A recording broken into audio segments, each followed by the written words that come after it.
Dr. Mark Holland here. I trust that you thoroughly enjoyed day one as I have of the Business Brilliance Summit. I am the founder of the summit, and here we are to day two. You may get some bonus footage here. Some of the ones that we heard yesterday, you may get to hear them again. If you do, you will hear something different today because that always happens to me. But I want you to thoroughly enjoy and partake of day two of this fabulous summit. Enjoy yourself. Enjoy yourself. Enjoy yourself. Dr. Mark Holland, here to serve.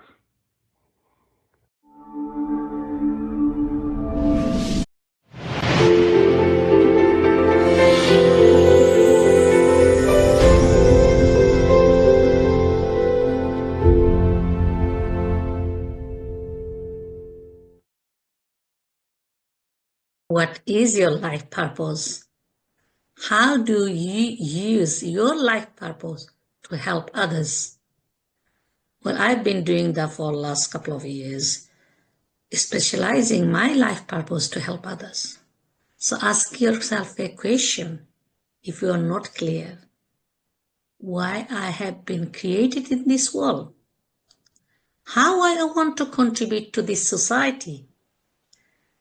What impact I want to make in other people's life? What legacy I want to leave? How I want people to remember me when I'm no longer here. So why life purpose is so important? Well, having a clear life purpose is essential because it provides direction, motivation, gives you the fulfillment. When you know your life purpose, you feel life is more meaningful. You see the bigger picture beyond the daily routine. It makes you feel that you are able to make better decisions by aligning action with your values. It reduces your confusion and distractions by giving you a sense of directions. So knowing your life purpose keeps you motivated even during tough time. Help you to be persistent when facing life challenges. Now we know studies have shown that people with strong sense of purpose are happier and healthier. And purpose-driven people experience less stress and anxiety. And often your purpose is connected with how you help others, whether through volunteering, through daily interaction, or through your work or your businesses. Because living with a purpose allows you to contribute to the society, as we mentioned before. And also it helps you constantly improve yourself and evolve as a person. I know it helped me, and which I will tell you a bit about my story. Living with a purpose also ensures that your life has a lasting impact. People remember you, those who live intentionally and make a difference. So true purpose involves serving others. For example, you can serve others through your career, through your work. You choose the field that you want to serve others. Through volunteering, whether giving your time as a executive director, as a supporting a local community group with a skill set. Mentorship, be a mentor, giving guidance, using your knowledge and experience to help others. Also doing everyday act of kindness, doing small things to help others. Because making an impact through helping others helps you too. Because it helps you to step out of your comfort zone, manage your time more effectively, and also helps you to stay motivated. So I'm now going to share how my life purpose helped me. Now during COVID, one of the organizations I was networking with put a message on the internet saying, what you want to do? And without thinking, I said, I want to be a speaker. Within the 6 months, I stay connected. I started do daily habits, created daily habit, doing daily things to help myself to achieve my dream. And I was inundated with referral from friends, ex-colleagues who are support women who were going through domestic violence. And we know during COVID, domestic violence was really high because one of the reasons was close proximity, where both couples were under one roof 24/7 with children, with families. And that does not help when there is already tension on domestic violence.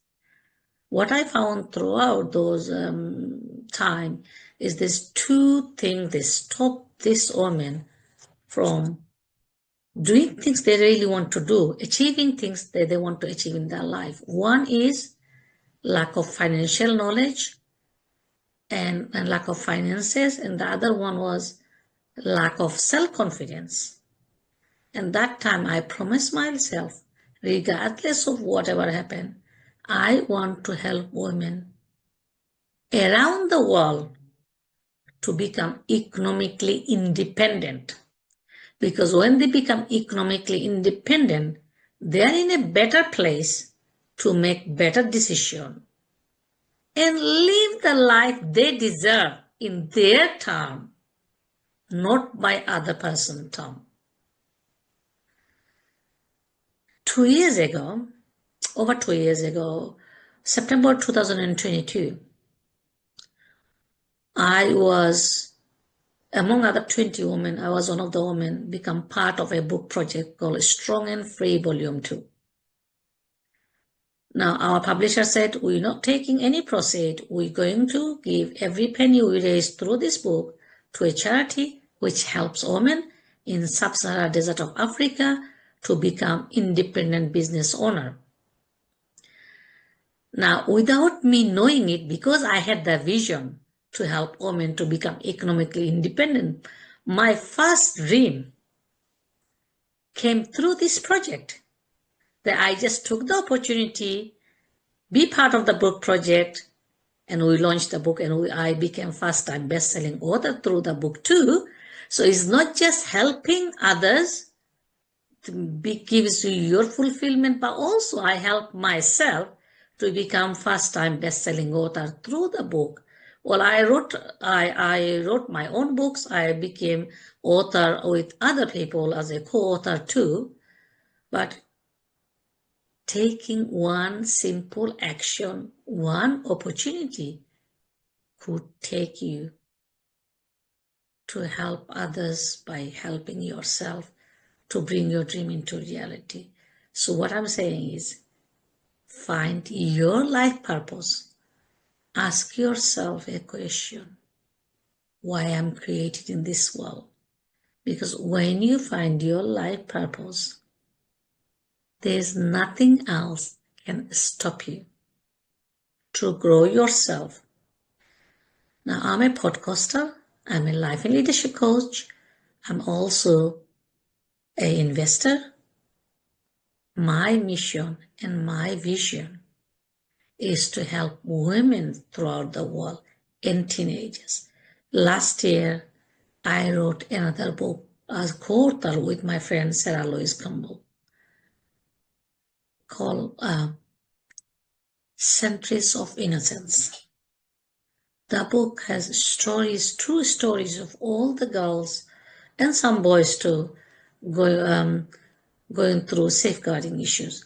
Now, we decided the proceed of that book will go to safeguarding education of girls and young women around Africa and Asia.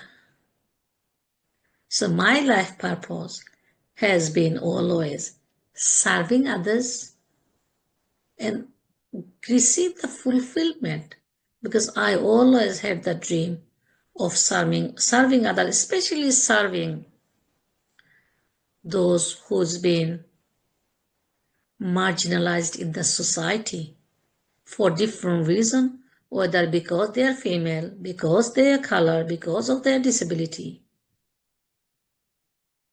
Nobody should stop anybody from achieving their dream. Now, message to women of the world. Wherever you live, whether you live in Asia or first world or third world countries, women always get oppressed, and we've seen it. Women always get marginalized in the society. But you know what? That must not stop us from achieving our dream. So always use your life purpose to achieve your goal, achieve your dream. Because you know, when you're making an impact in the society, gives you the happiness. You feel fulfilled because you're making an impact. Now, I do a free podcast with anyone who got a message to share. A message that will teach others, that will uplift others, that will boost their self-confidence so they can fulfill their life purpose. You'll find me on YouTube channel, Parul Begum, Life and Leadership Coach. You can also find me LinkedIn, Parul Begum, and Instagram, Boost Your Confidence Academy, Facebook, I've also have Boost Your Confidence Academy and Parul Begum. I always say, life is too short. We only have one life. Take actions and fulfill your life dream. So a couple of pointers for you all. Think about what action, what goals you want to achieve in life. Identify opportunities to serve others. Start small and build slowly.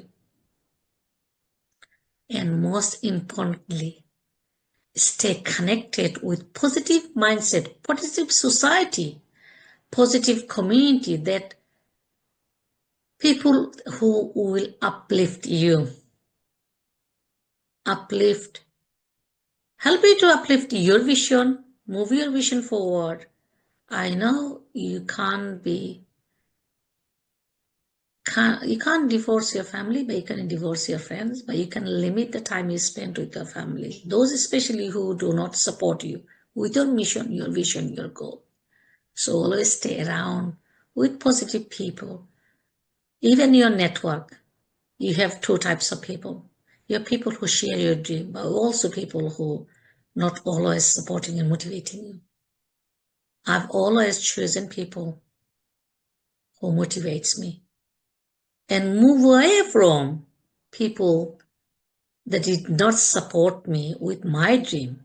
So don't forget to walk away from even huge big networks that you belong to who does not support you. And I'm talking about bullying, harassment. There's things happen in the society and in a community that you want to be a part of it. I've walked away from a lot of people in my life, a lot of professional people too, who does not uplift, who did not uplifted me, instead who bullied me. So always think about why I have been created in this world, what I want to do, who I want to help, how I can help, who I want to support, and how I can fulfill my dream with supporting others. So find me, as I mentioned, Instagram, LinkedIn, or my YouTube channel, Parul Begum, Life and Leadership Coach. Stay connected. Bye for now.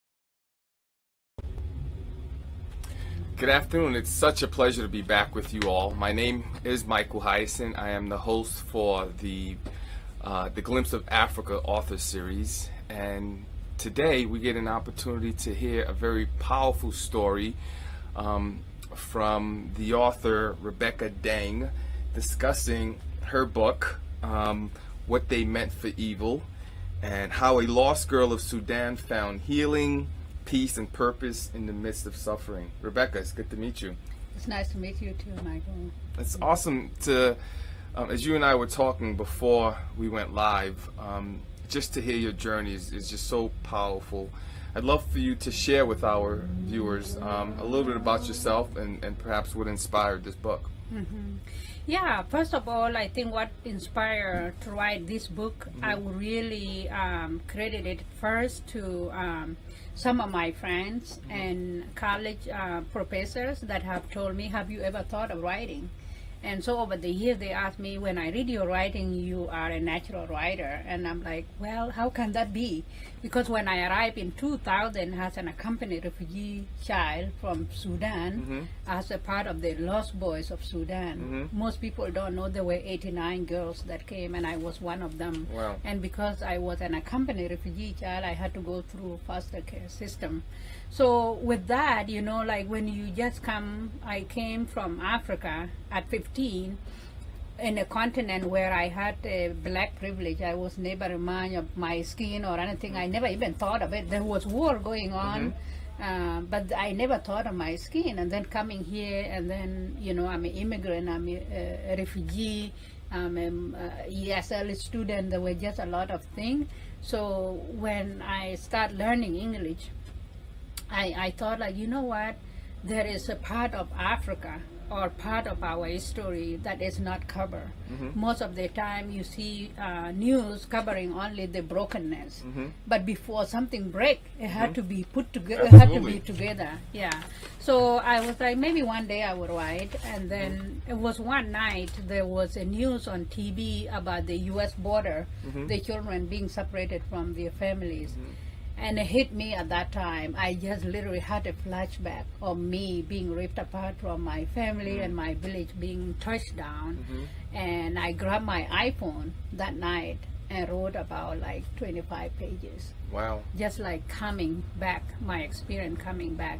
And then over time, I keep recording it. And then my hope was that I keep it as a journal.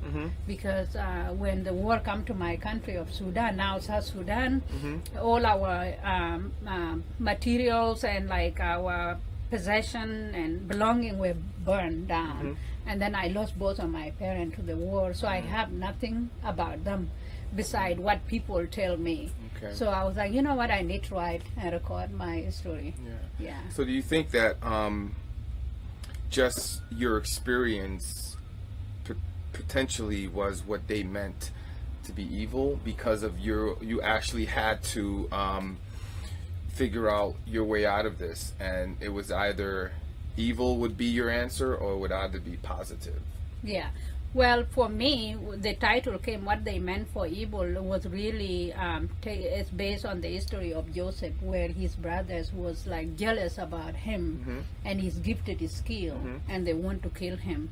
And later on, they were blessed through the brother. Correct. Well, the Sudan government that was persecuting my people from the south, you know, like we are Nubian people, all civilization, but then we were discriminated again as being different people, either based on economic, religion, or whatever, you know. If you go back and read the story of Sudan, you will learn all different kind of why the war came about.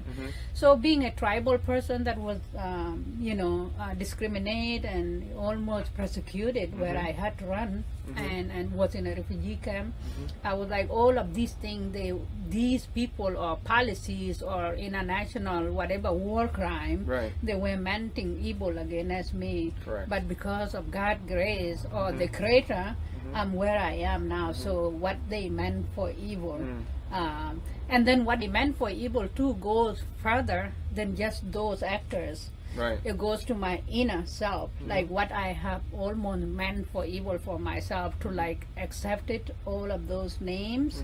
Like you are immigrant, you are a refugee, you will never like graduated from high school, you are a girl, so your thing when you are when you had your first period is to get married. I have to combat every single thing that was meant for evil against me. Wow.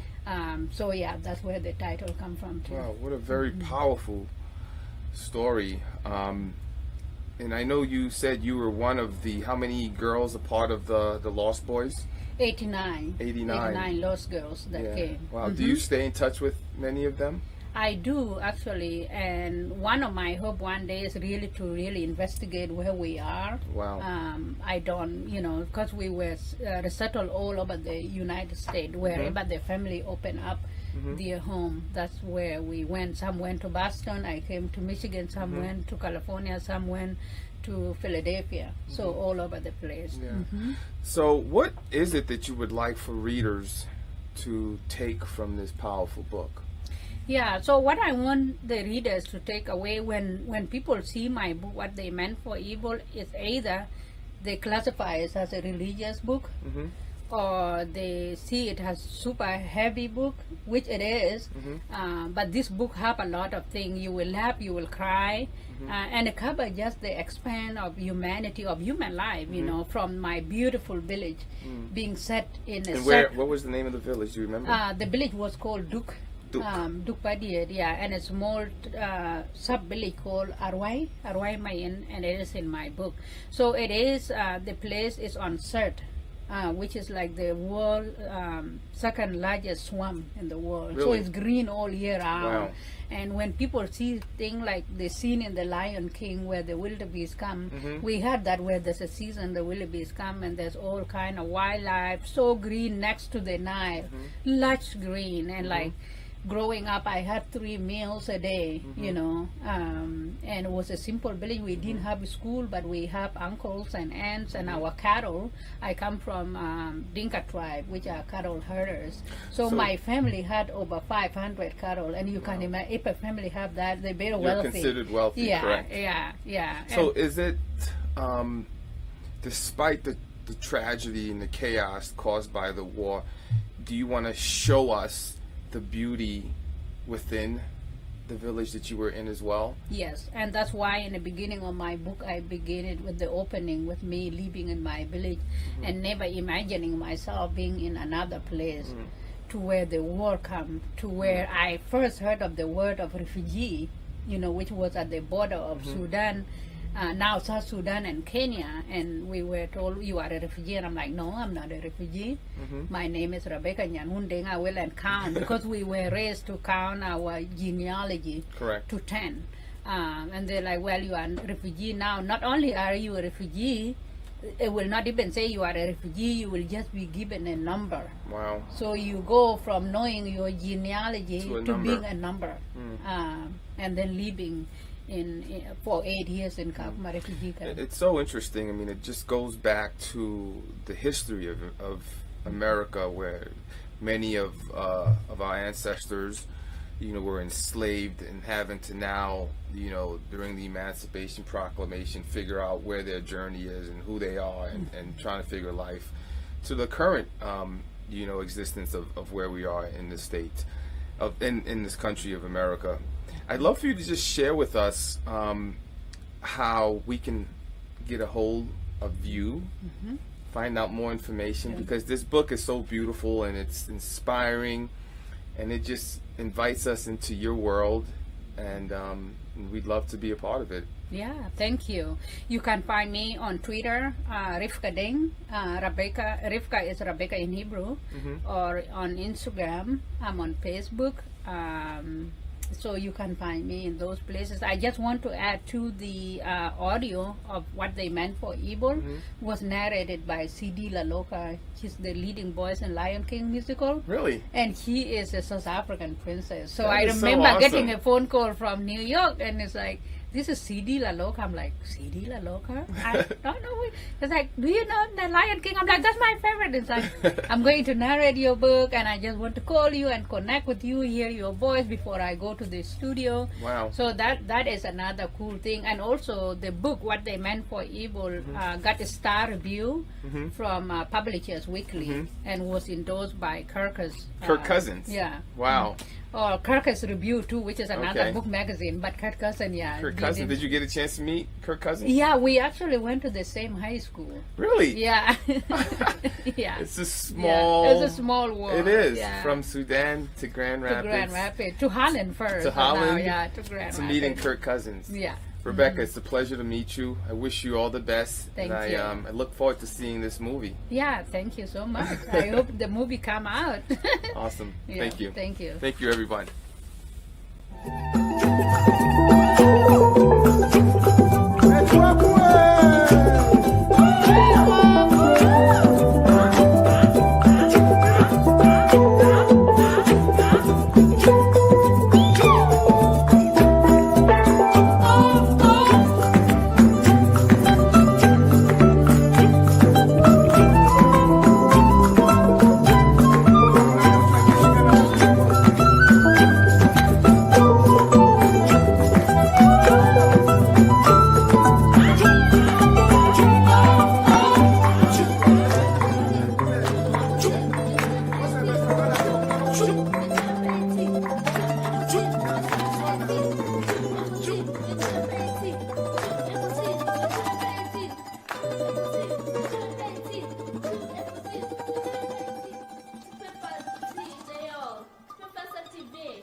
Good morning, good afternoon, whatever time it is that you're watching this, happy day to you. Welcome to the Business Brilliance Summit with Dr. Mark Holland, Les Brown, and myself, Coach Ablaza. I am your branding expert.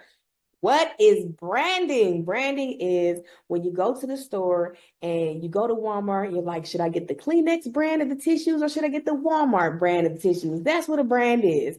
And so one brand is Walmart, one is Kleenex. That's what I do. I'm excited to meet you today just to tell you briefly about who I am, because why am I qualified to teach you about branding? 7 years ago, I was broke.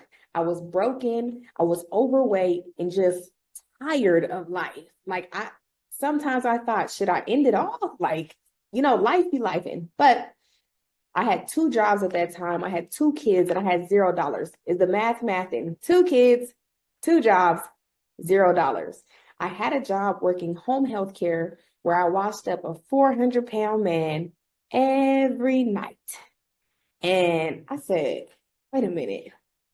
Your girl wasn't made for this. And so that was my first notion, like, what is life? What is a job? A job is also known as The Journey of the Broke by Les Brown. I didn't know that then, but it just didn't feel right. It didn't feel brilliant. And so I still had to get that second job, and I worked DoorDash, and I worked DoorDash with my kids in the car. And I would go to the door to deliver the food. Sometimes they would answer, and I'm looking back at the car and I wondered, are my kids okay? What kind of feeling is that to have a job, you're still broke, and the kids are in the car while you're working? It's enough effort, enough work to do without the kids. So that was my life. And I want you to guess, what do you think I did next? Clearly, I needed a change, right? Well, next, what I did was I got a better job, because society will tell you if you're not making enough money, get another job, go for another interview, but they're not teaching you to start your own business. And that's another reason why we do Business Brilliance, to help you, whether you're an entrepreneur, you're a coach, consultant, or speaker. We're here to help you today to build a brand, to build a business that will sustain you and sustain your family for years to come. My number one goal is generational health, wealth, and mindset. And so at that last job that I worked, I lost my job during the pandemic. So about 6 years, 5 or 6 years now, that last job that I worked, I was introduced to a routine called the Rule of Five. That Rule of Five changed my life. And when I had a poverty mindset and I listened to people that had a mindset, had more money than I had, they said, just do it. I was like, that sounds too simple. You can do anything you put your mind to. That sounds too simple. But I'm telling you today, I'm going to break it down so simply that you're going to be able to brand your business. You're going to be able to hire somebody to brand your business. Maybe pink collar brands, I don't know. But let's get to know each other. Let's get locked in. I'm excited. Let me share my screen with my presentation. All right.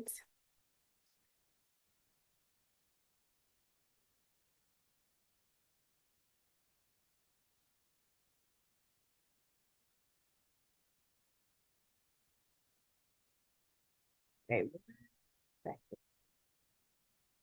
1 second. Okay, share. Let's see here. Okay, present. All right. Yes, perfect. Now you can see my screen. Like I said, my name is Coach Blaza. I am the owner and CEO of Pink Collar Brands.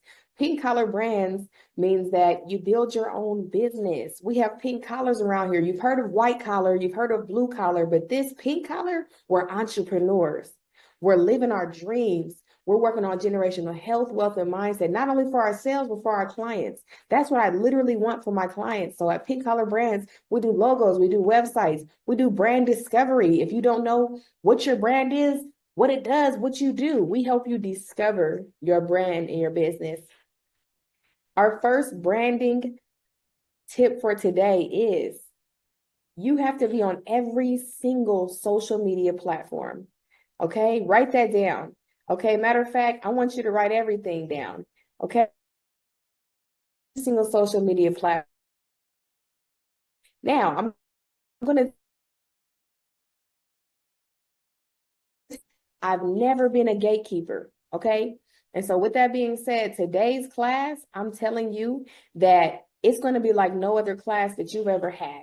And it's going to be because I serve my purpose.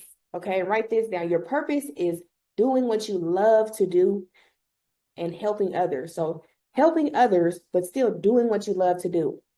When you're working a boring job, you're depressed, you're anxious every day. It's because you're not serving that purpose that God gave you inside of your heart, that gift.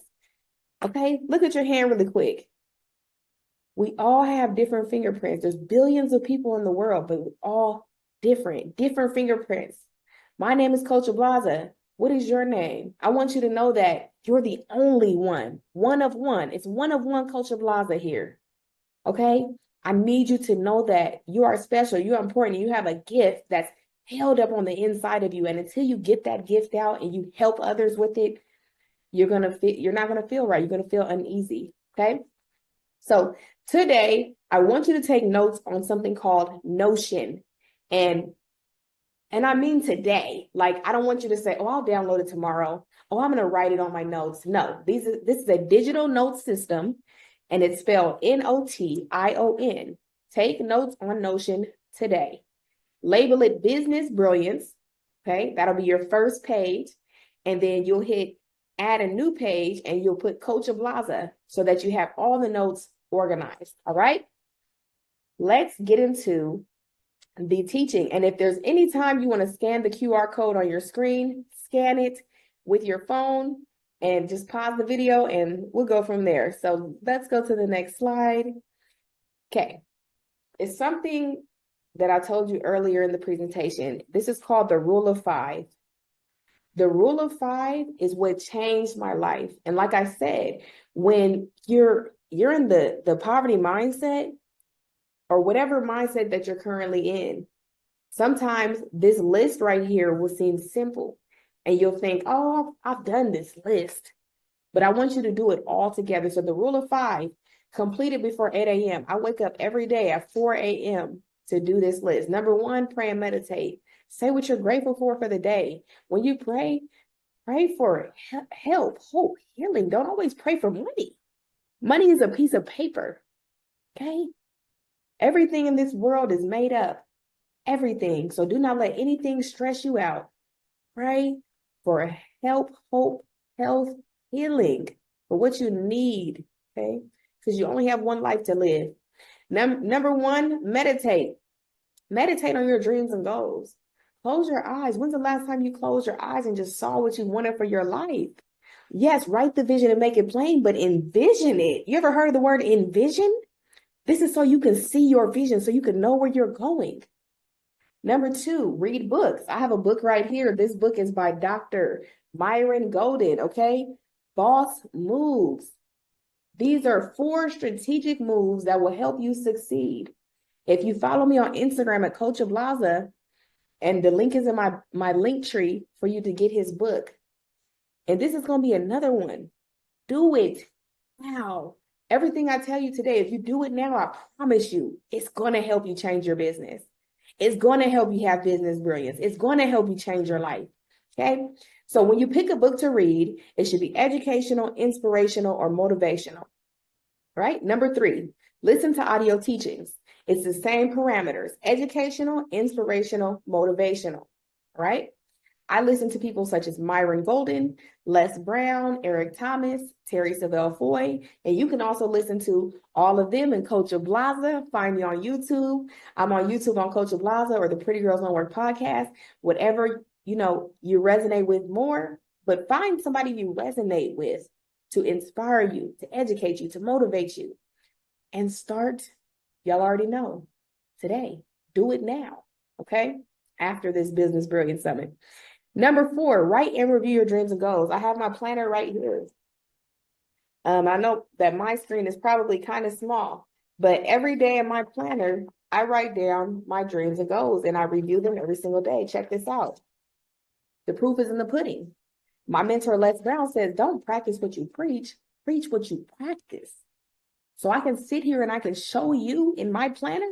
I write an affirmation every day. I write my goals down every day. My affirmation is, Lord, I do give thee thanks for the abundance that is mine. I don't care if it's the King's English. I want abundance. And I'm going to say it every single day. Whatever you say out of your mouth is what your life is going to be. Stop cursing yourself. Okay? God says, I am that I am. His name is I am. So anytime you put something negative after I am, you're basically cursing him.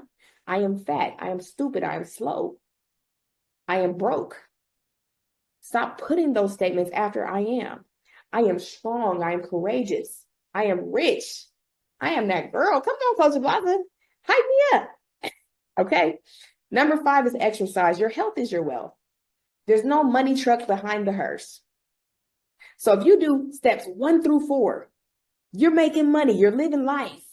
You don't have 2 kids, 2 jobs, $0 like me. You're excelling, you're exceeding, but you don't eat healthy. You don't work out, you don't exercise. Your life expectancy is going to drop. So you have to exercise. When I wake up in the morning, I do 2 to 3 miles a day. I do an arm workout. I do an ab workout. I do something. You can even just go for a walk. I'm telling you today, 15-minute walk. Let's do it. Every day, do a 15-minute walk. In 21 days, it'll be a habit. And in 21 days, you'll be ready to go to 30-minute walk. I used to do 5 miles a day. It's kind of dark in the morning, so I don't do it currently, but I did 5 miles a day at 5 a.m., the 5 a.m. club and the rule of 5. All right, let's move on. But I just wanted to share with you the rule of 5, because if you do not have mindset, you cannot focus on your skill set. When you don't have a mindset and your mental health is bad every day, nothing else matters, right?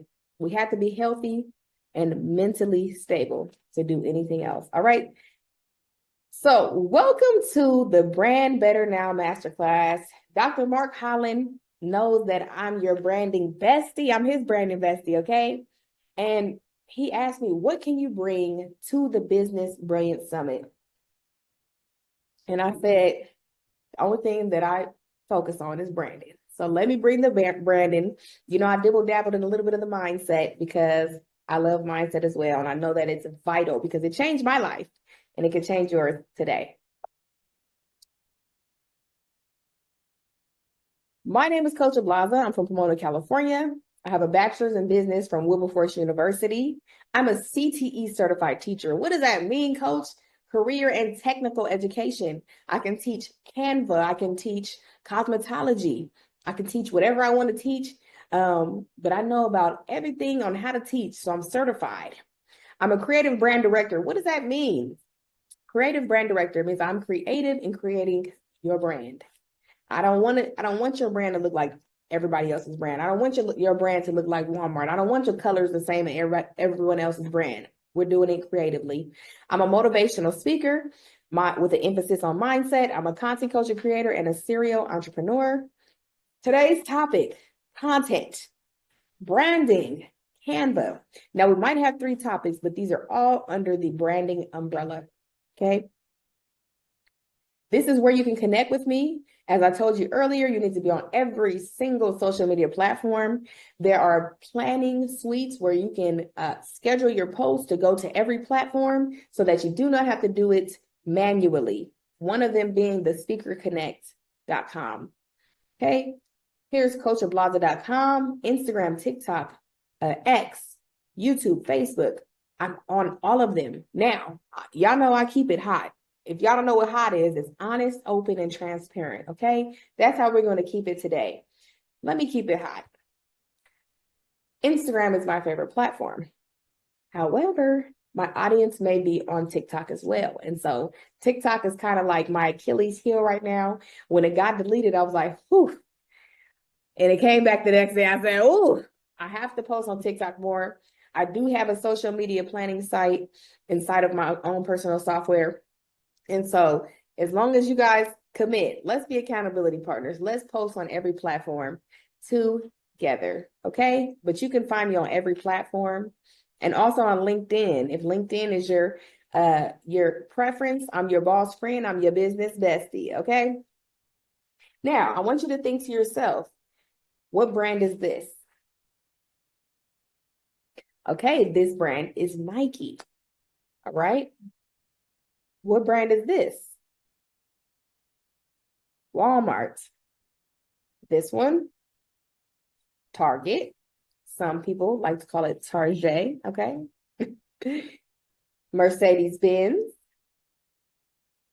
Now, this is Pretty Girls Don't Work. I have a female community for female entrepreneurs where I help them build their brands and their content. Pink Collar Brands, this is my branding agency where we brand motivational speakers so they can use their voice to inspire and impact. It's a little hard for motivational speakers to book gigs when they don't have a social media presence, they don't have a social media footprint, okay? So what I want you to do is actually right here in this moment, I want you to Google yourself. Are you Googleable? Are you able to say, hey, I popped up. Let me Google myself. Let me Google myself. Hold on. Let's see. Coach Ablaza. Okay, it went right to my website. Hold on, y'all. Google yourself while I'm doing it. Okay. Everything we do, we're doing it right now. Okay. When I Google myself, my website comes up. Okay. It's only one Coach Ablaza, right? It's only one me. But when I Google it, it's there. It's not that it's not there. When I go to the images tab, my images come up. If you didn't find yourself in Google, it's time for you to build a brand. And that's why we're on the Business Brilliance Summit. We have different certified speakers that are going to teach you inside of their niche on how you can build your business. And I'm going to teach you how to build your brand today. Okay, so what is your purpose? What is your niche? Your purpose is serving others, doing what you love to do. So what do you love to do? Society has told you that you can't make money doing what you love to do. Oh, well, I like to decorate cups with stickers like this. Okay, let's make some money. Oh, well, I like to make lipstick. Okay, let's make some money. Whatever you want to do, you can make money doing it. You just have to love to do it because you don't want to quit. Okay? What is your niche? You have to niche down. If you're doing water bottles, who is your target audience? Is it people that work out? Is it children? Is it adults? Now, you would think everybody uses water bottles, but still, when you do your marketing, when you do your branding, it has to appeal to someone, right? Like this is a Yeti. And I believe their original logo is blue.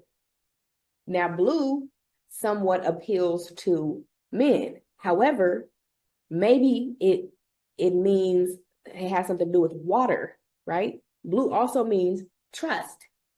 But because blue and water, they're locked in, that could be why Yeti's logo is blue. They deal with liquids. They have cups. Now they have coolers. Okay, do you get the point though? You have to niche down. Okay. Step one, define your ideal client. That's what we just spoke on. So I want you to make sure you're writing this down. So write that down. In Notion, do not use a regular pen and paper. We've already talked about this, okay? Define your ideal client. To attract your perfect client, you must first have a clear understanding of who they are. Take the time to define your ideal client by considering factors such as demographics, psychographics, interests, and pain points. This will allow you to tailor your branding efforts specifically to resonate with them. Okay, let's go into demographics and psychographics. Age, sex, location, neighborhood, where do they live? Where do they shop? What are their patterns? Okay, for me, let's see. I like to read books, right? And so I've been going to Barnes and Noble and I've been buying bookmarks for the past few months. I don't even have this many books. No, I'm just playing. I do, but I've been buying bookmarks for the past few months. Why am I doing that? Right? So there's something about how they market their bookmarks in the store that make you want to purchase them. Okay, then you get the first one. You're like, oh my gosh, that one was so cute. Then you get the second one. So what are the demographics and the psychographics of the people that you're working with? Because your marketing, your branding has to target them. It has to speak to them. A lot of times when we start a company, we're doing it because we want to stop working a job. We're doing it because we need money and we don't want to have to work for somebody else to get money. However, you have to figure out what is your ideal client's biggest problem. Write this down. What is my ideal client's biggest problem? Not the smallest one. What is their biggest problem? Because this problem is the one you need to solve. Let's go back to Yeti, water bottles. The biggest problem is that they need something to drink. The biggest problem is that they're using plastic water bottles, and these are metal water bottles, so it keeps the water cold. Or if you have coffee, it keeps it warm. I have a coffee cup as well. And so that's the problem. Oh, I couldn't keep my drinks cold. Okay, Google, I need a cup that'll keep my drinks cold. Okay, that's what their ideal client is looking for. What is your client looking for? What is their biggest problem? What is their pain points? Okay, so if you sell lipstick, let's say you sell organic lipstick, okay? If you sell organic lipstick, the biggest problem for your audience may be that they're allergic to regular lipstick. There was a time when, after the pandemic, we didn't go anywhere. I didn't wear lipstick for a while. And so I believe that my lipsticks got old and the chemicals in them got old. So when I put them on, I would have a chemical reaction. But there's people having chemical reactions, and not just because the products are old, they're having it because something in it they can't have. So if you make organic lipstick, that's their pain point. I can't wear lipstick because I'm allergic to regular lipstick. I'm allergic to the chemicals. Okay. All right. Here is a brand board. Write that down. We want you to make a brand board.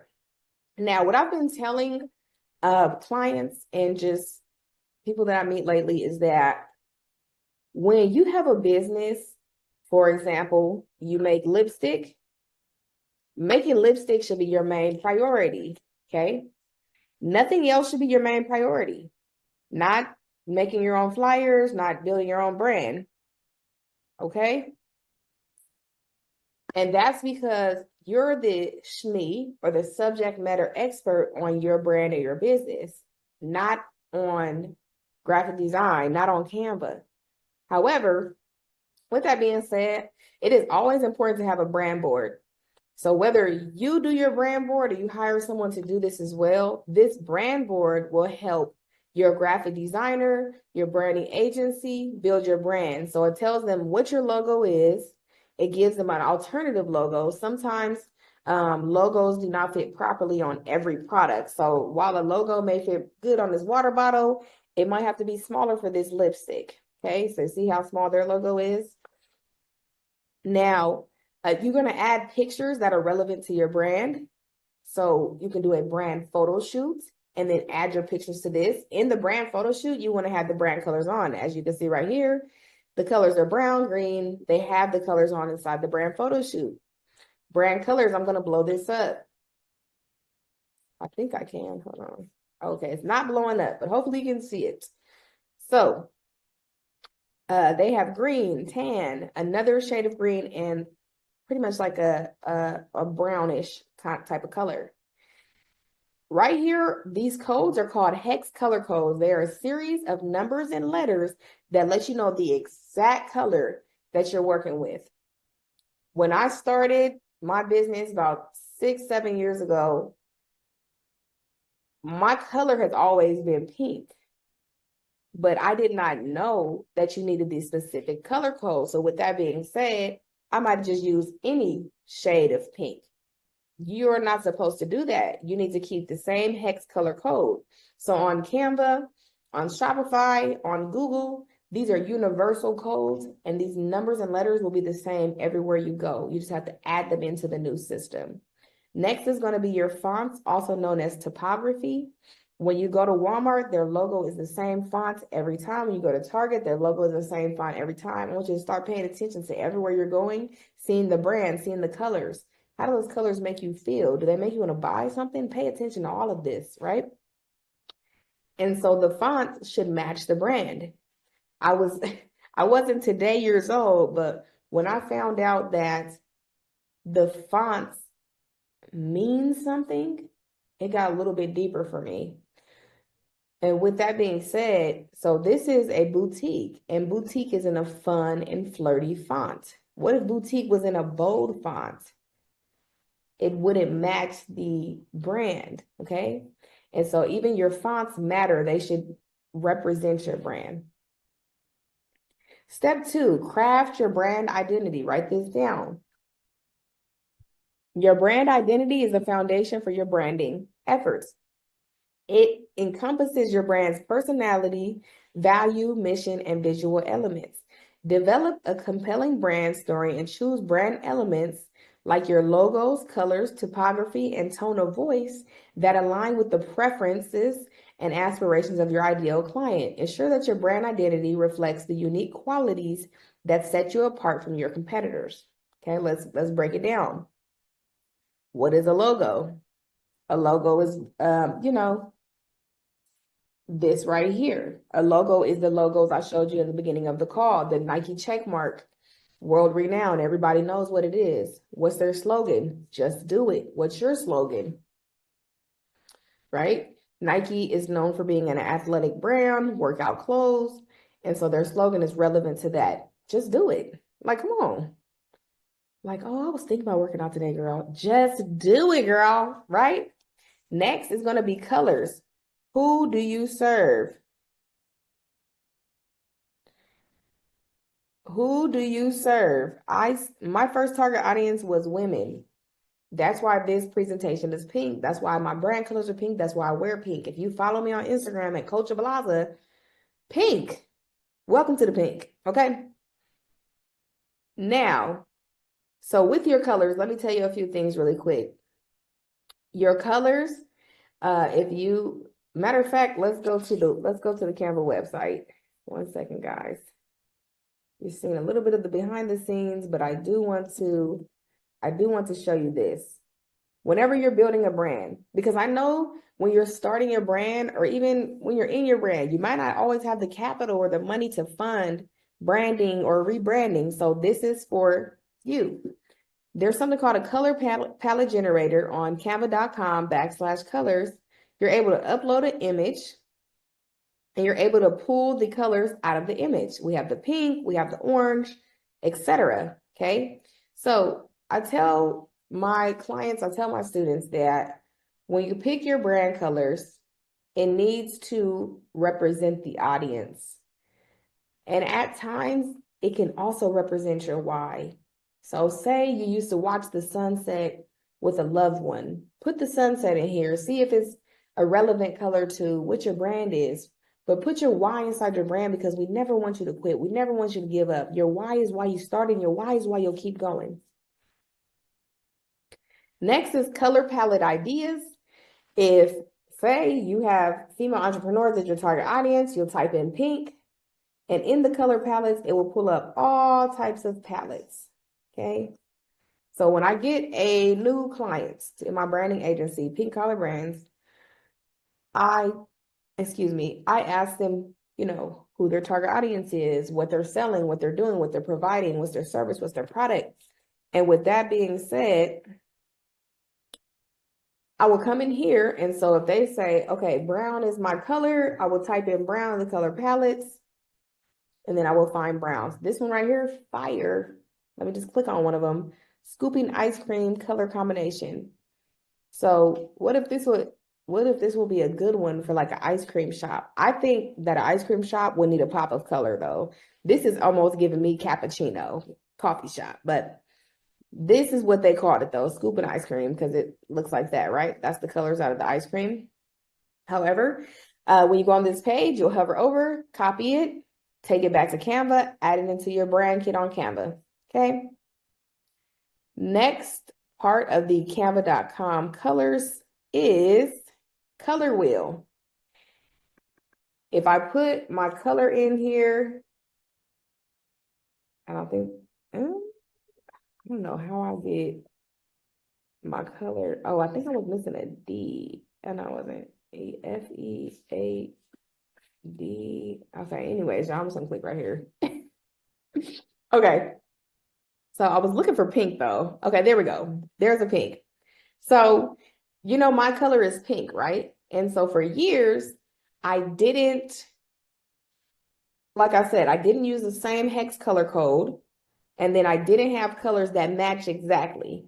Matter of fact, I had pink and brown and they kind of match, but if I don't have the right hue, it doesn't look right. So my mom was like, those look like grandma colors. So she basically called me a grandmother, right? With those brand colors. If your target audience isn't grandmothers, then hey, don't go with them. Okay, so complementary is across from each other. So I get two colors that you can use together. Monochromatic is two colors on top of each other. So monochromatic, they go well together, but they're very similar. Analogous, this is three colors that match. Triadic, three opposite colors that match. So the previous one was three of the same hue. And then tetradic, okay? These are four colors that match. If your colors do not match, you do not need to use them, okay? End of the story.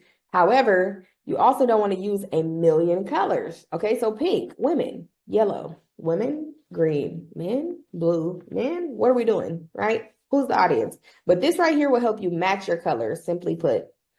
Next is color meanings and symbolism. So if I type in the color blue, for example, blue, read more about blue. Blue is a color that's associated with royalty, art, military, business, and nature, okay? I know from being a branding expert that blue also means trust, okay? Blue also calms you down. Blue is the color of water, okay? So canva.com colors is the website that we're on. Make sure you tap into that. Let me go back to my presentation. Okay. Now, also your tone of voice matters. So I have a brand that's called Pretty Girls Don't Work, okay?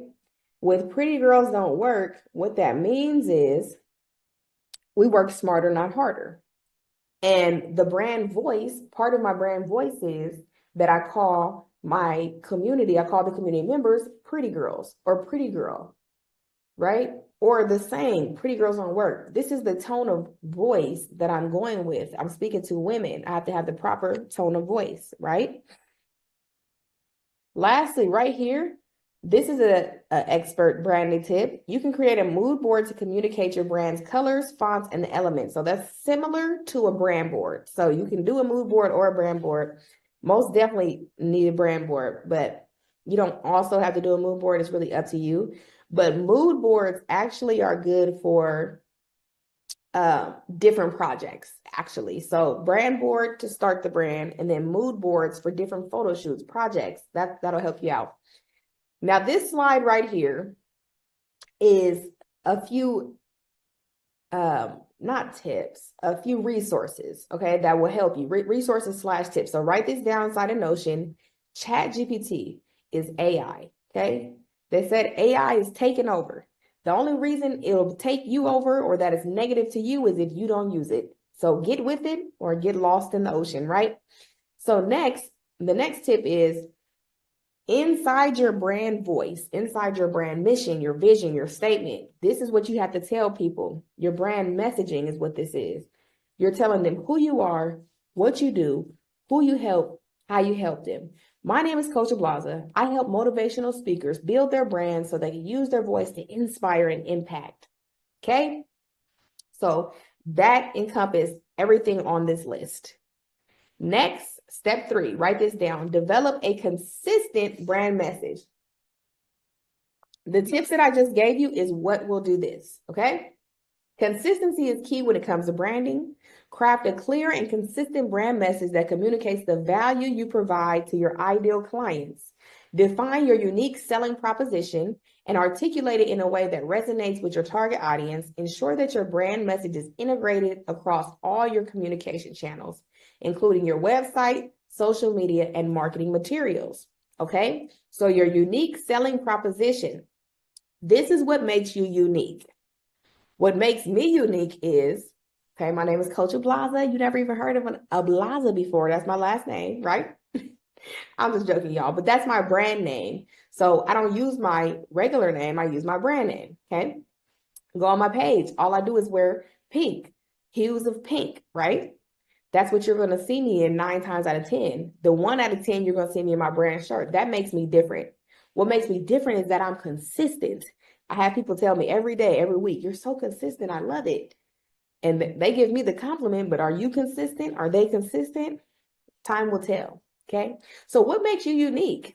If you make lipstick, but it's organic, it's vegan, that makes you unique. But you have to let your customers know what you do, because if they don't know what you do and how you can help them, they won't take your help for free. So let's communicate that brand message clearly. And lastly, it says on all platforms, all communication channels. On Instagram, you're the same Coach Ablaza. You're the same person in your business. On TikTok, you have to come across as the same person. You can't post 10 different businesses on one page. You can't post 10 different messages on one page or on all the platforms. It has to be consistent. People love consistency. Consistency is key. As long as they see that you're consistent, they will become to know, like, and trust you. If people don't know you, they don't spend their money with you. If they don't like you, they don't spend their money with you. If they don't trust you, they sure not spending a dollar or a dime with you. So you have to become known, liked, and trusted by your audience. And the only way you can do that is saying your brand message and being consistent with it. Step 4, enhance your online presence. In today's digital age, a strong online presence is crucial for attracting your clients. Optimize your website to reflect your brand identity and message. Create valuable and engaging content that addresses the pain points and interests of your target audience. Leverage social media platforms to connect with your ideal clients. Share relevant content and establish yourself as an authority in your industry. Also utilize search engine optimization. The reason that I was able to pull myself up on Google was because I have SEO, search engine optimization. Every website that I have, it asks you for SEO. What are your keywords? What's your title? What's a description of who you are and what you do? And that's why when I Google myself, I come up. So this is something that you need to work on. It improves your website's visibility and attracts organic traffic. Okay. There's one more thing that I want to address inside of this sentence. Online presence. Social media is free advertising. Social media is your online resume. I no longer use a resume. I meet you, follow me. Follow me on the spot because I want you to see who I am and what I'm doing and why I'm doing it every day. So you have to have an online presence. People go to I actually know people that are probably wealthy, maybe millionaires. You go to their page and they're like, what is this? And because content is currency now, content is coins, it's your credibility. So you have to have credibility online. Okay, write this down. Step 5, engage and nurture your audience. Building meaningful relationships with your client and with your audience is essential for attracting and retaining your perfect clients. Engage with your audience through social media interactions, comments, and direct messages. Offer valuable insights, answer questions, and provide solutions to their problems. Create opportunities for two-way communication, such as webinars, live Q&A sessions, or an email newsletter. But above all else, focus on nurturing your audience by providing consistent value and building trust over time. Relationships matter. I just told you that your audience needs to know, like, and trust you. How can they know you if you never engage with them? They comment on your post, you never comment back. You never like the comment. You never answer messages, right? So you have to engage. You have to talk to your audience.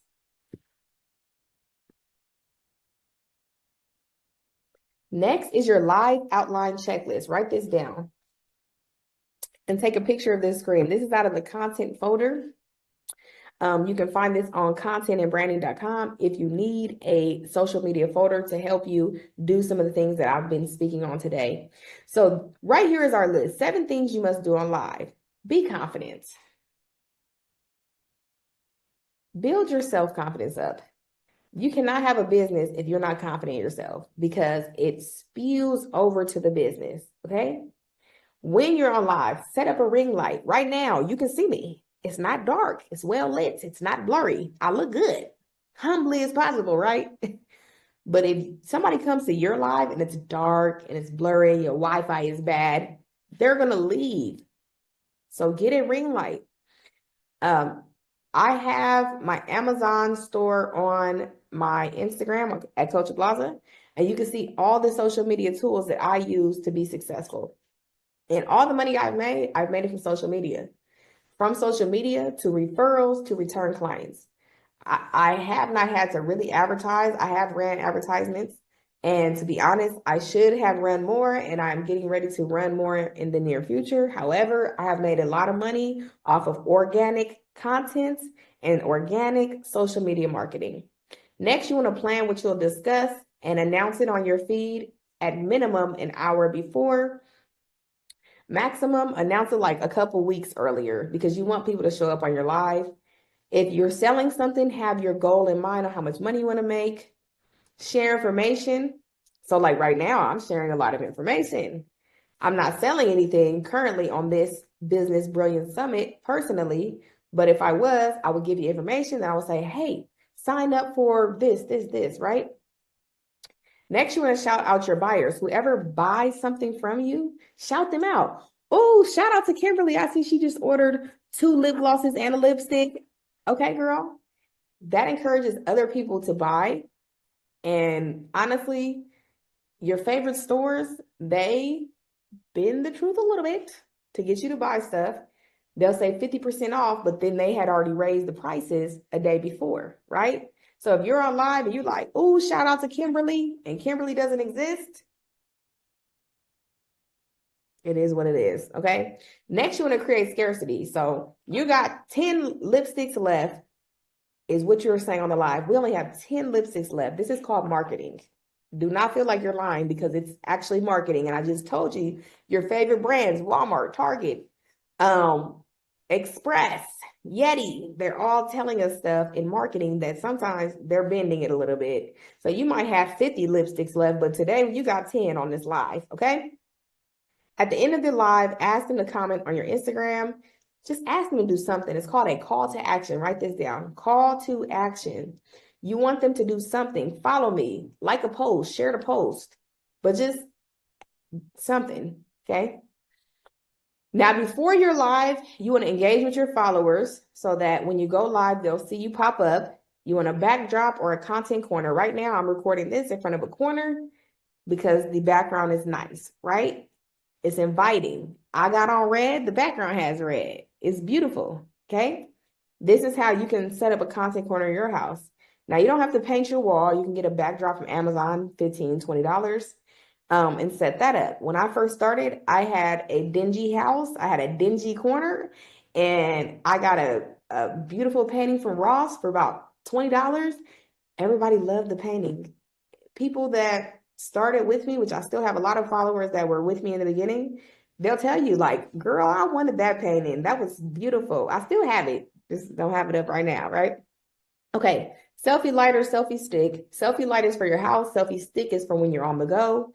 Add details to your topic before starting the live. I usually say mention to you so people will come in.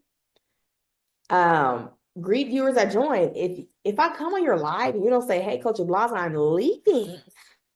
Just because it's social media doesn't mean that you don't have to be, engaging. Like, come on. If somebody joins your live, welcome in. Stay for a while, share the live. They can do anything you ask them to do if you say it nicely and you're nice. Ask viewers to can you share this live with about 15, 20 people? Me personally, I've changed since then. I've been saying about 5 because I know 5 is not overdoing it. So but it's your audience. So if you feel like your audience is like, oh, I'm about 15, 20 people, boom, do it. But I just say 5 for right now.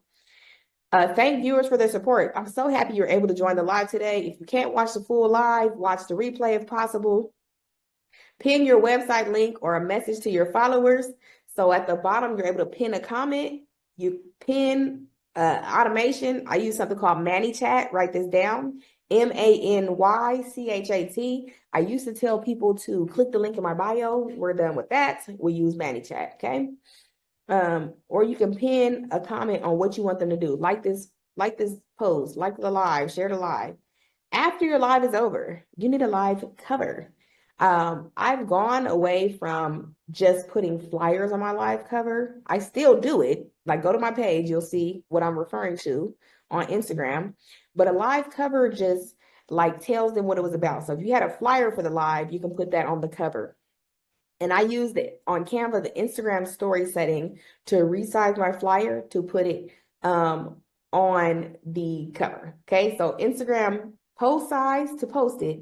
And then when I need the live cover, I'll use the Instagram story template. Next, invite a collaborator. If you had somebody on the live with you, collaborate the post, and then it'll show up on their page as well. I don't do this anymore because I had issues with this every time, but add to series. Let me see if series even exists still. 1 second, y'all. Some of the stuff, like Instagram changes like every week, and so that's the only reason I'm wondering if they still have it. I don't see it, so they might not have the series. So yeah, if your page might have it, my mine doesn't, but I used to say add to series because say I do a Brand Better Now live every week. I can have a series to where you can watch all of them, right? Okay, add a caption. Make the caption problem, solution, action. Problem, solution, call to action. What did you talk about in the live? What did you solve? How did you solve it? What is it? What's the call to action? Call to action could be watch this replay now if you need help with your brand. Okay, simple. Hashtags. Use branded hashtags. Use your hashtag. For example, Coach Blaza. Branding agency. Hashtag pink collar brands. Hashtag pretty girls on work. Use branded hashtags, but also use hashtags that have less than, I'll have to say, maybe less than 100,000 views or less than 50,000 views. And when you go on Instagram, you tap the hashtag, you'll see what I'm referring to. Some of them have millions of posts on them. We don't want the ones with millions. We want the ones with about 50,000 or less views. Let's say like 25,000 is not bad, but people can follow hashtags, and so they can see your post through the hashtag. So you might have posts pop up and you're like, I don't follow them, but the hashtag is how it got on your page. That can be your marketing strategy as well. Next, when you go live, have a specific topic. I want you to screenshot this or take a picture of this with your phone. I'm giving you free live topics right here, and you're going to add it into your details. This still exists on Instagram. And so how rejection can help you grow.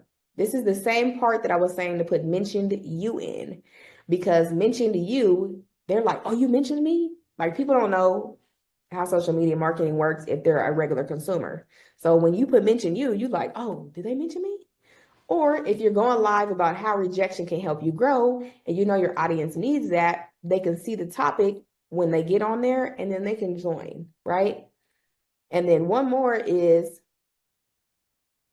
let me see, 3 things that are inspiring me today. So the Business Brilliance Summit could be inspiring you today. Coach Blaza could have inspired you today. You're inspired to build your brand today. You can go live today and say 3 things that are inspiring you today. So I'm challenging you, go live today, send me the live. If I don't get on the live, I'll get on the replay and I will comment and I will say, hey, I see you. But don't forget, when you post the post, use the hashtag Business Brilliance and Business Brilliance Summit, so I know that that's the live that we're doing, okay? Because I want to watch it. Next, you need a weekly and a daily content plan. This planner is for weekly content planning. This is what I was talking about earlier. This is called the content folder at contentandbranding.com. So when I first started doing social media content, when I first started doing branding, I was confused. I was lost. And so I had this one sheet that I was given from one of my coaches that does branding, Anetta Powell. And she was like, hey, if y'all want to redo this one sheet, I got this one sheet from Grant Cardone. I redid it with my brand, redo it with yours. And so this is how I actually made the content folder. And so I started from one page. I had a branding coach and I was like, oh, I love branding. I love teaching it. Like, I was already a graphic designer, but the next level to graphic design is like branding. Like, you should know branding before you design as a graphic designer, but if you don't, the next level is branding, right? You have to elevate every single thing that you do. So Instagram, Facebook, YouTube, TikTok, X, live streaming, blogging, and emailing. I can say for sure I wasn't doing at least half of this when I first started, but I held myself accountable and I did the weekly content planner. So on Monday, I would say, okay, I'm going to do a live about how to brand your business. Facebook, I'm going to do a post about 3 tips on how to build your brand today. You want to start today, right? YouTube, I'm doing a 30-minute video on graphic design in Canva. Like, this is how you build your logo for your brand.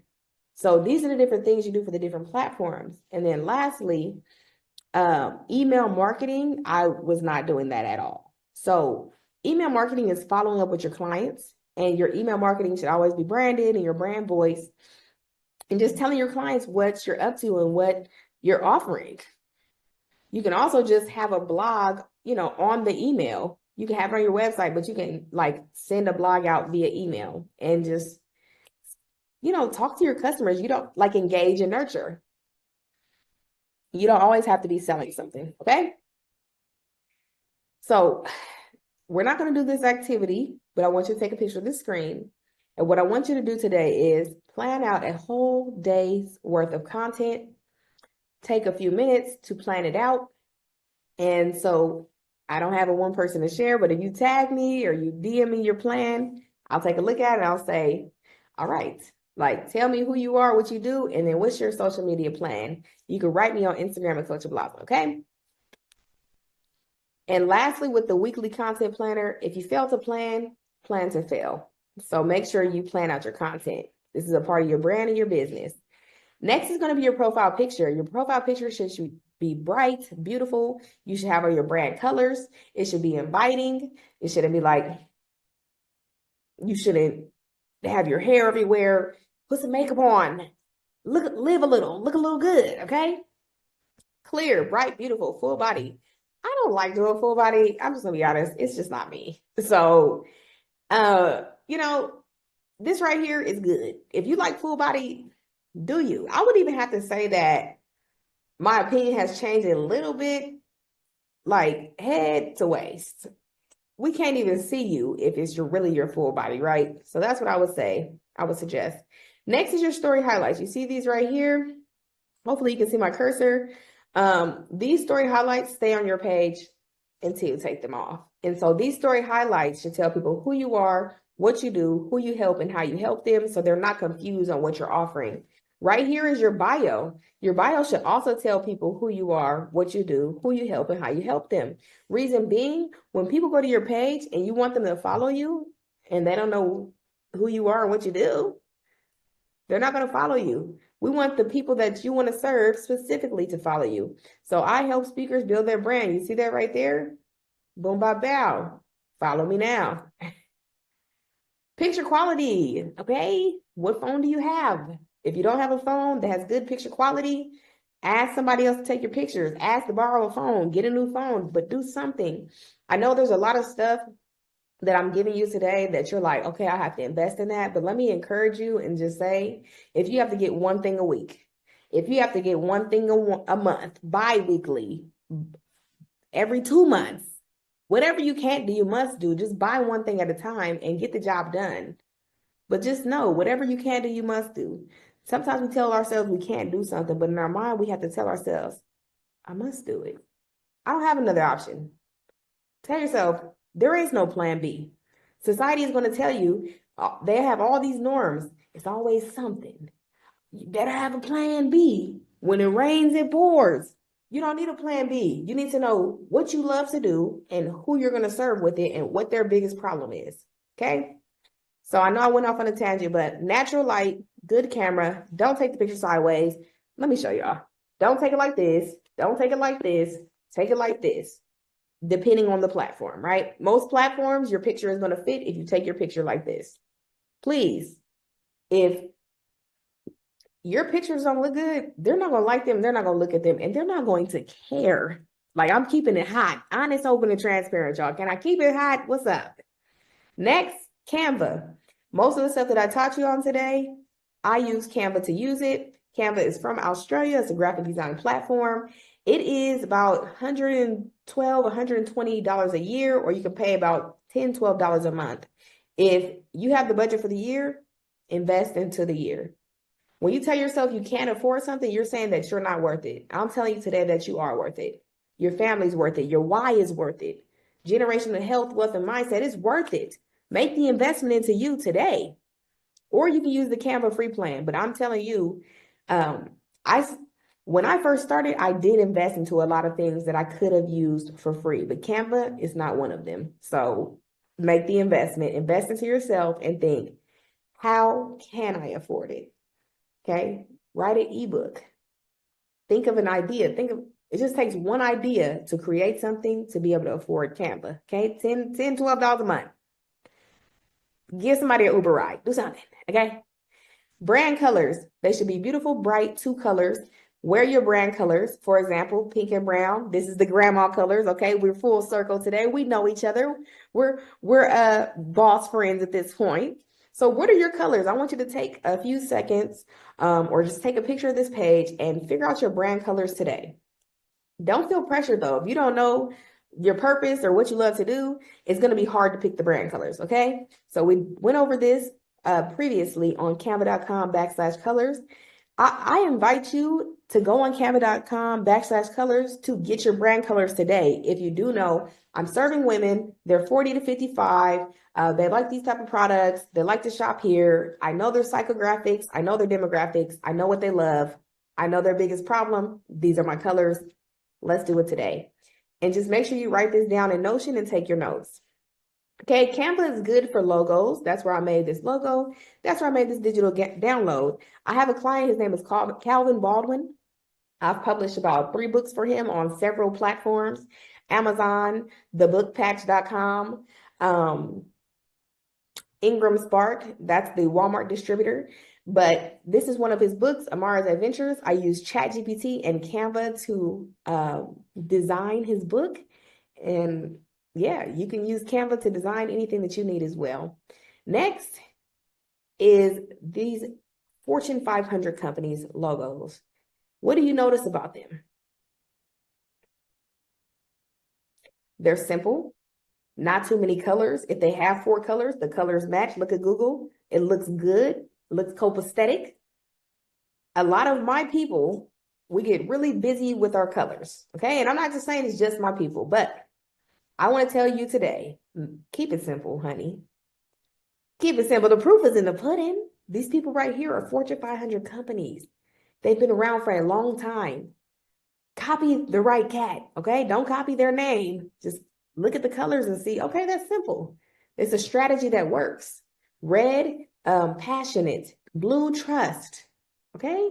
It's simple. Blue, calmness, okay? You can make ebooks on Canva. Let me tell you a quick tip on how to make an ebook on Canva and use ChatGPT. Tell ChatGPT, I want an ebook on the 5 steps to branding better. Give me the table of contents. Once you get the table of contents, you copy the first tip, put it in ChatGPT. Now I need 3 paragraphs on this topic. You can write an ebook in 24 hours. You can design it on Canva.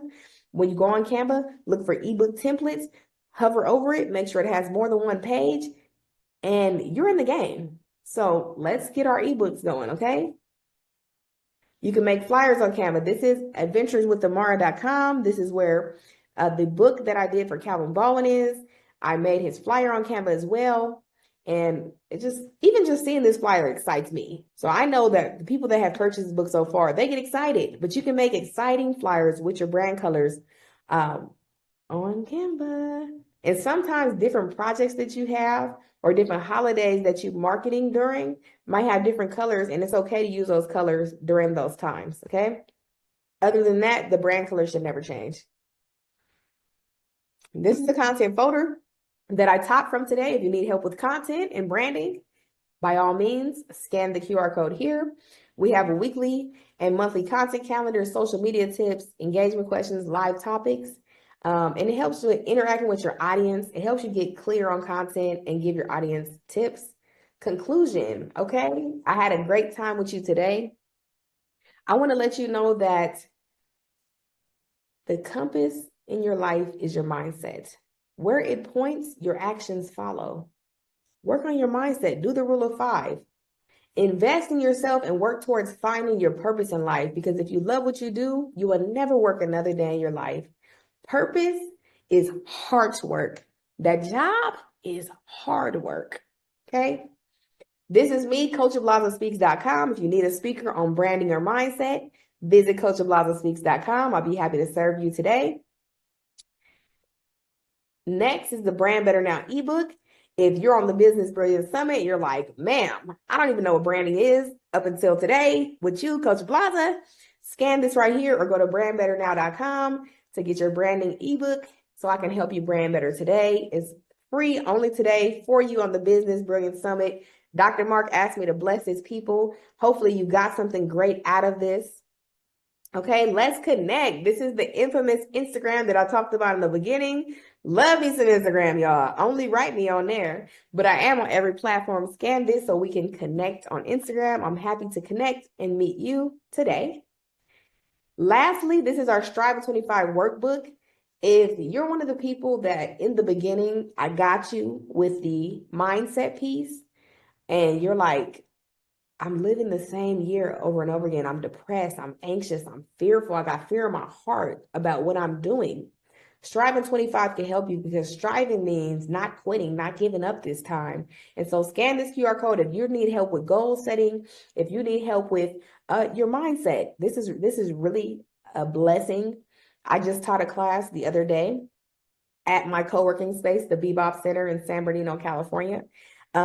This co-working space is for women. So I taught a class for women the other day, and I've done the workbook before, not to the fullest extent, but I did the workbook with the women in the class. And I was just like, this is sensational. Like, I know I made this, but like just doing it from start to finish and being able to focus and hone in on it, it was amazing. Okay.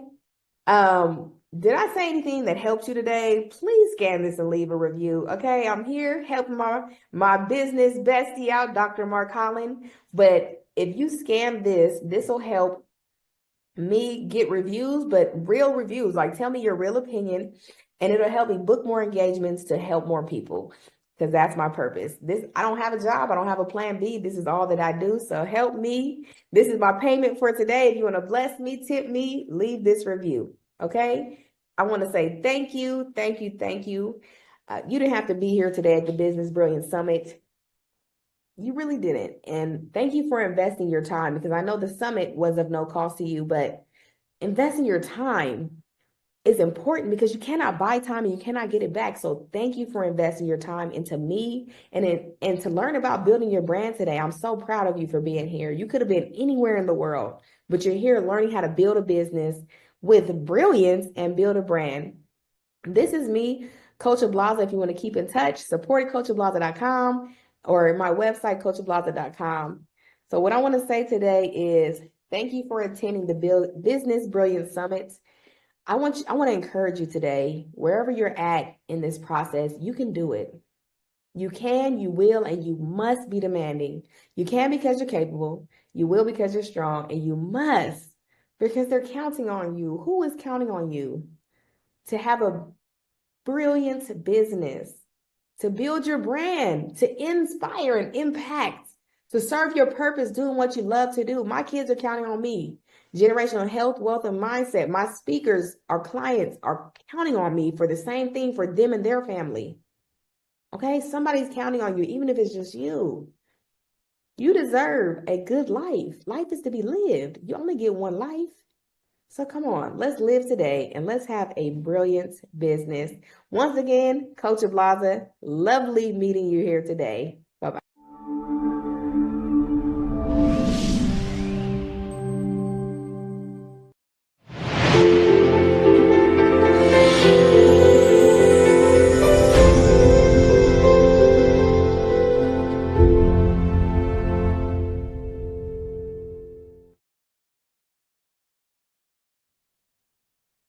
Hello, everyone. My name is Dr. Tabitha Russell, and I am the CEO and founder of Inside Inspired Women Global, which is the home of the Breakthrough Millionaires. I'm thrilled to be here with you at the Business Brilliance Summit, sharing with you a life-changing message about millionaire math and about one of the most misunderstood and underappreciated tools in business, and that's mistakes. Yes, you heard me correctly. Today, we're going to discuss why mistakes are some of the most powerful opportunities for your growth. In fact, I'd argue that every time your business misfires, you gain a chance to build a stronger foundation, sharpen your strategies, and catapult your business into an entirely new level. Now, make no mistake about it. If you're going to try to achieve 6- and 7-figure life, you need to stop fearing the fall, right? And start embracing the lessons. Some might say, learn from your mistakes, but I say, profit from them. By the end of this talk, you'll realize that your so-called failures can be the stepping stones for greater influence, impact, and income. Let's face it, if you've never made a business mistake, you probably haven't taken enough risk. And if you haven't taken enough risk, you're leaving money, opportunity, and innovation on the table. Mistakes are feedback from the real world telling us how to tweak our strategies for better results the next time. Each mistake contains clues and insights on where to pivot, where to hold firm, and where to double down. For example, consider Apple in the 1990s. Steve Jobs was ousted from the company he co-founded, right? That was a huge blow, a giant mistake in many people's eyes. But his experience outside of Apple, founding Next, as well as Pixar, directly fueled his creative genius upon returning. That mistake turned him into a more resilient and more innovative leader. Ultimately, Apple soared to new heights under his new vision. And let's just say that into the conglomerate that Apple is today. So your mistakes, your downfalls, and your painful setbacks might be the very fuel that powers your next breakthrough. So I say embrace them. Now, We're going to talk about a couple of different lessons on today. So lesson one is to shift your mindset. And the key here is to adopt a failure-friendly mindset that sets the foundation for every successful entrepreneur. So the first thing is that you want to reframe your errors, right? Instead of saying, I failed, say, I found a gap, right? You didn't fail, you discovered something that doesn't work. So focus on the solutions and not self-condemnation. The second thing is pride versus progress. I know nobody likes to say, oh my gosh, I failed. I fell flat on my face. Can I just say that I've learned to embrace that? Like this very message that I'm talking to you today really changed my life.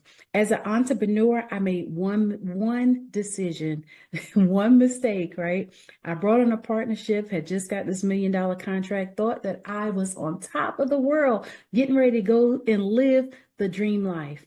Well, little did I know that somebody else wanted my business a little bit more than I did. I didn't know what I didn't know. In that one decision, I lost $500,000 and ultimately everything that I owned. Can I just say, nobody, especially me, wanted to talk about that at the time. And there was nobody in my circle that I could go to help me to navigate that business transaction that I had going on at the time, right? I didn't know that I needed an attorney. I didn't know that I needed an accountant. I didn't know that I needed to make sure that my contract had a contract, right? So with that being said, each time a plan flops or a client unsubscribes or a product doesn't sell, run a quick post-mortem, right? Write down what went well, what didn't go well, and what's the next step. That single action shifts you from devastated to determined, right? Because now you could take all of the things that didn't go well and come up with a game plan, right? A SOP if necessary, a systematic process on how you can do things better. So if your pride is too large to accept that you're wrong or that you made the mistake, you'll never see the profit potential hidden in the whole challenge that you just went through. So cultivate humility.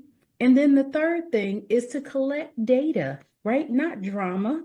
So when something goes wrong, measure it. Ask, why did this outcome happen?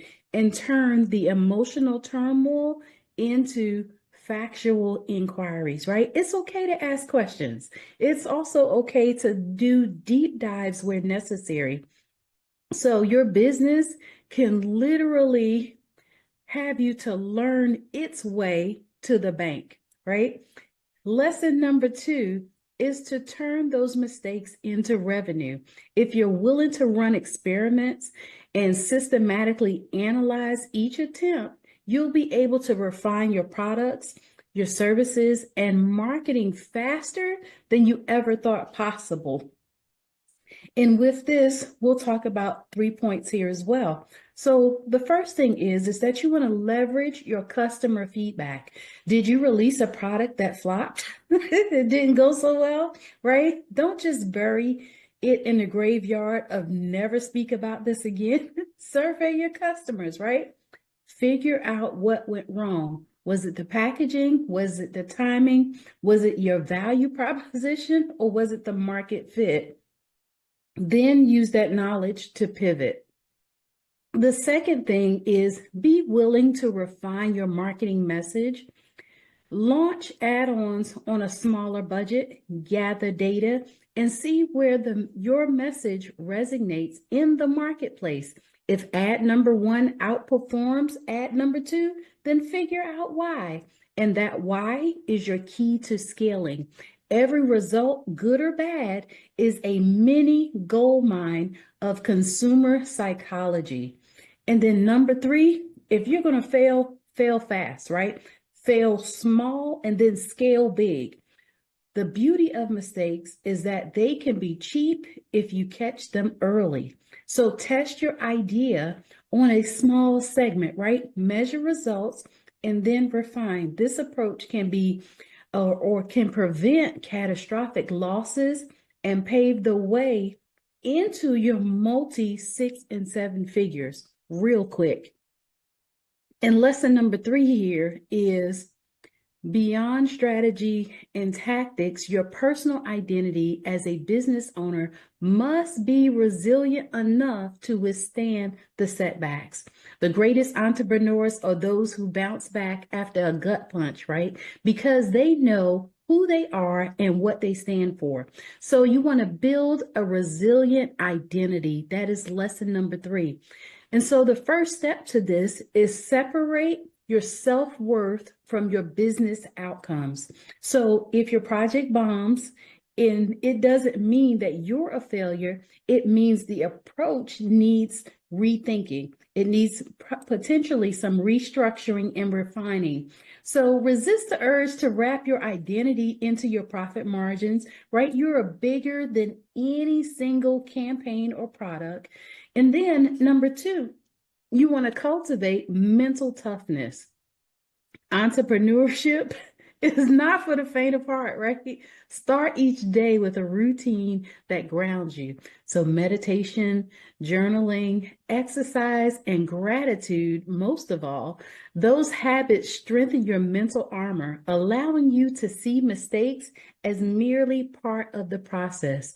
It's hard to see a mistake, or it's hard to be negative when you have gratitude in your life, when you're constantly saying, you know what, I am so thankful that that product did not work and it only affected 1 client or 2 clients. Can you imagine having hundreds of thousands of clients and your product then flops, right? That's a big recipe for disaster. However, if you learn in the smaller stages, that allows you to be able to now grow exponentially as you are building out your business.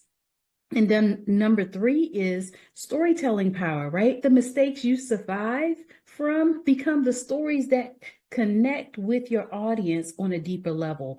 And so people gravitate to authenticity and vulnerability. Sharing your failures and how you turn them around creates trust and reliability. For many years, I would not even talk about my journey and how many times I moved or navigated life in general as I was building my business. And just merely from me losing everything naturally became a blessing of a lifetime because I practiced gratitude, right?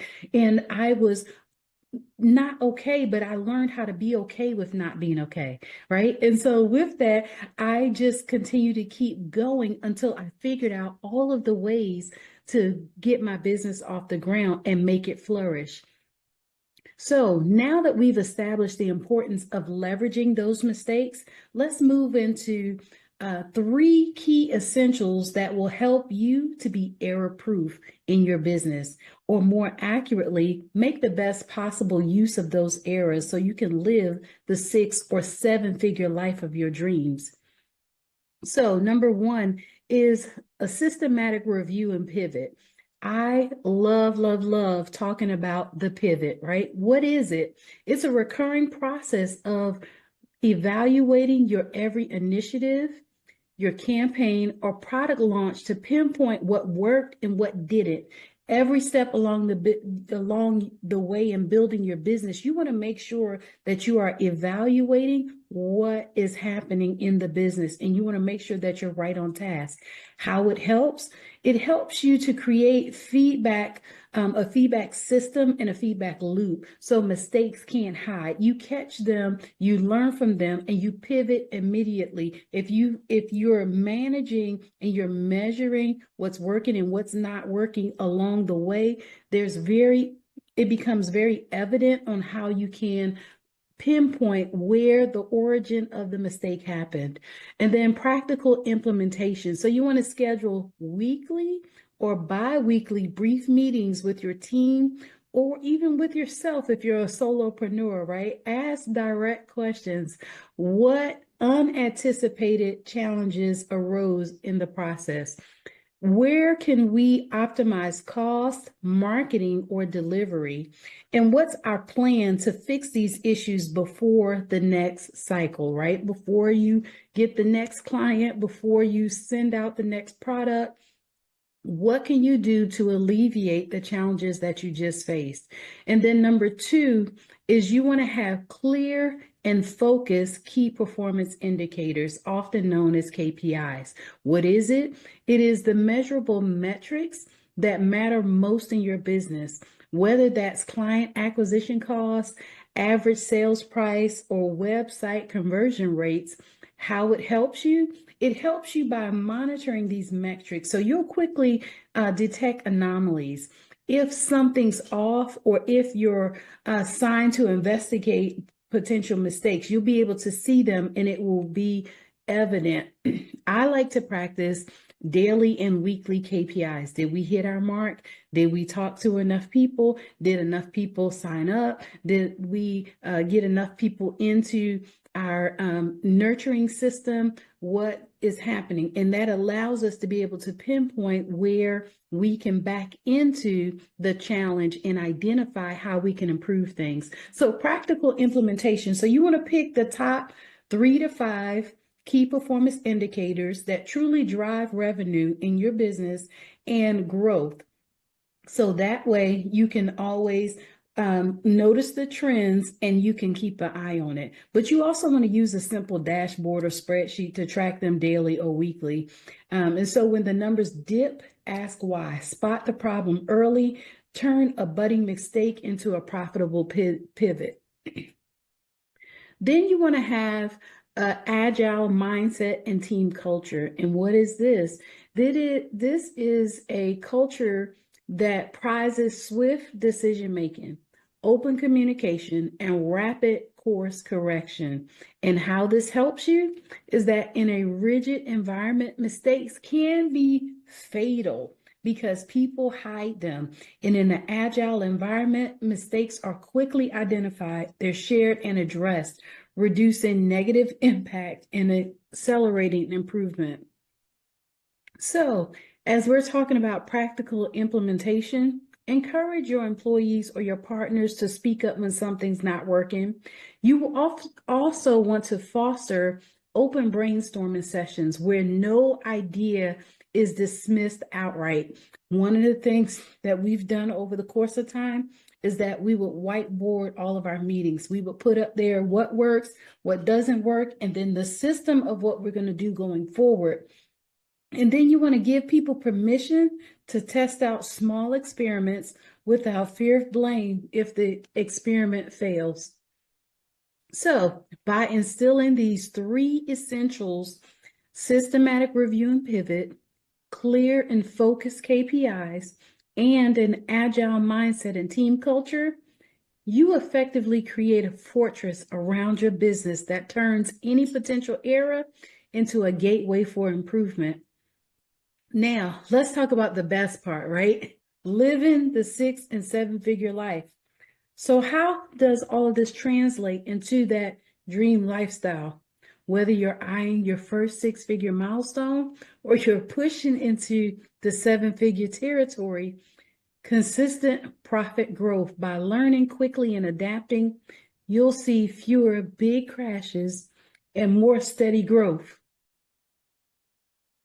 That is so super important because as you are building out your business, it's going to help you to go to that next level. So mistakes caught early become course corrections that save or earn you tens of thousands, if not more. Also, you get to have some peace of mind as you're going through this, right? An error-proofed business or entrepreneurial approach means that you can rest easier. You know that if something breaks, your system and your team culture will fix it before it becomes a major threat. This is just like working in a production type of environment. You know that because everything is so automated or it's coming down the assembly line, if something is off, the potential that everything else coming behind it is off is huge. So you want to make sure that you mitigate the risk even in your business. If you're just doing one product, one service, one client, you can identify that quickly. And then you also want to make sure that you have confidence and credibility in your business. So when your audience sees your transparency about the mistakes and how swiftly you rectify them, they develop trust in you, in your business and your products and services. So this trust transforms into more sales, deeper brand loyalty, and the ability to command premium pricing. As well as, we don't want to forget scale at will. A well-oiled, continuous improving business model can be replicated. It also can be franchised or expanded with minimal risk. Your tested processes and robust feedback loops gives you the freedom to scale, which is how you move from 6 to 7 figures and beyond. And this is where the millionaire math comes in. You want to make sure that first you have your products, your services, and your system down. As you do that, you can now scale or afford to expand and potentially even franchise, right? Can you imagine being the next global brand like McDonald's or Burger King? What about Pepsi Cola and Coca-Cola, right? These companies have figured out their systems and they have something that's in place that now can be worldwide. What about you? Do you want to be a household name? Do you want people to think about you when they think about the products and services that you offer? So as we finish up on today, I want you to remember, embrace your mistakes as the best teacher you'll ever have, as well as leverage every failure for the golden insights that it provides. And then protect your business with the 3 essentials: systematic review and pivot, clear key performance indicators, and an agile mindset and team culture. Do this consistently, and that 6 or 7 life won't be just a dream. It'll become your reality because you're practicing millionaire math. And so your next steps is now to take a single issue or failure that you've recently experienced and perform a rapid debrief. Identify the cause, plan your pivot, and set your next KPI target, so your key performance indicator targets, and communicate that with your team. Put the strategy into action and watch how your mistakes become the stepping stones into your next level of success. My name is Dr. Tabitha Russell, and it has been a pleasure to share with you here on today how it is that you now can live the 6 and 7 figure life of your dreams.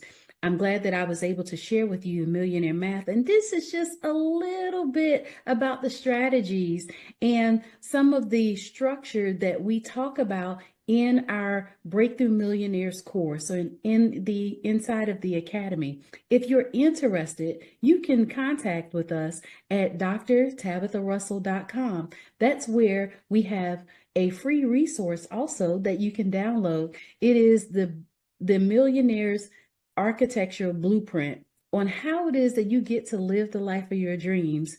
Now, I will say, it's been a pleasure. And if you desire to connect with me, I look forward to seeing you on the other side. And don't forget, celebrate those mistakes all the way to the bank. Take care.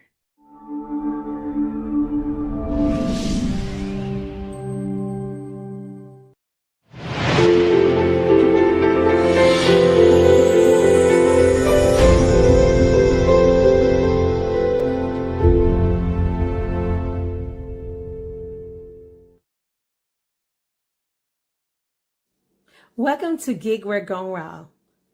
I am Dr. Shamika Walker, your gig work queen. Today, I'm going to be sharing my story and teaching you my roadmap to finding 6-figure success and freedom and flexibility through gig work. Let me start out by letting you know how I initially got involved with gig work. It all started when me and my husband decided we wanted to purchase a home. We went to our finance advisor. She pulled our credit and she let us know that we are conditionally approved. Those conditions were that we needed to pay down our credit cards, and have more money in our savings in order to be able to pay for the mortgage if we ever have a rainy day. Well, that's where gig work came in. Me and my husband both decided he would do Uber, I would do Lyft.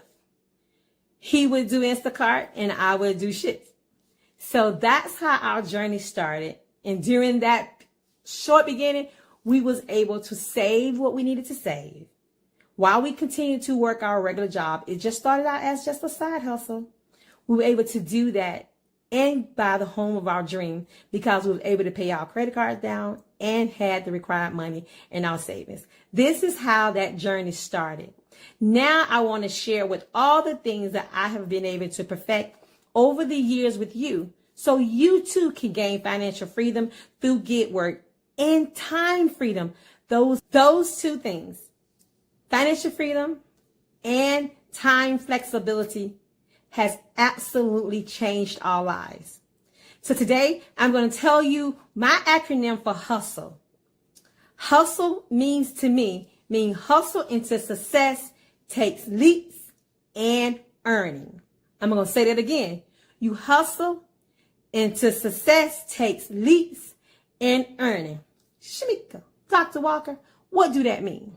That means you keep hustling until you hit your major financial goals and target, like earning a six-figure income. Whatever that goal is for you, you keep that hustle up no matter what. Today, my goal is to empower you to maximize your earning, scale your hustle, and build long-term wealth using gig platforms such as Uber and Lyft and Shipt, and a lot more. Get ready to learn to build solid financial foundation, create multiple streams of income, and invest in your future. Next, I'm going to teach you how to maximize your earnings across multiple platforms in order to optimize your time to maximize profit. How are we going to do that? We're going to do that by working multiple platforms at one given time. For example, if I'm doing Uber, I'm also going to have my app on for Lyft. So whoever hits first or give me a client first, then that's who I'm going to go with. And what that does, that control my downtime. That doesn't leave much room to lollygag, I guess you could say, or to not have something to do. So same thing, if I decided today I'm going to do the shopping and delivering, I'm going to do Shipt and Instacart together because they're very similar. Whoever gives me the most gigs for the day, that's who I'm going to run with. But if it gets slow and that's downtime, then I'll jump on the other app. But most of the time, I'll run them simultaneously until I get a client. Once I get a client, I cut the other one off. It's the same thing for Uber Eats and DoorDash. Same exact thing for Spark and Roadie. You have to have a pattern or how you're going to work those together. So I work similar ones together in order to maximize my profit and not to have much downtime. That's very, very important. Do not put all your eggs in one basket. You have to have a backup plan so that your day goes smoothly and you can reach the goal that you're trying to reach that day, in which we're going to talk about setting goals, attainable goals next. Before we get to setting goals, I just want to share a little bit more with you about optimizing your time in order to reach maximum profit. And what I meant by that, if you're doing Uber and Lyft, you want to make sure that you know your surrounding, you know the events that's going on in the area in order for you to maximize profit. For example, if you're going to do the ride share, then you want to maybe go out during early morning traffic whenever people are trying to get to work, when they're trying to get home, because those are the times that you're going to maximize your profit during those times, because you know people need to get to work and you know they need to get home. But if you're doing delivery service, then you may want to focus more on breakfast time, lunch, and dinner, because that's when people are going to be ordering food in order to service those clients more, and you're going to make your more money. The same thing with the shopping and delivering, which, let me tell you now, my favorite of all 8 of these apps is Shipt. I love to do the shopping and delivery. And with the shopping and delivery, what I've learned over the years is the best time to do that is Friday through Monday, are the busiest days. Let me tell you why. Because everybody on Friday, they're preparing for the weekend or for whatever event they have on Friday night. Football, sports events are normally on the weekends, even that's going to be on any level, high school level, junior high level, and professional and college level also. So, and then on Sunday and Monday, they're getting ready for the week. They want to buy groceries for that they already eaten over the weekend, or whatever it is that they're trying to replace for the week, make lunches for themselves or their kids. That's why it's so important to know your market. Knowing your market is going to help you plan your schedule effectively, no matter which app you decide to use or which gig work you decide to do for that day. It's so important to know your market and where you live at, whether you're in the metro city or whether you're in the suburbs. You still need to know all the events and things that's going on in order for you to maximize your profit. And so just remember, the more apps, the more opportunity, the more income. My goal is to teach you to work smarter, not harder. Setting realistic financial goals is crucial to your growth. Let me tell you why. Because you have to plan in order to know where you're trying to go and to also track whether or not you stand on the right track and if you need to make adjustments. And how do you do that? You do that by setting daily, weekly, monthly, and yearly goals. Whatever it is that you're trying to achieve. When I started gig work, like I said before, I was trying to purchase a home. I couldn't get the home of my dreams without lowering my credit cards and saving in my savings account. So if you're looking to just do gig work to save, that's fine. If you're looking to supplement income and pay down credit cards, that's okay too. But if you're looking to turn it into a full-time gig like I have done, then it's important that you set these goals, because you want to set realistic goals so that you don't get depressed when you don't hit those goals. So don't try to jump all the way in the deep end until you learn how to swim. That's very, very important in your growth in the gig industry. So for example, when I started, I wanted to do $300 a day, because $300 a day times 365 days a year equals $109,500. I've reached my six figures just off a simple $300 a day. But if $100 do it for you, that's still $36,500 a year. That's a good savings, a good college fund, good paying down debt. Whatever that looks like for you, make sure that you set those goals, revisit those goals, and adjust as you need to. While you're setting goals, make sure one of those goals is saving for an emergency fund. And let me tell you why. It's very important to have an emergency fund for those days when you cannot go out and do gig work, especially if this is your full-time gig. Because you don't want to put yourself in a situation, because you know when you're dealing with self-employment and working for yourself, if you don't work, you don't make any money. So while you are making a lot of money and you're hitting those goals, make sure you have a emergency fund set up. One of the easiest ways of doing an emergency fund and a savings account is to set it up on automatic draft from your account. Just let it set up automatically. You don't have to think about it. You don't have to worry about it. Just let it go automatically, whether that's $50 a week or $50 a month or $100 a month, whatever that looks like to you. You want to have that emergency fund. So for those rainy days or snow days when you can't go out and do anything, you're all snowed in. That's very important to plan for those types of occasions. Same thing if you wanted to purchase a home. Set it up on automatic draft. Make you a home fund. That account is only for when you get ready to buy a house or if you get ready to pay down those credit card debts. It's very important that you do have that emergency fund, savings account if that's what you want, funds for your home, and funds to just pay down debt. It's very, very important. Many always ask, Shamika, Dr. Walker, what are you doing for retirement? Just because you're not working a regular 9-to-5 do not mean that you cannot save for retirement, because you can. It's the same exact thing. You can enter money into a Roth IRA or a 401k plan without working for a regular company on a day-to-day basis, a regular 9-to-5.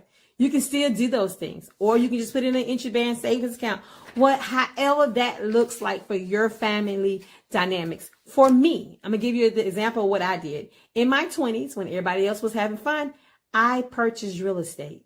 I can't remember who got me into purchasing real estate. I think maybe because I was a finance manager and I got a chance to watch the different method that it takes to purchase home. So I decided to do that. So in my lifetime, I've owned 4 homes and I still own 3.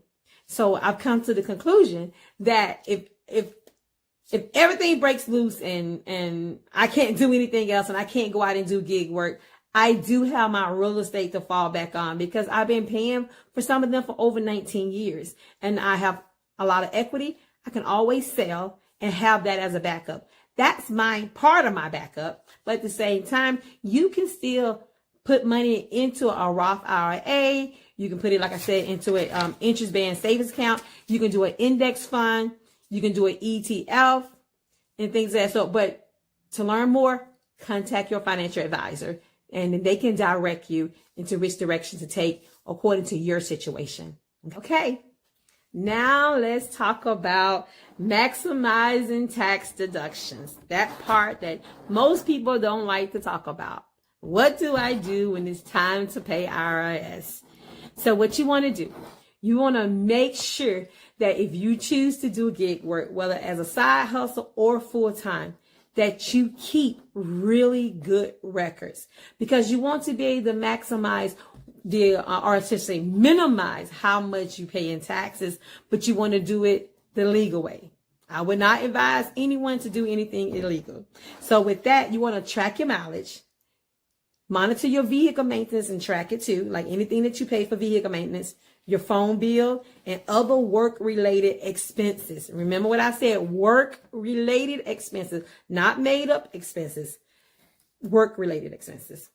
And keep accurate records and save money come tax season. So that could be part of your savings, especially if you're making 6 figures and you don't have a lot of tax deductions, you're probably going to owe. So you want to be prepared for that. I'm not your tax advisor.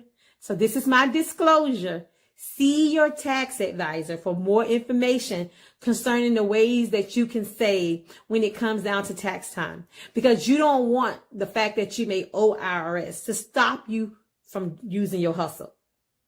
Because I would rather hustle, make the money, and pay my taxes versus not to hustle just to not to pay taxes. But then I'm struggling financially to take care of day-to-day activities for me and my family. So remember, the more you track, the less you pay in taxes, the more money is in your pocket. Because financial security equals peace of mind. So don't let possibly owing IRS stop you from doing your hustle, especially if this is your full-time gig. If it's just a side gig, you can still maintain accurate records in order to save on the amount that you will owe back in taxes, if you even owe any. But once again, don't take the word from me. Contact your tax advisor for more information and to make sure that you're doing the right thing for you and your family when it comes down to filing your taxes. Diversify your side hustle, which simply means have a backup plan. Gig work is so much more than driving, shopping, and delivering. You can be doing things such as freelancing, writing, tutoring, and even counseling others. Whatever that looks like for you, what you love to do as a side hustle or as an extra gig in order to supplement your income and reach those financial goals that you're trying to reach in life for yourself and for your family. That is your side hustle and that is your gig work. Don't get stuck in just a generic one like Uber and Lyft and Shipt and Instacart. There's more that you can do and more that you can bring to the table, because it's so important that to add multiple streams of income, you must build your portfolio in order to gain financial stability. And you do that by having the more hustles, the better. Don't get stuck in believing that you only can do 1 or 2. You can do as many as you're capable of handling, and in many that brings you the joy and the satisfaction in order to gain financial freedom. You decide on what that looks like in your life. Like for me, having that backup plan, like I said, I bought real estate at a young age. Therefore, if all else failed, I would sell. That kind of rhymes, didn't it? If all else fail, sail. That is my part of my backup plan. But I do work multiple streams of income so that I always have a backup plan. So that's why I say it's so important to diversify your side hustle so that you have a backup plan to be able to reach all of your financial goals, especially if you want to have that hustle that allows you to make six figures and now becomes your full-time gig, your full-time job, so that you are successful at reaching all your goals and your targets when it comes down to financial gain and taking full advantage of having the flexibility of time. Remember to stay consistent and be patient. Success takes time. If you want to build a six-figure income with gig work, you must be patient. You must be disciplined, and you must be consistent. That's very important. Celebrate every win, even the small ones, because the small wins turns into big successes. So just like the scripture, one of my favorite scriptures is Zechariah 4:10. It says, do not despise these small beginnings. Do not despise these small beginnings, for the Lord rejoices to see the work begin. So even if you start small, you must trust the process, stay the course, and make adjustments as needed. It's so important. Small always turn into big successes. Okay, let's recap hustle. Hustle into success takes leaps and earning. Your way to success. Remember, number one, maximize your earning by using multiple platforms to always be earning. Number two, optimize your time. Work during peak hours and use tools to work smarter, not harder. Number three, set realistic goals. Break down your goals into manageable targets daily, weekly, monthly, yearly. Number four, build an emergency fund. Automatic savings to protect yourself in slow periods. Number five, maximize deductions, track expenses, and save money on taxes. Number six, save and invest. Set aside for long-term goals and grow your wealth. Number seven, diversify. Don't just rely on one hustle and more. Add more to the mix. The more, the better. And number eight, be consistent and be patient. Stay disciplined and the results will follow.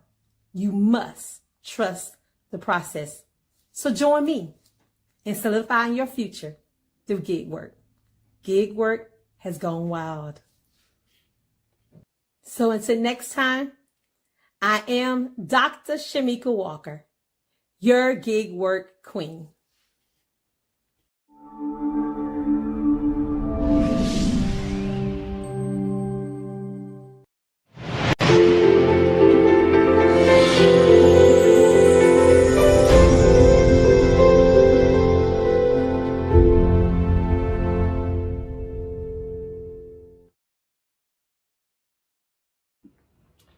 Thank you, Les, for that kind introduction. I am Tom Shaw, and I want to talk to you today about something special. You have something special in you. You were born with greatness, and you have that in you today, and you can tap into it whenever you'd like to. Now, I was told one time by a mentor of mine that 1 out of every 3 people are beautiful. And since you guys are such a beautiful group of people, do me a favor. Look to your left and then look to your right. Well, if it's not either one of them, then, well, I'll let you guys figure that out. I want to talk to you today about what it takes to change your mindset. What does it take? How do you get from where you're at to where you want to go in the best possible way for you? I want to talk to you about what it means to have the right mindset, your best mindset. Some professionals would say, well, you got to have a paradigm shift. Well, I'm not here to talk to you about those kind of technical terms. I think we all understand what a mindset is, because we know, and I know, and all of you know, that when you go into a bad situation with a crummy attitude, you're just going to make it worse. But if you go into a good situation and you have a great attitude, it will be even better. And the reverse is applicable. So here's the deal, folks. You and I are no different than one another. I've worked hard to get where I'm at through the events that have happened in my life. I've been molded and changed and had to figure that out. And I want to talk to you about that today, because part of my story is relatable to what it means to have the correct or the right mindset. You see, ladies and gentlemen, I had dreams and hopes, and I hope all of you do too, because otherwise I don't think you would be here in this room. You've taken the time and paid the money to get here, and you're here for personal reasons. But when I was 16, I was a really good athlete, and I was playing football and baseball, and I had everything going for me. All the right things in my court, right? But I had dreams. And my dreams were that I was going to go to college and be a running back in college, and I was going to win the Heisman Trophy. And after I won the Heisman Trophy, I was going to go to the NFL and play football in the NFL. But those dreams changed for me. And I had to change. And here's how those dreams changed. See, when I was a little kid, I had a problem. And the problem I had was I was a chronic sleepwalker. I would get up and go into other rooms, open the refrigerator, do things in the refrigerator I wasn't supposed to. I would leave the house. My mom would have to follow me. And when I was 16 years old, it happened. I slept, walked out of the house, got in the car, and I drove off in the car. Nobody else was hurt, but I had a very traumatic accident. I had a spinal cord injury, and I became paralyzed from the waist down. Well, somebody found me, and they got the ambulance there, and they took me to the hospital. Of course, my parents got there and a few other relatives. And before you know it, they're talking about, we got to do surgery and we got to get this guy fixed. But the doctor came in finally with the x-ray, and he's putting the x-ray up underneath one of them old-fashioned x-ray boxes that hung on the wall with a backlit. And here's what he said. He said, sorry to say this to you guys, but Tom will probably never be able to have children again, ever, and he will never be able to walk again.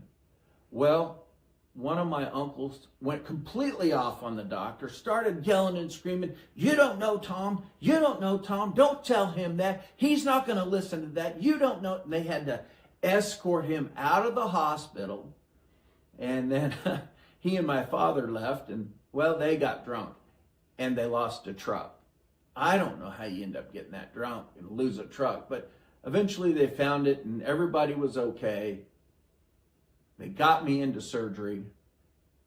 I just wanted them to kind of get out of the room so the doctor could go to work.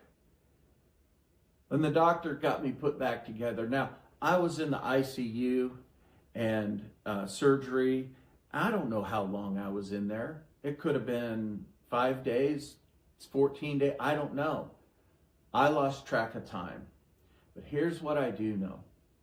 When I woke up in my regular hospital bed, in the regular hospital room, flat on my back,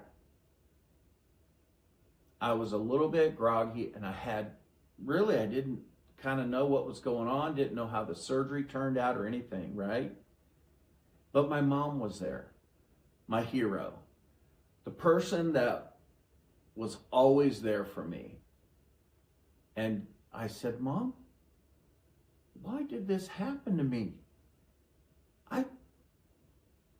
This doesn't happen to people like me. Why did it happen to me? And she said, sweetie, it doesn't matter why this happened to you. All that matters is that you focus on healing and getting better. And then she said something that I will never forget, and I say this to people all the time. And she said, sweetheart, I want you to know, this too shall pass. This too shall pass. What I had to do in that moment and during that time period, laying flat on my back, I couldn't get out of bed. I couldn't use the restroom on my own. I couldn't move my legs. Paralyzed from the belly button to my toes. I had to make a decision. I had to make a decision about how am I going to take care of this situation, manage myself. How? What am I going to have to do to take care of myself? I've never been paralyzed before. Now that might sound silly to say, but it was true. And the fact of the matter is that I didn't know what to do. But what I did know was this, that I had to make up my mind and challenge myself with a mindset that was going to be positive, and that it was going to be a mindset for me to overcome everything that had happened to me. I was still alive, and I was grateful. I had to be grateful for that. Because when you choose your mindset, and all of us have this choice, by the way, we all have the free will to choose whether we're going to be grouchy, whether we're going to be happy. How are you going to have an attitude tomorrow? Well, make up your mind the night before you go to bed, or when you get in bed and you're taking care of your personal time. You tell yourself tomorrow's going to be a great day. And most likely it will be a great day. But you've got to make up your decision on your own. Every one of you have this ability to choose what kind of a mindset you're going to have. And what kind of a mindset are you going to present to other people? Maybe you've got dreams. Maybe you've got hopes. And maybe coming to this conference was the one thing that you're going to hear that you're going to go, oh, I understand now. I get it. I understand what I need to do to move forward. Because I'm hearing these people speaking to us today. And it's okay to borrow the people's confidence. Any one of you guys can call me, text me, email me, and we'll have a conversation. Maybe we'll do some one-on-one coaching, but we're going to talk about you can borrow my confidence. Everybody in this room needs a mentor and a coach. I believe that with all my heart. And the reason I believe that is because that's what I've been doing for myself ever since I started real estate. And the reason I do it because it's a relationship business. But when I come out here and I'm speaking to you, it's no different. This is a relationship business. And what I want to tell you is you have the choice to make up your own mind right now, today. Don't wait. What are you going to wait for? If you wait, pretty soon you'll be 60, then you're 70, then you're 80, and then you've died and you've left all those dreams and hopes right where they were. No place. sitting on the couch next to you with large angry eyes looking at you like, why did you cheat us out of getting to do what you should be doing? Not only that, ladies and gentlemen, but you're cheating everybody around you. Maybe you want to write a book. Maybe you want to climb a mountain. Maybe you want to ride a bicycle around the world. I don't know what that is for you. But whatever it is, today's a day to make the choice to do it.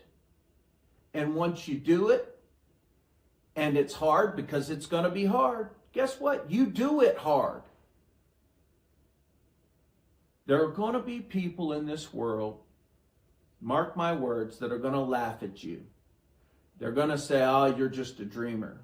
There are going to be family members who don't have confidence in you. And they say, well, you can't do it.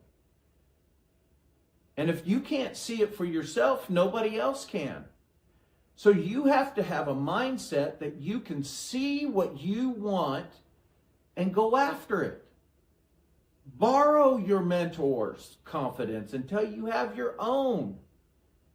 It's okay. The only reason people ask for help is not because they're weak. It's because they want to remain strong. That is a fact. You want to remain strong, not only for you, but so you can show all those naysayers, the people out there laughing and heckling you and making fun of you because you're trying something that they're not willing to do. They're happy with whatever mediocrity is that they're living. They're happy with their status quo. But that's not you. That doesn't have to be you. You're here, you're in this audience. You've made up your mind already to come to a conference where everybody here is going to talk about being positive and uplifting yourself. We're not here talking to you about how to bake a cake. No. We're here because we want to help you. We want to be your stretcher bearers. We want to be a part of your journey. And if the words that I'm speaking to you are words that are going to help you get started on your journey or complete your journey, then I'm happy to do it. I'm happy to do it. You see, I had to make up my mind. I had to make up my mind about how I was going to move forward in this event that happened to me. It wasn't the event that I was really focused on, and I learned this about myself later in life. It was, what am I going to do with the information I have? Well, I knew that I was paralyzed, and I knew I had some other issues to deal with. My back was broken, and that was a problem. Not being able to walk is a problem. Okay? It's not an inconvenience. That's a problem. Here's what I had to do. I made up my mind at that moment when I was talking to my mom after I woke up that I'm going to have a great mindset. I'm going to utilize the athletic training that I had gotten all my life since fourth grade to do this, to tackle this journey that I had just started. Tough journey. Then shortly after that, I find out that I'm going to go to rehab. And they take me to rehab. Now, keep in mind, I get to rehab and I'm there and I'm utilizing my visualization skills. A great skill. I still use it to this day in my business, and I use it when I'm doing my quiet time. I utilize it when I'm thinking about speaking to people. I visualize this whole scene, start to finish. I visualize it. How do I want it to come out? I have that imprinted in my brain over and over and over, and the visualization skill works. And it does help provide some confidence in your mindset. So they get me over to the rehab center. And while I'm there, they're tough. Every day is a grind. And my very first day there, they take me to this meeting with these doctors. And these doctors, they're saying, hey, Tom, tell us what your goals are. I'm like, okay, I'm going to walk out of here. And listen, I was 16 and I was cocky, okay, let's just say. And I had not lost all my confidence, but I had lost my mindset. So I got my mindset back in it and I said, I'm going to walk out of here, doc. He said, after looking at my file, Tom, that's not realistic. Based off your prognosis, you go back, think of a new one and come back, let us know. I said, well, then this meeting's over. I turned my wheelchair around and I left. I never returned to that meeting. Never, ever. Ladies and gentlemen, don't let somebody else's opinion of you determine who you are and the way you think. Only you and God can determine the prognosis. The doctor can only determine the diagnosis. And I say that because I'm in charge of me. And little did he know, he lit a fire underneath me. A fire so hot that I utilized what he said to me as part of my motivation. Along with some other things, I used music. I used visualization. I had all these tools that I could use to help myself daily. Then when I physically get to the rehab part, I'm working hard. I'm doing the physical rehab. I'm stretching. They're eventually getting me up in between the walking bars where I'm trying to take steps and I can't hardly do that. But they're what I do have, they're trying to strengthen. Ladies and gentlemen, 31 days later after I got there, I walked out of that hospital with braces on both legs up to my waist, crutches on my arms. But ladies and gentlemen, I walked out of there. I walked. Let me just say that to you one more time. I walked out of that hospital. Ladies and gentlemen, look to somebody your left and your right and tell them this. You've got this. Okay, now I want you to do the same thing and say, motivation is your friend. Ladies and gentlemen, I used whatever it took because there are going to be days that you can't find motivation and you're going to have to find a resource within yourself or something in your environment to help you get the motivation to get your butt in gear to do what you need to do. That is the difference. That's what I had to do. I had to use my own imagination and motivation. For example, I'd be laying in bed, and this is prior to being able to move my feet or legs or anything. And I would visualize my big toe moving. And one day, I'm laying there. My grandpa is at the foot of my bed. And he said, I think your big toe just moved. Did you move your big toe? I said, well, I don't know, Grandpa. Maybe. He said, do it again. Try it again. And so I'm closing my eyes and I'm concentrating like heck. And he said, it moved. I saw it move. Well, I thought to myself, if I could move my big toe, then maybe I could start concentrating on my other toes. And then once I could wiggle those just a little bit, I started to concentrate on my ankle and so on up my body. And I did that every single day. And then I eventually got strong enough that I could walk with crutches. And then I could walk with a cane. And then I could walk with none of those, just a brace on my right lower leg. But here's what happened. I got to the point where I was where I was going to be. And the doctors told me, they said, you know, once you're at 5 years from your surgery date, then whatever you have is what you'll end up with. Hey, in the grand scheme of things, 5 years could look or sound like a long time period, but it went by really fast.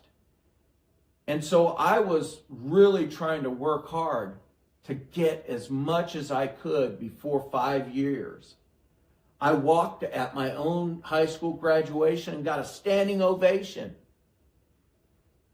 How many of you have ever been through a trauma? A trauma that you didn't know what you were going to do to move forward? Raise your hands. Yeah, a lot of you. Those traumas could be losing a family friend, a family member, breaking your back, having a leg or an arm amputated, having a car accident, going through rehab for drugs and alcohol. Whatever that trauma is in your life, it's not the last thing, and it will never be the last thing. You have what it takes. You have greatness within you. Most of everything you want to do in life is between your ears. You just have to tap into it. You have to tap into it and put it to work. Make sure that you are allowing other people to support you. I've talked to you about finding the right mindset. We've talked a little bit about motivating yourself, allowing other people to motivate you. You know, after I had my accident, there were about 4 or 5 people in my life, besides family, friends, that I found out who my real friends were. And these guys, they were my football buddies. They treated me just like we were still on the football field. They didn't cut me any slack. They put me to the test. They said, Tom, you're not crippled. Do it yourself. Now, they weren't saying that to be mean. They were saying it out of love because they knew what I was capable of. They gave me a reality check every time we hung out. Several of those guys went above and beyond. And I'm going to tell you right now, after I got years out beyond my surgery, I reached back and found these guys, because you know, you lose track of people because of life happening. And I found these guys and I made sure they knew what they meant to me and how they affected my life. They changed my mindset. They helped me with that. They allowed me to be who I am today. You see, just because I had this one tragic, unfortunate accident doesn't mean I'm immune to having another one. And neither are you. And the support system you have around you is vital to helping you stay healthy, happy, and successful. From my accident in 1985, there were pharmaceuticals involved. And just so happens that that was around about the time they started feeding people opioids. Now, I didn't know at the time, and I don't know that anybody really knew at the time what the effects of opioids were going to be, but today we have a crisis. And if you're taking opioids and you want to talk to me, you can call me, text me, email me. I'm happy to talk to you. And I will share my experience with you and what I went through. You see, I had a support system, but 33 years after starting the opioids, I detoxed. Now, I had the help of a doctor wean me down, and I did take myself off of them when I was on the really teeny tiny dose, which was a mistake. But I also married to my best friend in the world, and the love of my life. And she's a nurse. And because of that support that she provided me, I went through hell going through this detox. But it wasn't near as bad as it could have been because I had her and my kids. But I detoxed in 2018. You know what else I did in 2018, ladies and gentlemen? I wrote a book about myself, about my story. This story that I'm sharing with you, you can read it and get the details for yourself. But that year was a banner year for me, so to speak. You know, that's the year where I started. I had a coach, and this coach said to me, Tom, what do you want to do? Why are you coming to my office and seeing me? I said, well, I want to write a book. I just detoxed off of 33-year opioid addiction physiologically, and I want to write a book, and then I want to ride my hand bike 50 miles, and I want to raise money for a foundation called Steps of Faith Foundation. Well, he said, well, what's that? It's a foundation that provides artificial limbs for people who can't afford them or are underinsured. And so here's what I did. I had this hand bike.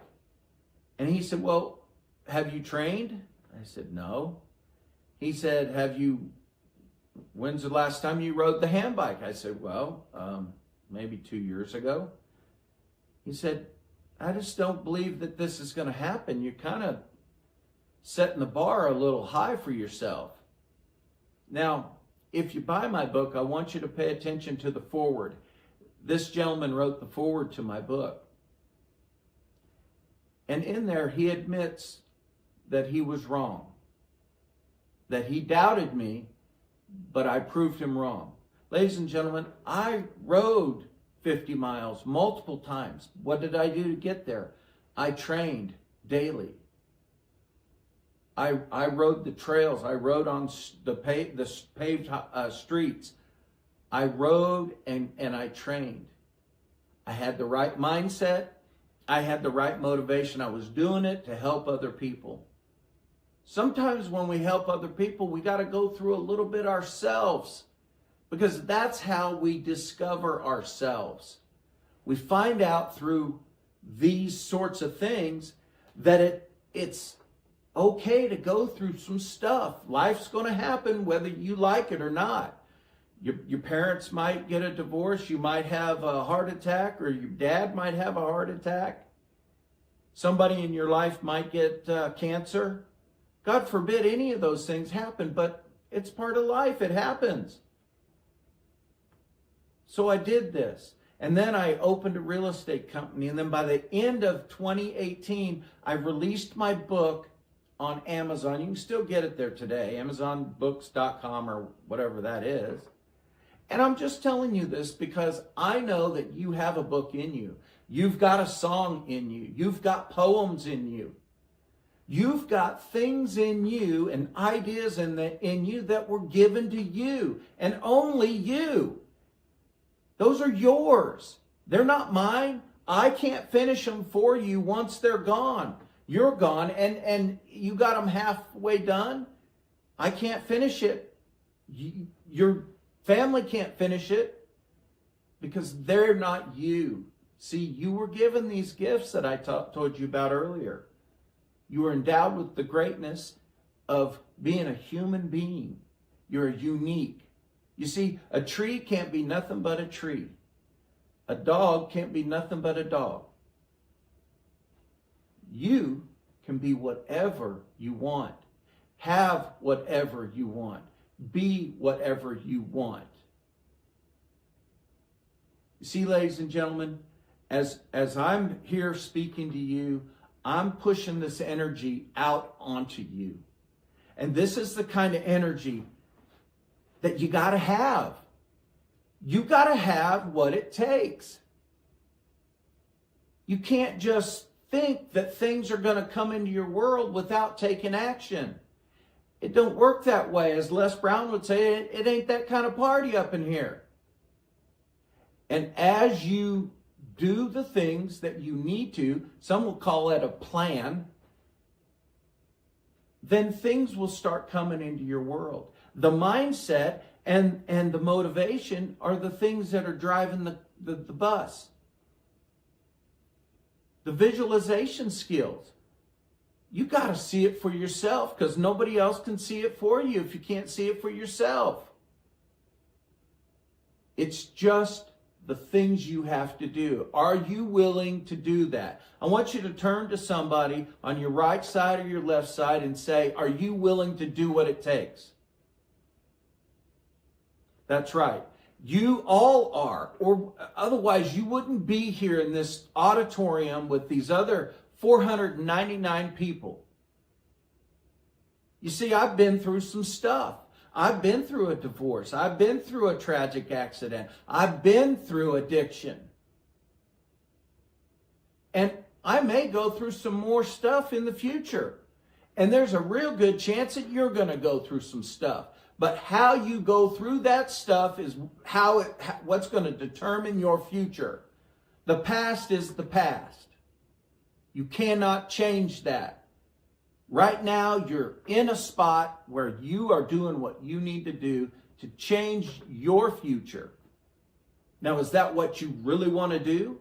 Or did you just come here because you want to come to a big event? Believe me, there are a lot of people in this room that are going to leave here, and for 2 days they're going to be hyped up and they're going to be ready to rock and roll, and then nothing. You have got to be willing to do what it takes.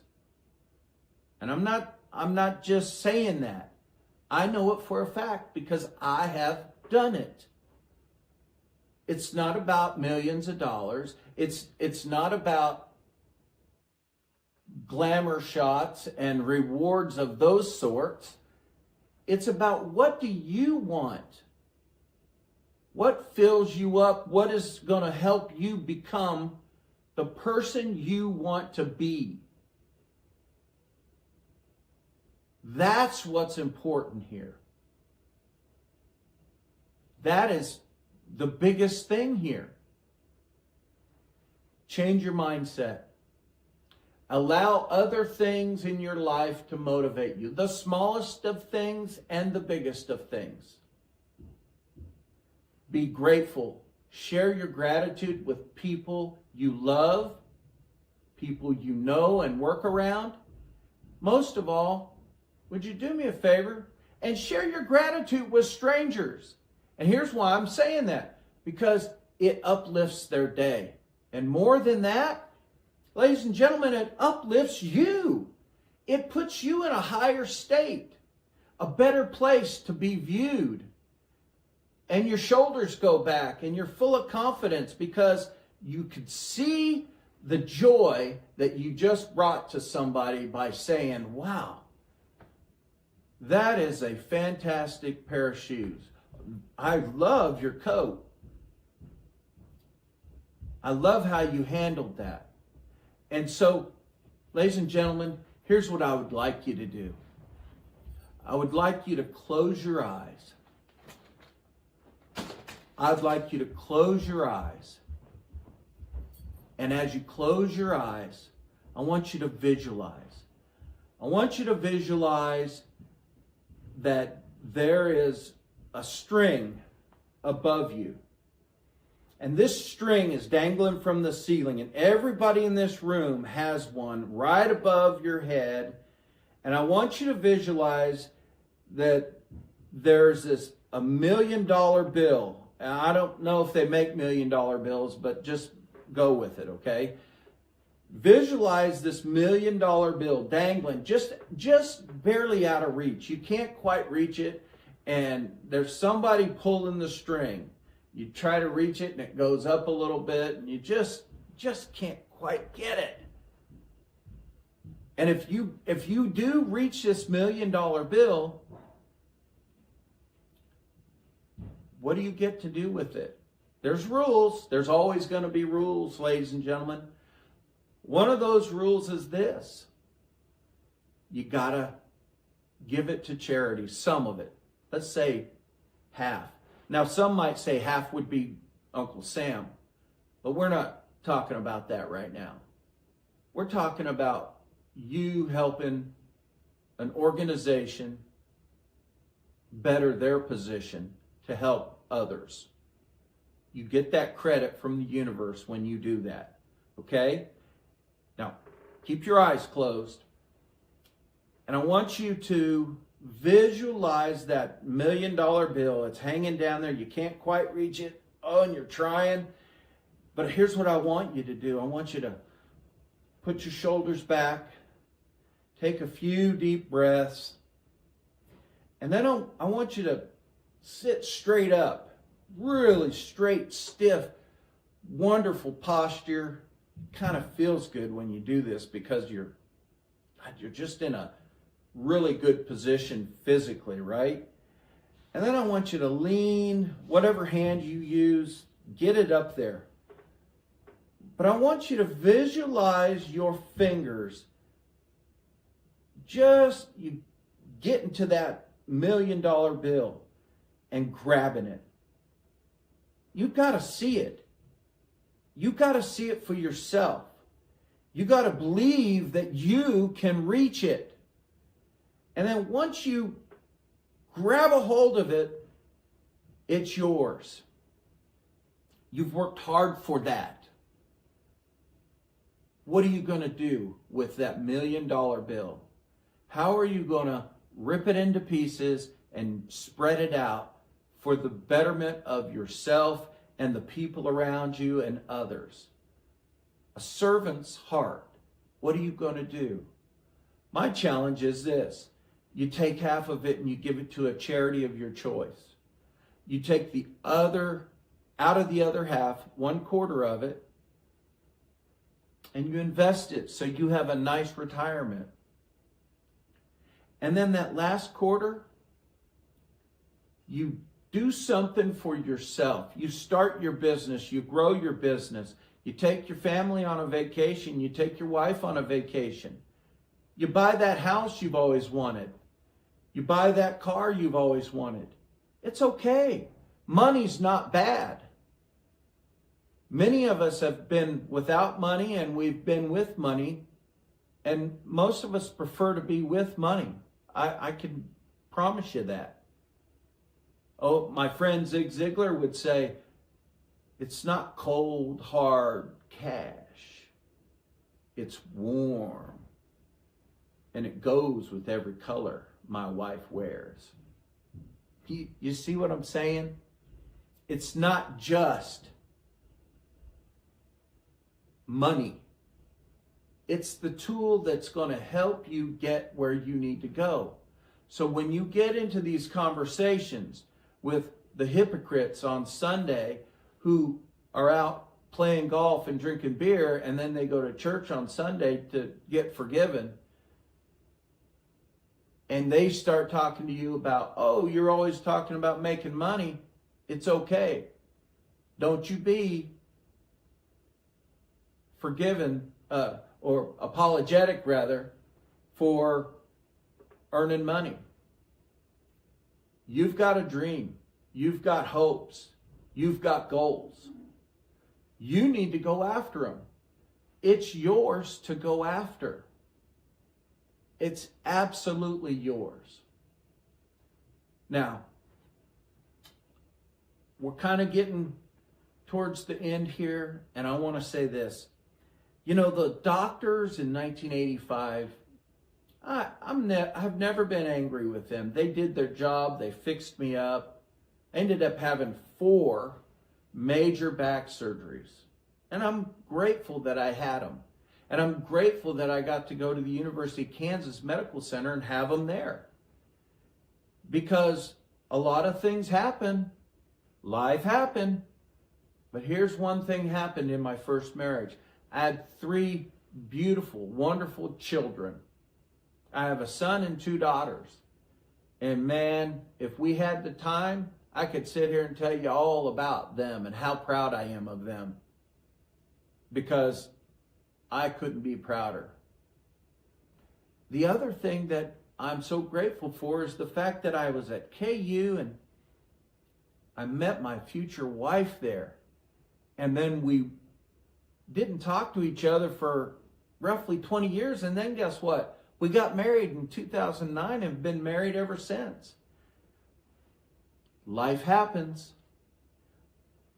No matter whether you're on point or you're on the sideline. You know, Les Brown tells a story about, have you ever been in your car and the emergency brake is on and you're pushing the gas pedal down, the car, it won't go anywhere. And you don't realize it's on. You push the gas pedal, you mash it down, it doesn't go anywhere. And then all of a sudden you're hitting the gas and you pop the emergency brake and choom, off you go. That's the way your life is going to happen. If you need to pull over at some point and sit on the side of the road to gather your thoughts, that's okay. Most every speaker in the world that I've ever listened to, and whoever I will always listen to in the future, and including me, will tell you this. Great things happen to people when they get quiet.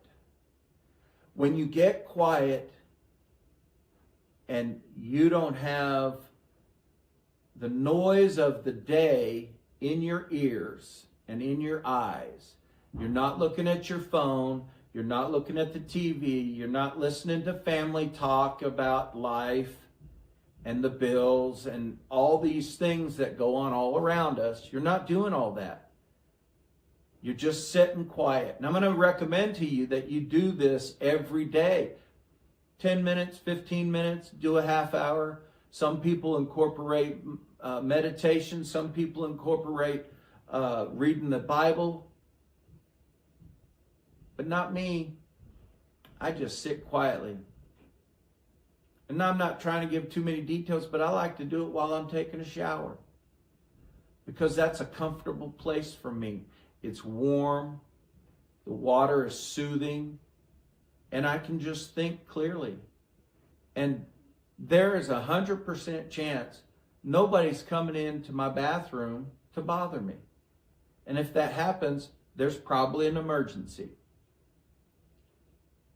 But you got to take the time to get quiet. Great things happen to people. That's how people figure out what the title of their next book is going to be. That's how people figure out that they want to try something that they don't think's been done before. Maybe part of it's been done, but you want to improve the process. You know, I never thought that when I was in the 7th grade and they introduced Apple computers to us, that we would all be carrying around a computer in our hand with an Apple on it from that very same company 40 some years later. Life happens. But everything is in the universe already. It's already been created. You have to pull it out of your mind and your mindset and yourself and get it done. Because that's yours. That's yours to give. And if you don't do it and don't give it to us, you've neglected us. And we want what you have. A lot of people die at age 36. They just don't get buried until they're 65 or 80. All those dreams and hopes are standing around your deathbed with angry eyes looking at you, saying, we could have been something. Why didn't you do us? Use us. Make us happen. And that's the way it's going to be, because that's how it is. And I'm saying, you have an opportunity to make a choice. Make a choice. Does everybody in the back hear me? Make a choice. Make a choice to change your mindset. Make a choice to allow motivation to come into your life in many, many ways. You read something, you see something, you hear something. It's okay to be nostalgic. be motivated by things from the past or words from people. It's okay. It's not going to hurt you. Imagine this. Imagine you have this idea in your head that if you don't tell it to the world or try and get it out there, something terrible is going to happen and the world is going to implode. It's that big of a deal. It's that important. You have that in you. Zig Ziglar says you were born and endowed with the seeds of greatness within you. We all were. We were all given a gift of life and a gift of being able to think and choose with free will. You all have that. I suggest you all use it. I'm passionate about speaking to people. I want my message to be clear that it's not about what you don't think you can't do. It's about what you don't know you can do because you haven't tried it yet. Get off the couch right now, today, and try it. Be mindful. Be mindful of everything that you want to do. Is it going to cost money? Probably. Everything does nowadays. It always has, but even more today. Is it going to be hard? Yeah, it's going to be hard. Well, then do it hard. Work hard. There are a lot of things that happen in people's lives that they accomplish not because they had the money, but because they worked hard at it. And they stayed dedicated to it. They fell down 7 times. They got up on the 8th time and they kept going. Because along the way, you're going to get banged up, bruised up, and bumped up. And that's going to happen. That's the part that's called life. You're going to fail your way to the top. You see, the problem with most people's thinking is that they don't believe that it's crowded at the bottom. Well, I'm here to tell you that's where it's most crowded. You're in thin air at the top. There's not a lot at the top. Not a lot of people up there. It's not crowded. You want to get there, be there? You got $1 million idea? Then treat it like it's $1 million idea. Go for it. Don't just sit there and allow yourself to be second to nothing. Those people I talked about earlier who are saying, oh, come on, man. You can't build that. You just can't build that. It's impossible. Apple Computer was started in a garage. I've never been to their headquarters, but I hear it's quite big and fancy. And that same person, after you find a little bit of success and you prove to them that you can do it, they're coming back to you and they got their hand out and they're saying, hey, you think you could get me a job at your company? Yeah, that's what happens. Again, you can't allow somebody else's opinion of you determine who you are. That's not what it is. We're not going to play those kind of games around here. You've got to have a mindset that is like steel. Steel sharpens steel. Ching, ching, you know what I'm saying? You've got to believe in those things because they're real. Do you believe in faith?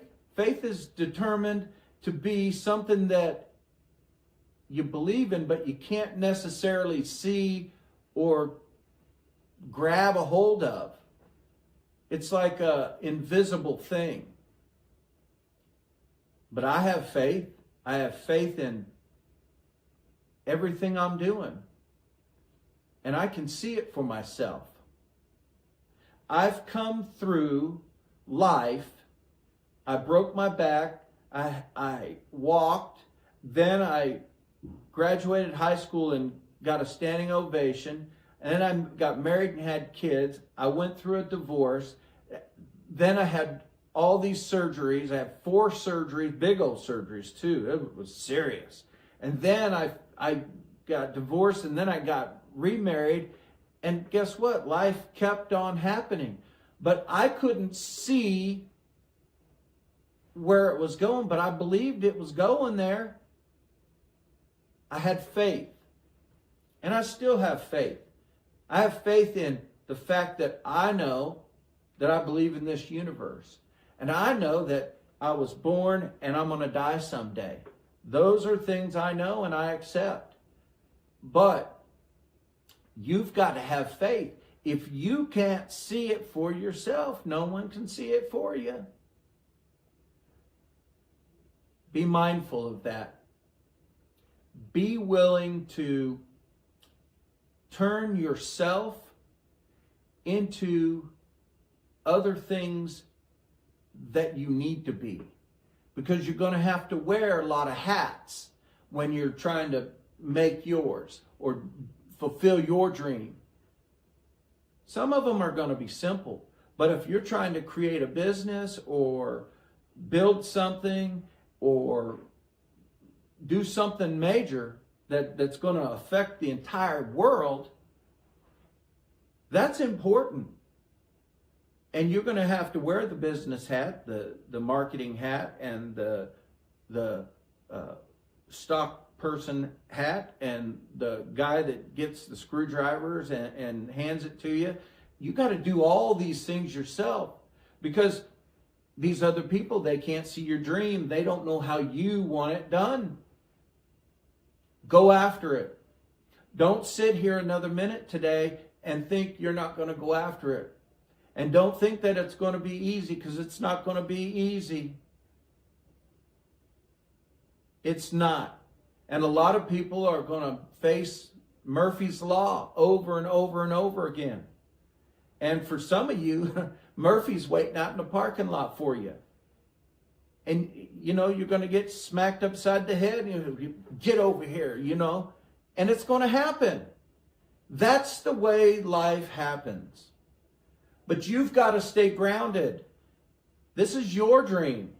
You've got to stay in a mindset and have the right motivation with the right support system and the right amount of faith to get what you need and what you want. There are people in this world that are okay with just accepting what's happening right down here at the bottom. That's not you, folks. I can see it in your eyes. Every one of you in here, I can see it. And I can see it for you, because I believe in you. And if you need to borrow my confidence to get started, then I invite you to borrow it. Now, I want you all to just take a deep breath. Close your eyes and imagine this. You're breathing deep, and you can feel the energy in the room already. I can feel it. I hope I'm adding to the energy. But I want you to close your eyes, and I want you to take a deep breath. Inhale in, out. I want you to imagine all your dreams and successes are already completed, and you've successfully gotten what you want out of life. But wait, there's more. You're not finished. Keep your eyes closed and keep breathing. I want you to feel the energy of the people around you. They're passing energy over to you and back and forth, and you're giving them your energy. And as a group, we're all providing this energy for each other that is keeping the room bright. Keep breathing. Take this moment to dream and believe that you are done. You can accomplish everything you want. You have everything in your toolkit to get started. You know what your mindset is. You know what your motivation is. You know what your support system is. Take another deep breath.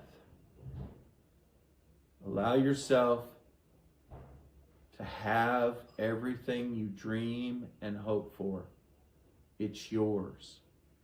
You deserve it. Everyone here deserves what they're trying to get. It's your idea. It's your song. It's your book. Don't allow it to slip through your imagination and not have a chance at being real. You have what it takes. Life's going to happen. Take another deep breath. You're an overcomer. Take another deep breath. You're a believer. Take another deep breath. You are the one. Now open your eyes. Now, as I told you before, you're getting all this energy from all the people around you and from me. We're giving it back and forth. And believe me, if you can't feel the energy in this room, then there's something wrong with you. We got great energy in here. Don't let it slip away. Carry it with you through your day, your week, your month, your year. Don't let it ever stop. People ask for help, not because they're weak. They ask for help so they can remain strong. Utilize your support systems. Find new people to bring into your support system. Network. Become known around your circle of friends that you're the one that's going to do it. And that is a fact. Now, I'd like everybody to stand up and relax your shoulders, take another deep breath, and with power and conviction, I want you to repeat after me. Rise up! Rise up! Rise up and live! Thank you. My name is Tom Shaw, and I love being able to speak to you and send this power to you so you can go forward and make a difference, not only in your own life, but other people's lives also. Thank you, and have a great rest of your seminar.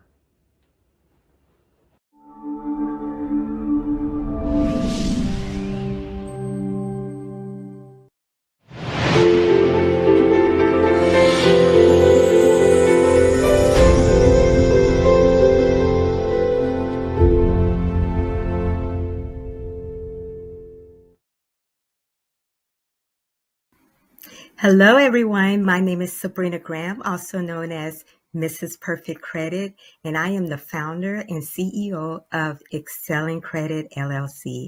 And today I am going to empower you to learn the SPARK method. Fuel your business by mastering credit.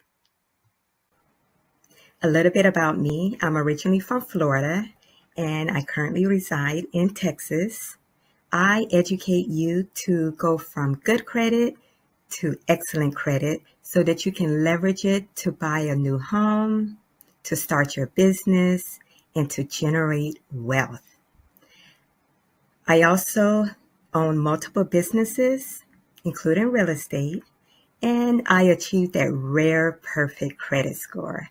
And as you can see there, I've reached the perfect credit multiple times. I pulled down these two to show that at one point I was at 847 and I just needed those points, which I finally got to hit that perfect 850 credit score. And then there was another occasion where my credit score had dropped, as you can see, all the way down to 768. But I knew what to do and how to fix it. And that caused me to get an additional 82 points, which I hit that perfect credit score again. Let's take a look at our session roadmap. As you can see, we've already finished the welcome and introduction, and I'm wrapping up as I get ready to show you the session roadmap. So we're about 75% done with that. And then next we're going to go into the power of credit. And I am going to talk to you about the power of credit and how you can leverage it to fuel your business. And then we're going to get into the SPARK method, where I'm going to go deep into breaking down the SPARK method and how it can help you to master your credit. And then finally, we'll have my final thoughts where I give you a summary, thank you for joining, and provide my contact information. Let's talk about the power of credit. Believe it or not, your credit is an untapped resource. A lot of people say, get out of debt, stay away from it. But for me, I've learned that I can leverage it to get the things that I need to start my business, to generate wealth. You get so many funding opportunities with your credit. I remember when I first was starting a business and I got my business plan together, because that's what they say, get your business plan together. I went to the bank and I'm super excited, full of hope. And I'm like, here's my business plan. Can you give me startup funding? And they said, no. And then they said, but maybe we can help you. What's your personal credit like? I'm like, yeah, sure. Go ahead, run it. And they came back and said, no, my personal credit was not so well as well. So I didn't get funded, and that business went to the side and was put on shelf because I didn't have business credit, and also my personal credit wasn't good enough to be able to fund my business. But I will say, once I got to excellent credit, the doors of opportunities swung open. I've had so many opportunities, and I was able to fund my business. I was able to buy property so I can go with my real estate business. This is another business I created. I was able to fund it, and I was able to co-author a book with the legendary Les Brown, right? I was able to fund some other businesses as well. But you don't have to believe me or take my word for it. Let me give you some examples. The first one is Damon John. Most of you know him from FUBU. A lot of people know him also from the Shark Tank, right? But did you know that when he first started out, he utilized a lot of his credit cards to fund the startup of the business, to buy a lot of fabrics and clothing and stuff like that so he can get his business started. And yes, he did go into debt, but look at him now. And next, I wanted to talk about Sarah Blakely. She's someone else who actually used her credit card to trademark her company, which is called Sphinx. She trademarked it with her credit card. And that's a whole nother subject for another time about the power of a trademark. It's an asset to your business, but she was able to do that. And eventually, I believe it's in 2021, she brought on another group who acquired a majority stake in the business. And at that point, the company was valued at over $1 billion, right? And then we have, of course, Larry Page and Sergey Brin. They are the co-founders of Google, and they actually financed like the purchase of essential equipment, servers, hard drives, all with their personal credit. And that led them into creating Google. So lots of examples out there. I just wanted to list those few, but there is so much power in credit. And so as we move along on our session roadmap, you can see we just finished the power of credit and how you can leverage it to fuel your business. Next, we're going to talk about the SPARK method, and we're going to do a deep dive to go through the acronym and help you master your credit. Let's talk about the SPARK method. Have you ever been in a situation where your car battery dies? I know I have. And you turn the key and nothing. So frustrating. And it just won't start. But then you call up your family member or a friend or someone pops up and they pull out those jumper cables and they go and connect them from their car to your car battery, and suddenly, boom, your engine roars back to life. That one spark of energy makes all the difference. Well, your financial journey is just like that car. If your credit isn't where it needs to be, it doesn't mean you're stuck. It just means you need a spark to get things moving again. And that's exactly what I'm going to give you today. SPARK stands for S, set your credit goals. P, pay on time consistently. A, analyze your credit reports. R, reduce credit utilization. And K, know your credit score. When you apply these 5 steps, it's like connecting the jumper cables to your financial future. The letter S in the SPARK method is set your credit goals. Would you start your business without a plan? Well, the same thing with your credit. Start with your goals and plan it out. So my question is, what's your goal? Are you trying to reach above an 800 credit score? Are you looking to get a startup loan for your business? Are you looking to purchase property? What is your credit goal? And then you can work on a plan to reach that goal. Now, Les Brown says, you don't have to be great to start, but you have to start to be great. I didn't always have a perfect credit score. My credit was really bad, to the point that when we got our first mortgage, we ended up with a balloon loan, facing the possibility of losing our house in 5 years if we didn't pay it off. And that's when I knew I had to be better with my credit so I can refinance my loan and don't have that worry of losing our home. And so that's why I started this credit journey. And I didn't start great, but I started and became great.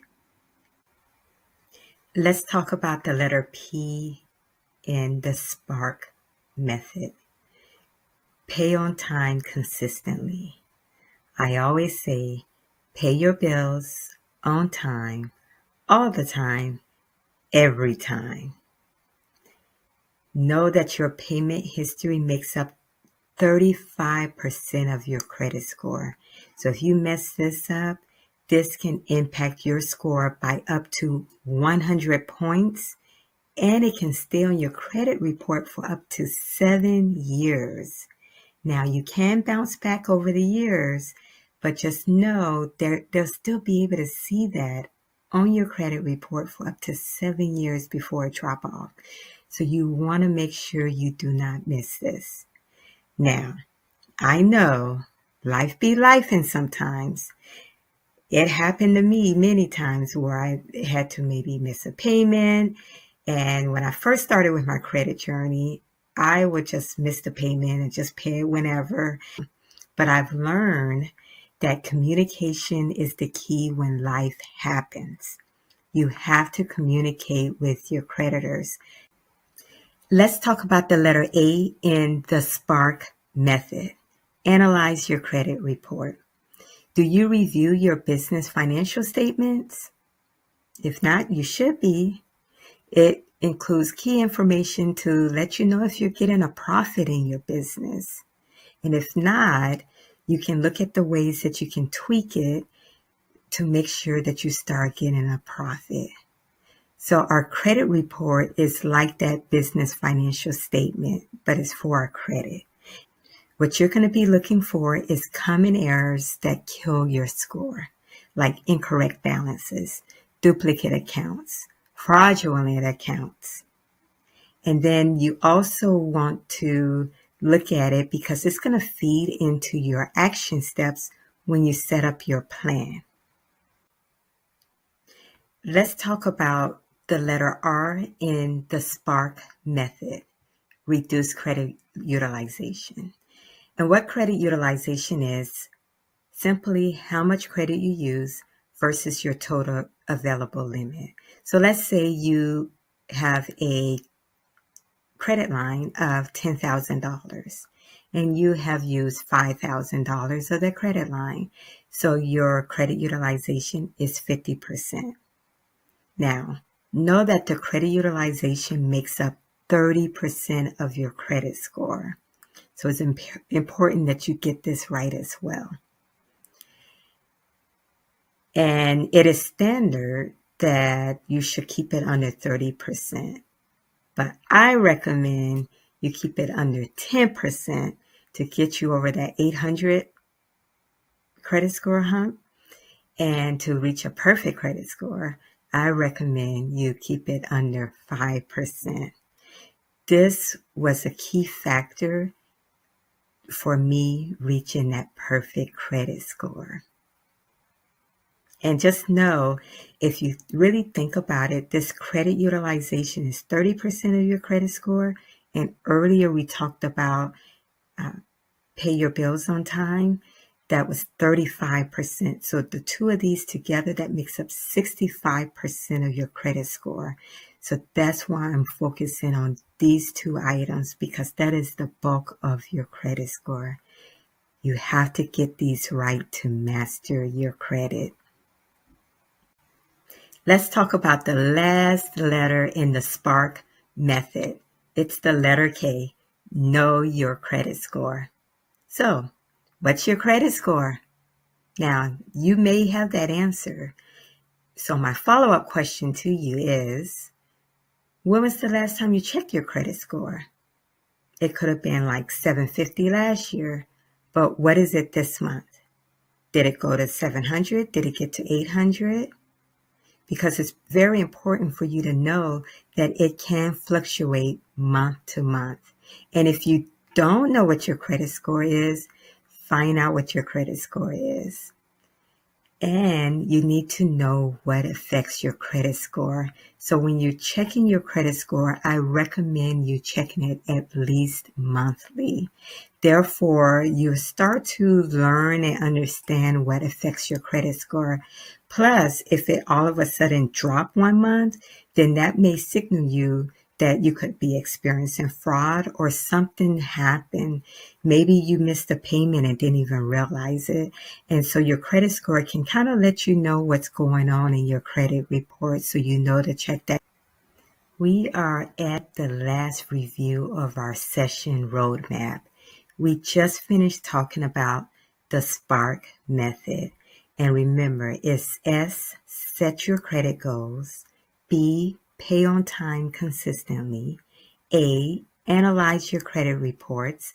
R, reduce credit utilization. And K, know your credit score. Master these 5 steps and your credit will become an engine for wealth. And remember, credit isn't just about what you qualify for.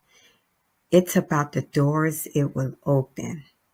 And so on our roadmap, we are heading towards my final thoughts. I'll give you a summary. Of course, thank you for joining and give you my contact information. Here's my final thoughts. John Hope Bryant says, nothing changes your life more other than God and love in moving your credit score 120 points. And let me tell you, when I got to excellent credit, I had this new swag about me. Yeah, I remember when I walked into a car dealership, the finance manager came out and said, give her whatever she wants. She's qualified. And I walked out with a 0% interest rate for 7 years. And so what I want you to do today is take action. Pick one SPARK step from the SPARK method and commit. Either you do the letter S and set your credit goals. You may say, I already have credit goals. Well, you may want to look at it, see if you need to tweak it. Maybe you do a new credit goal. Or go with the letter P. Pay on time consistently. You may say, you know what? I'm not good with paying my bills on time. So go online or make a phone call and make that payment today. Or pick up the phone and speak to your creditor and work on a payment plan. See what you guys can do to get you back on track. Maybe you need to go with the A. Analyze your credit report. When is the last time you pulled it? Maybe this is your item that you do today. Pull your credit report or look at it. Maybe you haven't really analyzed it. Take a look at your credit report. You may say, I already done that. Then I would say definitely do the letter R, and that is to reduce credit utilization. Look at the amount that you owe compared to the limit that's on the card or the loan, and look at ways that you can reduce your credit utilization. Now, I do have a YouTube video that helps you understand how to calculate your credit utilization rate, and that's going to help you out. Or, last but not least, the letter K. Know your credit score. You may say, you know what? I don't know what my credit score is. So I recommend today, check with your bank, check with your creditors, see if they offer free credit monitoring. If not, you can go to my YouTube channel and I have a way for you to find out your credit score for free. Or if you want the bells and the whistles, you can pay for it as well. But there's a lot of free options out there. So pick one, do it, and commit to it. Okay. And then last, stay in touch. Add this to your action plan as well. Subscribe to my YouTube channel. I have a lot of information out there. I actually do giveaways on my YouTube channel as well. So make sure you subscribe to my channel and then email me. I want to hear all about your credit journey. Put that as part of your action steps as well. Email me. Let me know how you're doing. Email me if you want to join my group accountability calls where I help you to get unstuck, answer questions, look at your plan, and make sure you stay on track to reach your credit goals. I want to thank you for joining this summit and listening to my session. My name is Sabrina Graham, also known as Mrs. Perfect Credit.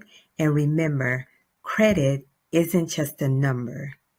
It is a tool to create wealth. Use it wisely and watch your business soar to new heights.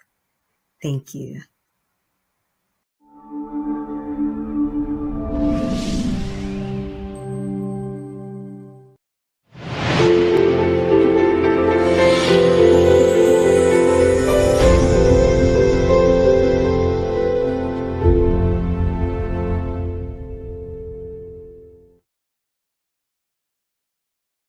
Hey everybody, this is Cliff Beach. I'm the author of Side Hustle and Flow and the companion audiobook that just came out, Side Hustle and Flow Shape Up. And I want to talk to you today about shaping up and how you can hustle harder, healthier.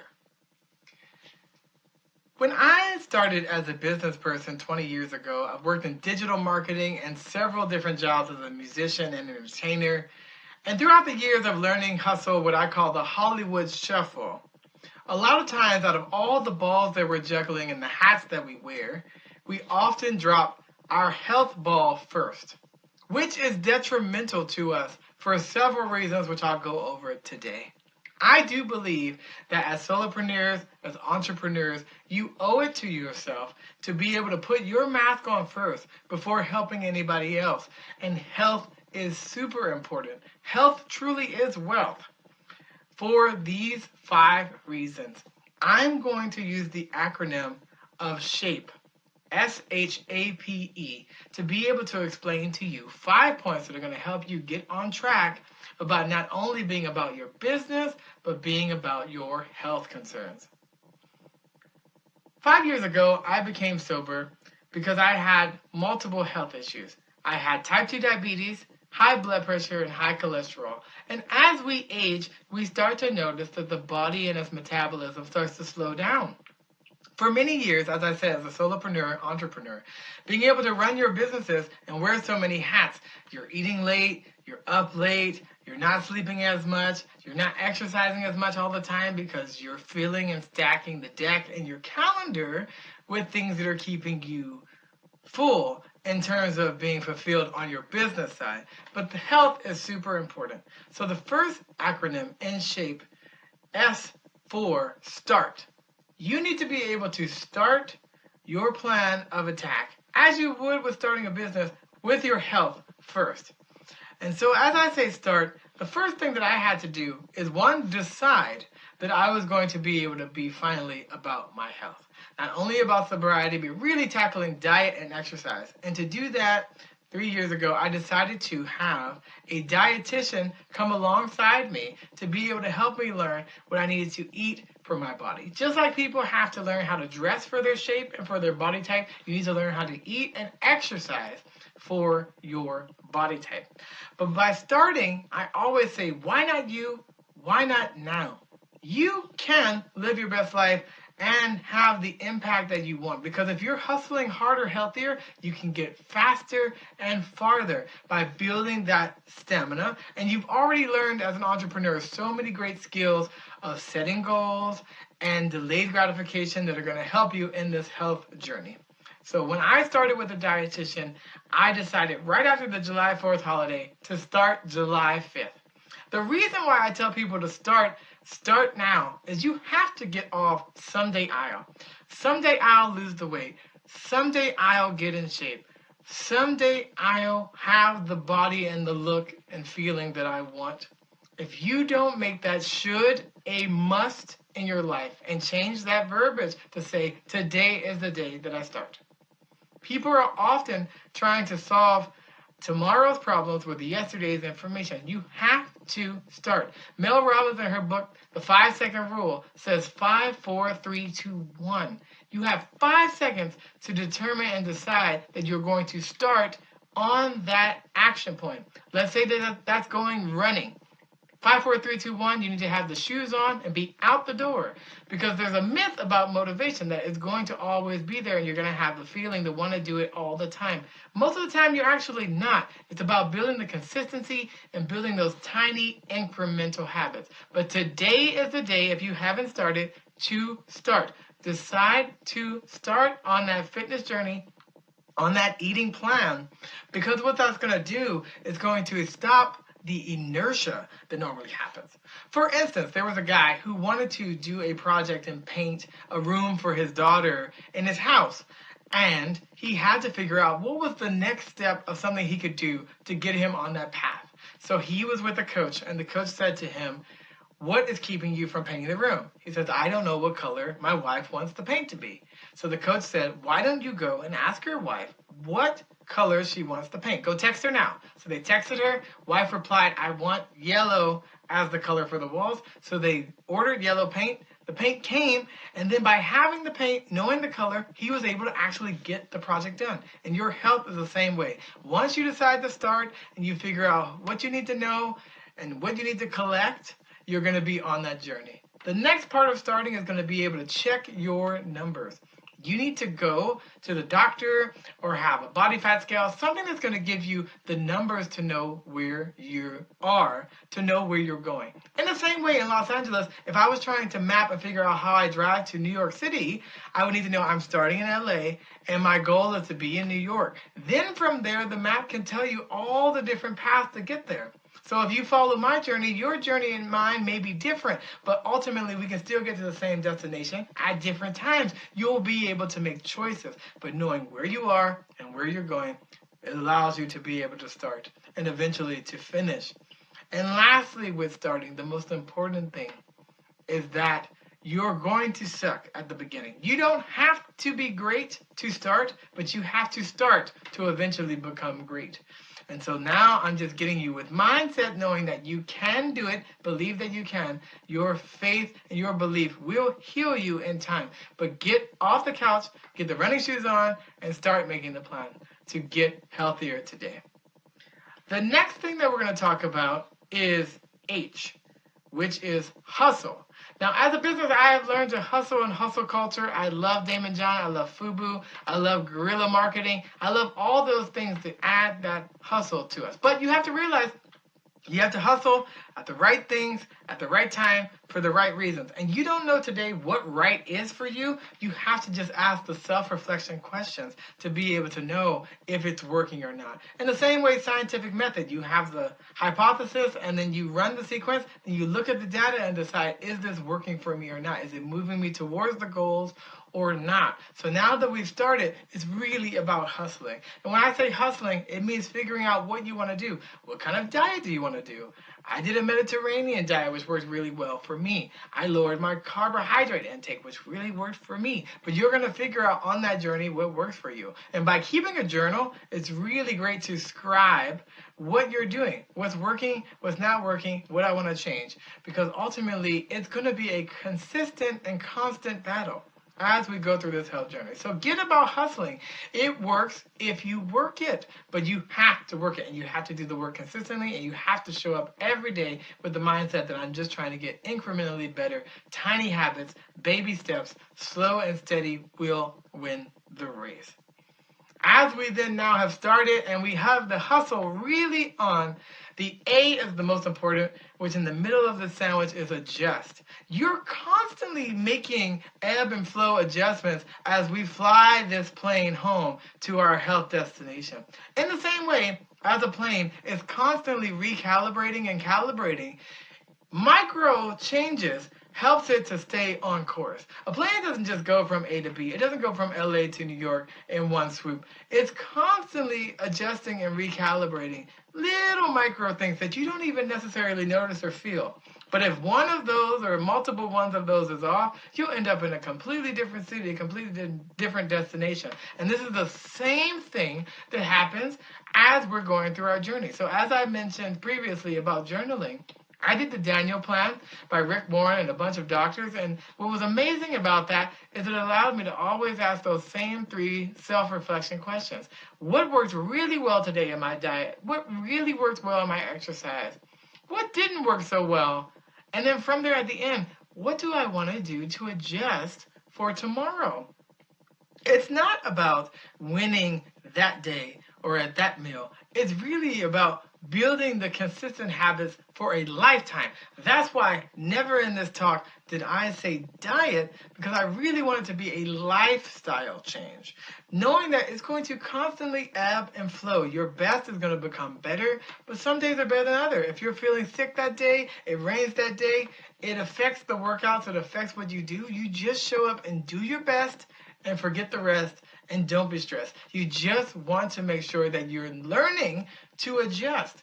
And by constantly checking in with yourself and checking in with your journal, then you're going to make those adjustments. And then lastly, for people who go to the doctor, if you go only once a year and have one check-in to adjust, then you have one data point. But if you start checking in daily, you have now 365 opportunities to be able to see the health of you, just like you, Inc., just like your business. You're going to be able to see, okay, what adjustments do I need to make? What's working, what isn't working, and then how can I adjust for the future? Then we're going to move to the P, perseverance. I talked about busting that myth about motivation earlier, but it's true. Angela Duckworth, when she talks about true grit in her book and her TED Talk, she says that true perseverance is pushing past the point where the feeling left you a long time ago. When I have to track every meal in my MyFitnessPal that I'm doing, now for almost 600 days in a row, I do it because I built a habit and a consistency. But in the beginning, it was clunky, it was hard, I didn't know where to find everything. I had to upgrade from the free to the premium and the pro. But ultimately, what I learned in building that consistent habit is building perseverance, knowing that some days you're gonna wanna quit. Some days you're gonna feel like I failed forward, I failed hard, and you're not gonna wanna get back up there. But when I was in my sobriety journey, when you go through a 12-step program, you learn about people getting rid of addictions, alcohol, drugs, overeating, whatever it is. Those are all symptoms of a larger problem. You want to get to the root of those. But ultimately with that, if someone slips up, they get derailed, they have a drink, they do drugs, whatever it is, you always tell them, get back on the wagon. Get back on there immediately. Talk to your sponsor, talk to your team, talk to your dietitian, talk to your doctor, get back up there. And so perseverance really has that myth busted because sometimes the motivation isn't there. Sometimes motivation is when you put the shoes on and when you're outside and you start moving. Because the getting there and the logistics and everything behind it, getting to the gym, driving over there, those create friction points and they create different reasons of why you don't want to do it. Or inertia. You don't know what the immediate next step is, so you don't make a step. And that happens to people all the time. Just the psychology and the mindset around achievement. If you create too many barriers, frictions, etc. So if you know the gym doesn't work for you, then do the workouts at home. I did a whole year of P90, P90X, P90X2, P90X3 because when I was doing the workouts at home or during the pandemic when I was doing workouts at home, it allowed me to be able to get up and immediately take action. Right? But not every day I wake up, I want to do that. Even as a musician, not every show I want to get up there and perform, but the show must go on. And that's when you tap into that deeper part of yourself, the part that says, you know what, I made a commitment to myself, I made a commitment to my team, I made a commitment to my accountability partners, I made a commitment to my health. Because if I'm going to drop any of the balls, the last ball to drop is health. Not the first, the last. And with that perseverance, knowing about delayed gratification, really knowing that this world needs more crock pots than microwaves. Everybody wants a quick fix. You have so many people now that are trying to take the short exit out by taking Ozempic and all these other drugs. And we haven't done proper testing to even know what that's going to be like in 10, 20 years from now. I'm sure there's going to be a lot of class action lawsuits behind it. But more importantly, the natural route, slow and steady winning the race, allows the tortoise to always beat the hare. Doesn't mean that sometimes you can't get a leg up or a boost, but ultimately this is again about a lifestyle change, about something that you can live with the rest of your life because it's going to take time. It's going to take multiple steps to be able to get there. You didn't gain all the weight in one day. You're not going to lose it all in one day. And so you're going to have to then always have this mindset of like, I need to persevere. I must follow through on the commitments that I said. I have to, as the 4 agreements said, be impeccable with my word. That I said I was going to do it, I'm going to do it, I'm going to follow through. And that is going to help you to be able to persevere, again, when the motivation or when the feeling to actually want to do the thing is no longer there. And then finally, in our acronym, E, evolve. The evolution was so important to me in this whole process because we talked so much about the doing. Am I intermittent fasting? Am I tracking my calories? Am I eating the Mediterranean diet? But ultimately, all that doing helps you to evolve into the being, right? When I first stopped drinking alcohol, I don't say I am all these days of not drinking. What I actually say now is I'm a person who doesn't drink. I evolved. I evolved to a different, higher form of myself that no longer took this thing that was no longer serving me. And with alcohol and with drugs, it's easy and clean cut. But with food is killing people in the same way. And so we have to evolve. I had to evolve to learn not all Western medication is helpful or beneficial or teaches about reversing these diseases.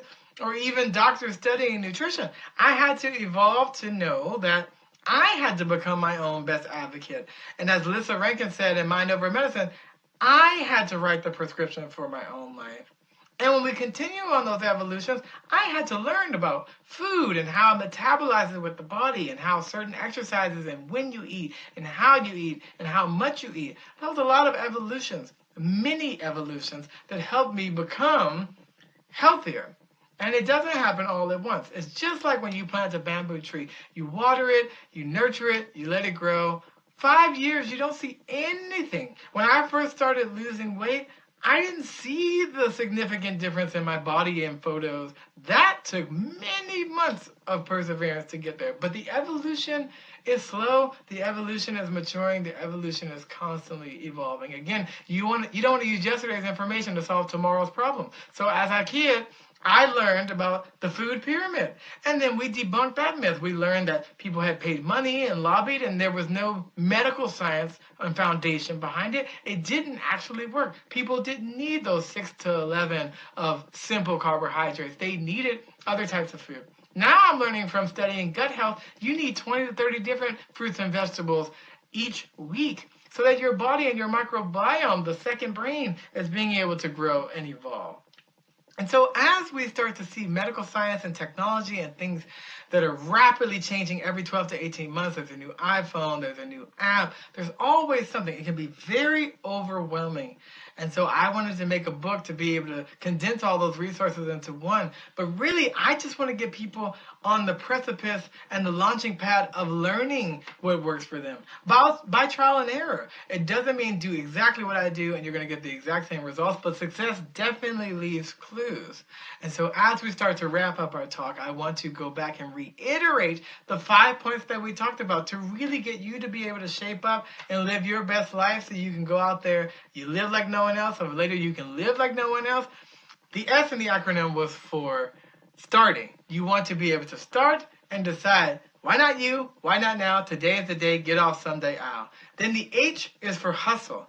You have to get after the hustle because, again, it works only if you work it. And that means making your SMART goals.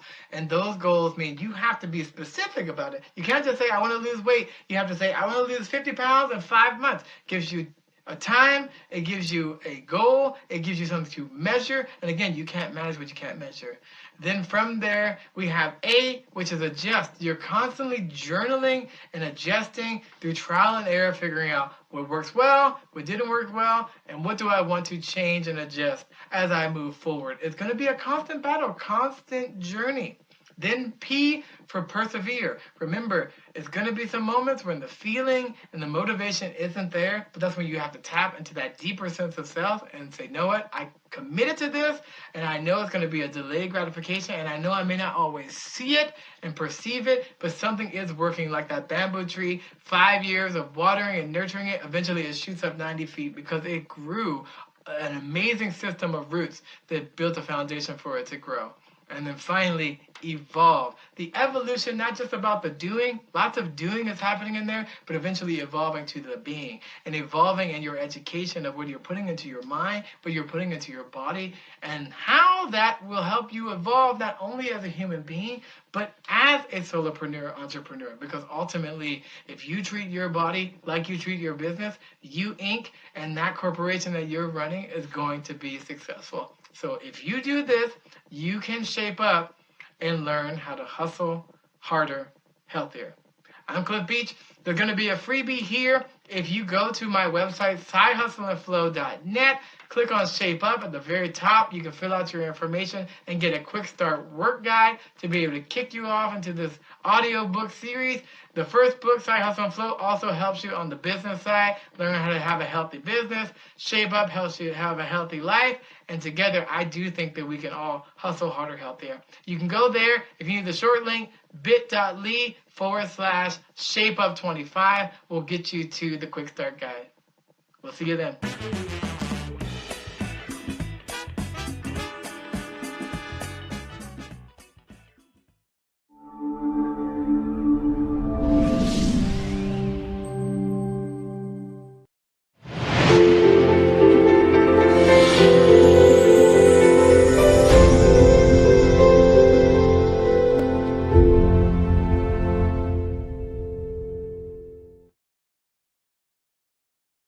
Hello, hello, hello. I'm here today to help you with your business. And what is greater than that? Not much, if you ask me. My name is Alicia Pisani. I'm an author. I've got books that can help you. I've got courses that can help you. I'm a coach. I do work toward business success. And today, that's very different than it was 10 years ago or for our parents. So let's dive in, shall we? I'd like to share something with you that's very important. It's a secret that's going to help you. You're going to actually be able to launch your business and grow your business, sustaining any challenges that you might face. And isn't that exciting? Think about that. Imagine a challenge that you're facing today. Take a moment and think about that. Now, this presentation is going to help you to sustain your business. I've mentioned that already. I wanted to go over things with you and tell you what we're going to talk about. We're going to talk about mindset. We're going to talk about growth. We're going to talk about strategy. And these are the things that are going to help you. Now, one of my favorite quotes are, life is either a daring adventure or nothing.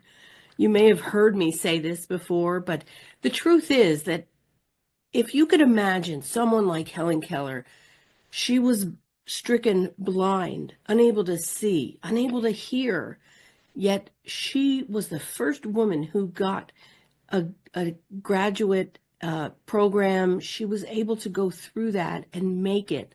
She was facing odds like no other. And I can relate to that because I also have found that. Now, if you're a person like me who's been through things and you're on a career path or a business path, I want you to take this worksheet that I've provided and I want you to write your dream on the very first spot. I want you to think about what it is that is your ultimate goal, your dream. Now, I've had dreams and some of them I've accomplished and some of them I haven't, but it's true. People see me as a CEO, a best-selling international author, a resilience expert. I coach people thousands of hours and I'm trusted for my success guidance. But it wasn't always this way. I was presented challenges in my life and I learned that I have to ask for help. Not because I was unable, but because I'm understanding that business is hard. You can't do it alone.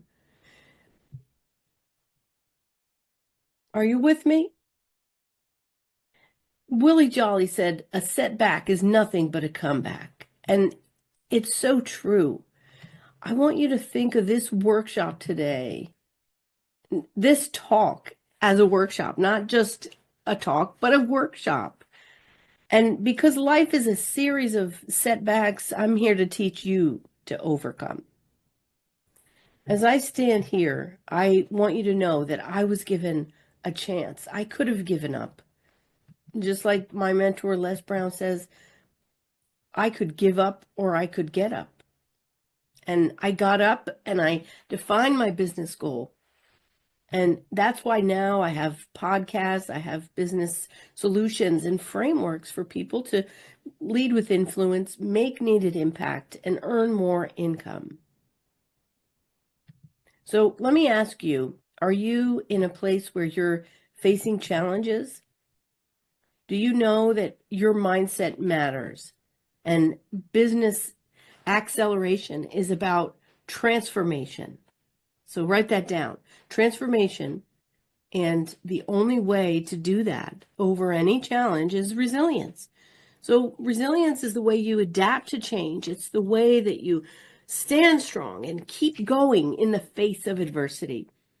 Harvard Business Review says that 75% of people had a challenge, and it wasn't what you might think. It was managing difficult people or politics at work. And imagine the stress brought on when you're trying to navigate those different personalities, those different people coming from different generations with different beliefs. And there's no answers for those, right? There's not a guidebook for that. So only when you discover your core is when you can figure out what it is that's going to help you to transform. And the way to do that is through mindset. So you can choose, you can be the king of your comfort zone, or you can grow. Growth is the thing that's going to set you up.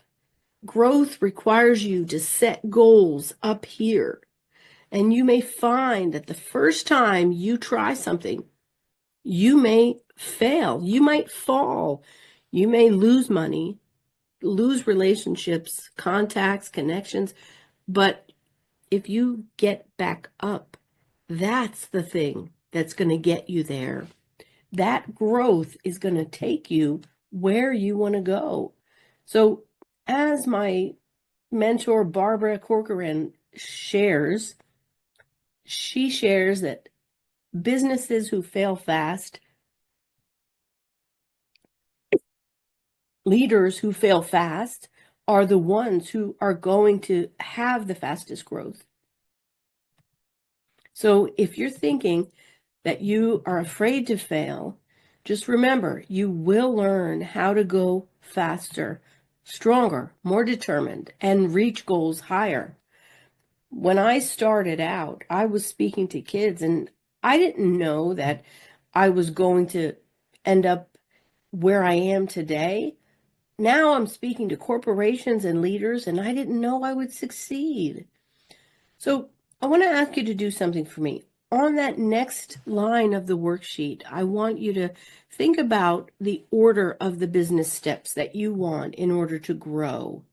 Think about the steps that you're going to end up with and get you further along in your path. It might be operational, it might be connections you need, it might be research, more information. You might need to figure out that thing to take you to the next level. So if you think you might have some of those things, put them down, order them 1 through 5. They could be simple, such as you need a podcast, you want to start a book, you need additional income, maybe you need to make partnerships. Write those things down. Accomplishing things without planning is going to lead you to a path where you're either going to be burnt out or you're going to fail altogether. And you don't want either of those things. You want your business to succeed. You want a strategy. And that's the lesson, that it's hard to stay on track sometimes. It's hard to focus. But what I want you to do is think about how lucky you would be if you landed in the right spot. Did you ever have a day where things are just going your way? When I was younger, I wrote a resume for someone who was in need of a job, and that led me to helping people and becoming a career coach. It was one action that took me. I knew I was groomed for something. So even though I was following the steps that I had taken out of school, I had gone down and listened to people and took a job that paid well, it wasn't what was aligning with my heart and who I am. So if you think about this, I want you to take note that growth comes from you taking steps, failing fast, and getting where you would like to go. I have some things that will surprise you. When you filled out those things on that worksheet, you filled out your dreams, you filled out your goal, you filled out your, if you haven't done it, that there's a section for the top 3 things to ensure. But when you fill that out, you've actually written your story. You've written out the thing that's going to take you to that next step. It's going to take you to the place where you want to go. More customers, growing your business. You can take those things and use them. You can use them in a book. You can use them in a podcast, both of which will give you more credibility. They'll give you more income.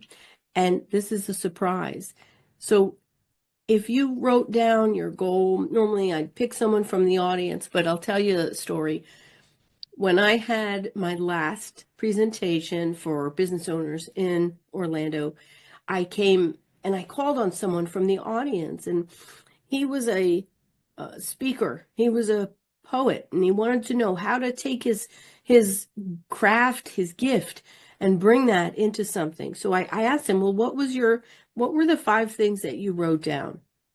And he wrote down lead generation. He wrote down needing a marketing plan and needing resources. Then he told me his goal was to connect with people using his poetry. And I told him that he could take that. He could make a course, how to use your creative gift to get more leads or get more revenue or get more resources. And in that moment, the spark happened. The spark flew, and he went into this place of knowing that he could set his goals and he could reach it. So when you sit down and you look at what your gifts are, what your talents are, what you can do, you can train others. You can use that to tell your story. You can create solutions, courses, and at the same time, you can get things in this world today that people need. You can create books, you can create podcast tools that you'll be able to use. You can do webinars, you can do business offerings that grow your business to the next level. Constantly learning is going to help you sustain your business. You're going to keep going, and you're going to be able to look at things that might help you in your business and in your life. When you're thinking about your career, there's final takeaways I want to give you. I'd love to help you. I've got so much information for you, but for today, I want to give you this last 3 takeaways. You need a strong, unique brand to get customers and then get more customers. You need that framework as well. You need a CRM solution with all the funnels, all the strategy, all the emails, all the connections on socials. You need the automatic build up for your content online. It's not easy in business today, but there is a strategy and there is a path. You have to be mindful and wary of people who's going to sell you something that doesn't work. So keep in mind, do your research. The next thing is market research. When you think about marketing, and we've already said you need a strong brand, you need to market that brand. And you can't be someone with different messages and different platforms. You need to really focus, use your strategies. There's ways to do ads and click tests and different things over short amounts of time with short amount of money that can help you to really know what your customers want. It isn't enough to say that you have an offering. You have to partner that offering with what your audience needs. And that is not easy, but you can do it. So the third thing I want to offer, the strategy that's going to help you, is to collaborate with others. Figure out the thing that is going to complement your offer and partner with people that have that. So when you know your problem you solve, you know who needs your solution, you know what sets you apart and what your irresistible offer is, you're going to then figure out who you can partner with. Whenever you partner with a cause that's greater than yourself, it brings people in. You share those connections with others. I've partnered with Feeding America and water.org and things that are so important to me because as a child, I didn't have food. I didn't have clean water or even sometimes a reliable place to live. I know that some of you are facing things and you think it's behind you, but it's still within you, and that thing might very well take you to that next level. So think about your life. Think about this wonderful world we live in. Think about the things that you can do to elevate your business, your brand. Use this goal and connect with me because I can help you to do things that will get you farther faster. If you've got questions, let me know. I would love to work with you.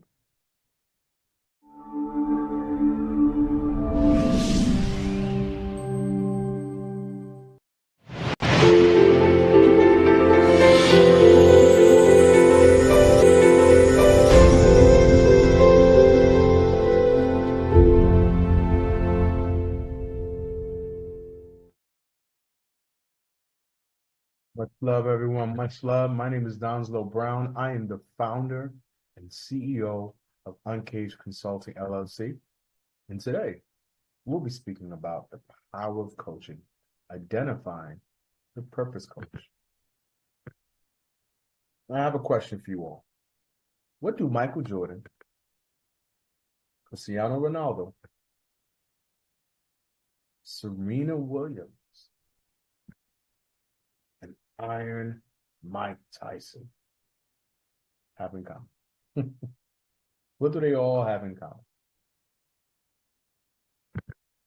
They all had coaches.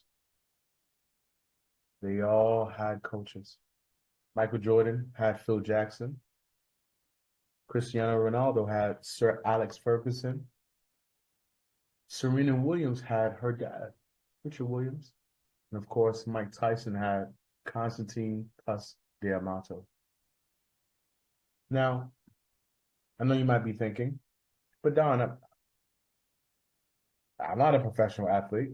I can't shoot a J, right? I can't dunk a basketball. I can't play tennis. I'm not the best boxer in the world. I can, do a little something. But I have a question for you now, another question. Are you a student? Are you a business owner? Are you an entrepreneur? And if so, my friends, this is for you. This is for you, okay? Now, keep in mind, every single coach has different qualities. If you're looking for someone that will take you to the next level, there are a few qualities that you want to find in a coach. In this particular coach that I'm talking about, they're going to have what we call perspective, okay? Perspective allows the individual to see where you are. They'll help you to identify obstacles in your path, and they'll help guide you towards your destination. More importantly, they'll keep you from being stuck in your own limitations. Now, of course, I'm sure everyone here is smart, skilled, and motivated, but without insight and accountability as a coach, you may not be able to tap into your fullest potential. So again, the type of coach I'm talking about has perspective. They help you see where you are. Sometimes we get so focused, or as the saying goes, we get so caught up with the tree, all right?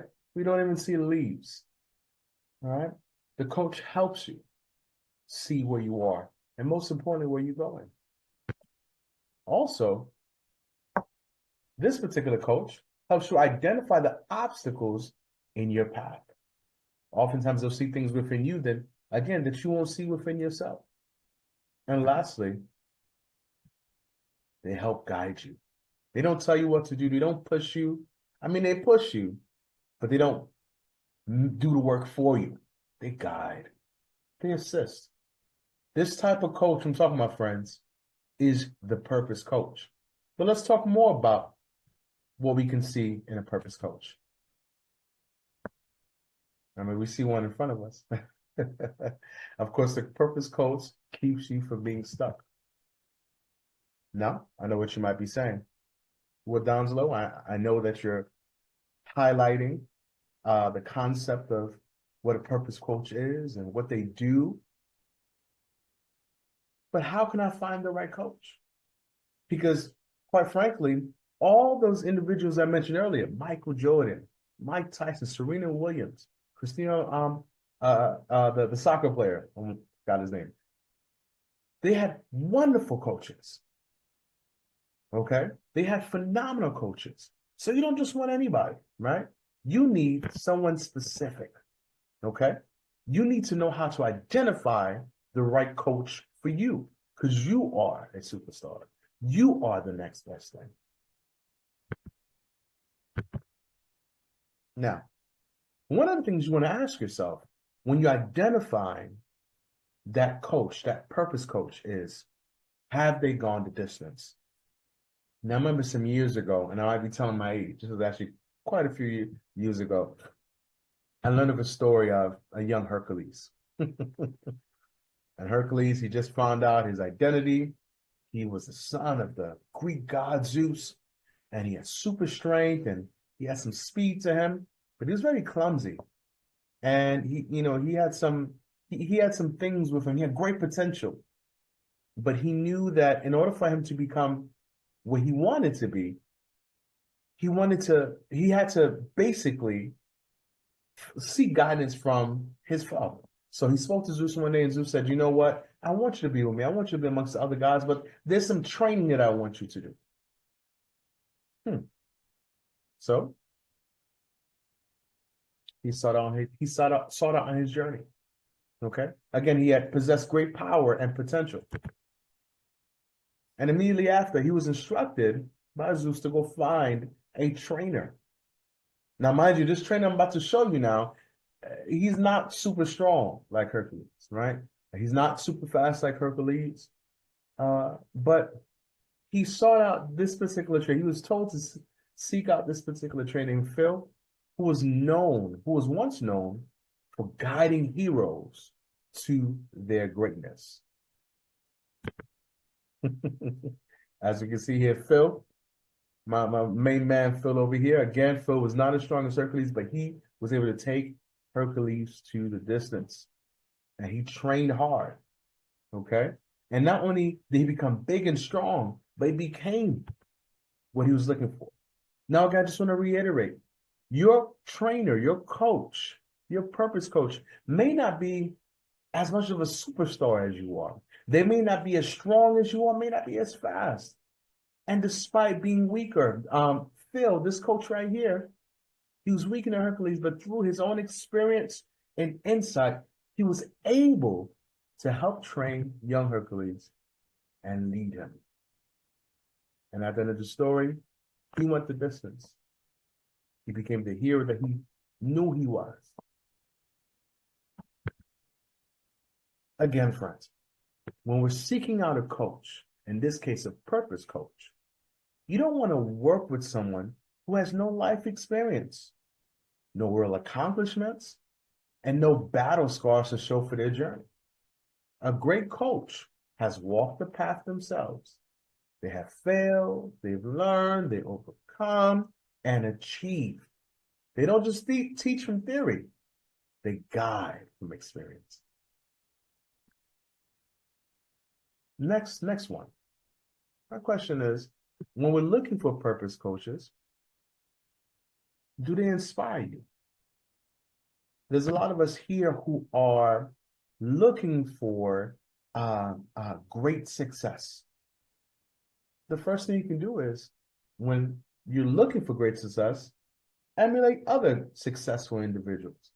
And when you're emulating them, you want to make sure that these are people that indeed inspire you. Now, what does it mean to be inspired? Because a lot of people may assume that inspiration or being inspired simply means I feel good, I feel great, I'm just going to do a few cartwheels and everything is going to be all right. No, friends. Inspiration, the process of being mentally stimulated to do or feel something, especially to do something creative. Oh my goodness. I hope somebody here is inspired already based on the few content I've provided for you so far. That individual that you're looking for, are they inspiring you to be greater than who you are already? Are they inspiring you to remove the lid, the cap from your potential and go the distance? All right. You might be looking for a coach like Ted Lasso. Your coach should be someone whose presence challenges you. They should inspire you to rise above your current level and push beyond your comfort zone. Think about the people you admire, the ones whose success makes you say, if they did it, I can do that too. That's the kind of person you want coaching you. Now, here's some of the things that we talked about so far. When seeking out a purpose coach, did they go the distance? And did they inspire you? I think we're doing pretty good so far. The next one, are they empathetic? Is your purpose coach empathetic? I remember there was a time where I was dealing with, or rather, I was listening to one of my clients, and in that conversation, they shared their concerns with me in regards to their career, their job situation. Okay, and like a good purpose coach, I listened. All right.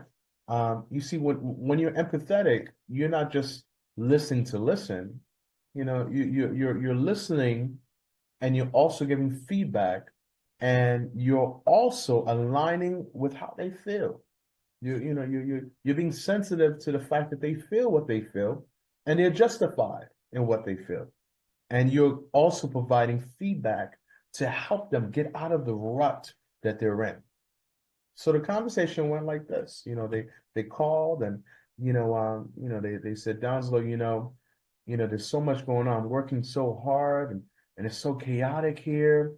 And again, as they were talking, I'm listening, and I wasn't being sympathetic. I wasn't just having an emotional response.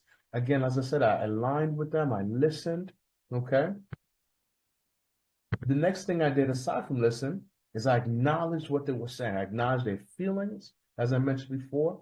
I acknowledged their feelings. I acknowledged how they felt. I acknowledged the circumstance.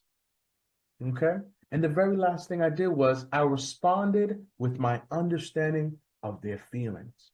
You see, this particular person I was working with, I've been working with them for some time, and I knew what their why was. I knew the reason why they were doing what they were doing. I knew 5 levels down exactly why they were doing what they're doing. And that's why it hurt them so bad.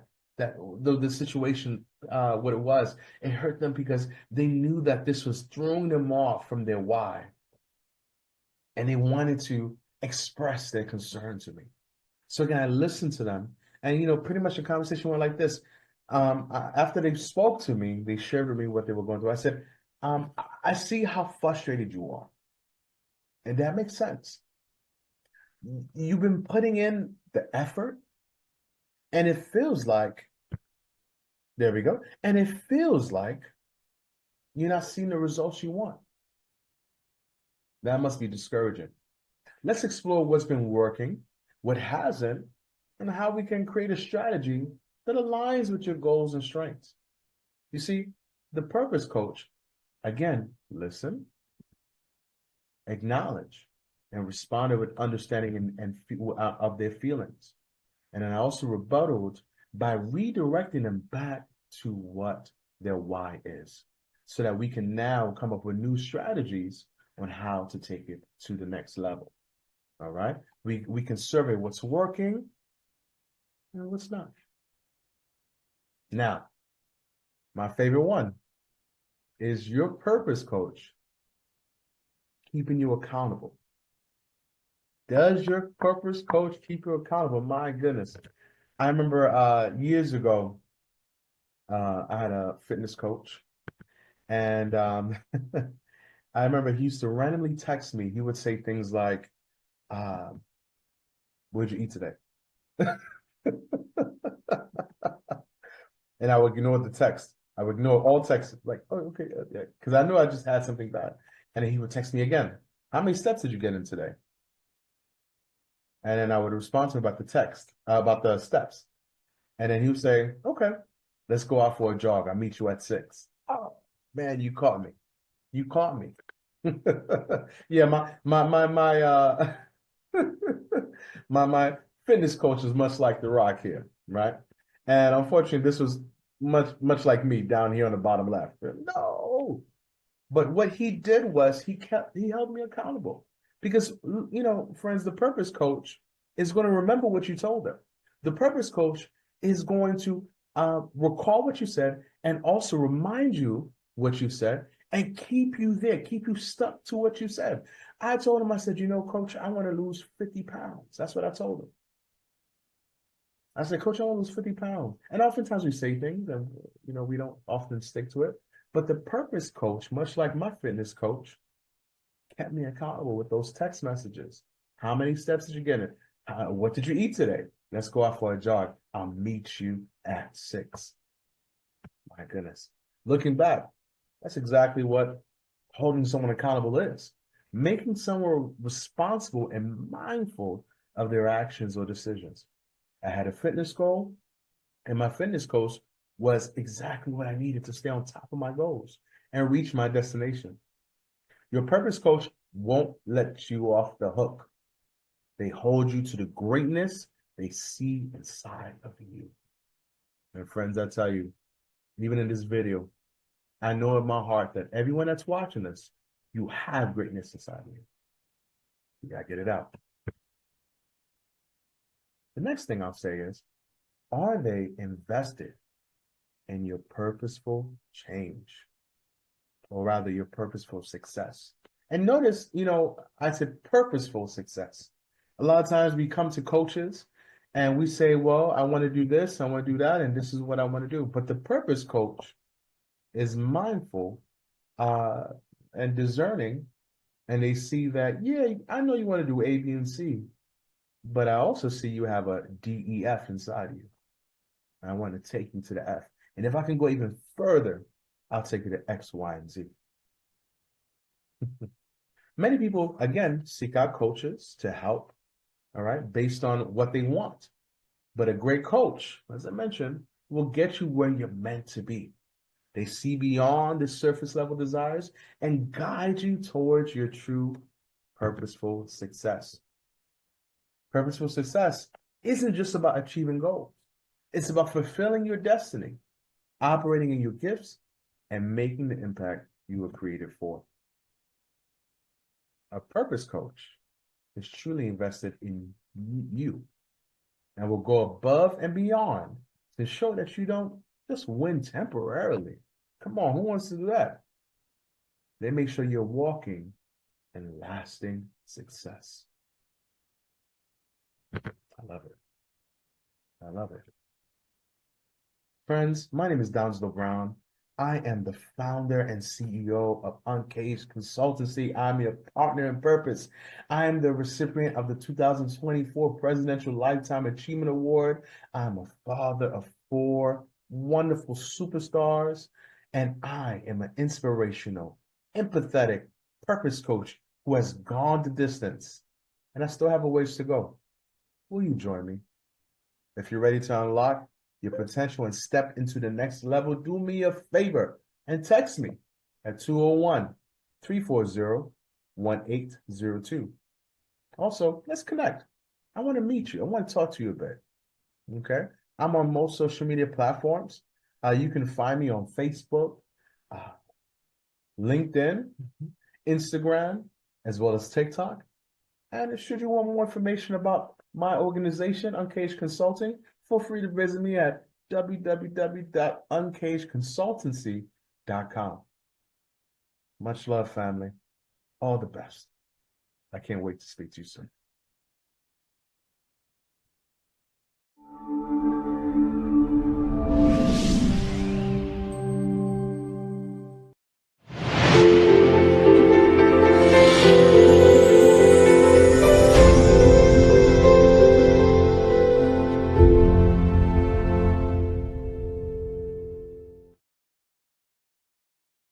It's a great day. My name is Shay Brown, the happy entrepreneur, and our company is Sales Team Guru. And I want to welcome you to this conversation we're going to have, which is how to build a 7-figure sales team. And we have one mission. Yes, one mission. And that mission is to make sure that we're able to give you all of the revenue.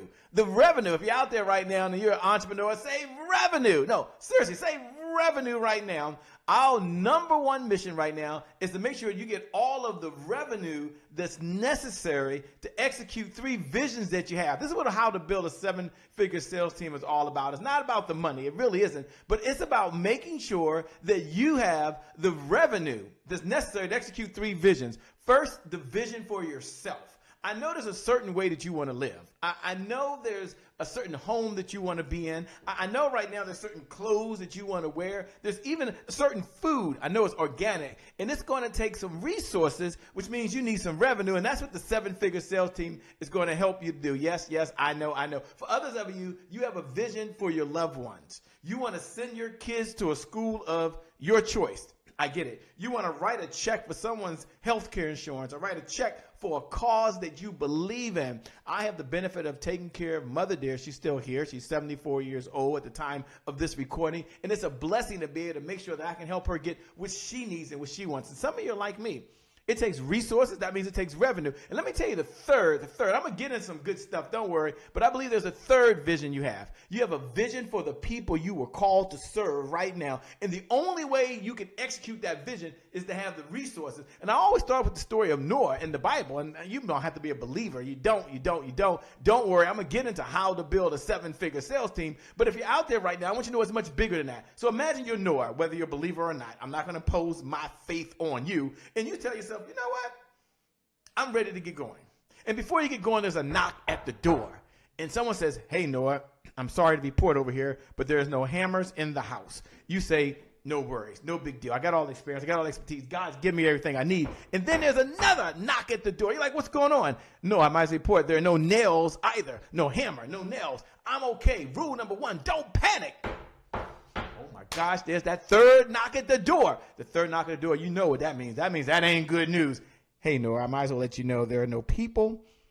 And by the way, there are no wood. Good luck on this mission. And that's you. You're tired of that. You're like, oh my gosh, Shay, if I just had the resources, I could execute the vision I have for the people I was called to serve. Well, your prayers have been answered, not because of me. It's not about Shay Brown. I promise you. It's not about Shay Brown at all, but it's all about you and how to build a 7-figure sales team. So for some of you who are tuning in for the very first time and you just meet me, don't worry, by the way. My name, by the way, is Shay Brown, the Happy Entrepreneur. I'm super excited, but it's not about me. Although I'm here, it's not about me. It's all about you. And I do want to lay something on you that selling will solve any business problem. Go ahead and jot that down in your notes right now. Selling will help you solve any business problem. So we're going to talk about how to build a 7-figure sales team, because right now you're like, Shay, I need a new website.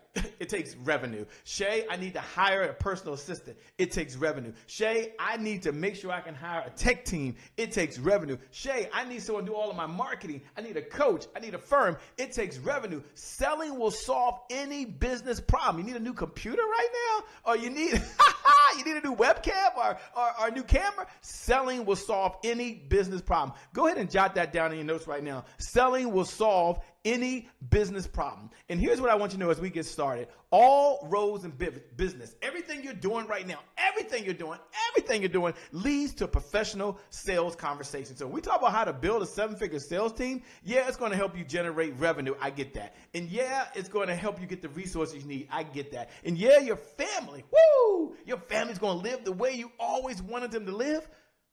But all of your marketing leads to a professional sales presentation. All your Facebook ads lead to a professional sales conversation. All of your webinars and masterclasses lead to a professional sales presentation. All of your technology leads to a professional sales presentation. Everyone jot this down in your notes.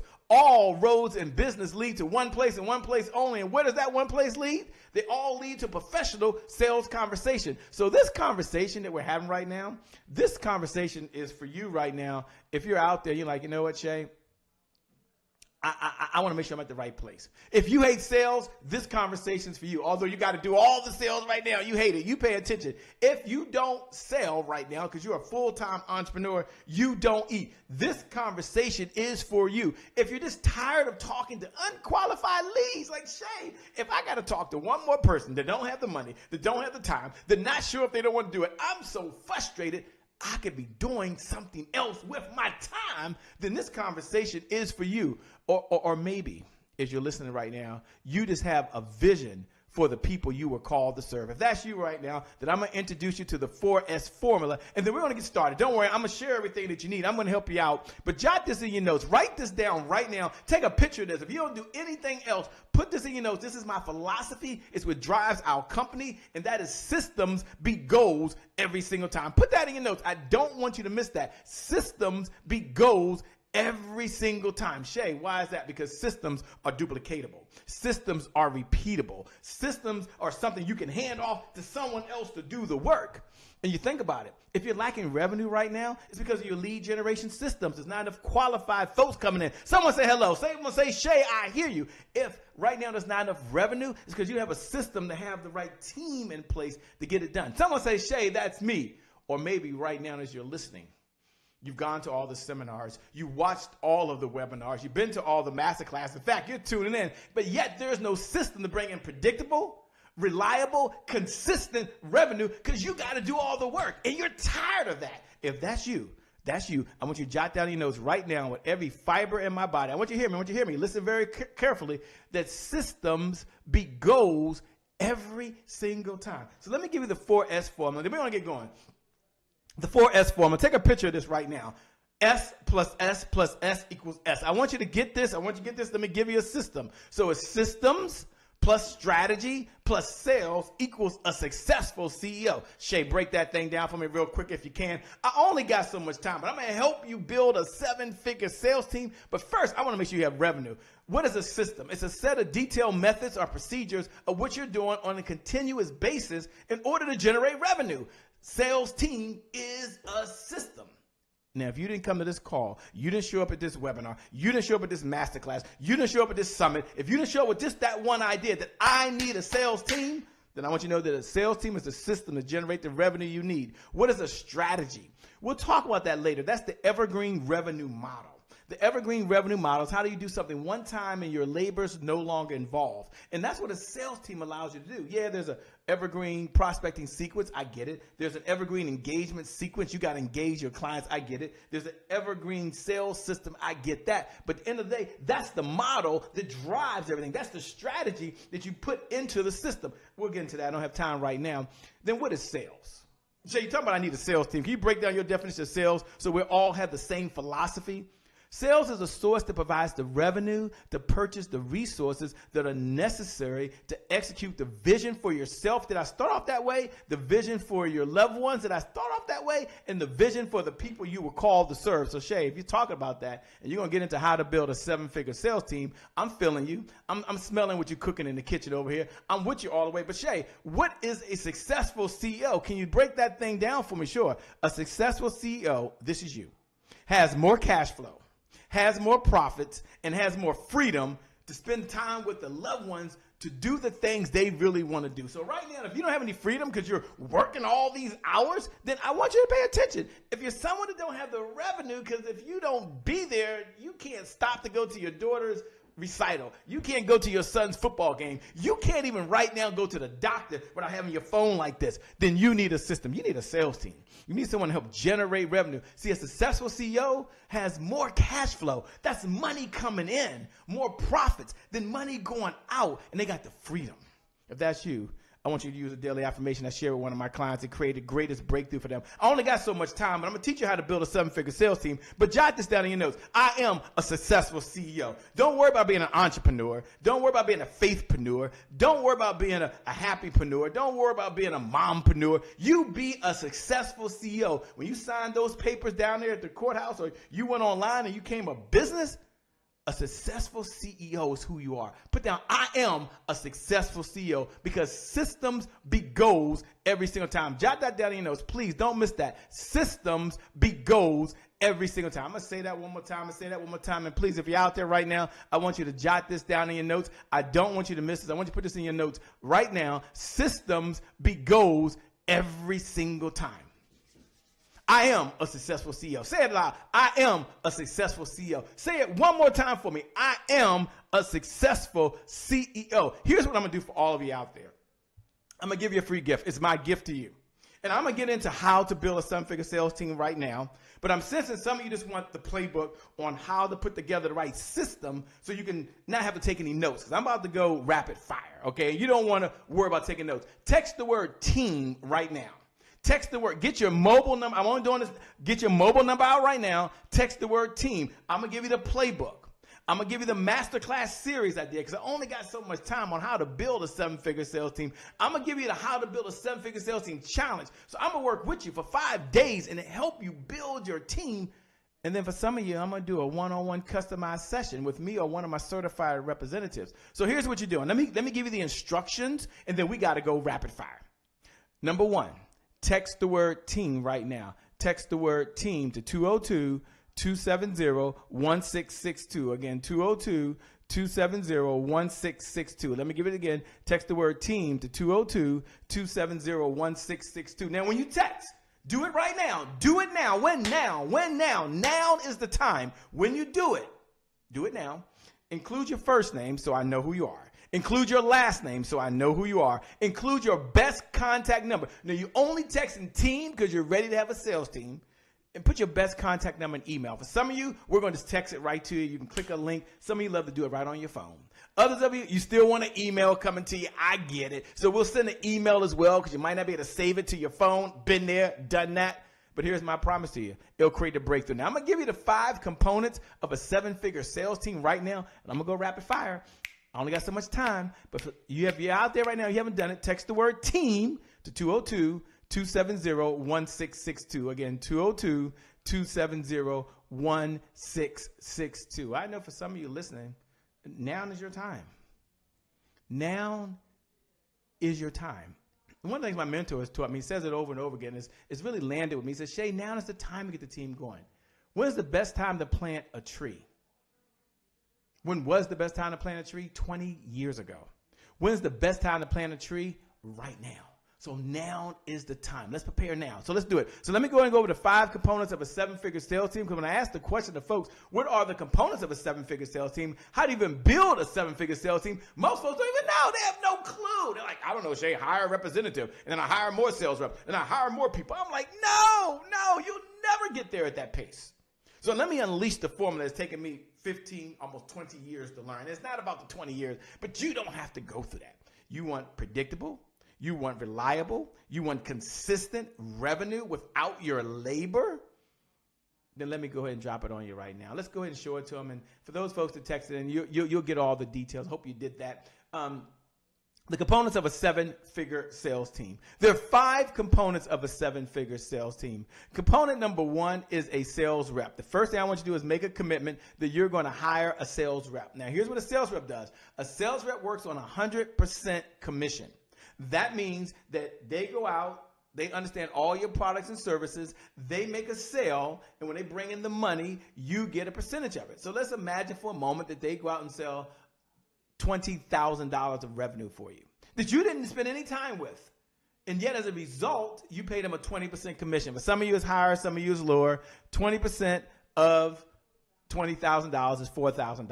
So you got $20,000 of revenue without your labor. Minus $4,000, just for the example, that means there's $16,000 left in. How many of you out there right now are doing all the sales? And if you just had a sales rep bringing in half the revenue you're bringing in right now, or double the revenue you're bringing in right now, your business would double right now.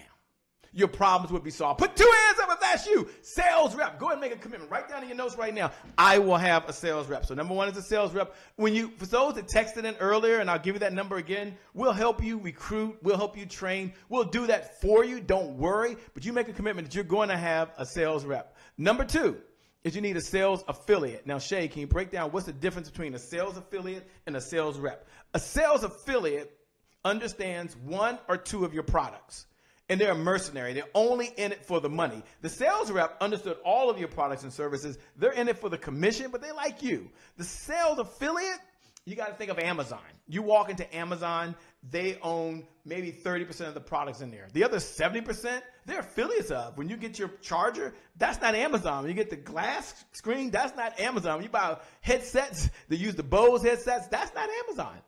And so I want you to think right now, if you're a coach, what type of affiliates do you have right now to sell your products and services?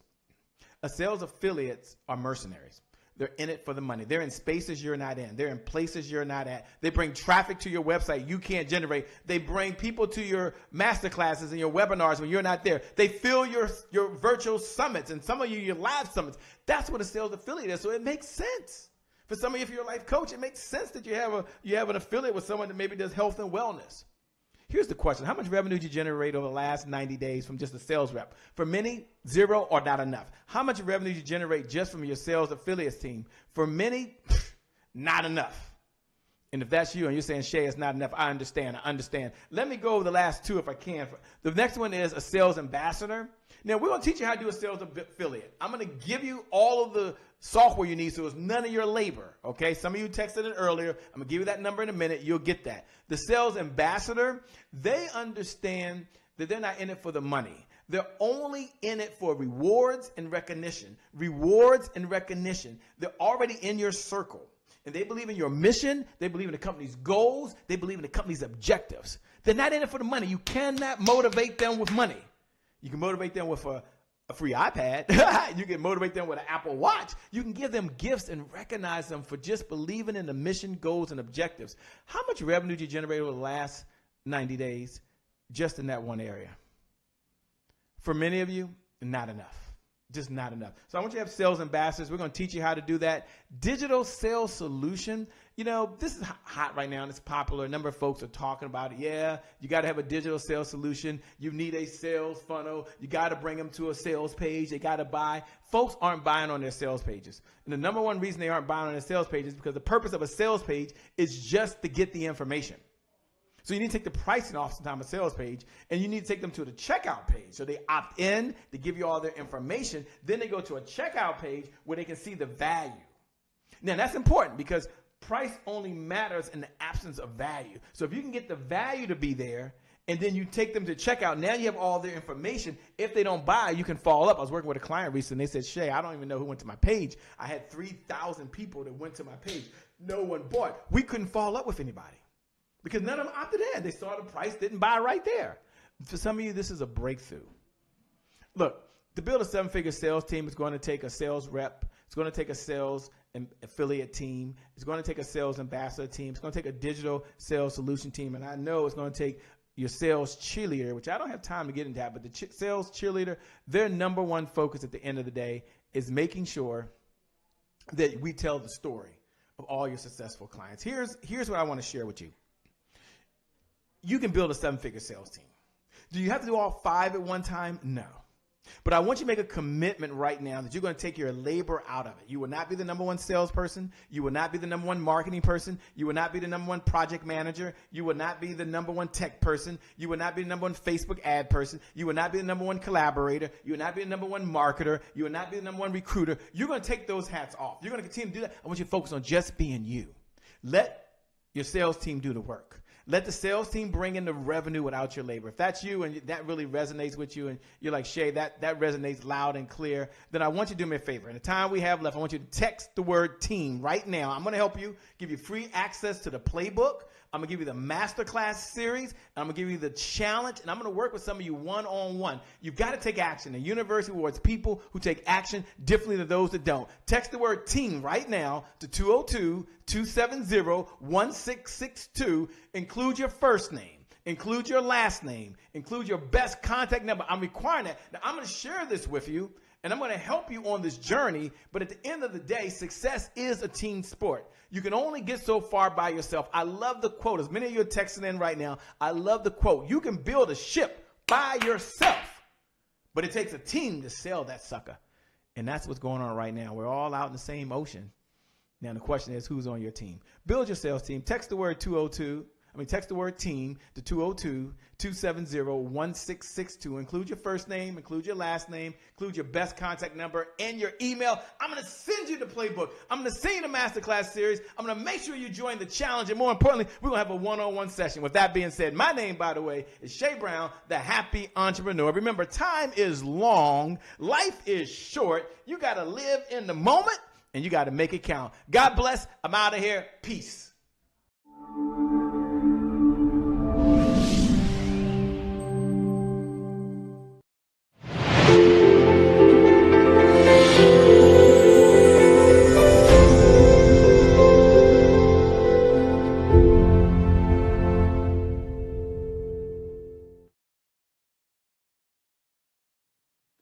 Hi, everyone. Welcome to the Business Brilliance Summit. I'm so glad that you're here.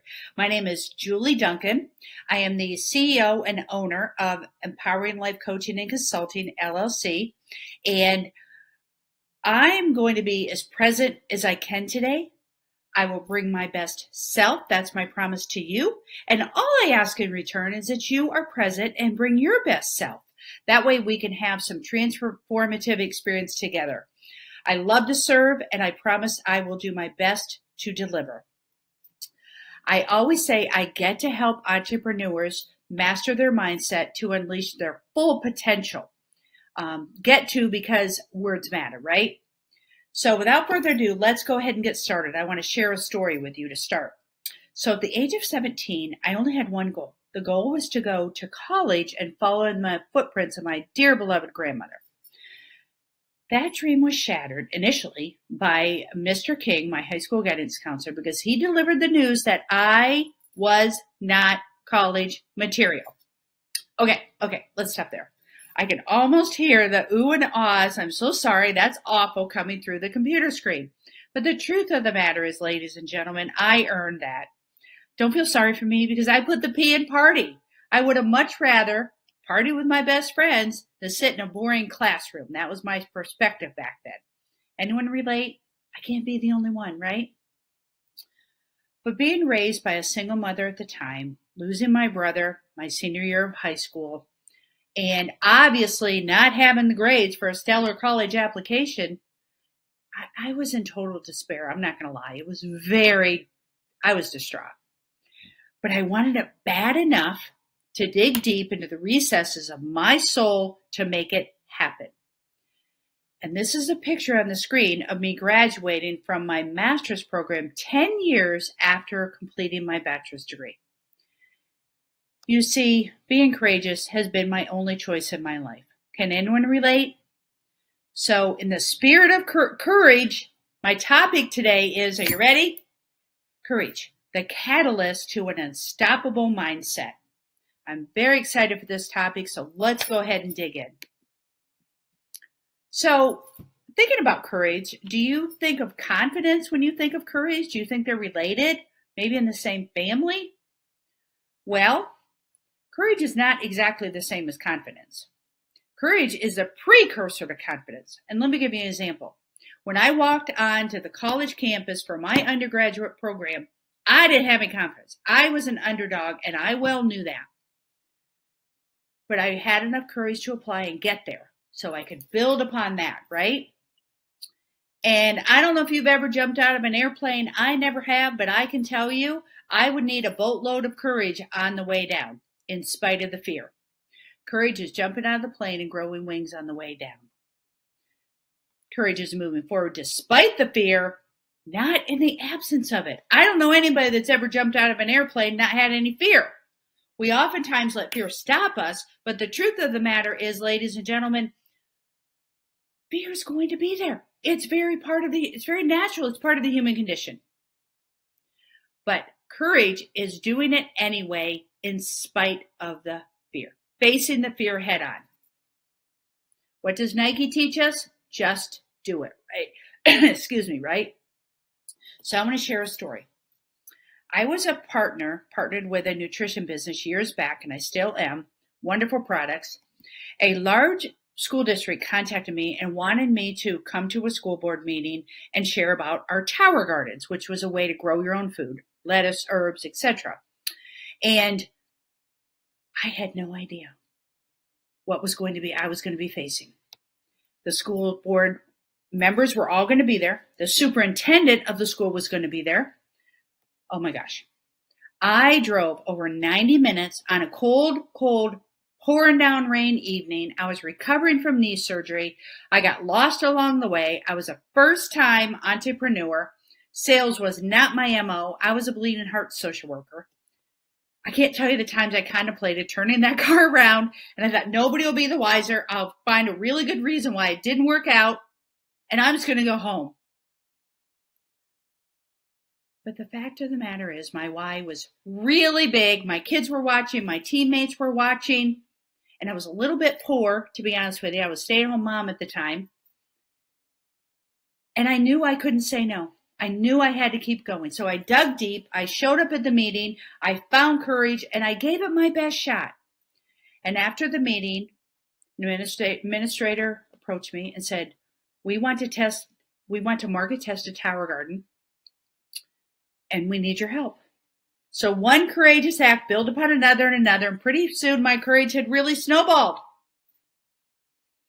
A year later, took a year, I was watching my family. I'll never forget this. We were at the ocean. They were all diving in the waves. It was a beautiful sunny day. There was a royal blue sky. And I remember thinking, it doesn't get any better than this. This is the best day ever, right? You ever feel that way? And my phone rang. And I heard almost yelling, "Congratulations, Julie, you did it!" The school district ordered 50 tower gardens. The company went on to tell me what my commission would be. It was over $9,000. It was a colossal accomplishment as a first-time entrepreneur, and I know it. And let me tell you, ladies and gentlemen, when that commission check hit my bank account, I have never been so happy that I found courage and I didn't turn that car around, right? Because it never would have happened. But the brain is a really funny thing, isn't it? It has a power to convince us in the face of fear, we're trying to be really courageous, that a saber-toothed tiger is in front of us and we need to stop. Why is that? Well, Matthew Wilson wrote a book called Make Life Matter, Break the Effects of the Mental Pandemic. Now, Matthew was my manager when I sold insurance for a few years, stellar individual. His company is Agent for Life. He wrote a book to explain this, and I'm going to share this because I was blown away when I heard this, and it really explains why fear can take over. When you were created, your brain was developed to provide a few basic functions. Some refer to this as the primitive brain. It's designed to keep you safe. It creates comfort and avoids fear like the plague. Your primitive brain wants you to stay away from fear, from the unknown, and anything that does not have a clear outcome. Wow. So next time that you let fear stop you, I want you to recognize that this is normal. This is the brain's job. But it's up to us to push through the fear, understand this as short-term safety the brain's trying to teach us or hold us back. But we have the power to say, no, I'm in this for long-term growth. We have the power to do that. We can rewire our brain. We can push through courage and we can confront the saber-toothed tiger because it's not real. It's just made up in our heads, right? So here's the rest of the story, thinking about fear. Tower Garden 2.0. I'm going to read you a short clip first. I made a deal, just one, then stopped. My confidence had dropped. I couldn't see the way ahead. Doubt filled my heart and hope it fled. The path was blurry, hard to trace. I lost my nerve. I left the race. A fleeting chance it came. It went. A moment gone, a spark unspent. But still, I learned, though small it seems, even short dreams leave tiny beams. Next time, I'll push past the fear and hold my course, my vision clear. Here's the truth, ladies and gentlemen. I allowed my fear to take over, and I never sold another tower garden to a school district again, in spite of my passion. Willie Jolly teaches us that a setback is a set up for a comeback. Well, guess what? I didn't come back, and I allowed the fear of my brain to convince me there was a saber-toothed tiger ahead of me, so I never talked to another school district again. Wow. So how do we find courage to move forward in life when our brain wants to keep us safe? I'm going to highlight 3 things. Number 1, you can borrow from the past. I'm sure that you've made some very courageous moves from the past, sometime in your lifetime. Otherwise, I don't think you'd be listening to the summit today, right? Look back at the times when you were scared to death and you did it anyway. Anchor in those times. I've certainly needed to do that in my life. Borrow from others. Who are the mentors? Who are the leaders in your life? Who do you aspire to be? What qualities do they have? What actions do you see them taking that are helping to move it quarter inch every day in their business? The other thing you can do is borrow their belief in you. I'm sure you have mentors, family, friends, people that believe in you, maybe even more than you believe in yourself. Borrow that from them. We call it acting as if. I certainly did that with the Tower Gardens over that year. Lastly, look at the patterns. Patterns give us a boatload of information. When did you have the most courage in your life? What was happening? What was the environment? What was the setting? Who helped you to continue no matter what? What were the fears? What made you pull back? What patterns and habits do you have in your life now that stop you or give you courage? Again, we need to look at our patterns because they give us a boatload of information. Okay, here's where we dive into a very powerful part of my presentation. Are you ready? Stay with me. Be present. Put the phone down if you haven't already. I hope you have.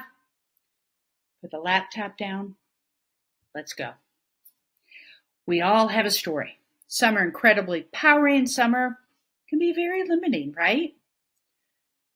So, we're going to look at your story. What's holding you back from reaching your very full potential? And I want you to hear that. Full potential. Let's say at the end of your life, you've met your maker and you're looking at your life. Did you reach your full potential? If you're not at the end of your life, there's more to do. My guess is you have not. So what is holding you back from reaching your full potential? There's a myriad of things that can be going on.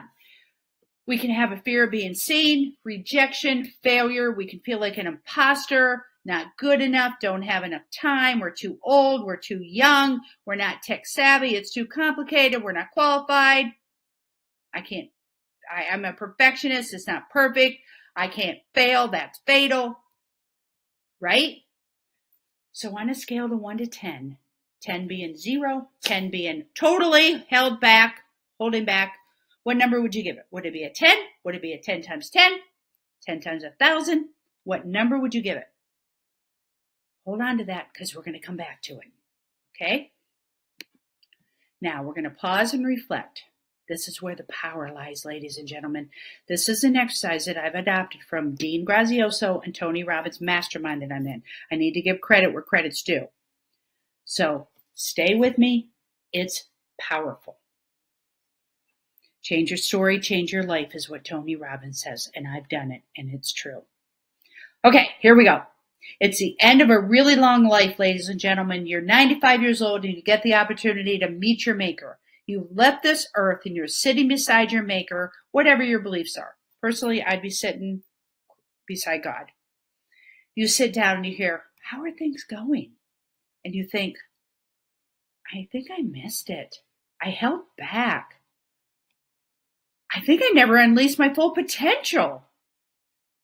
Then what if your maker pulled out his cell phone and played you a video of the person you could have been? Where you let one thing compound another, where you made the uncomfortable decision, you sent the email, you had a hard conversation, you started the business, you said to self-doubt, I'm in control now. I'm done. You've cost me enough. Then you see this incredible person who's no longer sitting in the stands. You're not watching the game, you're in the game. You're playing full out. You fall down, you get back up. You have a win, and then you have a bigger win. And the wins start to culminate. You have a failure, but it doesn't stop you. You get rid of your perfectionism and you keep on going. The wins are snowballing. And then your kids, your family, your brothers, sisters get to see you unstoppable 2.0. They see you as fearless. You have left a legacy. Whatever you put in your mind, you do. And people are in awe of what you've done in your life, rather than watch you settle and say, I'm not good enough. It's not working. I can't do it because I can't scale my business because technology is too hard. They get to watch you go all in and play full out. How's that feel? How's that feel thinking about that? Now, let me ask you a question. If God played the video, the man or woman you could have been, and you just said, screw that story inside your head, but you missed it. You're just sitting there like, what did I do? What would be the one thing that you would want now? You didn't reach your full potential. Would you want to go back? Would you want a do-over? Would you want to find courage deep in your recesses of your soul? Would you push through that saber-toothed tiger that you think is waiting there? Now, think back to that story we talked about a few minutes ago. If you gave it an 8, 9, 10 times 1,000, that crappy little story that was playing in your head, you get to the end of your life and you realize you missed it. Now that's a 10, ladies and gentlemen. That's a 10 times 1,000,000, right? Now, how would you rate that crappy story, that fear that's going on inside your head and you missed it? Would it be a 0 or a 1 now? Would it be much less important? Would it be more important to push through it?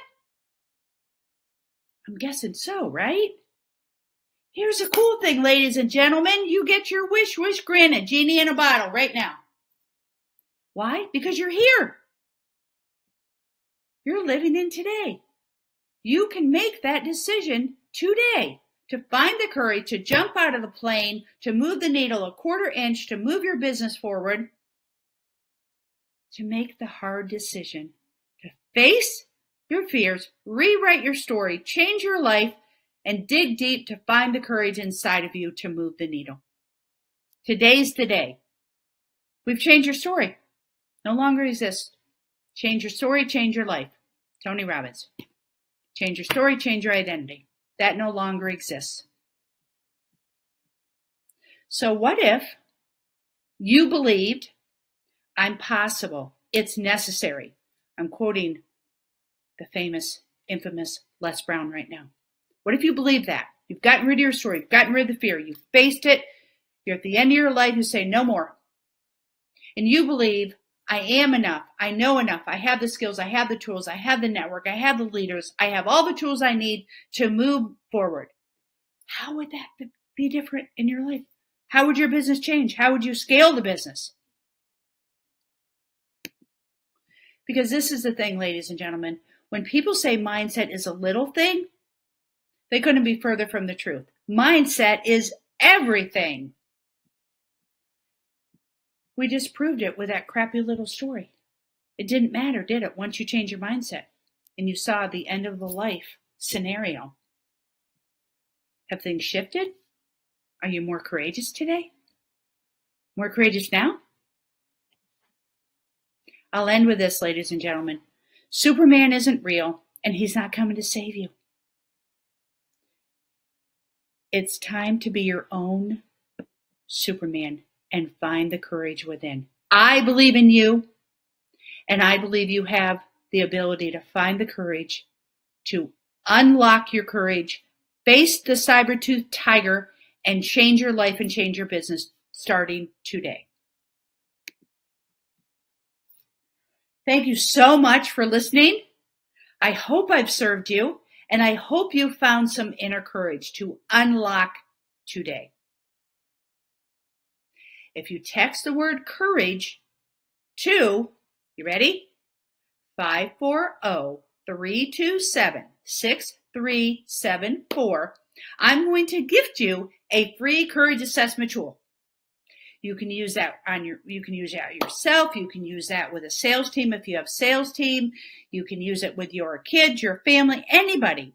Because the bottom line is, at the end of the day, we need to find the inner courage in spite of the fear.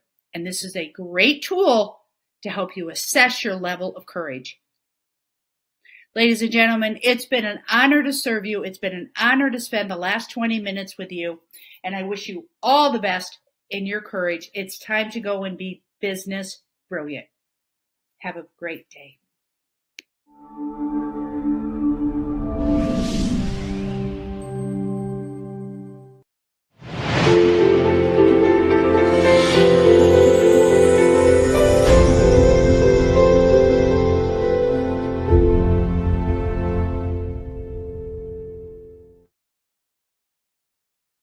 I want to talk to you today about a mindset that mends. A mindset to mend is a mindset that is committed to showing up for yourself. How do we show up for ourselves? We show up for ourselves by learning the intricate makeup of who we are. It's understanding our belief systems, the narratives that we told ourselves, and how they play like smooth cellos behind our emotions, and understanding how to regulate that in a healthy way. A mindset to mend is a mindset to heal. It's understanding that it isn't just about business or success or external things, material things, but life is also about the way that we treat ourselves, not just our physical body, but the part of us that makes us who we are. A mindset to mend is like turning your mindset into your own personal immune system, right? Like the immune system of the body, whenever there is something that threatens it or is an invader in the body, a sickness, a virus, anything, it gets these little white blood cell soldiers and sends them to attack it and rid it so that the body won't be affected. Well, a mindset to mend is like that to me. And what I mean by that is you decide that no matter what, I'm going to choose me. No matter what, I'm going to choose myself. No matter who rejects me, I'm going to accept me. No matter who walks out of my life, I'm going to stick in there with me. No matter who tries to silence me, I'm going to continue to speak out on behalf of myself. A mindset to mend is a mindset to value you, to value that part of you that you can't quite put your finger on, that part of you that isn't a race or a gender, that part of you that can stand the test of time, that part of you that carries purpose, that communes with the divine, that part of you. Deciding to value that above all else, above money, above things that are fleeting. But to say that you have value in every instance, in every situation, whether it was a great business deal or we lost a lot. It's understanding that you still matter.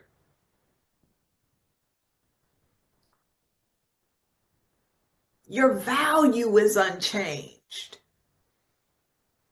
Bank accounts can change. Appearance can change. Social economic status can change. Locations can change. But that part of us that we can't quite touch but know it exists, you can't put a price on that. And a mindset to mend is saying, I'm going to value that. I'm going to value that.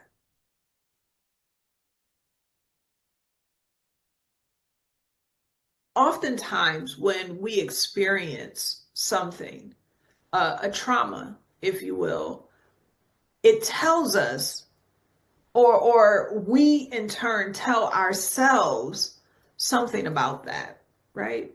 Every time something happens, we make up a story to ourselves to comprehend exactly what happened. And so in the instance of trauma, where there is a bit of disorganization, depending on how we respond emotionally, right? Because things can become foggy during that time. What happens is we tell ourselves a story.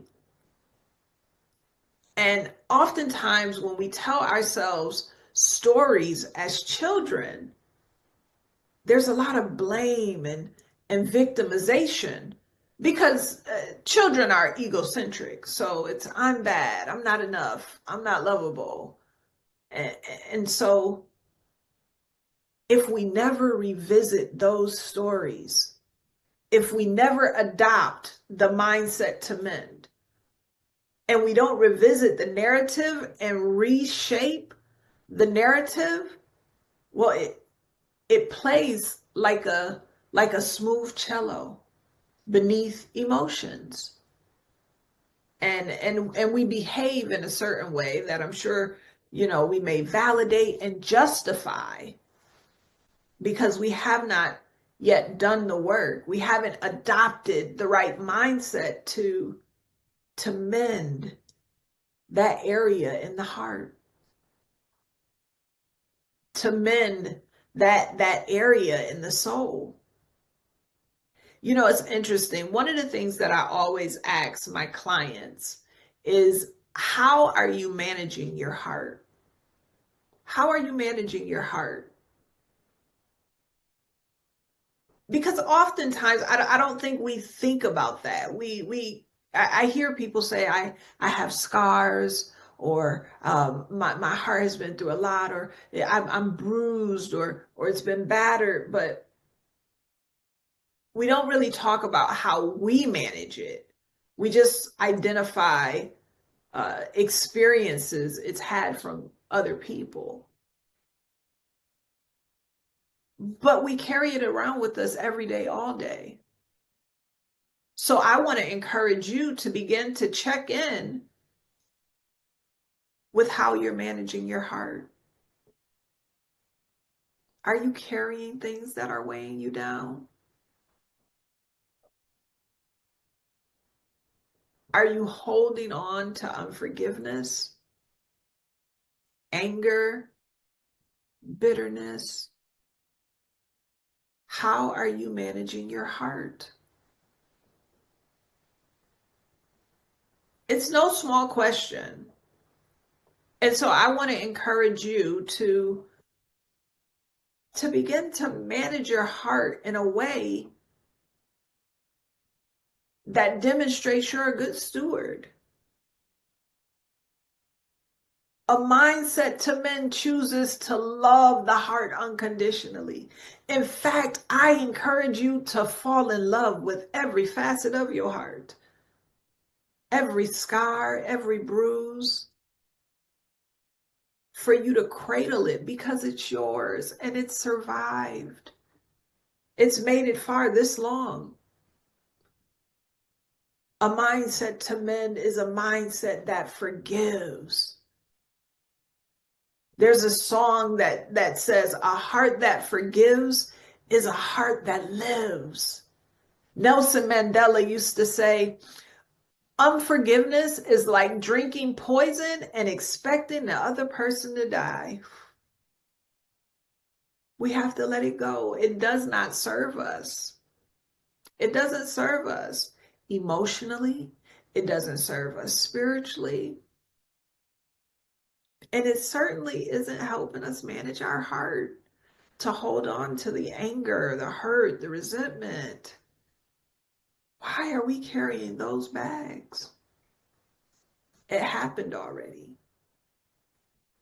A mindset to mend is a mindset that forgives. Say that with me. A mindset to mend is a mindset that forgives. You can mend. You can mend. A mindset to mend also seeks to grow through education. Whether you read, you educate yourself through different forms of scholars or learning. You desire to move beyond where you are. We are evolving beings. We're always changing. Even now, cells are falling off and new ones are being made right in front of our eyes. A mindset to mend seeks to learn, seeks to grow through learning, has a curious mind, about themselves, about the world.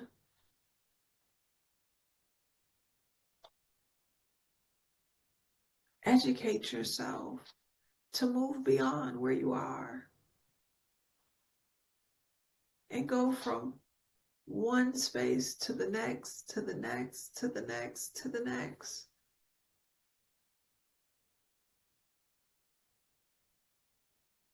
Be the cheerleader of your own evolution. A mindset to men seeks to commit to choosing you. Therapy. If you have some hurts, some traumas that you struggle with, and you say, hey, Nicole, I really would like to forgive, or I hear what you're saying, but I don't know if I can do that on my own. I hear you. I am a licensed clinical social worker. I specialize in grief and trauma. And so I hear you. There's absolutely nothing wrong with having someone walk alongside you. There's nothing wrong with having someone walk alongside you with your mindset to mend and helping you to identify the narrative that you told yourself, helping you to completely and totally fall in love with you, helping you accept and forgive all of the intricate parts of who you are. There's nothing wrong with getting some additional support. I support it and encourage it. We do too much in this world alone. So if you can't get help, I encourage you. And there are grants so that you can get free therapy. There's therapists who offer sliding scales. And then most therapists also take insurance. So I encourage you to seek those things out. Another thing you can do is travel. Understanding that you are a citizen of the globe. You don't have to remain in one place. Go and witness the majestic things in this earth because they're so worth seeing. And there are hidden gems everywhere. There's hidden gems, I'm sure, right where you live. If you look up the place where you are and looked at it as a tourist guide, you might find some really cool things to do there. But I also encourage you to travel. Oh, travel. See the beauty in different cultures. Hear the frequency of different languages. Smell the flavors of different types of food. These things too can help you to grow and find you and see exactly who you are in those instances. A mindset to mend is a mindset that is committed to showing up for you. Say this with me. I have a mindset to mend. I am committed to showing up for me. How'd that feel?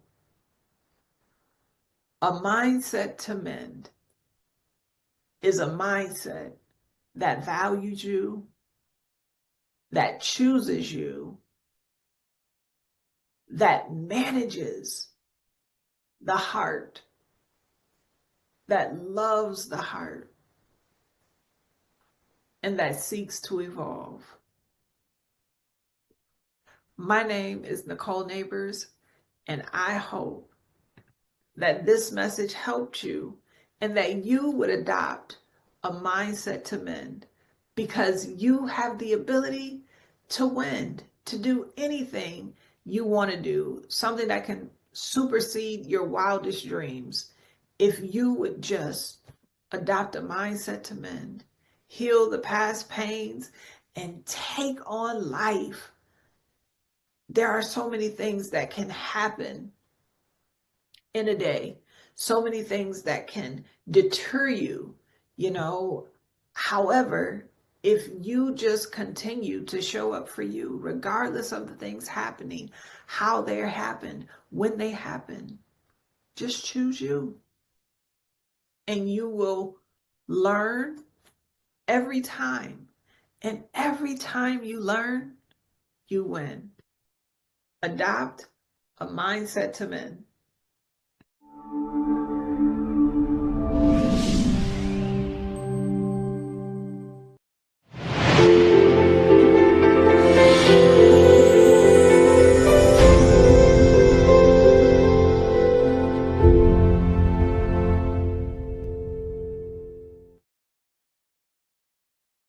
I am Dr. Q Parnell, and right now we're going to dive deep into how to make a monumental impact in business, in leadership, and in life. Let's get this party started. So this is just a brief table of contents of what we're going to discuss in this 20 minutes or so conversation that we're going to have on today. First, we're going to talk about who am I? Who is this Dr. Q? Then we're going to discuss visions, dreams, desires, the number one reason for failure. This idea that I call monumental mode, MODE, and how to take action today. So, who am I? Thank you so much. I'm glad you asked. I am Dr. Q Parnell. I am the CEO and founder of Monumental Mentality. We are an organization that aids organizations, big and small, to cultivate a culture of excellence, focusing on executive leadership development so that it can drive peak performance and productivity among your team. I am also a transformational speaker, executive leadership coach, host of the Monumental Mindset podcast, and a clinical pharmacist by trade. Yes, I'm a director of pharmacy for an insurance organization that I still do from 9 to 5. But my passion is this. My passion is pouring into others and really helping other people cultivate the mindset for success so that they can truly make a monumental impact in leadership, in business, and in life. What is monumental? I know you've probably seen this and was like, I wonder what she's going to talk about. Well, monumental simply means highly significant and of great importance. When you hear the word monumental, certain things may automatically come to your mind, like the Washington Monument, the pyramids of Giza, maybe even the mountain with the old man faces on it, Mount Rushmore. But I truly want you to understand highly significant and of great importance. I am monumental, and I believe that each and every one of you are monumental also. So let's go ahead and get started. We're going to discuss visions, dreams, and desires. So the first question that I have for you is this: what is the vision that you have for your life? What is it that you see? Are you truly living the life of your dream? What do you desire? What do you want more of? Now, and I ask you these questions because a vision, a dream, and a desire is important. But how do you really make that your reality? To do so, all you have to do is turn it into a goal. Now, goals are important. And they say have a vision and make it plain. Write it down. There's power in writing. So I'm here to encourage you right now.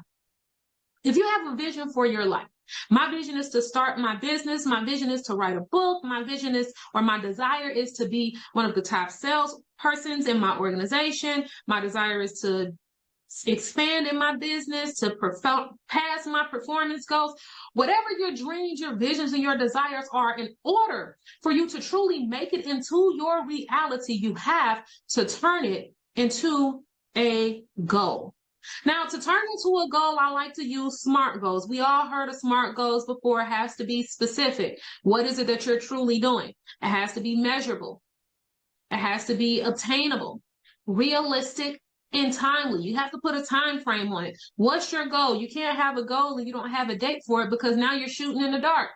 You have to have clarity when it comes to your goal, because your mind, I say your mind is your mental GPS. If you don't know where you're going, how can you aim or lead yourself or anyone to a specific destination or goal?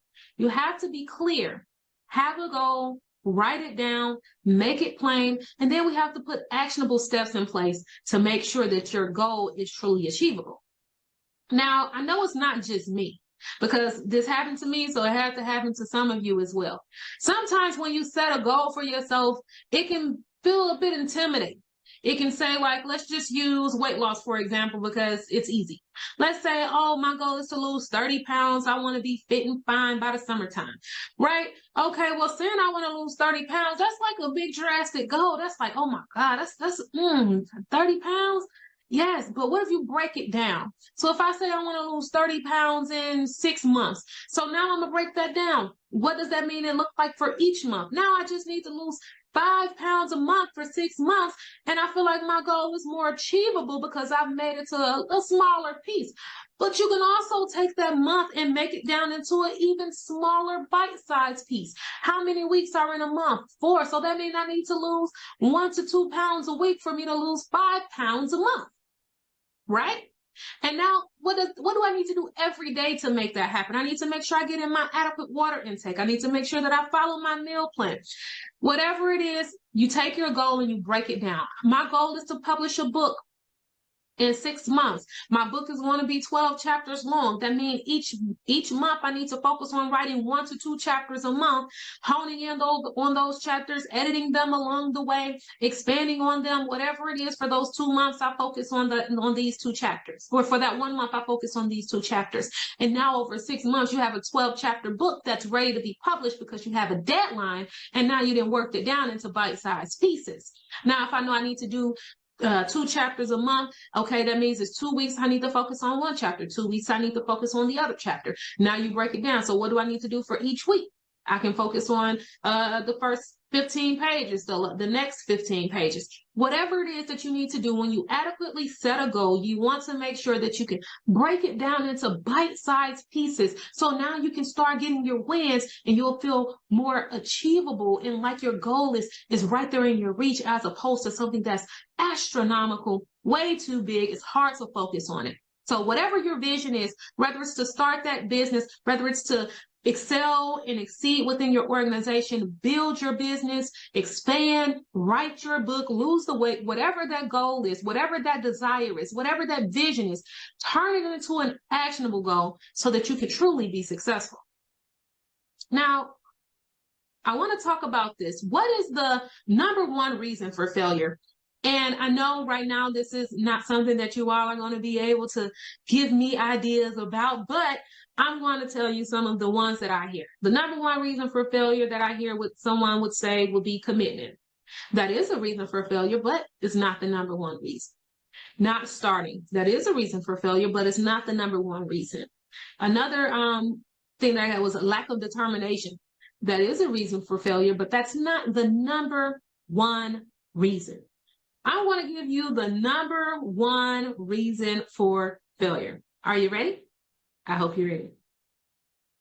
Excuses. Excuses is the top number one reason for failure. Excuses is the reason why you haven't lost the weight, you haven't wrote the book, you haven't started the business, you haven't met with your coach, you haven't gotten a coach so that you could build a business, you don't have the skills needed because you have an excuse. Everything is based off an excuse. What are those excuses? There's not enough time in a day. Well, let me tell you something. If anybody never told you before, you could say, Dr. Q told me this. It's a secret. There will always and forever be 24 hours in a day. As much as we would love to put more hours, more minutes, more seconds, there will always and forever be 24 hours in a day. It's up to you to maximize your 24 hours. That's an excuse. It's not enough time in a day. I don't got time. You do have time. You have the same amount of time as everybody else that started the business or that wrote the book or that had their coaching session or that met with their advisor so that they can go back to school or whatever it is. You got the same 24 hours in a day. What are you doing to maximize your 24 hours? The next, oh, I love this excuse. It's a work in progress. How long you been working on it? Are you truly working on it? You can't say it's a work in progress and you're not putting in the work. See, and that be the issue sometimes. Sometimes we like to come up with these wonderful excuses as to why we haven't done what it is that we know we want to do or supposed to do, or we're not living in our purpose, or we're not fulfilling our dreams, we're not fulfilling our visions or our desires because it's a work in progress. But you really ain't doing the work. You have to do the work. It's always somebody else's fault. Well, if Susie, Sally, John, whoever else didn't do this, then I'll be able to do that. Listen, let me tell you a secret. This is another secret. I'm giving y'all all the nuggets today. This is the secret here. The only person that's responsible for your success is you. And the only person that's going to be responsible for your failure is you. You have to take responsibility and control of your own actions and of your future and of your goals.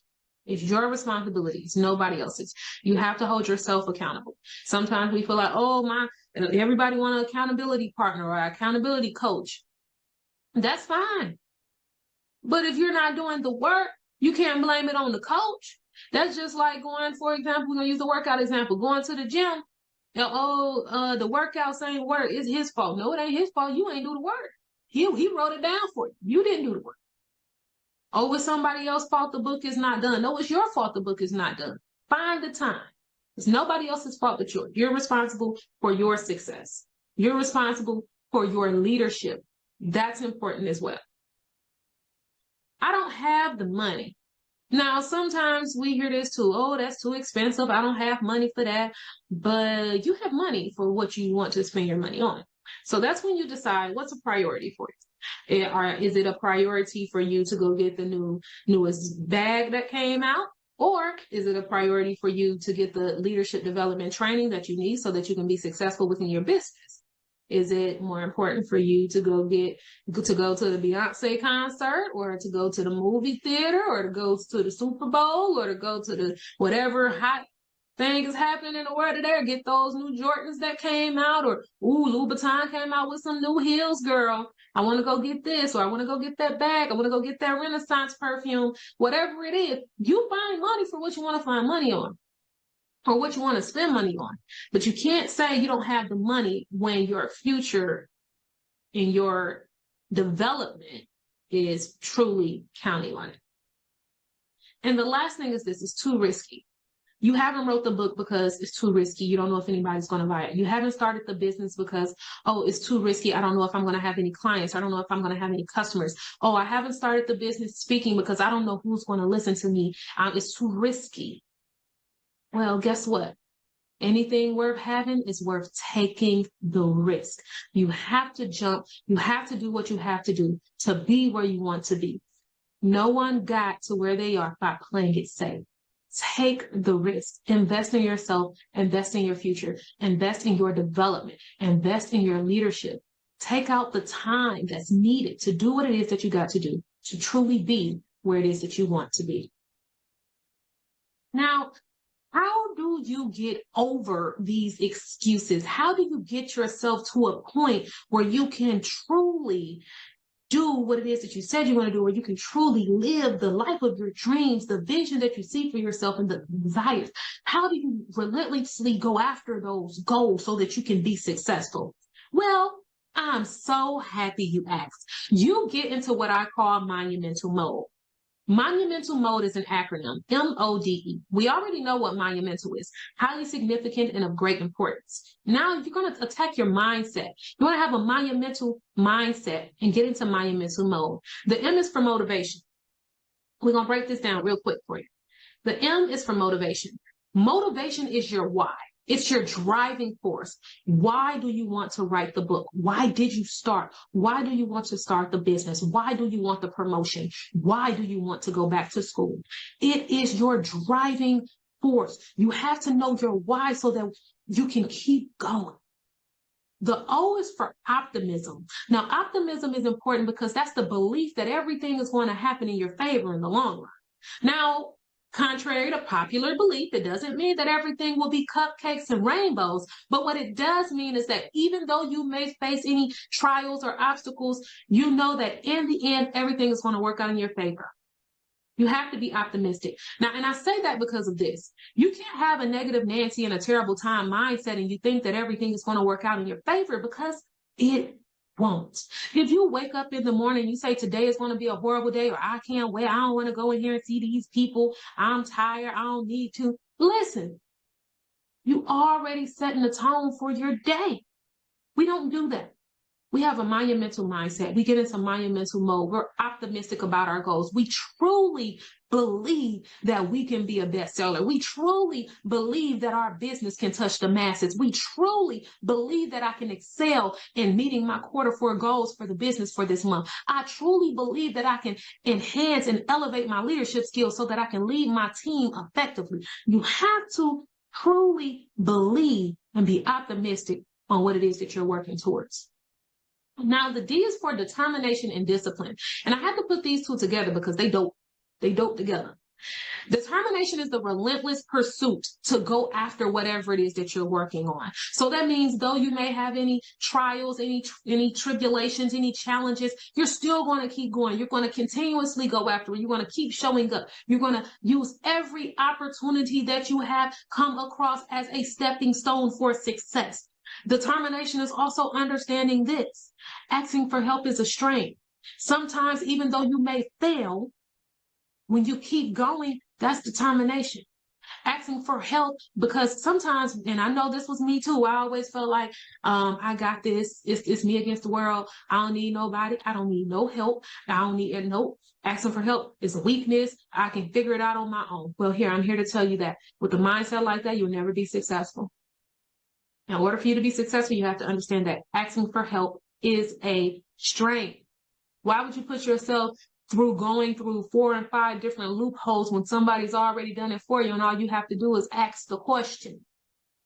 Do you want to get there by yourself or do you want to get there faster?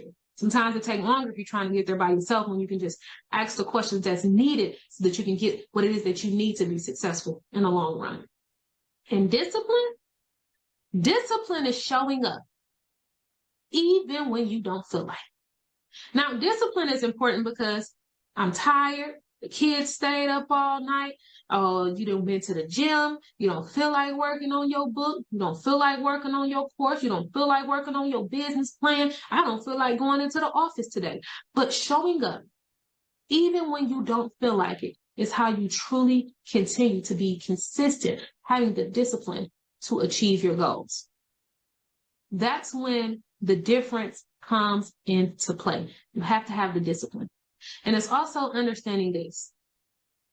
Though you may not feel like it, other people are watching you. Your team is depending on you. Your results are depending on you. Your family is depending on you. Whatever your why is, whatever that motivation is, that's depending on you. You have to show up, even when you don't feel like it, because that's when you know you're truly dedicated to achieving whatever goal you have set for yourself. And the E is for elevation. Elevation is when you rise to higher levels, rise to new heights. And I know if you haven't been on a plane before, we're going to go on a quick little plane ride today. When you get to the airport, you got to go to the baggage, check in your baggage at the front. You check it in, they put it on a big scale, big silver scale too, and you can't miss it. And when you put it on the scale, there's a weight limit. There's a weight limit of 50 pounds. And if you go over 50 pounds, what happens? They're going to ask you for that cute little card so they can swipe it for you. They're going to charge you for excess. Well, we have to understand this. Sometimes we have to unpack some things. We can't take everything and everyone with us when we're going on this journey to success. When you're going after pursuing your goals, when you're going after pursuing your vision and your dreams and your desires, you can't always take everything with you. So you have to leave that negative Nancy mindset behind. You have to leave those terrible Tom attributes behind. You have to leave the procrastination. You have to leave the indiscipline, the slackness, the excuses. You have to leave that stuff behind so that you can truly elevate. After you check your bag in, you go ahead and sit on the airplane. There becomes a moment of stillness before the plane takes off. And all you can hear is the engine just roaring. Now hear it? That's the engine. It's getting ready. It's getting ready to take off. And when it gets ready to take off, you feel it. It takes off. You start to elevate. But the plane doesn't stop when it gets off the ground. It keeps going. And I want you to keep going. You have to stay motivated, be optimistic, have determination and discipline so that you can elevate, rise to higher heights, truly go after the goals. And guess what? After you reached your goal, you set another one so that you can rise again and keep growing and elevating each and every step, each and every way. Our goal in life is to be better than what we were the day before. How do you do that? Continuously elevating. So getting into having a monumental mindset and getting into monumental mode will truly help you excel in business and leadership and in life with going after relentlessly the goals that you have set for yourself, for your business, and for your team. So now that I've went over what this looks like, what is monumental mode, who is this lady, who is Dr. Q, and what is it that she talks about? Again, I am an executive leadership coach. I work with organizations, small and large, to truly excel in business and leadership and life. I work with clients in group coaching as well as in one-on-one. I have a free gift here available for you. This is the Monumental Mode free downloadable workbook. It's a 7-day workbook. All you have to do is scan the QR code that's on the screen, and you'll be able to put in your information, get the download, use the workbook to jumpstart and taking that action right now. You can take action today for free. All you have to do is download the workbook, fill it out, do what it is that you got to do to truly be where you want to be, to truly excel, truly exceed, truly meet your goals and desires that you have set for yourself. So who am I? Again, I am Dr. Q Parnell. I can come in if you're looking for someone to do a keynote presentation on leadership, on business, on excelling, having a mindset to do so.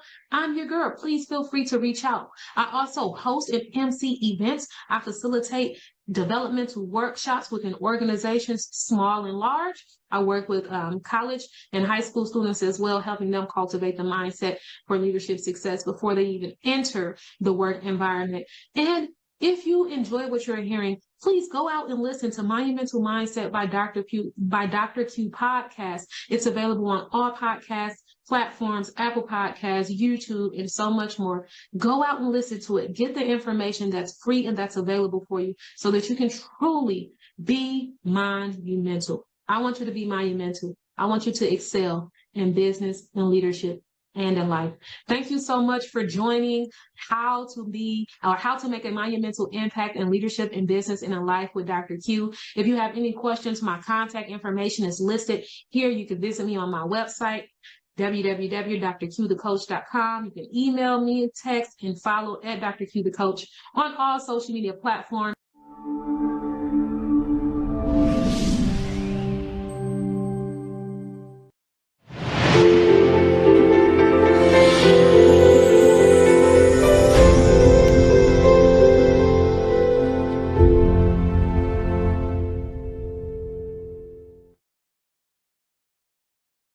Well, greetings. My name is Lee Michael. Honored to have this opportunity to share with you, of course. My presentation will be on the 5 stages of igniting passion and releasing new levels of potential. I want to congratulate each of you for making the personal commitment and making it your business to be here today and partake in this, the Brilliance in Business Summit. Also want to thank the visionary of this event, my good friend, Dr. Mark Holland, for not only extending the invitation to me, but also providing this opportunity to share and impart.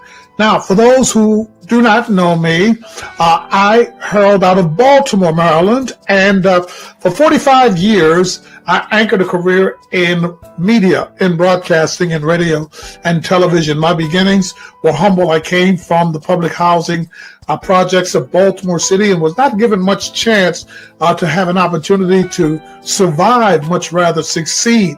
But I was able to beat the odds by the grace of God and some good decisions along the way, as well as people who poured into my life. In the course of my journey, once I separated myself from my original surroundings, it included 6 years serving honorably in the United States Air Force. Thank you for your service. And also launching into an entrepreneurial enterprise called the Disco Nights.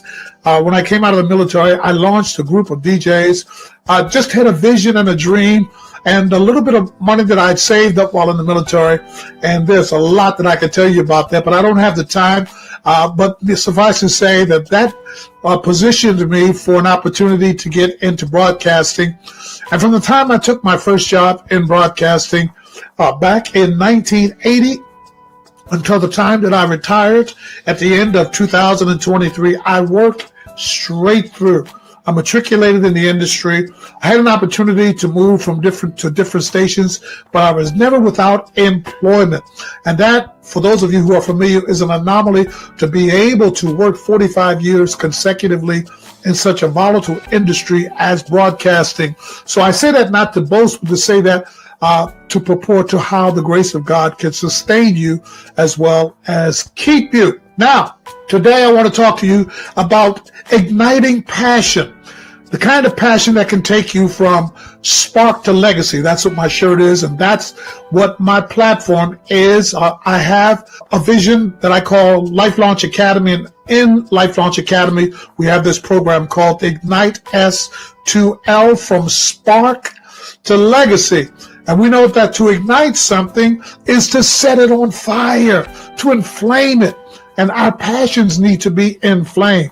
Passion speaks, by the way, of desire, fervent enthusiasm. So we need to be excited and get excited about the opportunities that are ahead of us and available to us. And many times we don't take advantage of because we are asleep. And what I mean by asleep is our God-given potential lays dormant inside of us because of the convoluted experiences and influences of this life that are telling us that it's beyond our reach, and we need to understand that it's within your reach. It's within your reach, and I'm here today to help you out. And so passion speaks of desire, fervor, and enthusiasm, and my assignment today is to help you realize there is another level that is available to you, but to get there, you are going to have to get fired up. You're going to have to get fired up about what it will take to get you there, and then embrace it. Embrace the journey. And I'm here to ignite that spark and help you move from spark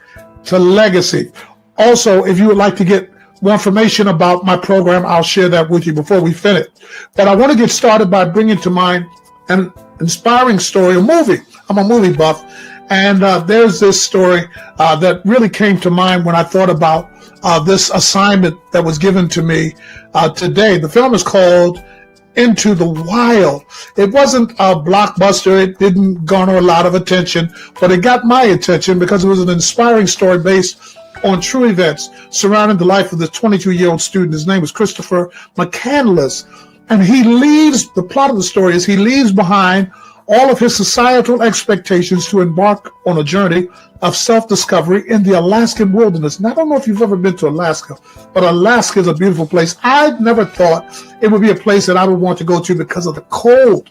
But my daughter, being in the Air Force, following behind me, found herself stationed there. And of course, my wife and I, we wanted to see our daughter, so we went to Alaska, and I fell in love with the earthiness of it and back to nature. Well, Christopher McCandless, he decided he was stepping away from his life norms and embracing a new possibility.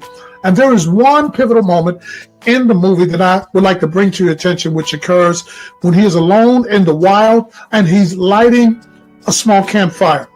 Now, as he carefully ignites the flames, and they flicker and dance, it brought to mind symbolically where he was now in his life, and that the place he was in was not just about survival, but the awakening of his true spiritual and God-given potential.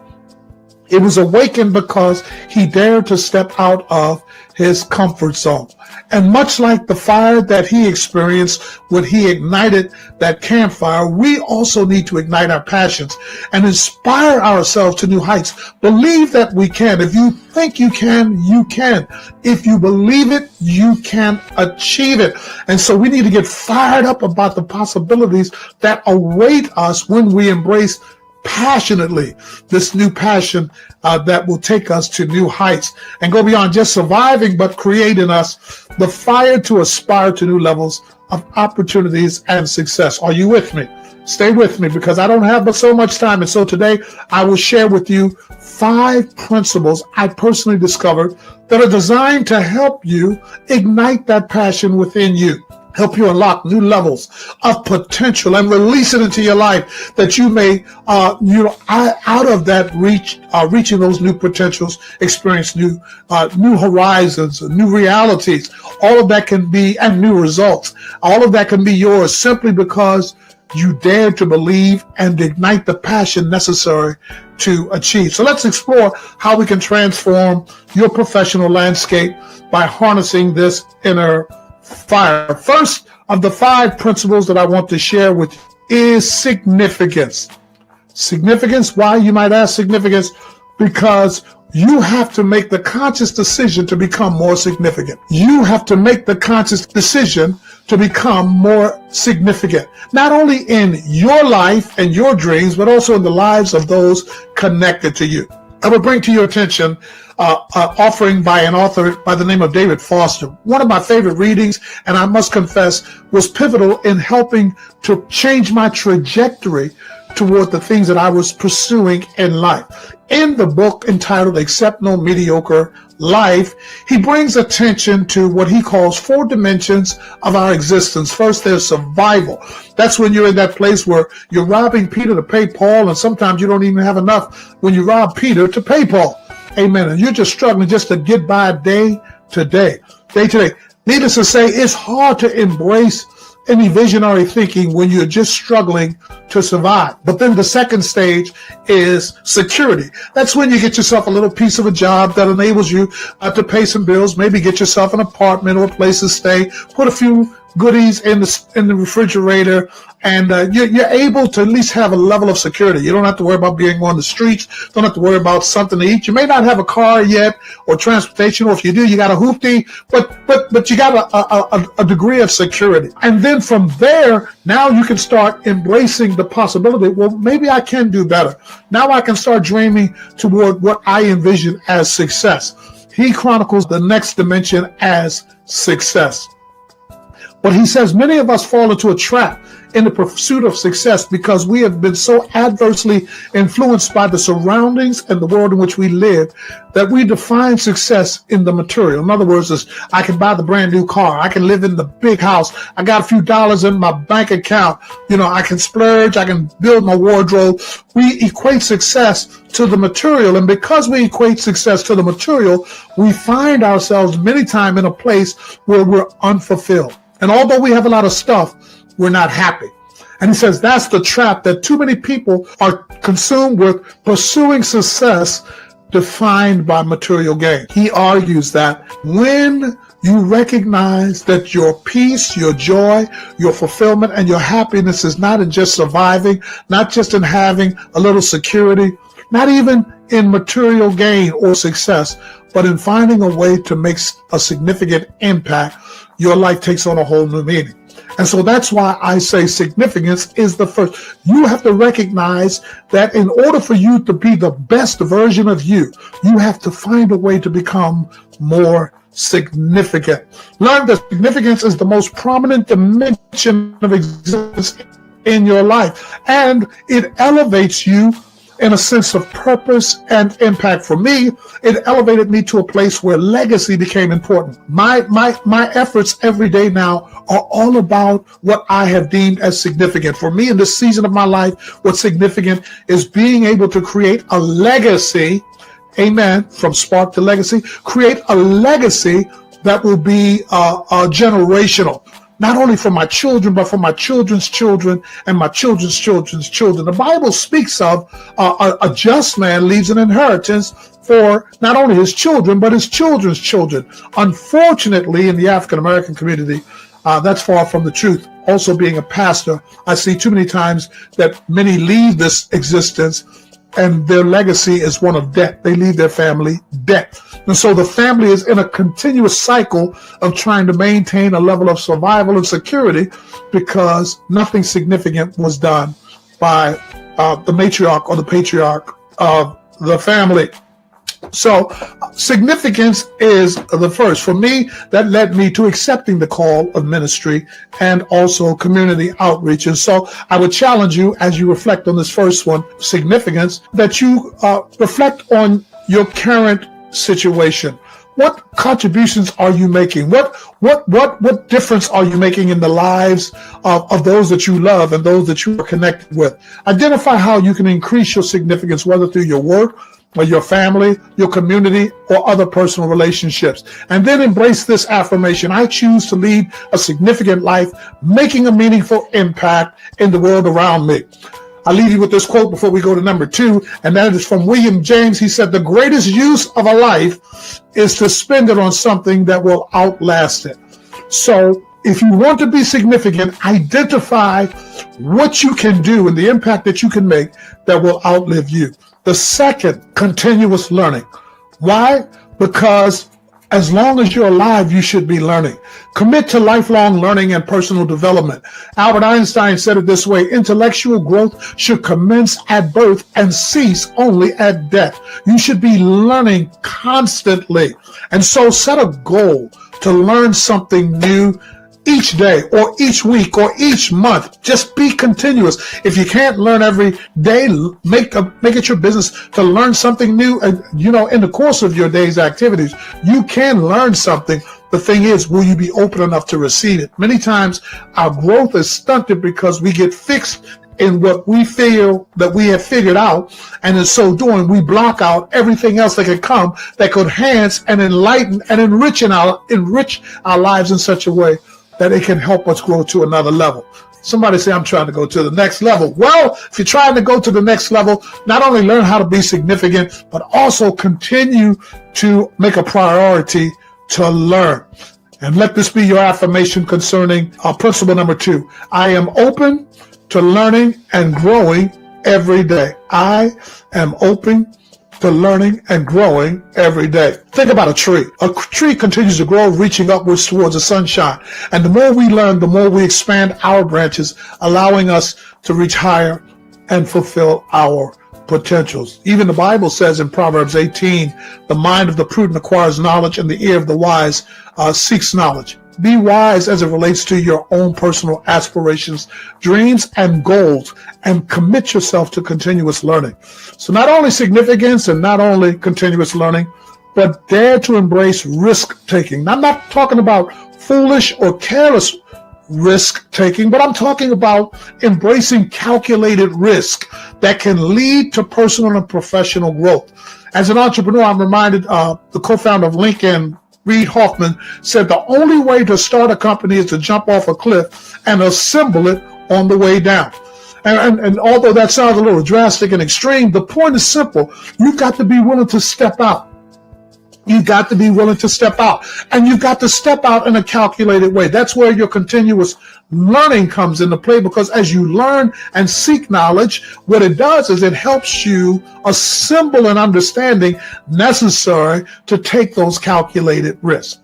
Am I making sense? You walking with me? Man, I'm excited about this because somebody's getting ready to step into a new level, a new possibility if you embrace these 5 principles for igniting passion and releasing new potential. And so, call to action, identify an area in your life where you can take a calculated risk that can expand your possibilities, and then take the first step. And here's the affirmation for that. I choose to step outside of my comfort zone and embrace new challenges. I know the Bible says in Jeremiah 29, and I love referencing the Bible because it's so profound, and yet it's wisdom that has survived through the ages. For I know the plans I have for you, declares the Lord, plans to prosper you and not to harm you, plans to give you hope and a future. Jeremiah 29 and 11. God wants you to prosper. No matter how you look at or identify God, the supreme consciousness that orchestrated everything is available to you and wants to use you as a conduit to demonstrate his power. And all you have to do is make yourself available. Can two walk together except they be agreed? Well, let's move to number 4, because my time is drawing short. Not only learn how to be more significant, not only commit to continuous learning, not only dare to take a risk, calculated risk, but also never underestimate the value of building connections. Fostering meaningful relationships can inspire and empower you. You are the sum result of all of the relationships that you have. George Frazier said this in his offering, Success Runs in Our Race, that he stepped into a whole new level of conscious awareness of his potential when he recognized that everybody that he knew was a part and had relationships with and had met and established relationships with were a part of his net. And all he had to do was connect them to make it work. And so your network provides you the resources and the connections to potentially go beyond your own expectations. Learn how to put your net to work, as Frazier would say. Reach out to some of the people that you know and that you share common ground with and ideas with, and see how you can collaborate those shared ideas. Affirmation: I build strong connections that enrich my life and expand my horizons. Well, we're down to number 5, and I've got about a minute and a half, and that is resilience. Understand that resilience is your greatest weapon. Develop the ability to persevere through challenges and setbacks. Angela Duckworth said this, and I quote in her book Grit, that passion and perseverance are key drivers of success. Passion and perseverance is key drivers. The book of James affirms it. It says, count it all joy when you go through trials and diverse temptations, knowing that it is developing patience. So let patience have its perfect work. In other words, allow yourself to develop in the area of your patience and resilience, and it will get you there. It may not define how long it will take, but it will get you there. And so your affirmation and call to action is reflect on the challenges that you have gone through and that you may be going through even right now, and see them as a different way. See them as an opportunity for you to develop your resilience. You can take a licking, but you keep on ticking. The Bible says a just man can even be knocked down 7 times and he gets up. Why? Because of the resilience in his spirit. Amen. And there is resilience in you that needs to be awakened. And if it is awakened, the world needs to look out for what is about to be released in you and through you. Well, that just about does it. And so, my friends, like Christopher McCandless ultimately discovered a new passion for life that took him to a place he never considered he would be. I would suggest to you that you're embracing and applying these 5 stages for igniting your passion will do the same for you. I am thoroughly convinced, because of my personal experience with each of these stages, that as you embark on this journey and ignite that passion and release those new levels of potential, you'll be able to experience things that you never thought you could experience that will go beyond your expectations. I leave you with this. If you want someone to walk with you along the way, I do life coaching and consulting through my program, Ignite S2L. And someone said, well, why would I need a coach? Well, I'll tell you why. The same reason Tiger Woods had a coach. Tiger Woods had the potential, but the coach helped maximize it. Michael Jordan had the potential, but a coach showed how to win championships, and you have a winner in you. You can go to new heights, and there's a champion in you that's waiting to be released. And if you need a coach, someone to help you along the way, I'm available to help you. You can see my information and my website on the screen. Look forward to it. Let's go to the next level together as we embrace those 5 stages of igniting passion and releasing new potential. God bless.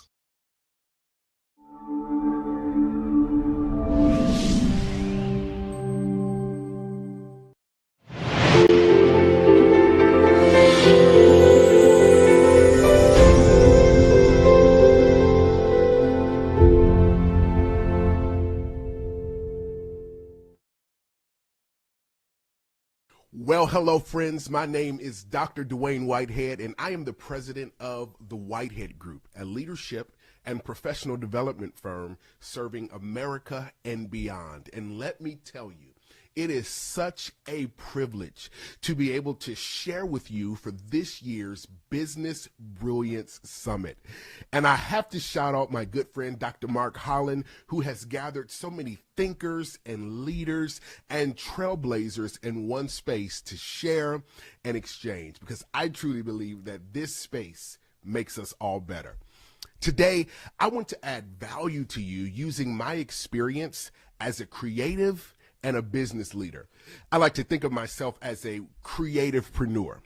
Now, my success has been at the intersection of leadership, business, and creativity. I have an arts in the background with theater and music, so I naturally think creatively. And this has really helped me to grow my business as well, grow my life and my leadership skills. And I want you to think about this reality, that all industries need creativity. Here's what Bob Iger says about creativity. He says this: the heart and soul of the company is creativity and innovation. You know, I remember when I first started out in my business journey, my mentor, John Maxwell, he asked me this question, and I'll never forget it. He said, Dwayne, what are you going to do to get out of the people pile? Well, what's the people pile? The people pile is the place where everybody sits. I want you to think about this. Here's the reality. Every single market today is oversaturated. Can we be honest? Most markets are oversaturated. You are not the only one that does what you do. Research your industry. Research the companies that are just in your city, let alone your state, let alone your region, let alone your nation, that do exactly what you do. You know, when John had this conversation with me, it made me realize that as a business owner, I could do one of two things with that reality. I could, number one, quit because there are too many people, or I could find my way out of the people pile. Well, I went with number two. And I found my way out of the people pile. And it really is from that vantage point that I want to build or shape our conversation today. And I want to talk to you about the 3 creative currents that every business owner needs. The 3 creative currents that every business owner needs. And this conversation will add value to you, whether you are a new business or perhaps you have been in business for a while and you just need to refresh and maybe even reevaluate.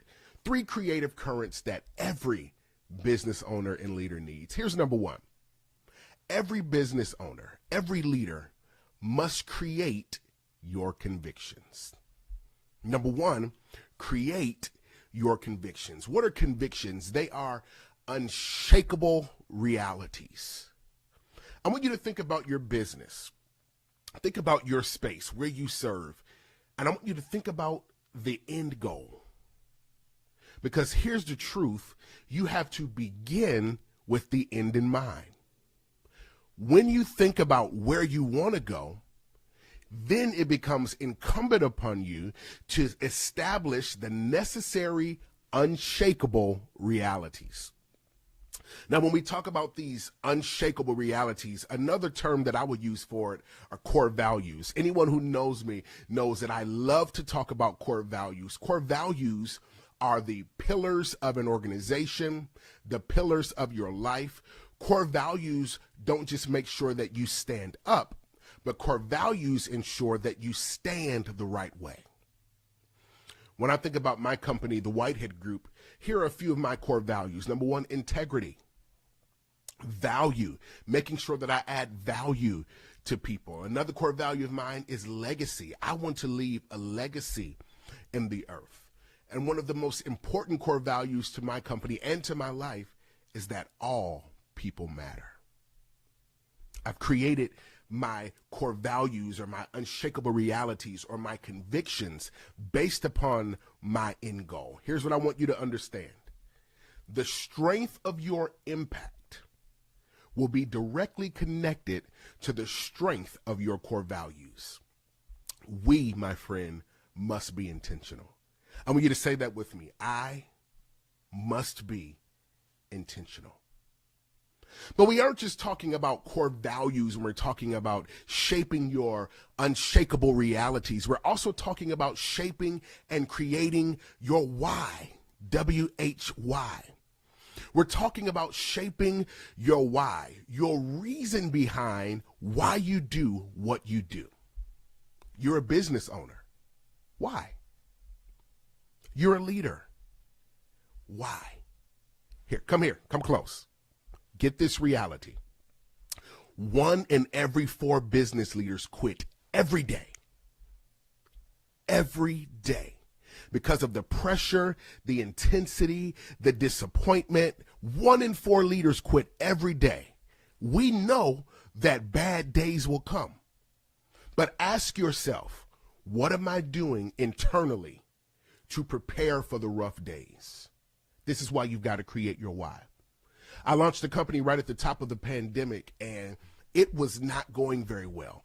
And I was pushing, and you know all of the things that come with that. Well, a few years right after that, I ended up in the hospital with a rare type of pneumonia.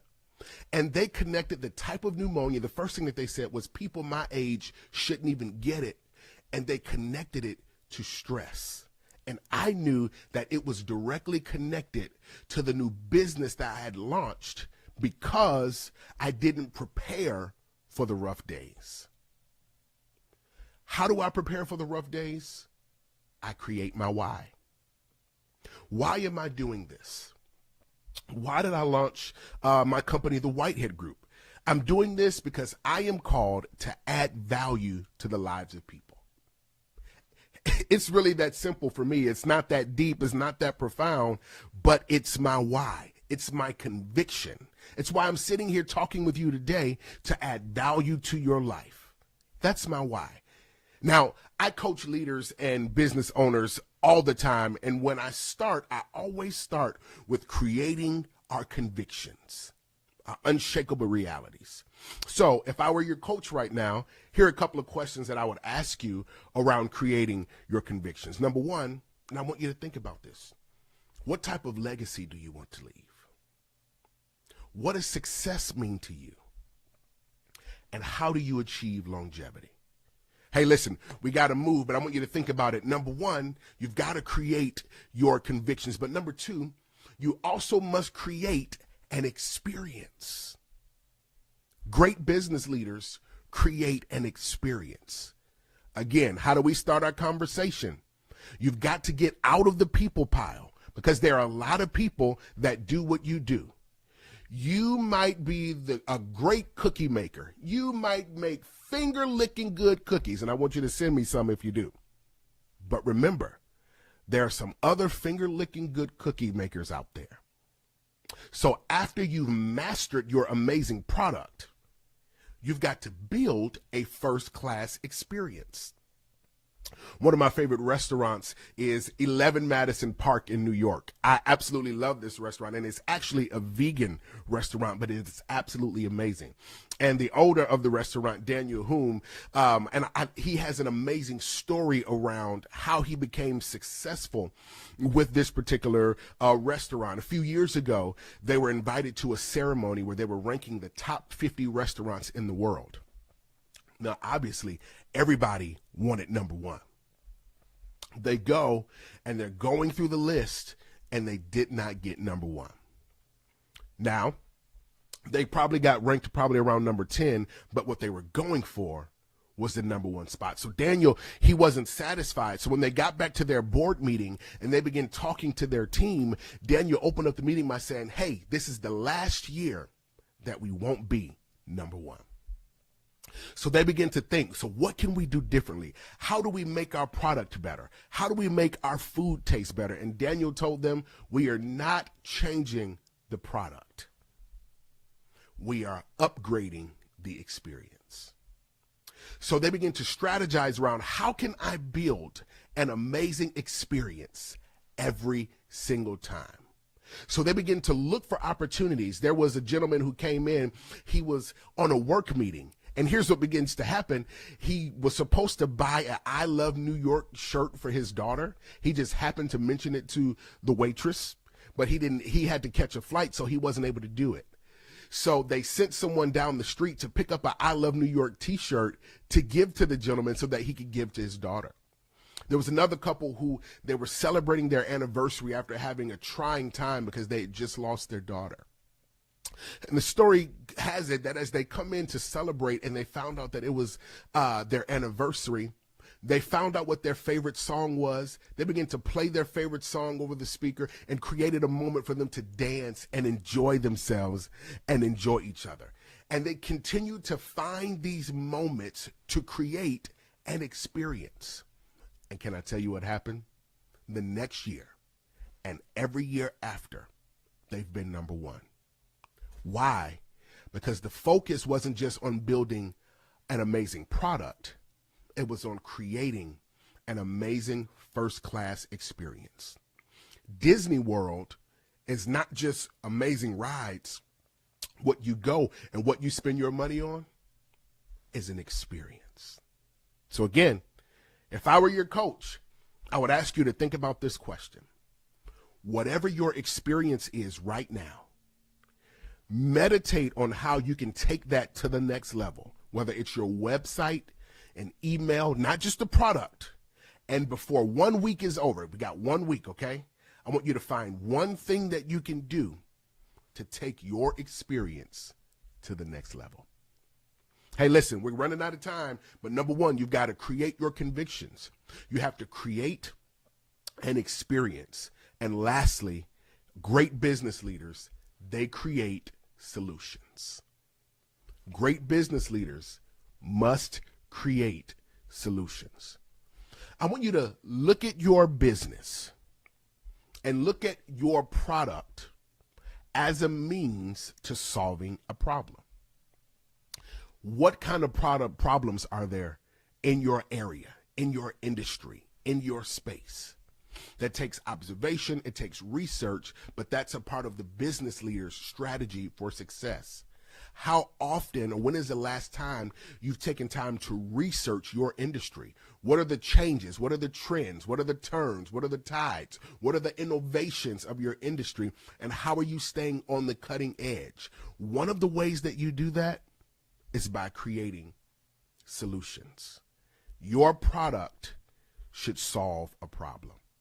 Maybe you're in the cosmetology industry, and perhaps that your product solves the challenge or the problem of self-esteem issues. Maybe you're in the financial industry, and the problem that you are solving is the wealth gap in education and financial literacy. You may be a singer or a musician. Music speaks to the soul. Music creates the dominant thought of a generation. Eras and generations are defined by music. They always say, if you ever want to teach a generation a principle, put it in a song. So with all of the challenges that are happening in society, maybe you're a singer or a musician. How can you take a message and solve a problem in your area or in a generation or in a space? Because leaders solve problems. Great leaders look for problems, and they use critical thinking, they use research, and here's our word, creativity and innovation to solve problems and to bring upgrade. You ready for our coaching question? Again, quick recap. Number one, great leaders, they must create convictions, your core values, your why. Great leaders must create an experience. After I've built an amazing product, it must be undergirded by an amazing, first-class, unforgettable experience. And then great business leaders, they must solve problems. Here's our coaching question. I want you to think about this. What problems exist around me? How can my business solve those problems? Because here's our reality. Businesses that solve problems never run out of business. I want you to get it. Businesses that solve problems never run out of business. People that solve problems never run out of work, because they will always be able to put you in a place because they know that you'll bring upgrade. Can I tell you, and we're coming to the end of our time, but I am completely convinced that as a result of this Business Brilliance Summit, that your business, that your trajectory, that your leadership is about to grow in insurmountable ways. You are sitting in a high-powered environment that's going to give you ideas, that's going to give you motivation and mobilize you to get to the next place. And again, I just have a simple message for you. We've got to get creative. We've got to create our convictions. We've got to create an experience. And we must create solutions. Again, my name is Dr. Dwayne Whitehead. Again, I am the president of the Whitehead Group, a leadership and professional development firm, and we come alongside businesses and leaders to help shift their trajectory to get them from where they are to where they want to be. And it is such a privilege to be able to share with you, to be able to empower you, to be able to add value with you and learn right alongside you, because I believe it's best when we grow together. You know, I've created a space where I have the privilege of adding value to leaders on a monthly basis on my platform called The Huddle. The Huddle is a monthly newsletter that I send out with tips and tricks, if you will, paradigm, worldview, and then I also make sure I send you a free resource every month that supports your growth. Going into 2025, one of the things that I said is that I am going to find as many ways as possible to add value to people just like you. Because again, my why is to empower and to add value to people like you. I am a person of value that adds value and multiplies value to other people. So I would love for you, you're going to see a QR code that's going to come up on the screen. You can scan that QR code and you'll see the website at the bottom as well. And you can sign up for my monthly newsletter, The Huddle, where I will be able to empower you. I'll be able to coach you. I can answer your questions. We can talk, we can chat, but ultimately it will upgrade your life. Can I encourage you with this last bit of information before our time is up? You are one decision and one piece of information away from the life that you envision. Be creative and let's scale together. Until next time, I'm rooting for you. Have a good one. Bye-bye.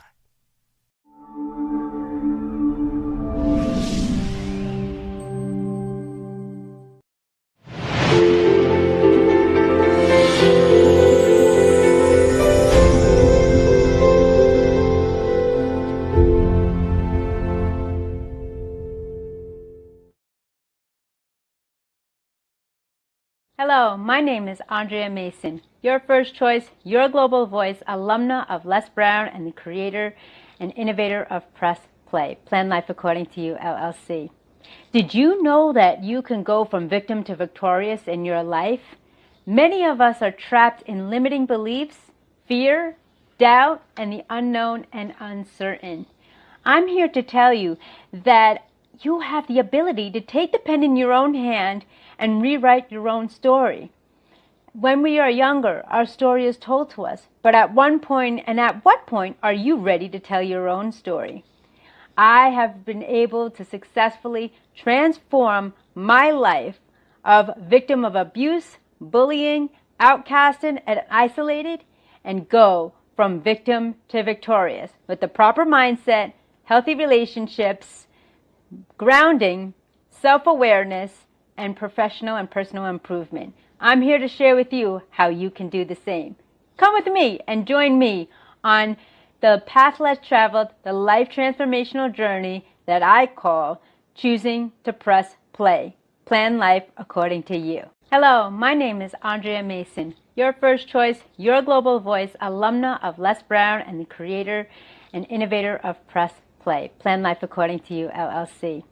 Did you know that you can go from victim to victorious in your life? Here's what happens when personal transformation arises. What happens is we have the ability to rewrite our own narrative. How do we do that? Well, let me share a little bit about myself and my personal narrative that was pre-written. I was an adoptee of Colombia, South America, weighing in only at 11 pounds at 11 months old. That's a pound per month. I didn't know nor have any documents, records, or pictures of my family. So I came to America with a blank slate. And then I realized we get caught up in our childhood traumas. Do you remember one of yours? That person that bullied you? That time you made a mistake and your parents caught you and reprimanded you? What about that time you were taking a test and you felt that you had all the answers only to realize that you failed? Or that first time that you stepped on the athletic field and missed the winning score? These are the narratives that are written for us but don't have to define us. These childhood traumas can bring us drama in the futuristic conditions that we have if we don't face them head on. I'm here to tell you that with the proper mindset, when you take the pen in your own hand and you start writing your own personal narrative, you have the ability to create amazing things. These traumas, your history, is only a chapter within your life story. So are you ready to take the pen in your own hand? Are you able to take the trials and tribulations and turn them into triumphs? Are you able to take the mistakes you've made and make them into miracles? And are we defined by our past, or do we have the ability to make a choice, to take the chance and step up to the challenge and write a new page? Every single day, start your day with gratitude attitude. Be grateful and focus on what you have as what you don't have. The greats say energy flows where focus goes. Where is your direction? Where is your vision? Where is your mindset? And most importantly, where is your heart? Sometimes our heart gets us hurt. But if you follow your heart and not the herd nor the hurt, that's when you define true happiness, joyfulness, and success. Are you ready to step to the next level and break away the shackles of your past? Turn that page onto another chapter? This is your opportunity here. You have the ability and strength to make your story your own, to build a new legacy, and to take the losses of life and turn them into lessons. These lessons are going to lead you on the path less traveled of leadership, authenticity, and integrity. And somebody's listening, somebody's watching. So take the step today. Choose to press play. Plan life according to you. here's what happens. Have you ever stopped and thought about that everything, your areas of improvement and your gifts and skill sets are already there to help you and empower you to elevate your next level to professional empowerment? Think about it. Think about the traditional teachings of Montessori, where the individual is utilizing their passion and gifts to thrive and strive towards success. What is it that you have, an area of skill set that is an improvement that you're the go-to person? As my mentor, kindred spirit, and coach, Les Brown says, make sure that you are not the go-to person and you have nobody to go to. Paraphrased, of course. This is truly key. We all have the gifts within ourselves. With the Creator, our belief systems and our positive mindset instills these attributes that allow us to thrive and to make great strides in the world.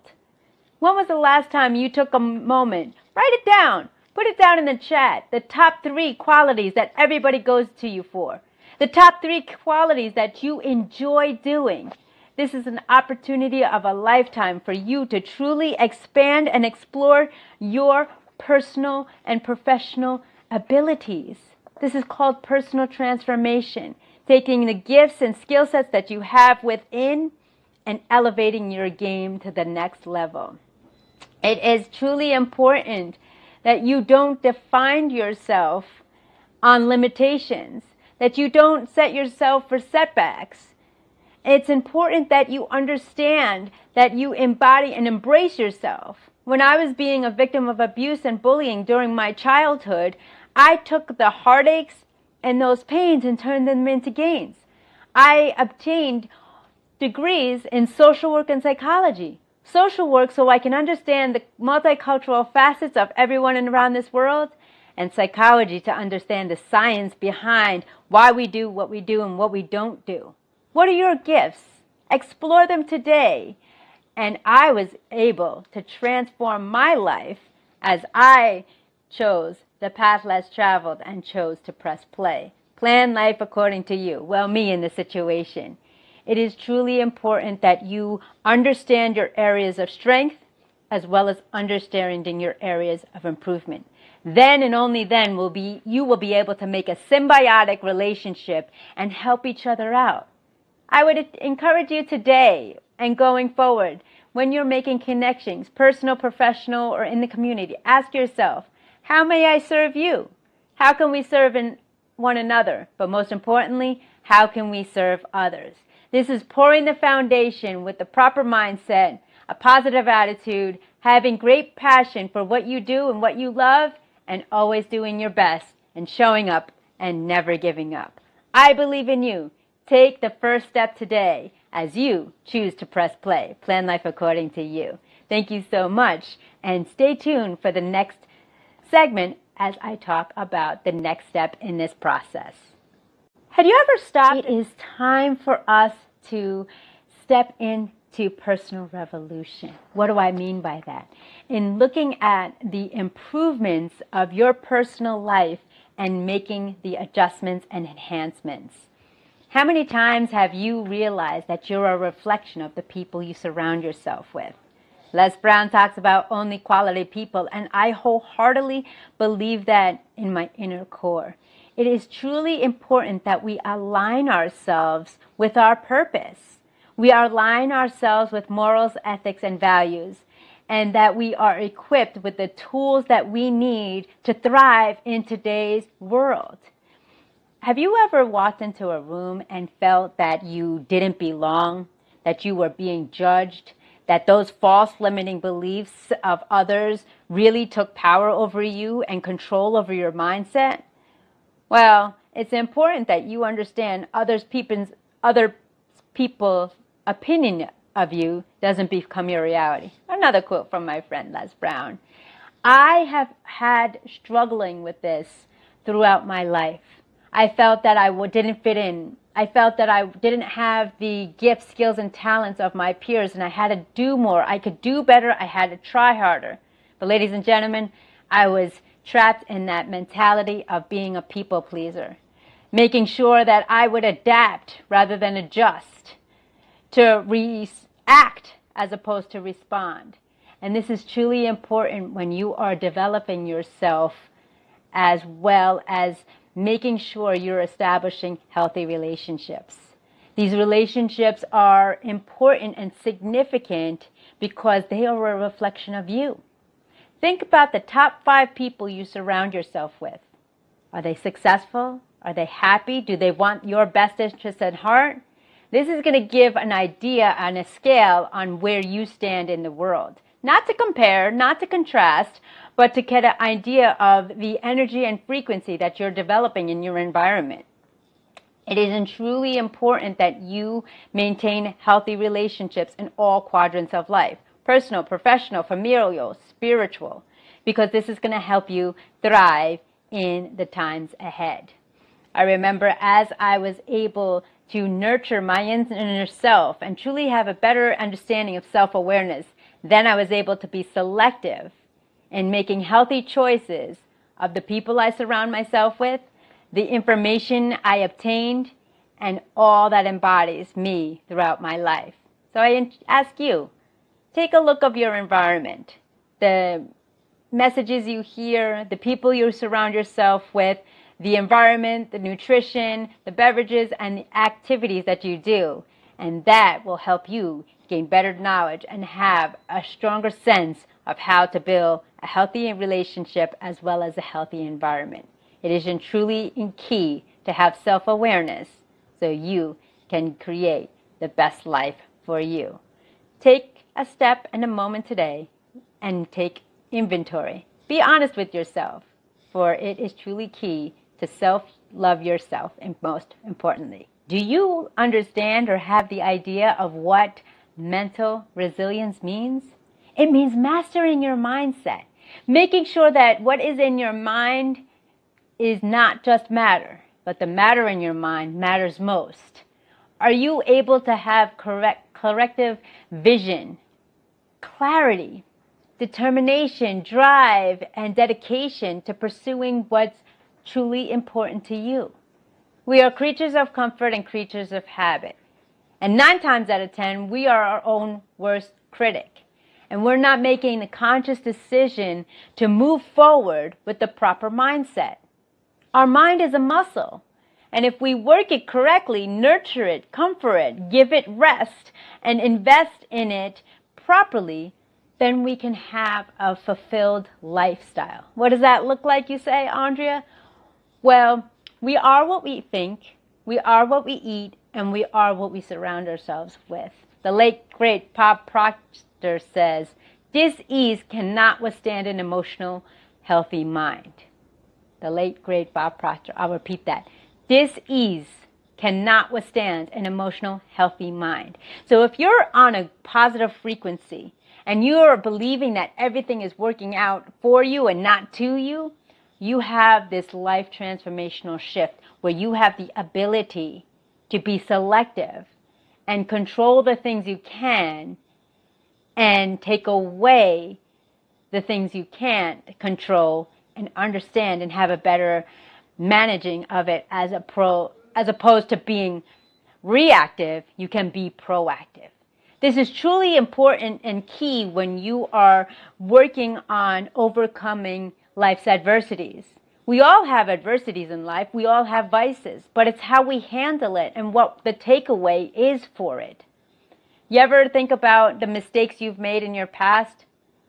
Well, let go of that and move forward. I saw a media reel that says, instead of worshiping worry, worshiping wonderment, excitement, gratitude, attitude. Be grateful for all the things you have and work harder to gain the things you need and want. But it's important to have a healthy mindset because, again, our mind is our muscle. And if it is bruised, damaged, or hurt, it will take over our entire body. Believe you me, when my mindset was toxic and difficult and going through life's tragedies of the loss of my mother, my whole mind, body, spirit, and emotion took over.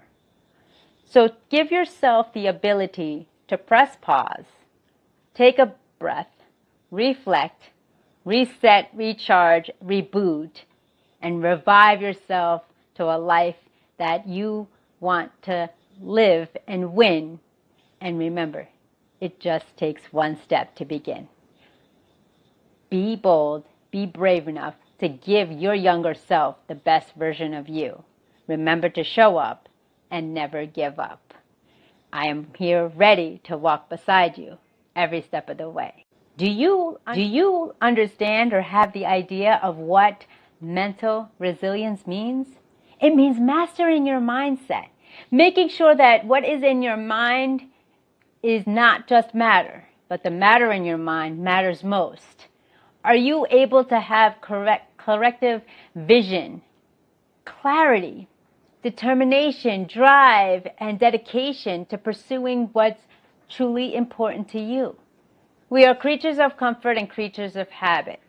And 9 times out of 10, we are our own worst critic. And we're not making the conscious decision to move forward with the proper mindset. Our mind is a muscle.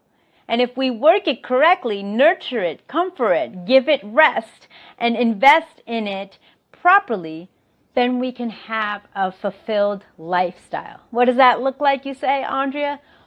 Well, we are what we think, we are what we eat, and we are what we surround ourselves with. The late, great Bob Proctor says, dis-ease cannot withstand an emotional, healthy mind.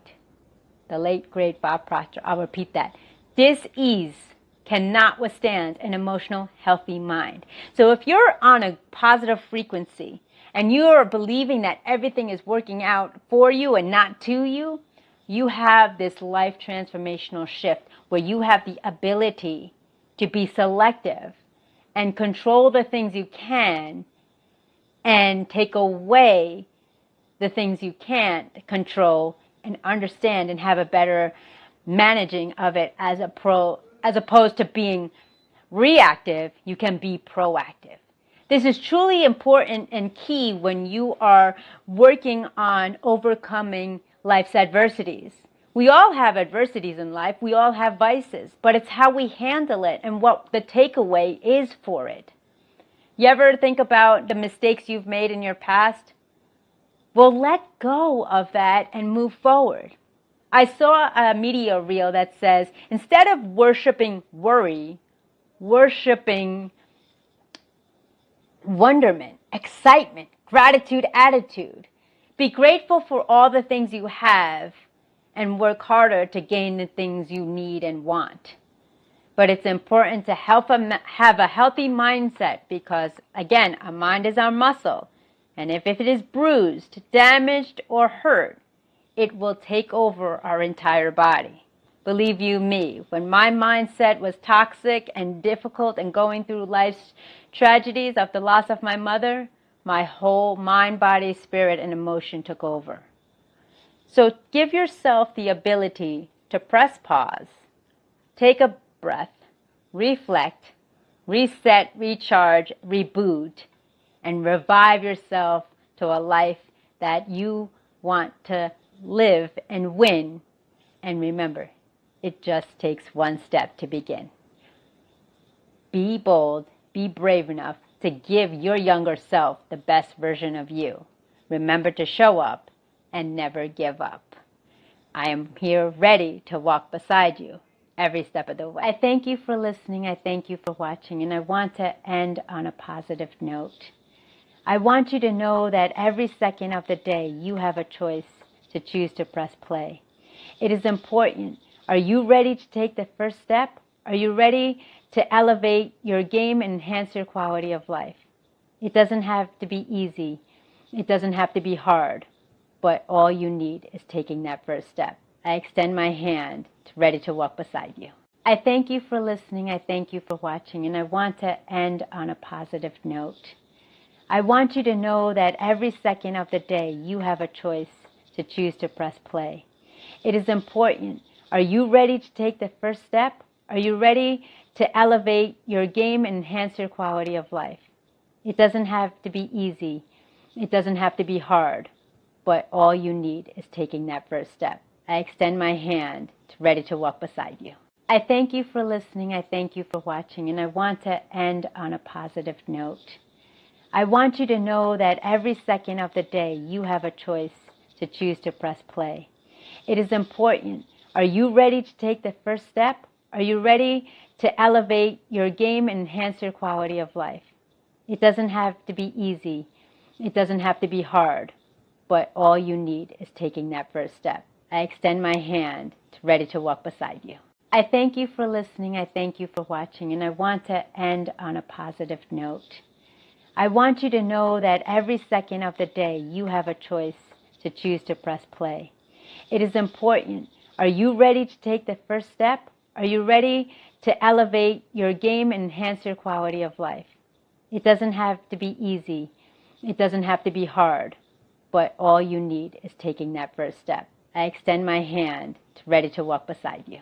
I thank you for listening. I thank you for watching. I thank you for listening. I thank you for watching.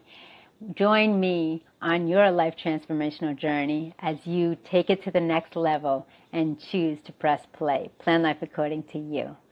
Thank you, and I look forward to connecting with you real soon. Be safe and be well.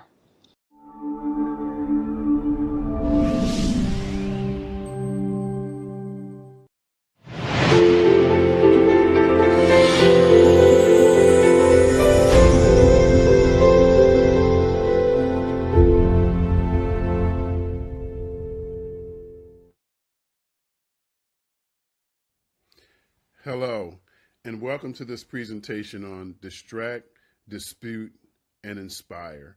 My name is Dr. Mark Holland, and the purpose of stories is what we're going to talk about today. Before we talk about our lesson for today, I just want to share with you the larger picture of what this is a part of. I am the founder of the Business Brilliance Summit, the Business Brilliance Academy, the Business Brilliance Conference, and the Business Brilliance, say that 15 times, coaching program. And I'm glad that you're a part of it. Now, this particular lesson on storytelling comes from the third level. We have 3 levels of presentation within our program.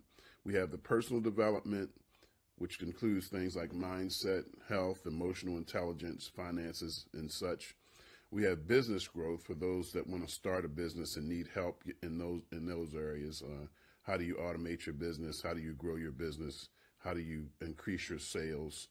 And then we have the third component, which is leadership, which is communication and networking. Now, this particular lesson about storytelling comes from pillar number 3 on networking.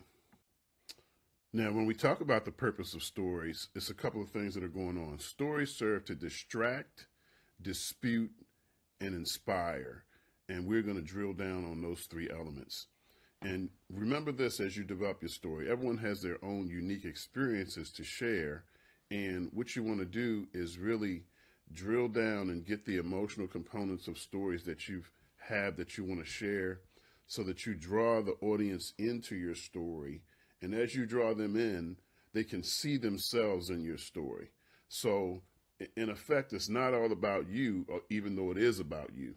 It's about how what you have experienced can impact and disrupt what others may be experiencing, although it might not be the same thing that you're experiencing, but it's it's an element of that story that will connect with the audience. And when it connects, it allows you to draw them in. No matter where you go, if you're going to talk about storytelling, one of the most important elements is audience perspective. Now, what do we mean by that? We mean if you're going to a real estate agent's office, understand how real estate people think, understand the lingo they use, understand what you have in you that connect us with what's in them. So pretty much 3 things. Why should the audience care about your story? At the beginning, connect with them. Tell them a little bit about yourself that may connect with something within them, some personal story about, not going too deeply, but about how you had a conversation with your wife or your kids or your uncle, something that all of us can relate to. And then there's an essential question that they're asking. As they're looking at you, they're saying, why should I listen to Mark Holland or whatever your name is? Put your name there. Why should they listen to you? So you're trying to establish credibility. So understanding your audience is a key component. And the way you do that is you do a survey before you go to the presentation. You arrive early. Once you get there, you talk to John over in the corner, who's been with the company for 30 years. And you ask John, what are some of the hot buttons around here, man? What's going on? What are y'all excited about? What are you not so excited about? And so after you're able to do that, then you go up to your presentation and you integrate that. And isn't John surprised, and doesn't he feel empowered when you say, when you're in the presentation, you say, I got a chance to talk to John. I understand he's been here for some years, and we talked about so-and-so and this, that, and the other. And then you're building rapport with the audience. So why should the audience care about your story? Why should they listen to you? And the way you get that going is you understand who they are, excuse me, before you get there. Now, here are those key points we talked about, the breakdown of the purpose. Distract. Why do I want to distract? So I want to capture the audience's attention. I want to draw them into my story long enough to get them to forget about what they're going through. So if I can get you to forget what you're going through, if I can make you laugh, if I can even make you cry, if I can draw you in to what I'm doing, then I'm distracting you from your current situation. Now, once I distract you, there's another step. I want to dispute your current beliefs about your situation. Let me give you an example of that. I was in a situation where I was feeling pretty powerless, and I called, this was when I was in college, and I called my father, and I said, Dad, I don't know what to do. I'm confused. I understand the work, but I'm not into what I'm doing here in college. I'm very close to, and I listed the whole litany of things, and he said, Mark, what are you going to do about it? So he distracted me. I wasn't expecting that question. I was expecting to be able to just complain, and he listened, then get off the phone. But once he asked me what was I going to do about it, he distracted me. He said, wait a minute, there is something I can do. And he disputed the thinking, the current thinking that I had at the time was, I'm a victim. I'm 19 years old. I'm here in school. I don't have any power. I don't have any money. But he said, wait a minute, what do you want to do about it? And then to get him off my back, I said, well, Dad, I think I want to go to Hampton University in Virginia. He said, good. I want to pick you up tomorrow at 6 a.m. Be ready. And I said, what do you mean? I've already started school.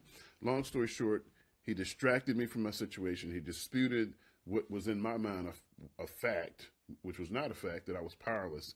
And then he inspired me to do something. He said, what do you want to do?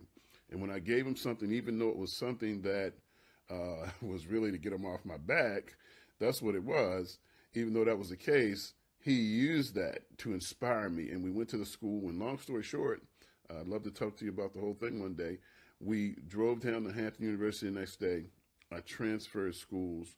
This is where I met my wife. This is why I have my business. This is why I was in ministry for 24 years. When I made that change from that one question, what are you going to do about it? It distracted me. He disputed the situation, and then I was inspired to do something different. That's how you want to utilize your stories.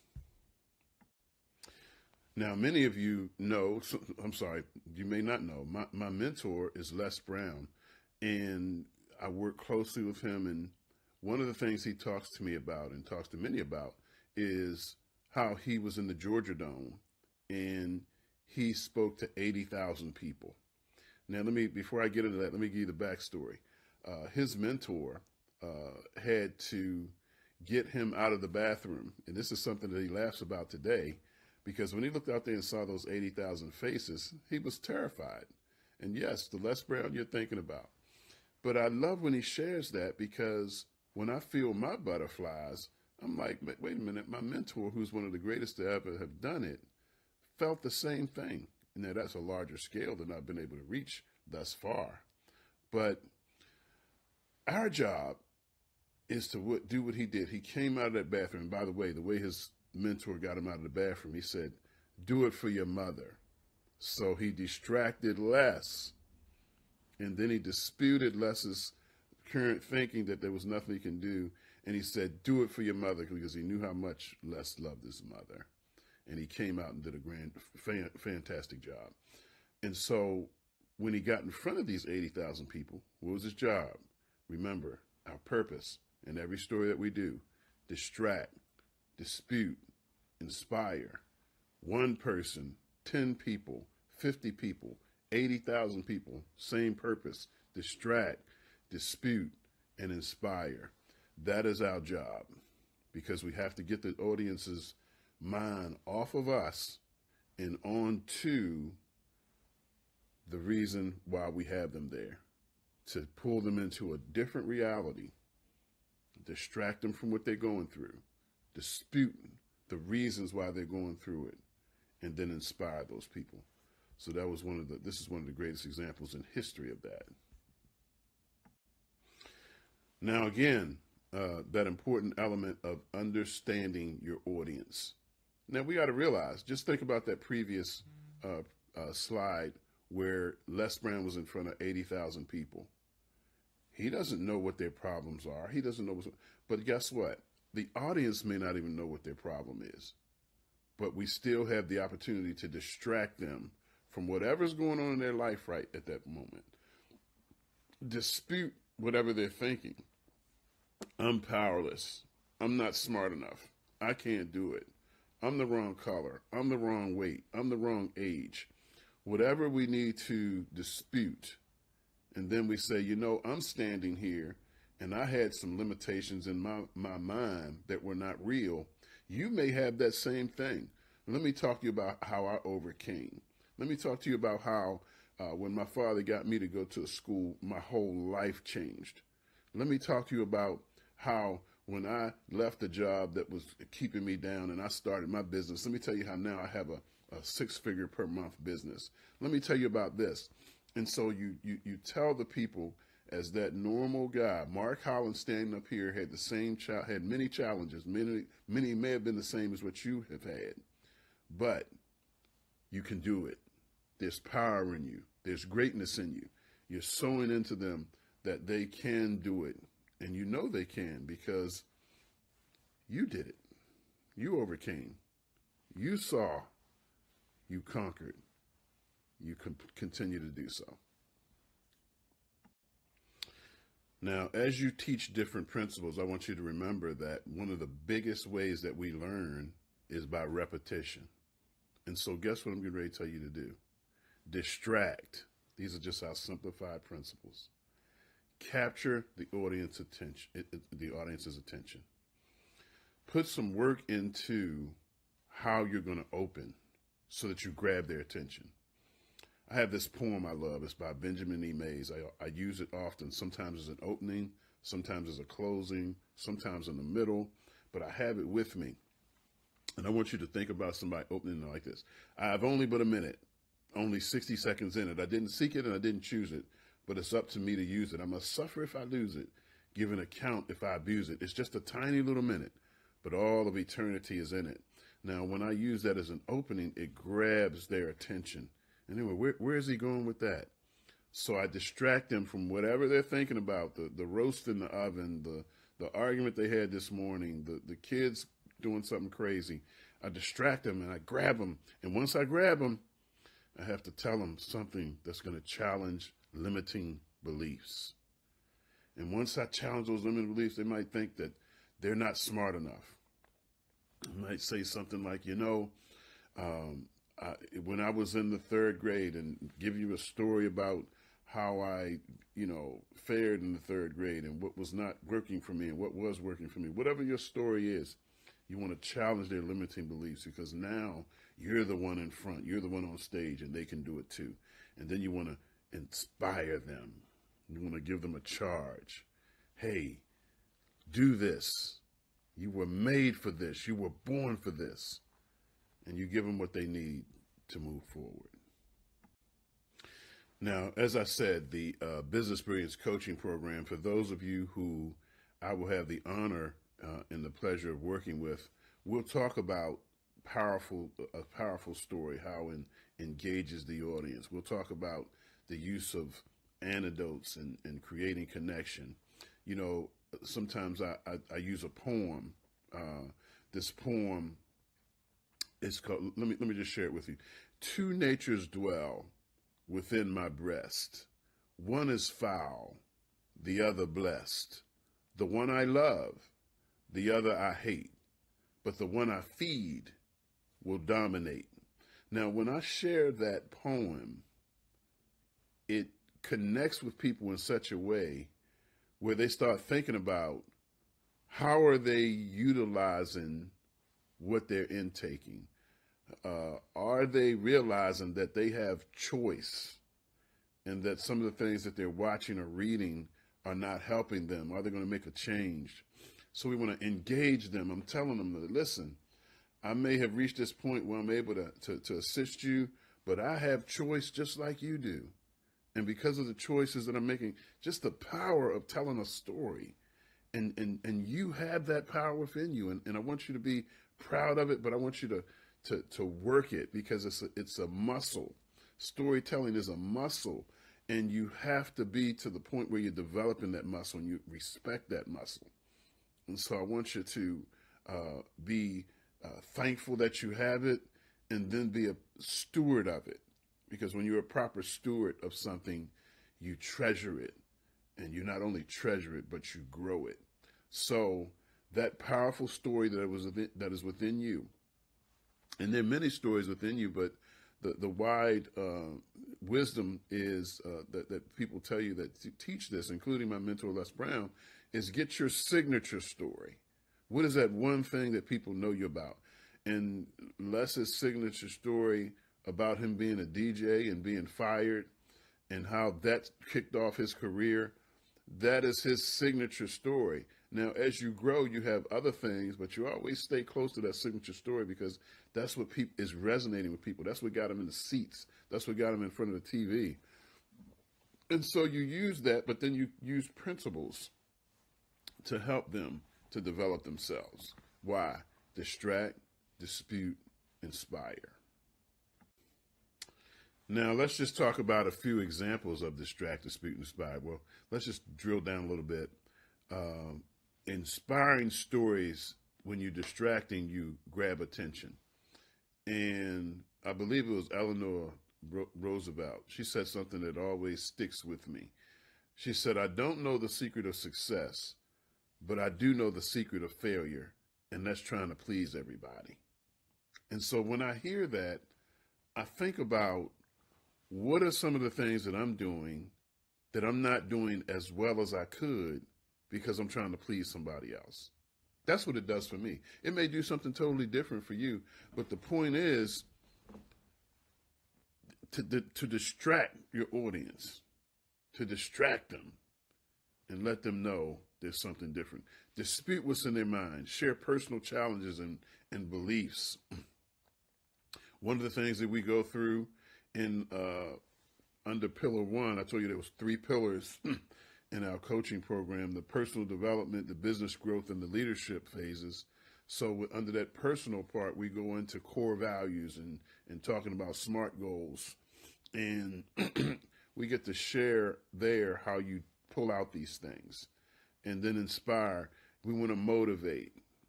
I don't know what is going to motivate you, but I know what has done things for me. So I can tell you about them, and I can weave them into my story. And as I weave these things into my story, oh boy, things are going to be transformative. That's one of the things that I do. I was a pastor for 24 years. And when I left pastoring, because I wanted to support my wife and what she was doing, what happened there was that I became a transformative speaker. So when I talk to people all over the world, it is my goal to transform them by doing these 3 basic things: distract, dispute, and inspire. And just as I'm doing that, you can do it. And I hope that I'm able to help you in my coaching program to do just that. Now, what we want to talk about now is tweaking your story. Here's the deal. Basically, every time I tell my story, even parts that I may have said over and over again, it becomes greater. It becomes wonderful.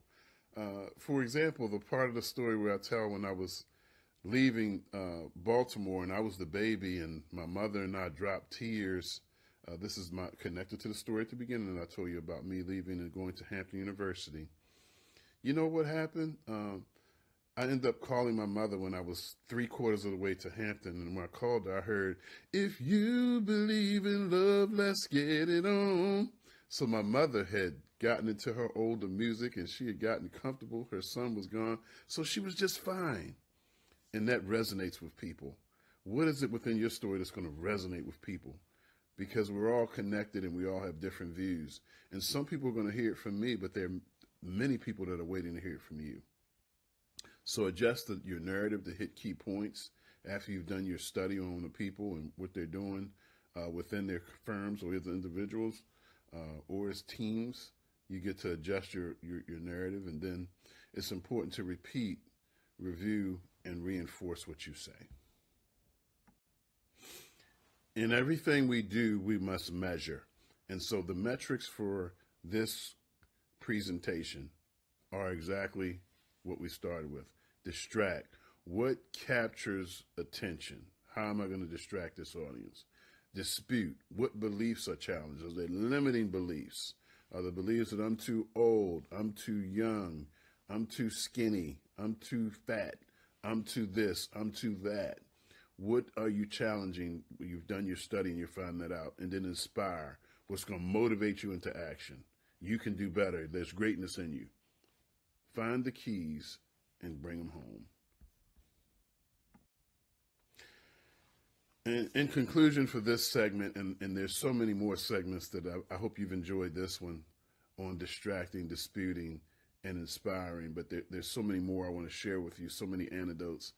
And I had the opportunity to go down to my mentor, Les Brown's home and interview him. And I just wanted to close with just a piece of what we talked about, because we talked for a couple of hours. And this is just a piece of that.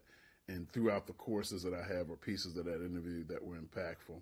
So remember, as you do your story, distract, dispute, inspire. You can do this. You could be one of the best at it ever if you continue to practice. I want you to be encouraged because there certainly is greatness within you. Look at this film coming up, and we'll talk soon.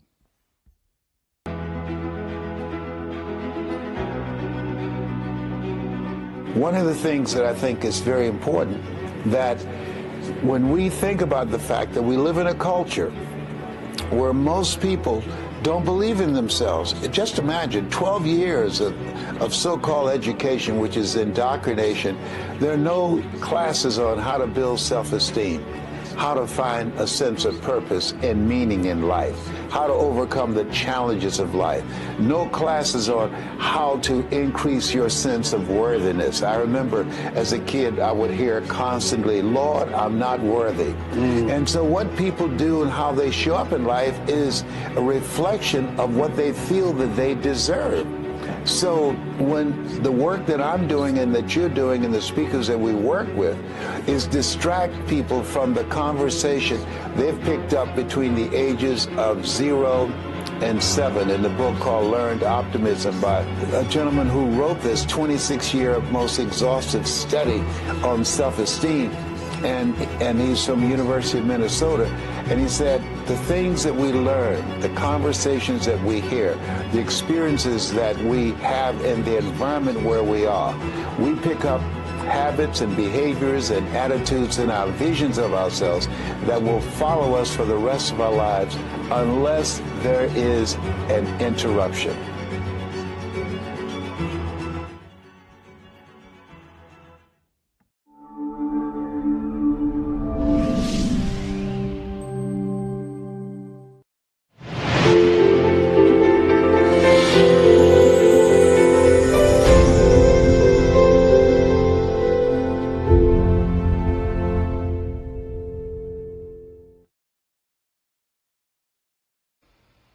Hello, beautiful people. I am so excited to be here with you today as we discuss how to thrive in relationships by breaking cycles.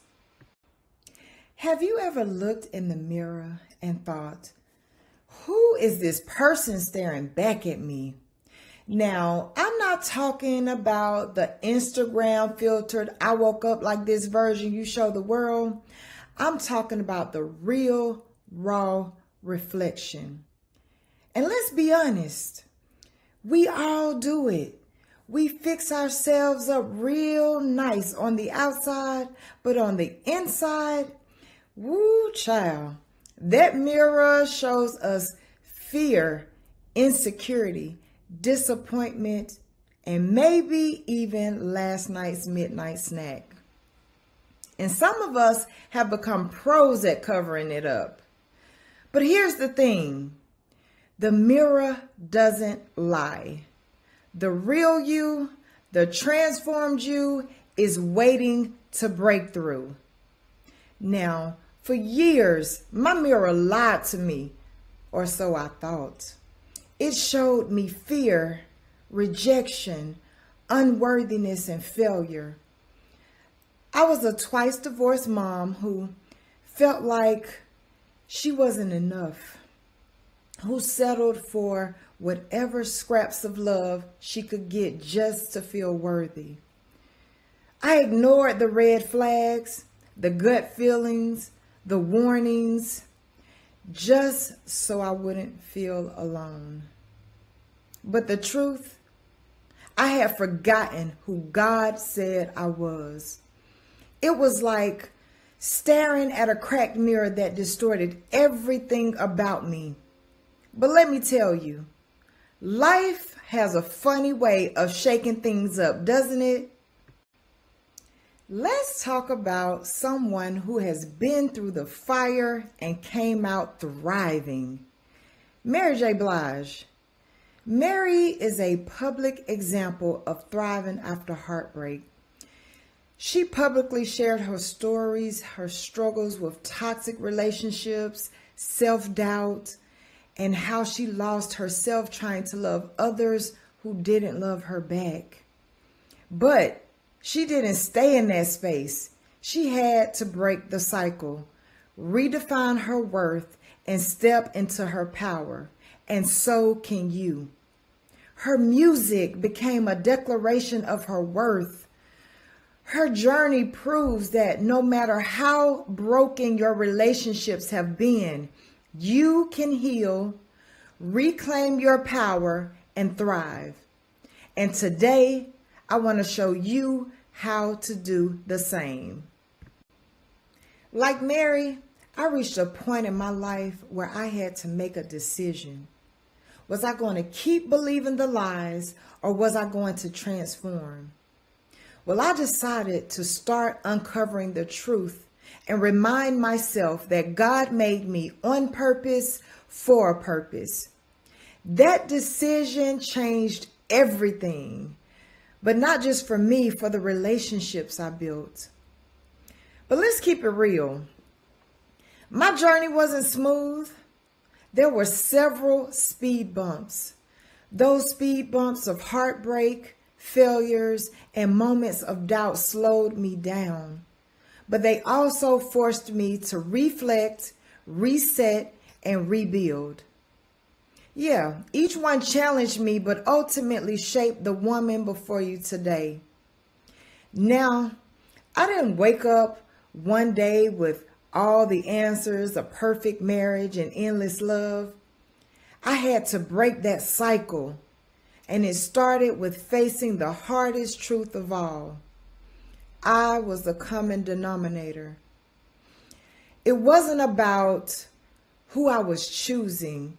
It was about what I was allowing, what I believed about myself, and the unhealed wounds I carried into every connection. Let me tell you something. You can't heal what you won't reveal, and you can't thrive until you acknowledge what's holding you back. Have you ever found yourself saying, "Why does this always happen to me?" You may be stuck in a cycle.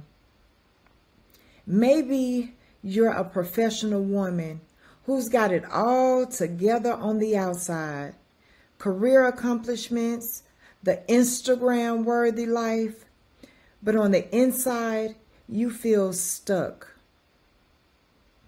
Maybe you're single, tired of dating the wrong people who never seem to value you. Maybe you're divorced, carrying the weight of heartbreak and hesitant to trust again.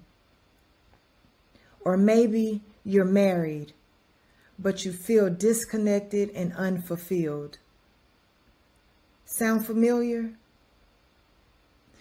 Recognizing these patterns is the first step to breaking free. Studies indicate that many of us want better relationships, but y'all, we don't take the time to deal with past hurts. Well, here's the truth.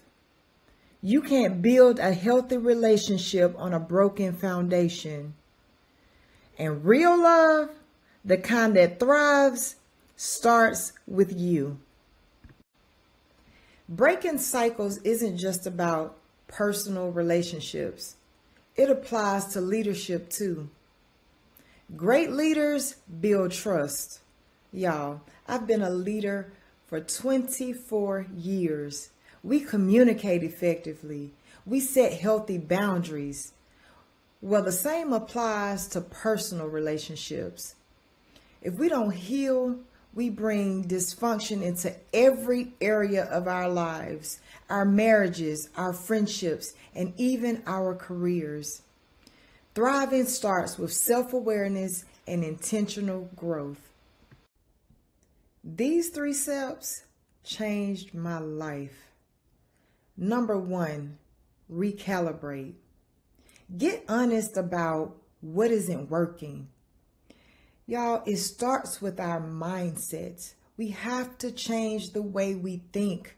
Change the narrative. Speak life into yourself. You are not your past. Number 2, re-engage. Do the work to heal and to set new expectations. Face your past. Don't run from it. Learn how to forgive yourself and others.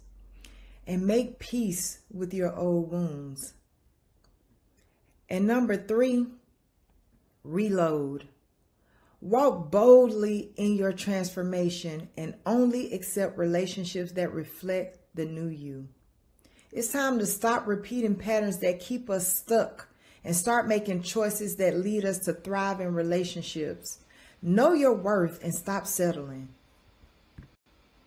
Now that we've uncovered the truth about relationships and cycles, I want to invite you to take that next step. If you're ready to break cycles and build relationships that thrive, I'd love to work with you. Let's start this journey together. It's time to recalibrate, re-engage, and reload for success. Now, don't just leave here inspired. Leave ready to act. You've been reset. You've been divinely restored, and your best is yet to come. Again, I am Shaquila T. Matthews, founder of Divinely Restored and author of Beautiful Brokenness. You can connect with me via KeilaTWrights.com or on IG at Keila T. Wrights. Be blessed.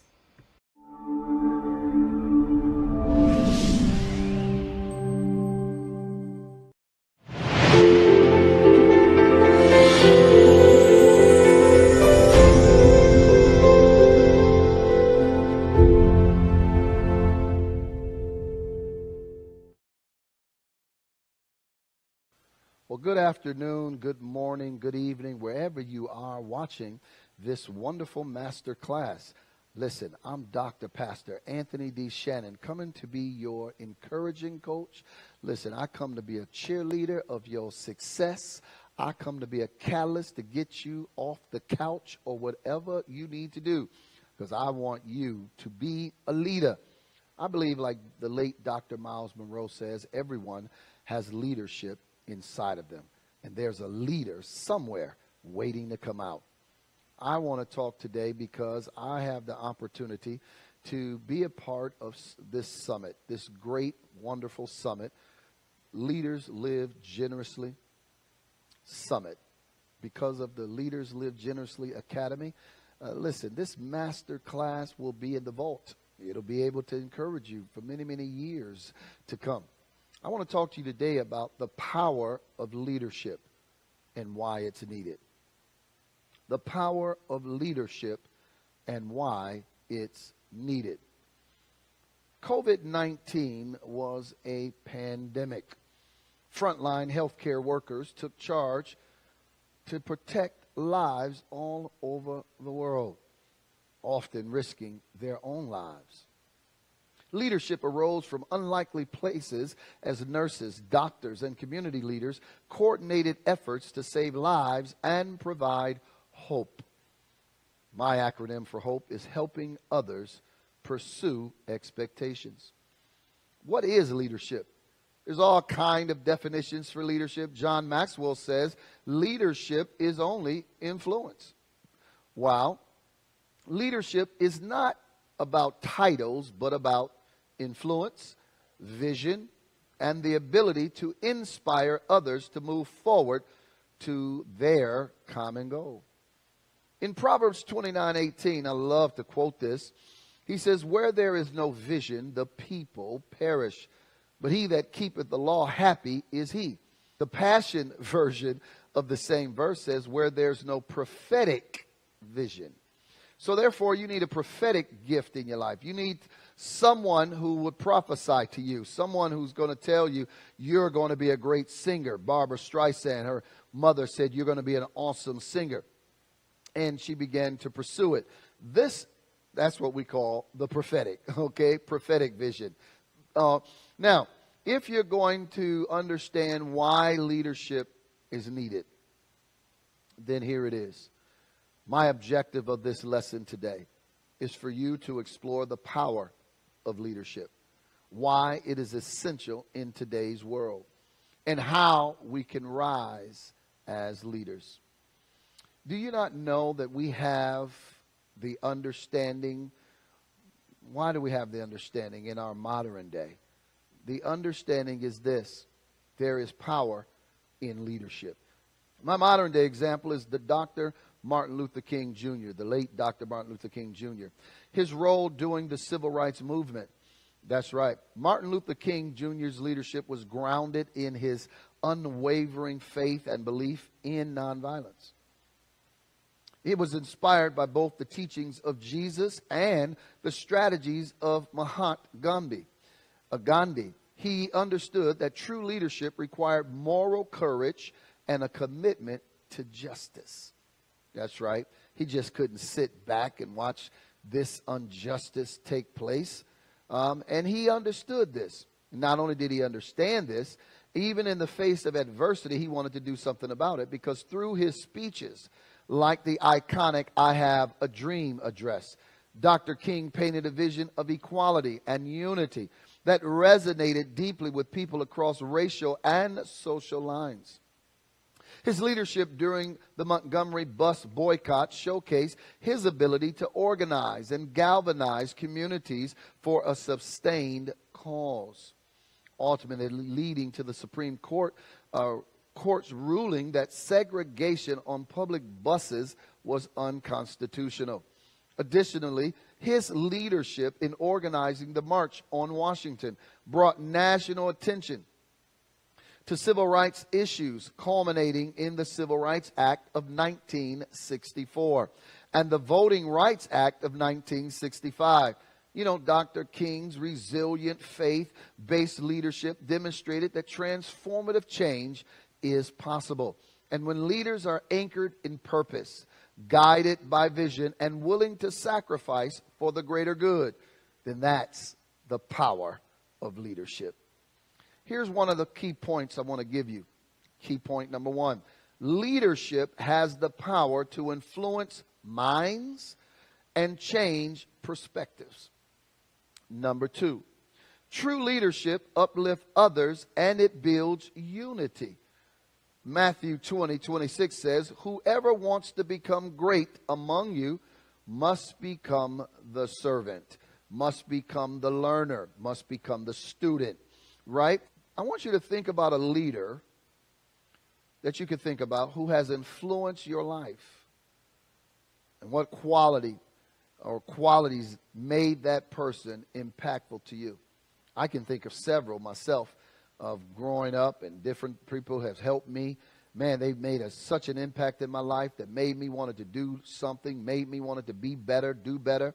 And guess what? I want you to ask that question for yourself, because whatever they did to you, I want you to pass it forward and become that to somebody else. Section 2, why leadership is needed. Yeah, it's needed in today's time, as we can see. If Dr. Martin Luther King wouldn't have stepped up, what would have happened to the civil rights movement? Would we even had any of those things? Or maybe we still would have segregation on the buses. Well, let me give you this. And here's the deal. Kodak, Kodak, we used to have the little cameras, you take a picture and then you take them down and get them, developed, right? Well, Kodak, once a giant in the photography industry, they failed to adapt to the digital revolution despite having the technology in their possession in as early as 1972. The leadership hesitated to innovate. They feared it would cannibalize their film business. This lack of vision led to their downfall in the face of agile competitors. Similarly, Blockbuster, the same, dominated the video rental market, but they ignored the potential of online streaming and eventually on demand. So they rejected the opportunity to buy Netflix at the time for $50 million. Netflix was ready to sell. They were just sending out CDs, but they had the vision for the future. Their leadership's inability to foresee the shift in consumer behavior resulted in their demise. They're no longer here. Okay, these examples to me underline the importance of visionary leadership in navigating change and driving innovation. This is why leadership is important. But not only leadership, you got to have the right leadership. I like to say that I'm a leader leading from the future, right? I'm always on the cutting edge, always moving ahead, leading out so that I don't have to be behind. Because either you're leading out or eventually you're going to be leading from behind or not leading at all. And so you got to have not only leadership, but you need effective leadership. Jacinda Ardern, the former Prime Minister of New Zealand, and her empathetic yet decisive response during crisis in the Christchurch shooting and COVID-19. Her leadership is needed, and your leadership is needed. So, number one, why do you need leadership? Leadership brings order to chaos. You have chaos, you need a leader, right? Things are going haywire, you need somebody to take charge. Number two, leadership inspires faith and hope in challenging times, right? During the 1929, that was a mess. But guess what? Leadership rose to give hope to people. We'll give you food. People was lined up to get food, get cheese, get this, get a little money here or there, right? It inspired faith. It inspired hope. Number three, leadership fulfilled God's purpose on the earth. The reason we have leadership, that's a God idea. God is the one created leadership. He's the one created you to be a leader, whatever leader you are. If you become a father or a mother, you're automatically in leadership. And not only that, 1 Corinthians 14:40 said, let all things be done decently and in order. So in order to have, listen, can you just imagine this world without order? Can you imagine no street lights? No stop signs? Oh my goodness. You ever had a traffic light go out and they got the four-way stops and everybody, for a moment, they're courteous, and you, next thing you know, you got a few people that ain't letting you go by. You're like, wait a minute, I just got to go. That's what we would have. Nothing but chaos. I promise you that. So leadership is needed. And why leadership? Because of all those things I just mentioned. All right. Now I want to give you the traits of a great leader. Right? If you are a leader, if you're not a leader, I want you to know there's a leader inside of you waiting to come out. Because in order to be a good leader, you must become a good follower. And if you're not a good follower, then you're really doing nothing. You're not making any noise. Okay? So here's the traits of a great leader. I want to use Nehemiah from the scriptures as my backdrop. Nehemiah's leadership in rebuilding the walls of Jerusalem. The first thing he had was vision. So, traits of a good leader is vision. Even we saw that without a vision, people perish. Nehemiah saw what others could not see. He saw that the wall could be rebuilt. The second thing he needed, or you need as a leader, is courage. He faced opposition with boldness. Dr. Martin Luther King faced opposition. Helen Keller faced opposition. All right? So, vision, courage, and then teamwork. Being able to galvanize others to walk with you. Teamwork, he rallied people to work together. Then, so we got vision, we got courage, we got teamwork, and then guess what? He didn't quit. He has resilience. Despite ridicule and attacks, he stayed focused. Not only that, Nehemiah 2:17 says, "Come, let us rebuild the wall of Jerusalem, and we will no longer be in disgrace." They replied, "Let us start rebuilding." So they began the good work. He said, no matter what people say, we're going to get this done. You need to have that kind of mindset. No matter what people are saying, even if people do not believe in what you believe in, do you believe it yourself? You've got to believe in yourself, your dream, before anybody else would believe in it. And you got to make sure that you don't quit, cave in, no matter what the obstacle is. That brings you resilience. Listen, let's give you a modern day example. Elon Musk's leadership. Wow. You know, with SpaceX and Tesla. Man, he dared to come against Ford, Chrysler, GM. What? He dared to come against Honda and all of the Chinese corporations and said, y'all ain't doing it right. I got something for you. His ability to push boundaries and inspire his team to achieve what seemed impossible is a testament to his visionary leadership. Not to mention, soon people will be taking space rides just for the joy of it. Wow. What traits from Nehemiah and Elon Musk can we incorporate into our daily leadership? Think about it. And now he's appointed by the president-elect to be an innovator. Wow. Here's the traits you need. I'll highlight them for you. Vision, courage, integrity, servanthood, effective communication, resilience, and of course, faith. You're going to need it, right? Those are the traits you need for good leadership. So the next one is how then to step into leadership today. What can I do? You say I'm a leader. You say that there's a leader inside of me waiting to come out.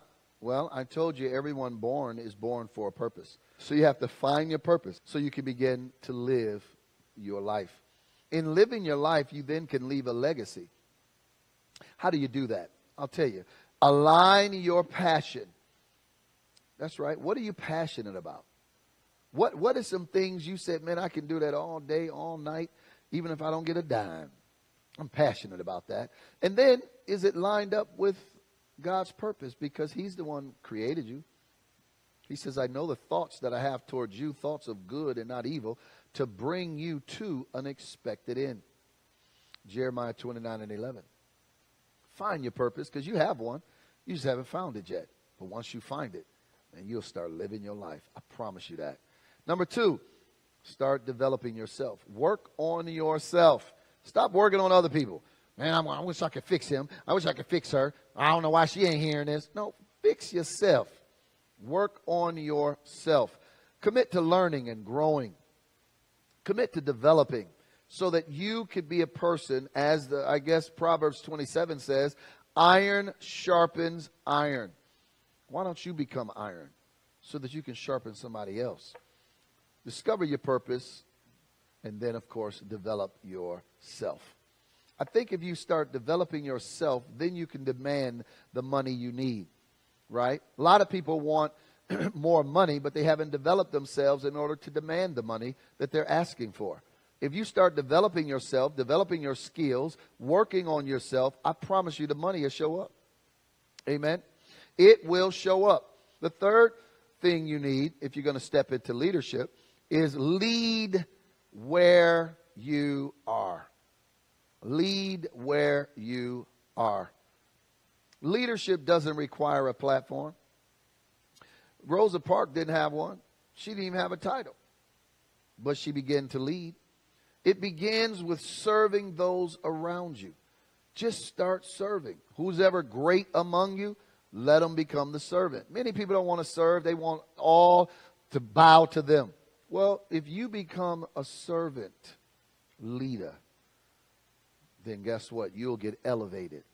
You'll get promoted. And the level of your authority will come to the level of your submission. I believe that with everything in me. The fourth thing you need is you need to know how to build relationships. You can't talk about, I can't stand people, don't want people. All I want to do is be in a corner, shut the door. No, you got to learn how to build relationships. Great leaders prioritize connection over control. I want to be able to know people, connect with people, influence people. Different people know me. And then build the relationship, because that gives you influence. Are you listening to me? Then the fifth thing you're going to need is to rely on God's strength. God will give you strength to overcome. He will give you wisdom. You know, Paul even said these words, I can do all things through Christ who gives me strength. You know, you need strength for the journey because things get rocky. Sometimes the boat get to waving. The winds get brisk. And you're going to need some strength. All right? Because we do get tired.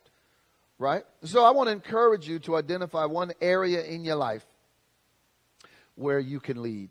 If you're not leading right now, if you're not serving right now, look around and see a need and see where you can begin to serve, because as you begin to serve in that area, you're going to be leading that area. There's nobody in the children, working with children. Then you go do it, right? One of our leaders, they started working as a volunteer, if you will, subbing. And the next thing you know, they had their own room. And they wasn't even a teacher. People thought they was a teacher because they just started serving and working. And then later they said, wait a minute, I think I better go get my certification and get everything to be a teacher, all right? Because you just start serving and you become the leader, all right? So I want to encourage you to do that. Start leading at home. Remember I said serve. If whoever's great among you, let them start with serving. So start serving at home. Serve at work. Serve at church. Serve in your business. What about your community? Go work with some elderly, right? Whatever it is that you need to do, I want you to begin to do it, because it's only going to help you become better in your leadership. Somebody say, become better in my leadership. I don't hear you. I want to become what? Better in my leadership. That's right. I want you to become better in your leadership. Because when you talk about moving forward, then you know what you're going to need? You're going to need commitment. I tell people all the time that if you can commit without wavering, because a double-minded man is unstable in all of his ways. Matter of fact, I don't think no person wants a person who's indecisive. What do you want to eat? I don't know. Where do you want to go? I don't know. What kind of clothes you want? I don't know. It's hard to work with a person like that, right? Because you're trying to shoot out everything and they don't know what they want and they're indecisive. And because they're indecisive, you can't help them. Well, listen, leadership is about influencing. And you want to be able to influence people in order to move to the next level. And not only that, what are you going to do? You're going to sit there? Are you going to be average? Or are you going to be below average? No. There's a need for you. There's a need for leaders. You know what Jesus said when he walked the earth? The harvest is plentiful, but it's the laborers, it's the leaders that are few. That's amazing that he would say that the harvest is plentiful, yet we need some leaders. Amen. We need some good leaders in this place today, and I want you to be one of the next leaders that's going to help walk it out as the power of leadership.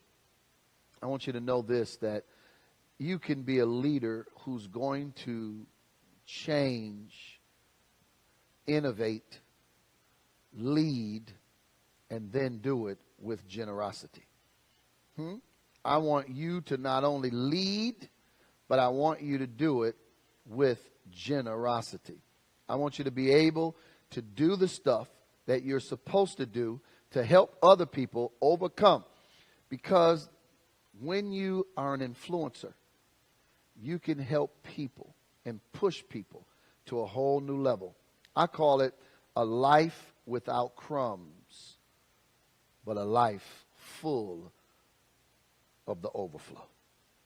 Do you know that I think it says, the thief comes to steal, kill, destroy, but I've come that you might have life to the full till it overflow.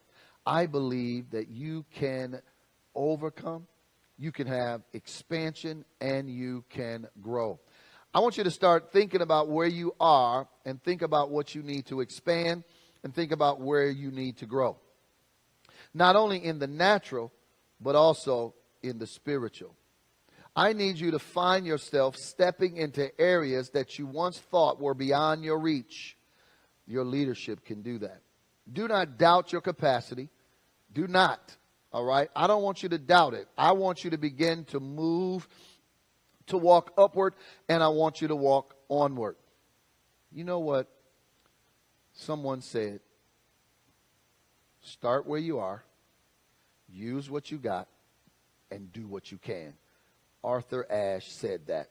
Because if you got that, then you can move into leadership. You can move into what I call love and compassion. Because if you're going to be a leader, you're going to need to walk in love. You're going to need to love people. I mean, all kinds of people. And you're going to need to have compassion. Compassion is an action word. Okay? You can't have compassion and sitting down in a corner. No, compassion moves you to action. It's the love for the people that will cause you to have compassion for people. The Good Samaritan, he had love for his employee. And he went to get some help for him. Who do you have compassion for? See, I want you to understand that in today's time and in today's leadership, the leadership is going to help you, push you, and catapult you into what I call thrive, flourish, and increase. Your leadership can only develop as you develop. The people under you, I think John Maxwell calls it the law of the lid. He says that if you go to a 7, then people under you can only go to a 6 or a 5 at the most. You got to keep growing and going. You got to get to 20, 30, 40 so people under you can grow and expand. The more that you grow, the more you expand, the more that you develop, the better it's going to be for you. And I want you to know that you can be that person that you want to be. You can be that person you desire to be. You can be the person that I need you to understand that you are. So I want you to say these 5 things. The first thing I want you to say is this. I choose to have a positive day and be positive on this day as a leader. Don't be a negative leader. Be a positive leader. I don't know what anyone else has to say, but I can tell you this, that Donald Trump won the president election race. He's the president-elect, and he just didn't win by a few margins. He won by a long shot. Now, I don't know how he pulled that off, but I can tell you this, that somebody must have been believing, and somebody must have been confessing, or somebody paid a lot of people. Okay, one of the three, all right? But I want you to say that you're going to be that leader, that you choose to have a positive day and be positive all day in your leadership. All right? Then I want you to say this, number 2, I choose to be grateful for what I have and everyone in my life. I want you to begin to be thankful for whomever's in your life. You got a husband, start thanking him. Your wife, start thanking her. You got friends, start thanking them, right? Because you could have nobody. You know how many people are lonely and alone? They have nobody in their life. Well, I don't want that to be you. So, number 3, I want you to say, I am capable of accomplishing great things, and I am the one to get it done. That's right. You're the leader that's been called to get it done. They don't have to call Steve. They don't have to call the Orchid Man. They calling you. All right? And you're the one that's going to get it done. Don't doubt yourself. Don't you dare say, I don't know. I don't know why they calling me. I know why they calling you. You're the one. You're the leader that's going to get it done. All right? Start looking at yourself different. Start saying these things about yourself so that you will go and accomplish it. So number 1, I want you to say, I choose to have a positive day and be positive in my leadership. Number 2, you're going to say, I choose to be grateful for what I have and everyone in my life. Number 3, I am capable of accomplishing great things, and I am the one to get it done. Number 4, you're going to say this, I give myself permission to dream bigger and to become healthy and wise in my leadership. Did you hear that? Wow. You got to give yourself permission as a leader. Yes, you do.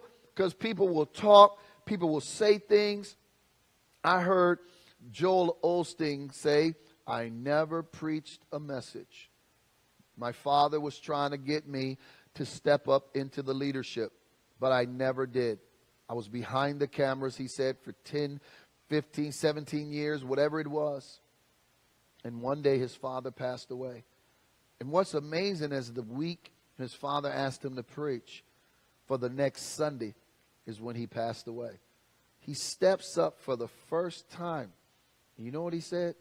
Everybody was saying, you don't sound like your father. I wonder if you're going to tune up. I wonder if you're going to preach from this way or that way. And he said that out of all the noise, he had to give himself permission to be himself and trust that the leader that God was calling him to be was the leader he needed to be. Do you know that they've done way more and expanded farther than what the father wanted? It was his father's dream, but it all came to pass when he gave himself permission. Now I'm telling you to say these words. I give myself permission to be the leader I'm supposed to be, to dream bigger, to become healthy and wise in my leadership. Then I want you to say this. I embrace challenges as opportunities for growth. Whoo, did you hear that? That's some good leadership. These are affirmations, confirmations you're going to say to yourself in your leadership. That's right. I embrace challenges as opportunities for growth. Listen, success is not avoiding challenges. It's about solving the challenges like a puzzle. Because every challenge, I believe, is a puzzle. And you put the puzzles together, that's leadership. Because leaders solve problems. And the more problems you solve, the greater leader you're going to be. Right? The more people call on you. I'll never forget the Lakers when they wanted to win. Guess who they called on? Phil Jackson. He had already won some championships with Chicago. So what did they do? They called on Phil Jackson. And he brought them some championships. Because once you know how to win, once you know how to overcome, once you know how to take a step back to get ready for a comeback, it don't matter what nobody say. It doesn't matter what nobody do. You're ready to now win. You're ready to step up, step in your leadership and cause yourself to have permission to win. The last thing I want you to say to yourself is, I take action toward my goals every day. I'm not waiting around for somebody to push me, help me. I encourage myself. I believe in myself. I believe that I can do all things through Christ that lives on the inside of me. Greater is he that's in me than he that's in the world. If the God of the universe can believe in me, I better believe in me. I better push me. I better, come on now, pat my own self on the back, not out of arrogance, but to keep my confidence. I've got to keep pushing. I've got to keep believing. I've got to keep overcoming when everybody else doubts me, when everything else comes against me, when the winds are rising and the wind, I'm hearing it strong and the voices are strong. You'll never do that. Somebody said that it couldn't be done, but he with a chuckle replied, I wouldn't say so until I tried. So he buckled right in with the face of a grin. If he was fearful, he hid it. Next thing you know, he began to do the thing that he feared, and he began to tackle the thing that couldn't be done. And next thing you know, he did it. I want you to understand, to change where you are, you must become better. You must become that leader you're desiring. You must become that person you want to attract. See, what you have right now in your life is what you've attracted. That's right. You attracted it right now. So if you want to attract something else, then you got to become a better person. You've got to become a different person. If you don't have much, then you haven't become much. I want you to take this opportunity to become a better leader. I want you to begin to read 5 minutes a day. Read some stuff. Say, I'm just going to start reading. I'm just going to start drawing. I'm just going to start writing. I'm just going to start, keeping a journal. That journal might come into a book. It might even become a movie. Just about your life. If people get on Facebook, if people get on Instagram, if people get on social media just to look at other people's lives, what you think will happen if you just start writing your life? Woo! I'm trying to help you. You understand? Because don't wish it was easier. Wish you were better. Did you hear me? Oh, I need you to get that. I need you to quote that. I need you to tweet that. Don't wish it was easier. Wish you were better. Don't wish for less problems. Wish for more skills. Learn to work harder on yourself and you'll live forever. If you only work hard for someone else, it's coming to an end. Work on yourself. I want you to understand that you can reach me. That's right. AnthonyDShannonConsultingGroup.com. You can also reach me at LeadersLiveGenerouslyAcademy.com. And, of course, I'm always doing ministry at the Victory Church, INT.org. Hit me up on all the social media handles, Anthony D. Shannon. That's right, Anthony D. Shannon. You got to put the D in there, all right? D stands for determination. I'm always determined to win, and I'm always determined to inspire you and help you to overcome so you too can win. All I know is what I know, and I want you to know that the power of leadership is needed, and why it's needed, because there's always a harvest waiting for a leader. I need you to walk in vision. I need you to walk in purpose and be the leader God's calling you to be. I'll see you next time. Wherever I see you, but it will be at the top. I'm Dr. Pastor Anthony Shannon, signing off, saying deuces, double victory, come in your life. Thrive. You got it.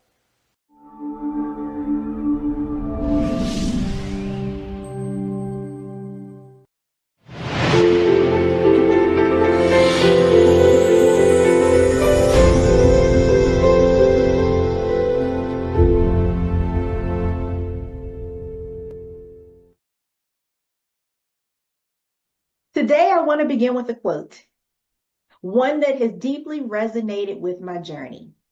And it goes, you never know how strong you are until being strong is your only choice. Now, those words by Bob Marley, they capture a profound reality that many of us, if not all of us, have faced. But let me ask you a question. What happens when strength is not a choice, but a necessity? What happens when life's challenges strip away the mask that we wear and force us to confront who we really are? My name is Dr. Rhonda N. Wood. I'm an international mental health keynote speaker, a best-selling author, and an amazing mental health advocate. I also have my own talk show, The Dr. Rhonda Show, where I interview leaders, many of them celebrities, and I ask them to, hey, let's go behind the curtain and share your story with my community so we can not only see your success, but the mess that led up to it. And what it does is it creates a community in which your story resonates with others and help them to heal through the things that you have gone through. Now, let me take you on a journey, my journey, from the corporate boardrooms where perfection was expected to the trenches of my mental health battle. Yes, and ultimately to the global stages where I found my voice, my passion, my purpose, and my power. So, how did it all start? What is this corporate mask that we talk about? Well, for 25 years, I navigated this sort of labyrinth, if you will, of corporate America. I was focused, disciplined, and relentless in my pursuit of excellence. I mean, awards adorned my walls and titles through the form of promotions. They gave weight to my name.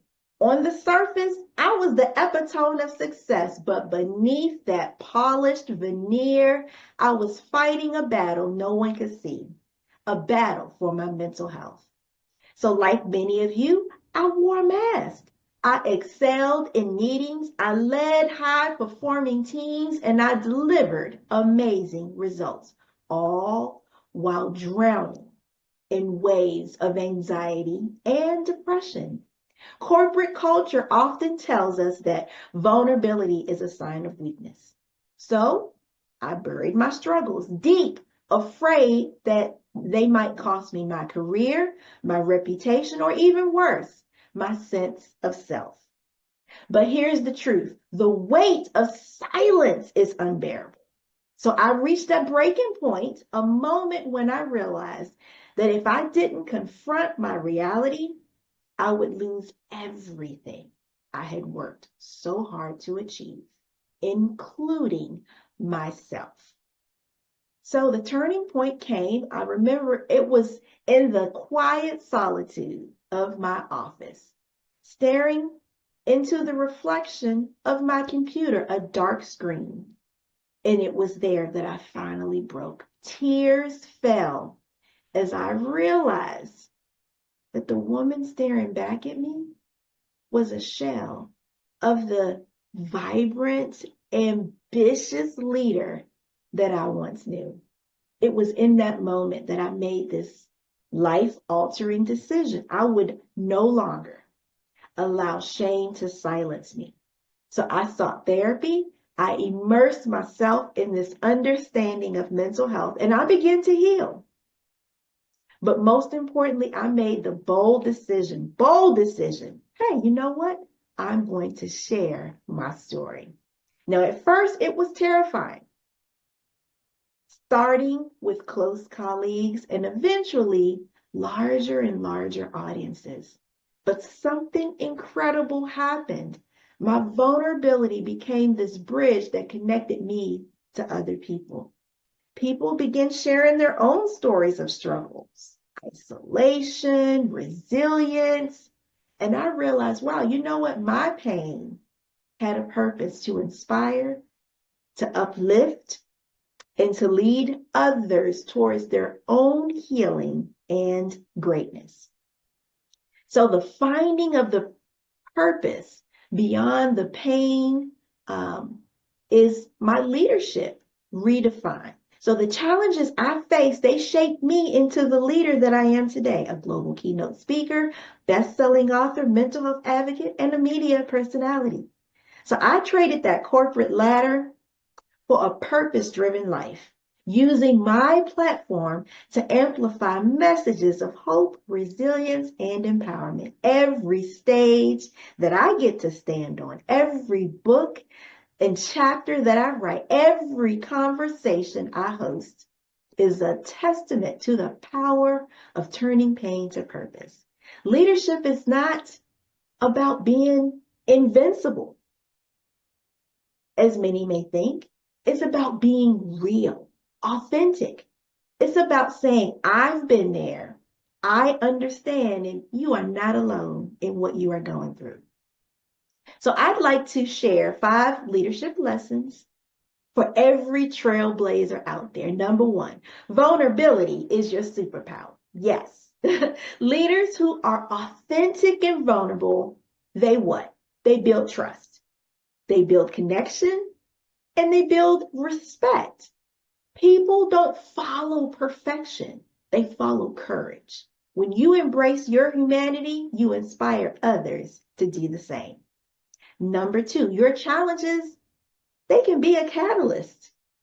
If I told you that the very challenges that you face are shaping you into the leader that you were born to be, if I told you that your struggles are not roadblocks, but rather they are stepping stones to empathy, resilience, and even transformation, what would you say to that? Now, number 3, mentorship and collaboration, they multiply your impact. Yes, none of us succeed alone, not a one. It takes a community. So my mentors poured into me, and now I pour into others, including you. Leadership is about creating opportunities for others to rise, knowing that their success is a part of your legacy. And number 4, normalize these mental health conversations. Woo! You know, people think mental health is a dirty word, but as leaders, we are obligated. We must create spaces where mental health isn't taboo, but rather embraced. See, when we lead with empathy, we create environments where people feel seen, supported, and empowered. And number 5, take bold action. Bold action. Because bold leadership requires bold action. Whether it's sharing your truth, starting something new, a new venture, or stepping into uncharted territory. The challenge is to do it with courage. Because the world needs leaders who dare to be different. Now the charge. So here I am. I'm here before you as living proof of what is possible when you lead with courage and authenticity and resilience. See, my journey from surviving to thriving, it was not easy, but it was worth it. And now I challenge each one of you to look within, because your struggles, they don't define you. Your response to them does, however. See, leadership isn't about having all the answers. It never was. It's about showing up, being real, and using your journey to inspire others. So here's my charge. Be bold, be vulnerable, be a leader who empowers others to step into their own greatness. Because we can create a legacy of leadership that is far beyond just titles and accolades and even time itself. There are no limits. So I want to share with you this. Your legacy, it begins today. As you leave this summit, remember this. Your leadership is not just about you. It's about the lives that you touch, the people you empower, the legacy you leave behind. When you step into your greatness, when you lead with brilliance and boldness and even balance, when you lead generously, when you live boldly, you create this lasting legacy. You empower and you leave that lasting impact on your audience. And let me let you know that you can redefine any part of that legacy. I would like to invite you to come to my platform and to share that story in an authentic way. What's behind the success that you have reached?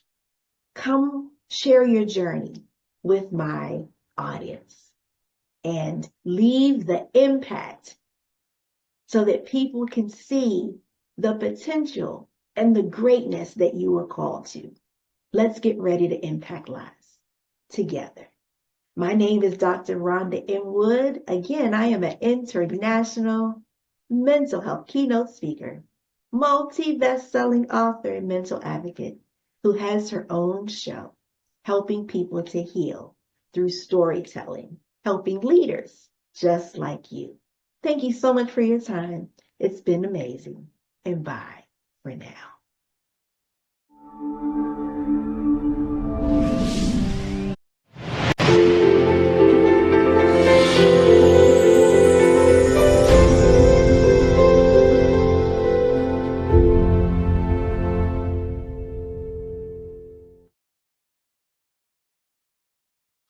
Aloha, everyone. I am Dr. Carl, also known as Dr. Resilience. And indeed, I'm honored to be a part of this Business Brilliance Summit hosted by the visionary Dr. Mark Holland. During this summit, I'm going to talk today about anchored in resilience. Steady your course and rise strong, not weak, but rise strong in life's storms. Imagine this. You've built a thriving business or career. Things are finally beginning to click. And then, out of nowhere, a storm hits. Maybe it's an unexpected setback, a market meltdown, a failed deal, or even personal struggles that threaten your very momentum. Well, for me, that came when I was aboard the USS Denver in San Diego, January of 1997, after being on board the ship about 3 months, and I decided that I wanted to get out the Navy to pursue being Navy chaplaincy. You see, I was at the 15-year mark of my career, and you're talking about, rising, being strong during a storm. Well, that storm came because after about 15 years of my career, 5 years been away from retirement. On board that ship, I put in a request to my commanding officer, yes, to get out the Navy. Now, mind you, I just raised my right hand to support and defend the Constitution against all enemies, foreign and domestic, and asking to get out, getting ready for a 6-month deployment, and I asked to get out the Navy. Why did I ask to get out the Navy? I'm so glad you asked that question. Because I was at the point where my age was going to be cut off for applying for the program. So what I had to do was say I had to be a civilian again before they would even discuss the process of me being in. But I took a chance. I took a chance because I was so hardcore about doing this until I call it having crazy faith. There's some things in life you just have to do because the timing is right, the season is right. So I felt that this was the time to do that. So I put in a request to my commanding officer to get out. I had to get out my 4-year contract. I was headed for a 6-month deployment. Long story short, 9 months later, January of 1997, I walked off that ship a free man. No benefits, no retirement, but I had to do that to apply for the program as a civilian, not as an active duty member. Well, I got accepted in the program, and what I did do once I was commissioned and got those butter bars as an ensign in the United States Navy, I went back to that ship and I thanked that commanding officer because the commanding officer was the only person that said yes. So many of you out there, you only need one person to say yes to your dream, your vision. Well, I was at the right place at the right time, and that's what happened. I felt like a ship caught in a relentless storm. And it was a relentless storm because I had a decision to make. Do I stay or do I go? Sometimes those storms toss back and forth. You don't know which way to go. But even though I felt like I was tossed by the waves of doubt, fear, and uncertainty, at one point I questioned whether I had the strength to continue. And on this journey, we do question ourselves. Doubt does question you. What am I doing here? I had the strength to continue. But at that time, I didn't feel like I had the strength to continue. Do you have the strength to continue what you're doing to pursue your dream? But here's what I realized. Those who survive and thrive in business and in life aren't the ones who avoid storms. Let me repeat myself again. Those who survive and thrive in business and in life aren't the ones who avoid the storms. They're the ones anchored in resilience. They are the ones anchored in resilience. The leaders, the entrepreneurs, and the visionaries who refuse to let the winds dictate their direction. They adjust their sail. Somebody say, sometimes you've got to adjust your sail. Yeah, say it again. I see your head shaking. Sometimes you just need to adjust your sail. Stay the course and emerge stronger. Why does resilience become a non-negotiable in business? Resilience is non-negotiable when it comes to business. In today's unpredictable world, resilience isn't a luxury. Let me repeat myself again. In today's unpredictable world, resilience isn't a luxury. It's a necessity. Let me underscore it again. It is a necessity. Market shifts, competition intensifies, and setbacks are inevitable. Let me say it again because I was getting happy about that. Resilience isn't a luxury. It's a necessity. Your market's going to shift. Competition is going to intensify, and setbacks are inevitable. You see, without resilience, business fail. Leaders burn out and dreams fade. But when you're anchored in resilience, let me say it again. When you are anchored in resilience, you don't just survive. You innovate. You adapt and you lead with confidence. I'm feeling so good. I'm going to say that again. When you're anchored in resilience, you don't just survive, but you innovate, you adapt, and you lead with confidence. Today, I'm going to share 3 actionable strategies, 3, not 2, not 5, but 3 that you can implement right now. Somebody say right now today. In your journal, your book, say right now, 3 strategies to help you to ensure that no storm, no rejection, no failure or crisis can knock you off your course, because you do not want to get knocked off your course. So the first one again is set your anchor. Set your anchor. Define your unshakable purpose. That's what we're talking about. If you set your anchor, you're learning how to define your unshakable purpose. Well, many of you are saying, well, how come you talking about this anchor and ship, all this nautical terms so much? You see, I spent 35 years of my life, my adult life, in the United States Navy, in uniform, going from the lowest ranks of E1 senior recruit to E6, then from O1 ensign to senior officer, which is Commander 05. So I know this backwards and forward about nautical terms, been in the Navy, been on a plethora of ships from aircraft carriers to frigates to destroyers, amphib ships, been there, done it, got the t-shirt and several ball caps. So that's why I'm able to talk from an expertise about resilience and anchoring, navigating through those storms, because I've navigated several storms on board the ship. You see, an anchored ship doesn't just drift. I'll say it again. An anchored ship doesn't just drift because it's connected to something deep. Somebody say connected to something deep. I am connected to something deep. Ooh, I'm getting so happy. Pat myself on the chest real hard to make me calm down. Are you anchored to something deep? Because I've been on ships when we've been anchored out in the middle of the Mediterranean, the Pacific Ocean, and doing port calls. The ship had to drop an anchor. I'm not talking about foot or feet of water. I'm talking about fathoms of water where the anchor drops to connect to something deep. Are you connected to something deep today? In business, your anchor is your purpose. Somebody said purpose. Write in the chat, write in your notebook, whatever it is, but say, is your anchor in purpose? So that's your why. Your purpose is your why. When setbacks come, and you know what? They will come. They will knock at your door. Setbacks will come. When setbacks come, this is what keeps you from giving up. Don't give up. Somebody said, don't give up the ship. Don't you give up your ship. Be the captain of your ship. You learn to steer your course and speed. And so as we continue, you're going to find out about how to do that in my strategies. Say action step number 1. Action step number 1, put in the chat, put in your journal, wherever it is, but say action step number 1. I want you to take 5 minutes today. Today, not tomorrow, not next week, but take 5 minutes today after you listen to the summit in its entirety to revisit and write down your core mission. What is your core mission? Mine is in front of me, plastered on the wall right there. So ask yourself, 5 minutes, that's all, just 5 minutes. I want you to revisit and write down your core mission. Why do you do what you do?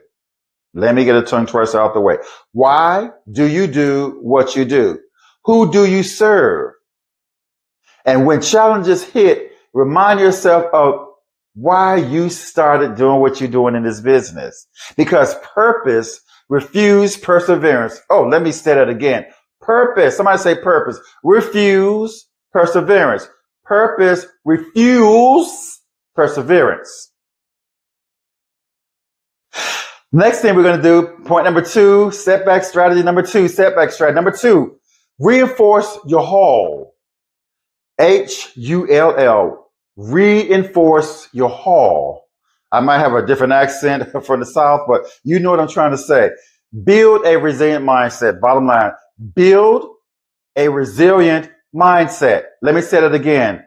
Build a resilient mindset. Repeat after me. Build a resilient mindset. You say a strong ship weathers the storm. A strong ship weathers the storm. And I've been on some ships where we went back and forward. I mean, there were times we had to strap ourselves in our rack because why? The things we sleep in, because the ship was going through some storms. And guess what? Some equipment broke. Things came out of the bulkhead, which we call a wall, because guess what? We were going through a storm. A strong ship knows how to weather the storms. You see, I've been on the bridge as a master helmsman, driving the ship during those turbulent times when those storms arose and people, the crew members were on board those ships. So remember, a strong ship weathers the storm, not because the waves stop, but because its structure holds together. I like that. I'm going to say it again. A strong ship weathers the storm, not because the waves stop, but because its structure holds together. You see, if you allow doubt, fear, or failure to crack your foundation, now I'm feeling this. Don't let it crack your foundation. The storm will sink you. Plain and simple. If you let your fear, your doubt, or your failure to crack your foundation, the storm will sink you. So how are we going to take action on that? I'm so glad you asked. So what's the action step you need to take for that? Reframe challenges as opportunities. Reframe your challenges to opportunities. Instead of asking, why is this happening to me? I've done it before. Ask, what is this teaching me on this journey of business, entrepreneur, and leadership? What is it teaching me? Also, what is it teaching you? Next thing I want you to do, I want you to create a resilience mantra. You said, what? Yes. Create a momentum or resilience mantra. A mantra. It's just a short phrase that reminds you to stay steady when things get tough. And they're going to get tough. That knock on the door is going to come. Say it daily. Whatever that mantra is, get it in your DNA, in your spirit. When you wake up in the morning, when you do your devotion or prayers, your meditation room, your prayer closet, think about that. Create a resilience mantra. It's got to be, it don't have to be long, something short that's memorable that you can write down, put on a sticky, paste it wherever it is on your mirror in the bathroom, wherever it needs to be at, that you see this every day and remind yourself to stay steady when things get tough. When things get tough, I'm going to repeat my resilience mantra. Also, next strategy is going to be adjust your sales. Adjust your sales. Stay adaptable and keep moving. Ooh, you know what? Stay adaptable and keep moving. Now's not the time to get stuck. Stay adaptable, ladies and gentlemen. In this Business Brilliance Summit, you've got to stay adaptable, but you got to keep moving. Don't stop. Do not pause. keep moving, but you need to adjust your sail. Ships that survive storms don't fight the wind. Let me say that again. Ships that survive storms don't fight the wind. They adjust their sails. Woo, those things, you know that. If any navigators out there, people got boats and yachts out there. I know you do. You're busy you got some yachts out there. Yeah, I see your head shaking. Yes, you do. Yes, you do. And guess what? You have to adjust your sails. Remember, ships don't survive storms. They don't fight the wind. They adjust their sails. In business, the most resilient leaders pivot instead of panic. Woo! They pivot instead of panic. I panicked before. I know what it means to panic, but all I need to do is just pivot. Resilient leaders learn to pivot instead of panic. So what action step must I take there, Dr. Carl? Identify one area, not 5 or 10. Just identify one area in your business or your leadership acumen where you're stuck. Now I hear Dr. Les Brown saying, getting unstuck. I got those tapes. I remember that word he said, getting unstuck. And sometimes we do get stuck. But just identify one area in your business, in your leadership. And guess what? Pivot. Identify that area where you're stuck in. Instead of resisting change, ask, what one small shift can I make today? I need to make a shift. If you need to make a shift, raise your hand. I see it all over the place. I need to make a shift in my leadership, in my business, as an entrepreneur, because guess what? Things are going to happen, but just learn how to identify just one. Identify one area in your business or leadership acumen where you feel like you're stuck. Instead of resisting that change, ask, what is a small one shift, the S word, the shift word that I can make today?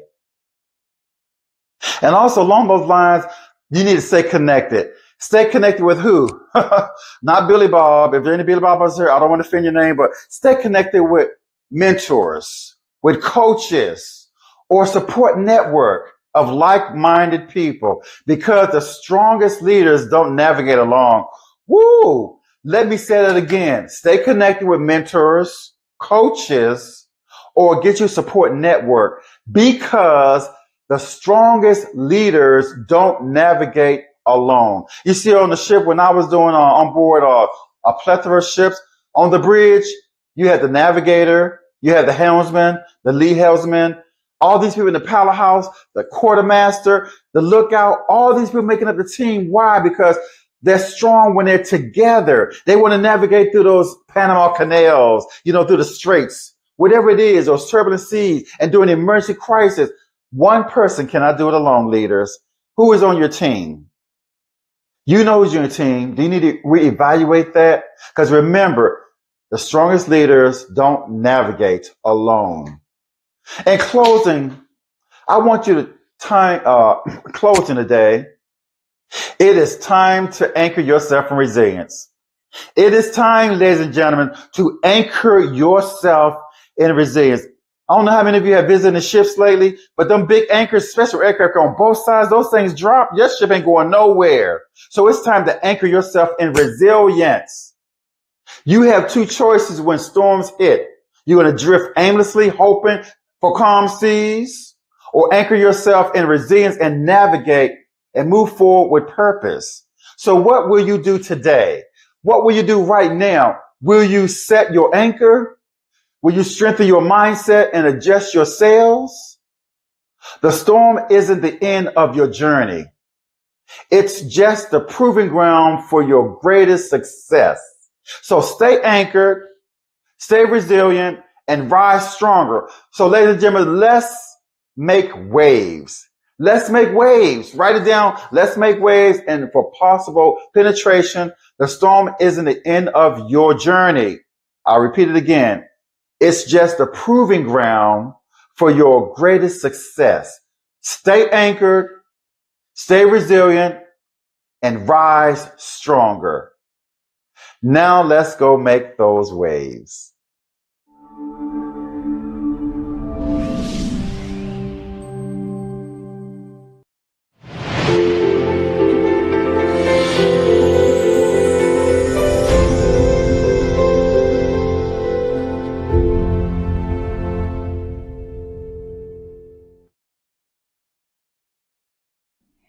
Hey, everybody.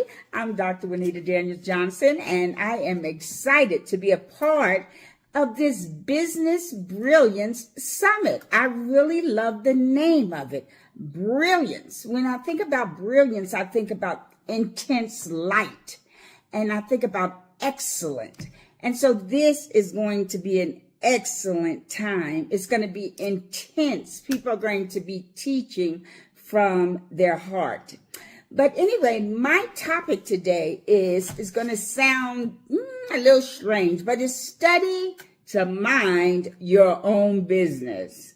And it comes from a scripture that was written by St. Paul. Some people call him the Apostle Paul. And it's from 1 Thessalonians 4:11. And that's exactly what it says. It says, study to mind your own business. So I ran across that scripture and I really began to look at what it said. It was like study. Sometimes we have to study to mind our business. Pay attention to it. That's what that means. Sometimes we can get distracted and caught up in so many other things, and then we're not really intense when it comes to our own business. So what I did was I decided to look at the greatest businessman that ever walked this earth. And we know him as Jesus Christ. So I started to follow his life, Jesus Christ's life. And if we notice in the scriptures, that's where I'm getting my information from. He was a carpenter. And I thought it was really ingenious that his occupation on earth was a carpenter. Because when you're in carpentry, you have to be meticulous because you are developing and building something. And that's one of the attributes and the characteristics of a good businessman. He is articulate, or a good businesswoman. He is building, he is developing, and so you have to be very keen with measurements.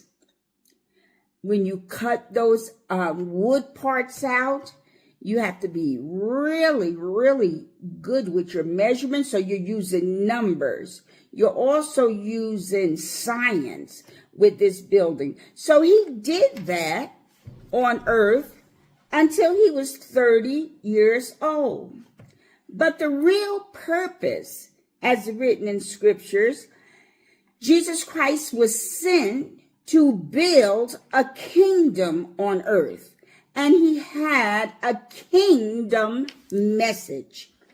And his kingdom message would have to be spread to the whole wide world. So he had to sit down just like he did when he was a carpenter and configure these things. He needed to know what he needed, how to get it, when to get it, why to get it, so that he could do this thing that he was called to do on the earth. I wonder what the transition was like to go from being a builder, moving naturally with your strength, to actually moving spiritually in a spiritual strength. Well, I began to watch him, what he did. What this man did, firstly, was he went into the mountains, and he would get up early in the morning, and he would go out there and he would talk to the Father in heaven. This was the first strategy that this is what we saw him doing. Not only did he do that, he implemented something that brought on an intense, a brilliant strategy, which was fasting.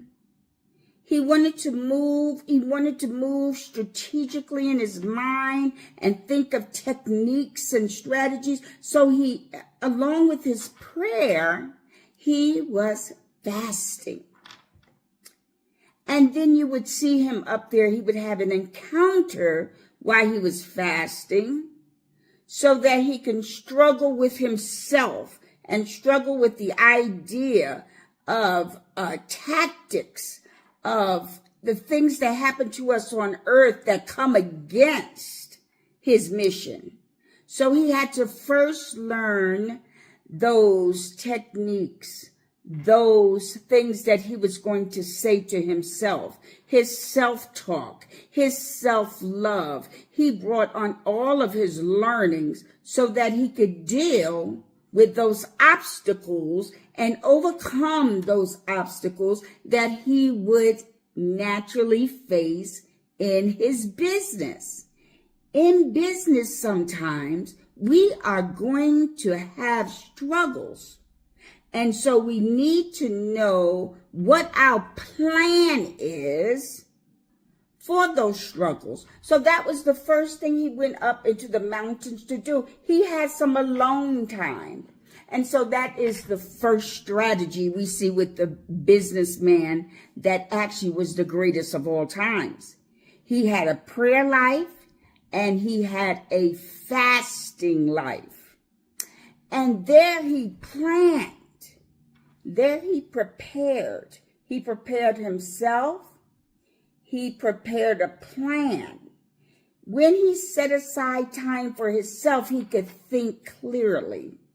Sometimes when we set ourselves aside, we need to set everything else aside in business and zoom in and focus and really have a timetable for when we're going to set ourselves aside. We have to really plan, or like I said, obstacles will get in the way. So when he planned, the next thing he had to do was, in his plan, he had to figure out who is going to be a part of this with me. That is what was going on. Who will be a part of this with me? When should I get this started? How will I get this started? He began to know that when he was talking about his who, he's going to need some powerful people working with him. And so therefore, he began to go out into the field. And he knew exactly what he was looking for to work into his business. These are the things that he had been praying about and thinking about and reflecting. Well, he went out and he gathered himself some disciples. When do I need to execute this plan? He needed to execute that plan in the now. Because if you follow his life, he only had so many years to be on earth. So he had to number his days. And so he says, I have to do this now. But why? He had also, why? This is my mission. And so we all come to the earth. It's only one of us. It's not another Dr. Daniels Johnson. It's not another you. It's only one of us. And all of us come to this earth with a mission. We have to be serious about why we came to this earth. And so he had to do it in the now. Where am I going to do this? Where will I begin to start? And so he began to start. It tells you in the Holy Scriptures, he began to start with the Jewish people. He was a Jew himself.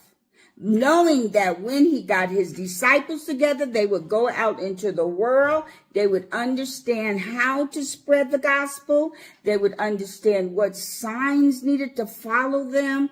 And this is what he did next. He trained them. What am I going to do with these disciples? I'm going to train them with my message. I'm going to train them with my product. His product in his business was his kingdom business. He came with a message. And so how am I going to multiply this? I am going to have my disciples. I am going to put my message in their heart, and they, when I leave, because he left in 3 years. That's why this was intense. It had to be done. And this is this business summit that I'm feeling, this business brilliance. We are going to be brilliant in this season. We are going to be crafty in this season because it's the season for it. Yes. We have to know what, when, how, why, and then we have to put it all together because it's urgent. Brilliance means it's effective. It's a strategy for the time is now. The time now, your faith. Yes, you were sent for such a time as this, so we can do this. And so what he did was he empowered them. They went out with the message. He was multiplying himself. And so that is another strategy that we do in our business. We don't want to be the only one that knows what we're doing. If we're going to have a business, we're going to be fruitful. We are going to multiply. We are going to look for spreading our message and spreading our products all over the universe. And this is what he did. And so we want to remember today that if you have a business, you have to study. You have to study that business. You have to educate yourself. You're never done with educating because the world is continually changing. And so we always want to educate ourselves with more, to learn more, to do more, to challenge yourself to meet more people. Because with people, you get ideas. Ingenuity comes, brilliance comes. So it's always good to make friends with people and to be kind to people. Because like I said, we are all unique. So every one of us has something to offer. But even as Christ did, he watched. He went among them. So we must network. We must go to various conferences. We must go to various meetings. And we must meet people and shake their hand and show ourselves friendly. Because you could be looking at your next executive, your next person in your business. And so you're watching. So if you notice with him, he went out and watched. It's people. We must first have a people business. If you're going to be in business, you must enjoy people. So he watched and he looked, and I'm going to just name one disciple. He saw Peter, and Peter was out there. They called him Jonas. He was out there fishing. And so Christ Jesus wanted to be a fisher of men. And so he said, oh, this man is a fisher. What kind of characteristics does a fisher have? He knows how to wait. He knows how to wait until the fish come to him. This man would be good in my kingdom message business. So he chose them. And so today, that I'm so excited to be a part of this brilliant conference, because it is a brilliant conference. And my topic was study to mind your own business. 1 Thessalonians 4:11. You know, I've been teaching that and saying that to different people, and they laugh. But if you notice, if you study to mind your own business from morning to night, you could get so much accomplished. You can get so much accomplished. And it's a study. I have to study this. How am I going to do this? Even if you are a business person in your home, you have to set aside that time you're going to do business, and set aside that time that you want to work in your home.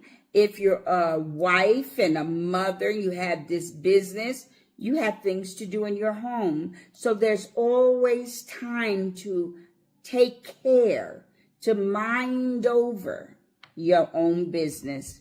And so I am so grateful to be a part of this with Dr. Mark Holland. He is so generous, and I hope he'll have me back again. And then he is a mentor to us. And Les Brown has been a mentor to him.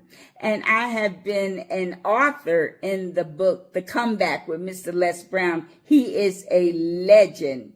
But we need mentors in our life. I have two great ones, actually three great ones, Les Brown, Dr. Mark Holland, and Dr. Dwight.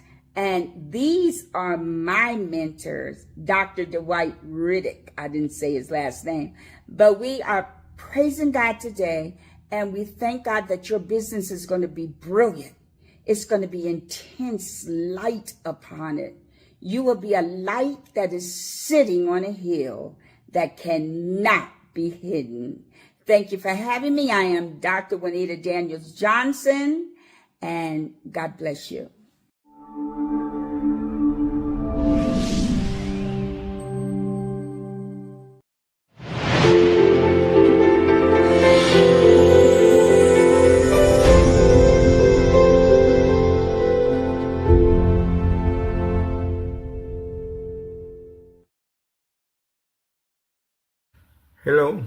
Hello. Thank you, Mark Holland, and all that wonderful group to accept me to be part of this Business to Brilliant Summit. So my name is Jose Pereira, and I'm very honored to be here today talking about this topic that I called From Captivity to Leadership. So I want you to close a little bit your eyes and let's picture my memories. Imagine waking one day in a foreign country, away of your family, where you find yourself in a prison, held as hostage, and it takes you 5 years to come back because you're stripped from your reality. It looks hard, correct? That's my story. So that's what I went through in November 2017. And that became my story as part of the Sit Go 6.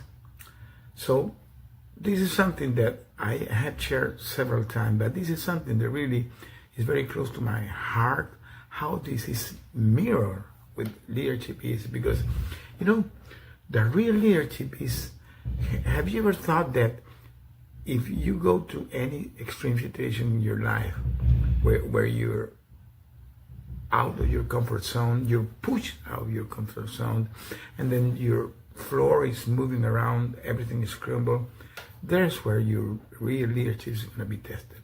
That's what happened to me. Even I did a long career in the oil and gas, believe me, I was tested during my captivity. That really tested my leadership. Because today I want to tell you, there are some tools that you can use to help yourself to grow. Well, the first tool that I want to share with you is the resilience. The resilience is not only the, thriving from the adversity, it's really bouncing back and rising. How much time it will be needed, I don't know. But every time you fail, you have to bounce back and move forward.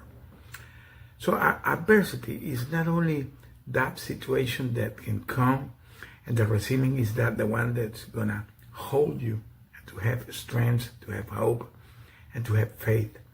So resilience is that transformative power that will make you to be awakened to what is the true leadership. So those great leaders are not those that are above the challenge. Those great leaders are those that really they face the challenge, but they become their stepping stone. They become to make the setbacks to comebacks. That are the true leaders. So where is your business today? What is your need? How you feel about your business? You cannot control the circumstance because remember, Life will always give you challenges because that's what life is. But what you can control is the way you react. What you can control is this, your mindset. So now there is something that always is very close to my heart. That is that sense, that fuel that gives you, that fuels to keep moving. That no matter what is your circumstance, no matter where you feel, how you're facing things in life, that will not mark you. You're not going to be marked by your circumstance because you have something that is called the determination. When you have determination, you can get anything in life. And the other thing is, be purpose driven as a leader. Be intentional. Get away with your prison cells. Because believe me, you don't have to be a physical hostage. You can be a hostage of your own beliefs. Because I went through a hostage situation, a physical hostage situation. You don't have to be there. But sometimes the mental hostage situation are even worse than being a physical hostage. Sometimes you're trapped in your own beliefs. So I'm here to tell you that you have to make your mind be free. You need to have the proper mindset, no matter what circumstance you're going. And the other thing that you have to take care is be focused, my friend. No matter what circumstance you're having, be focused. Don't lose the calm and be focused. Because you will never know where the answers are coming from. And sometimes you have the answer in front of you and you don't see it. Sometimes maybe you will not have the answer, but you will find the path. You will find clarity. So that's why it's important you be calm and focused. And you need to be positive. Mindfulness. Mindfulness is everything. Having a positive mindset, no matter what dark circumstance you're having, be positive. Be positive. And be intentional. And when you do this, that will make you have a more clear path. Take care of your well-being, your physical and your mental well-being. When you're having any situation in your business or in your life, that doesn't give you clarity. You don't see the things with clarity. So when you take care of your well-being, your physical and your mental health, taking care of yourself, having morning walks, expressing gratitude, be connected to the people that really cares. Connect with the people that love you. Take care of them.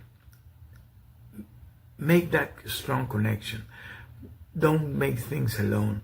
When you do this connection with your mental and physical fortitude, and you do all what we have been talking, and not only that, connect with your mental spirituality. Connect your spirituality. Part of the things that will make you grow is connect with that spiritual higher power. That for me is God. Connect with God, because God is what will make everything happen.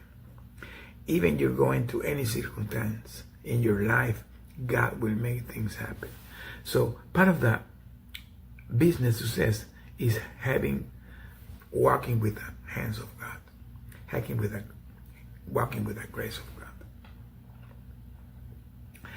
All this will make you be more connected with Him, more empowered, and that will unleash something that I call the unbreakable leadership spirits.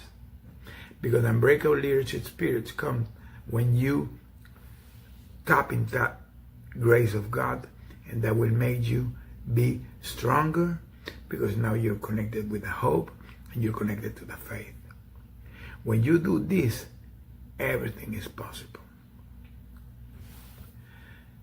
Be courageous. When you're going to take decisions, be courageous. no matter what's going to be your circumstance. Remember, your story is not written. You're work in progress. Your story is still being written. It's not finished.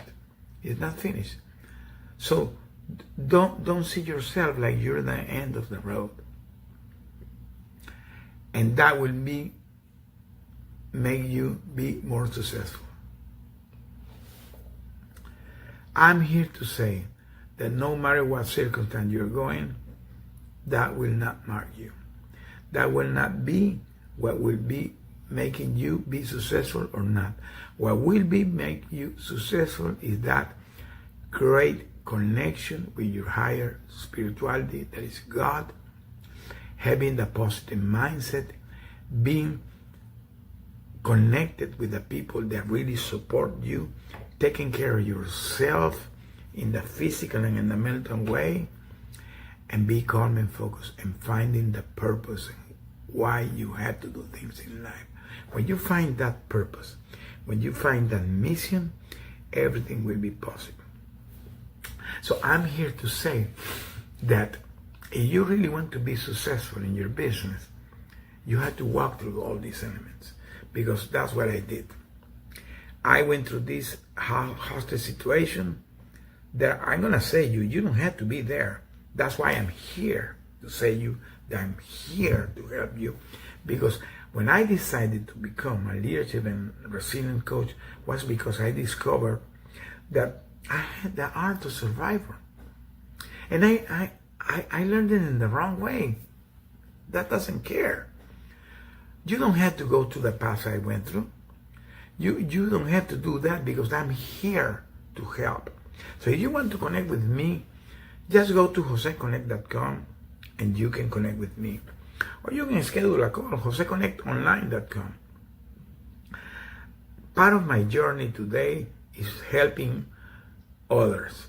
I have a coaching program that helps C-suite executives, CEOs, business owners, or startups, how they can become better leaders in their business and in their life. Because not only being a great leader, being a great person, being more empathetic, being more connected with your team, being more human, and not only that, having a better communication with them. When you do these things, you will become a better leader. Believe me, when you make a human connection, you're going to be a great leader. And that will make you be a brilliant leader. Because those brilliant leaders are those that connect with the people. And this is something that I discovered, because I went through this hostage situation, but I did a long career in oil and gas. So I already had the leadership skills. But when I learned the art to survive that I'm teaching here today, that's what made me be a better person, be a better leader, and be more prepared to teach others how to also become better leaders.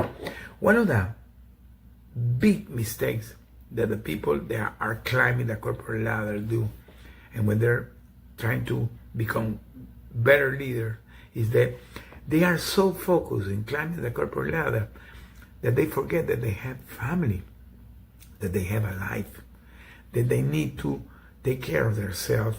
So part of my coaching program is trying to reconnect how you can regain a balance between your business success and your personal fulfillment. Because when you have a business success and you have a personal fulfillment and a personal success, now you really are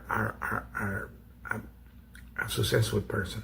Now you all are brilliant. Now you can say that you got the business brilliance. So hearing me today is that be determined, be resilient, be adaptive at the situations that you're going to be facing. Be adapting and be a better leader. So when you are resilient, when you are adaptive, when you are determined, and you are a better leader, you're going to have the tools to grow and to unleash that unbreakable spirit that will make you become a great leader in your business and in your life. So saying this, I'm here to say that don't do things alone. Look for a coaching, look for a mentor, look for somebody that helps you. Don't become victim of your circumstances. Don't become a victim of your beliefs and your own mental captivity. I'm here to help. I created this coaching program because I went through this. This is my personal journey that I'm sharing here with you today. Well, said this, thank you very much for hearing me, and thank you very much, Mark. Wonderful guy, wonderful event, and thank you for having me.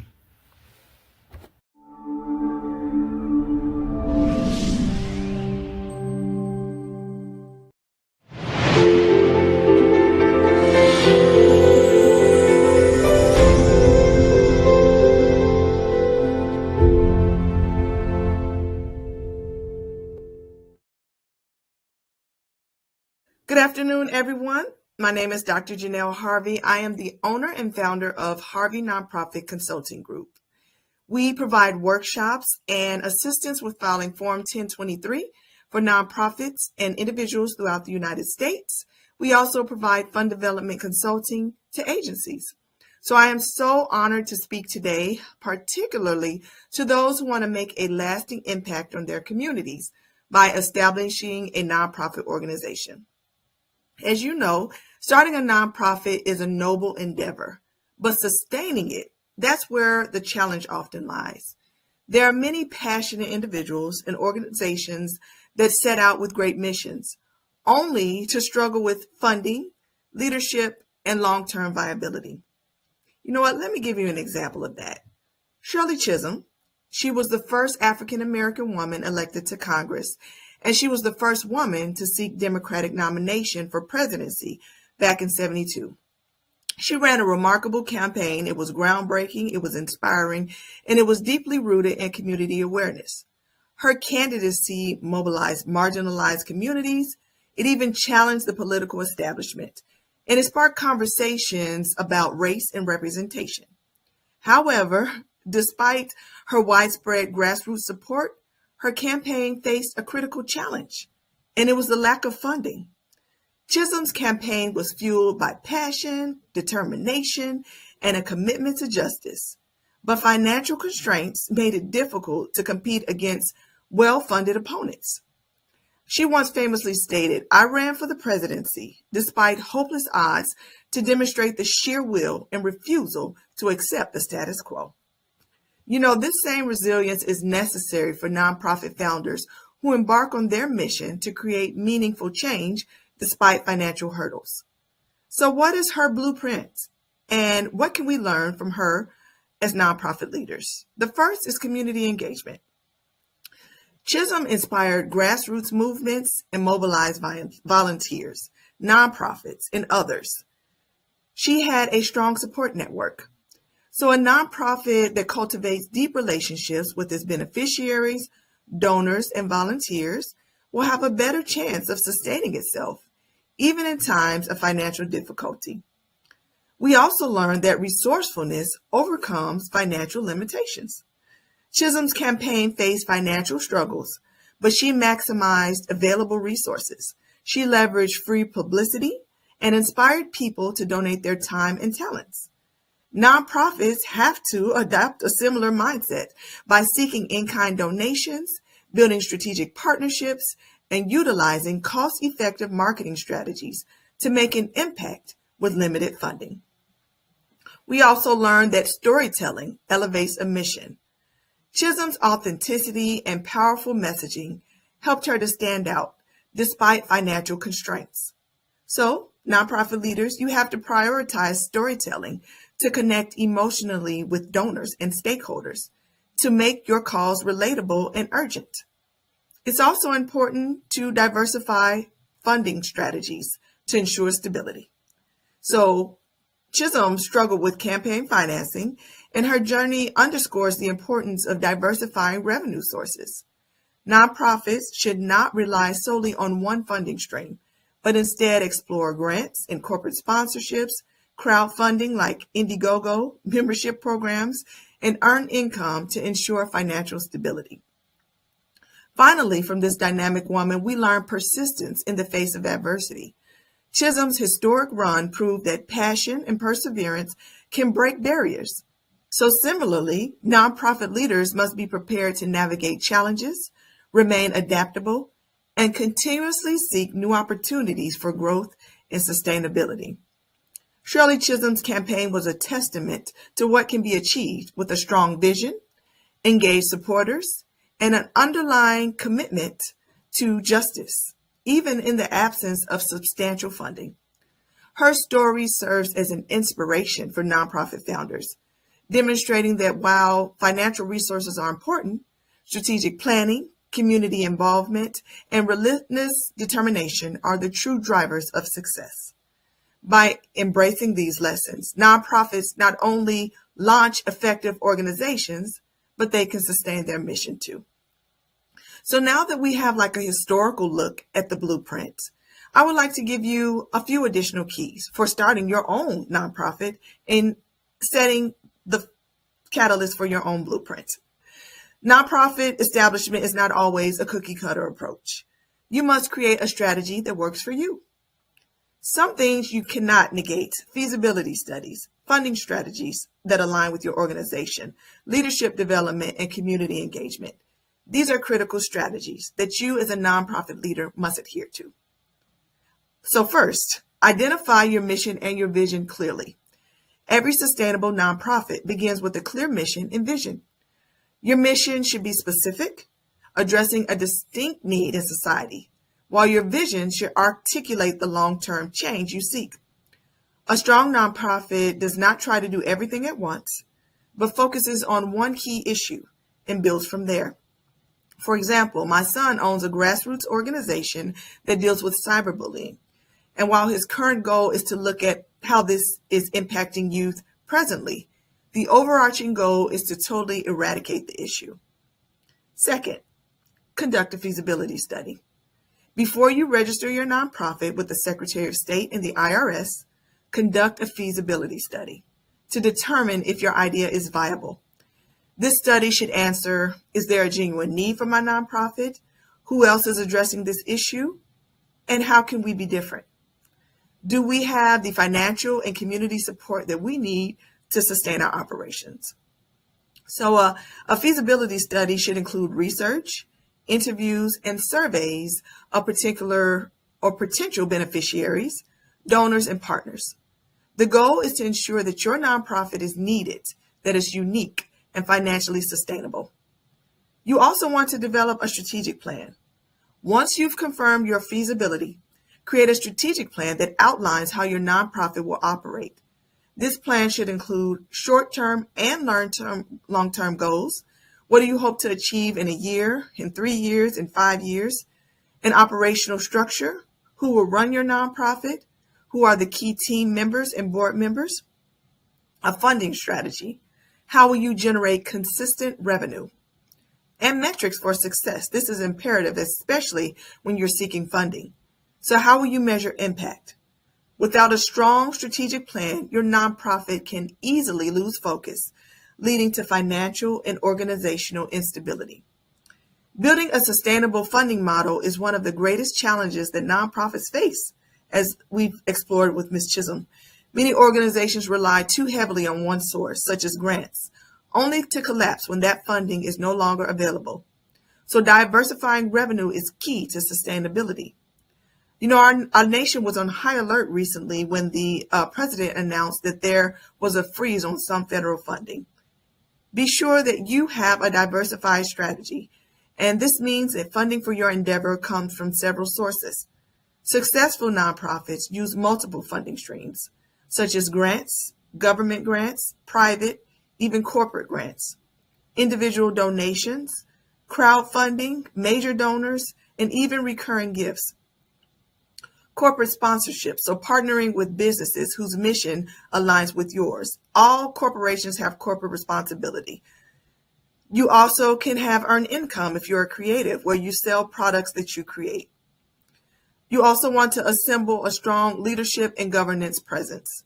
A nonprofit is not just based on you as an executive director.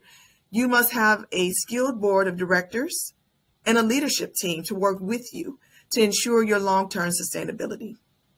Your board members should bring expertise in finance, law, fundraising, even nonprofit management. Too often nonprofit leaders recruit board members because they're friends or family, but you want professionals who can provide strategic guidance. It's also imperative to engage the community and form partnerships. Sustaining a nonprofit requires strong relationships with the community, donors and volunteers and other organizations. Community engagement should not be an afterthought. It should be at the core of your nonprofit when you establish it, when you're creating your mission. So some ways to build community engagement are hosting community events, creating volunteer programs or volunteer recruitment fairs, building partnerships with schools, businesses, and faith-based organizations, measuring impact, and adapting.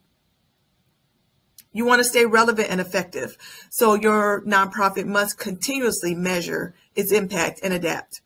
So this includes tracking key performances through what are called KPIs, key performance indicators, things like how many people did you help, how many donations did you receive. You also want to gather feedback from the community, whether it's through focus groups or surveys. All of your decisions should be data-driven, so use reports and research to scale and refine your program. Sustainability isn't about doing the same thing forever. It's about growing and evolving and improving while staying true to your mission. So going forward, let's remember some of the lessons from Shirley Chisholm. I began mentioning one of our nation's most inspirational leaders, Shirley Chisholm, and she once said, "You don't make progress by standing on the sidelines." She fought for justice, she challenged the status quo, and she worked tirelessly to support nonprofits and advocate for marginalized and poor communities. However, her funding struggles were a harsh reminder that even the most revolutionary movements require financial stability, strategic planning, and strong leadership. However, her life is a testament that once we identify a need and we have a heart for change, we can take the steps to start movements and organizations that result in empowered communities. So as you embark on your journey to start or sustain a nonprofit, remember, conduct a feasibility study to ensure your idea is viable, develop a strategic plan with clear goals, diversify your funding sources for long-term sustainability, and assemble a strong leadership team, you and your board of directors. Engage your community and build partnerships, measure your impact, and be willing to adapt. The blueprint for a sustainable nonprofit is not just about passion. It's about strategy and resilience and commitment. When you apply these principles, your nonprofit will not only survive, but it's going to thrive, leaving a lasting impact on generations to come. Now, I don't want this to be our last encounter, so please visit me at drharveyrights.com. I also want to give a free 60-minute consultation and a copy of my book, Start and Sustain Your Nonprofit, to one viewer. So please email me at harveynpogroup@gmail.com. You can also visit me on LinkedIn at Dr. Janelle Harvey.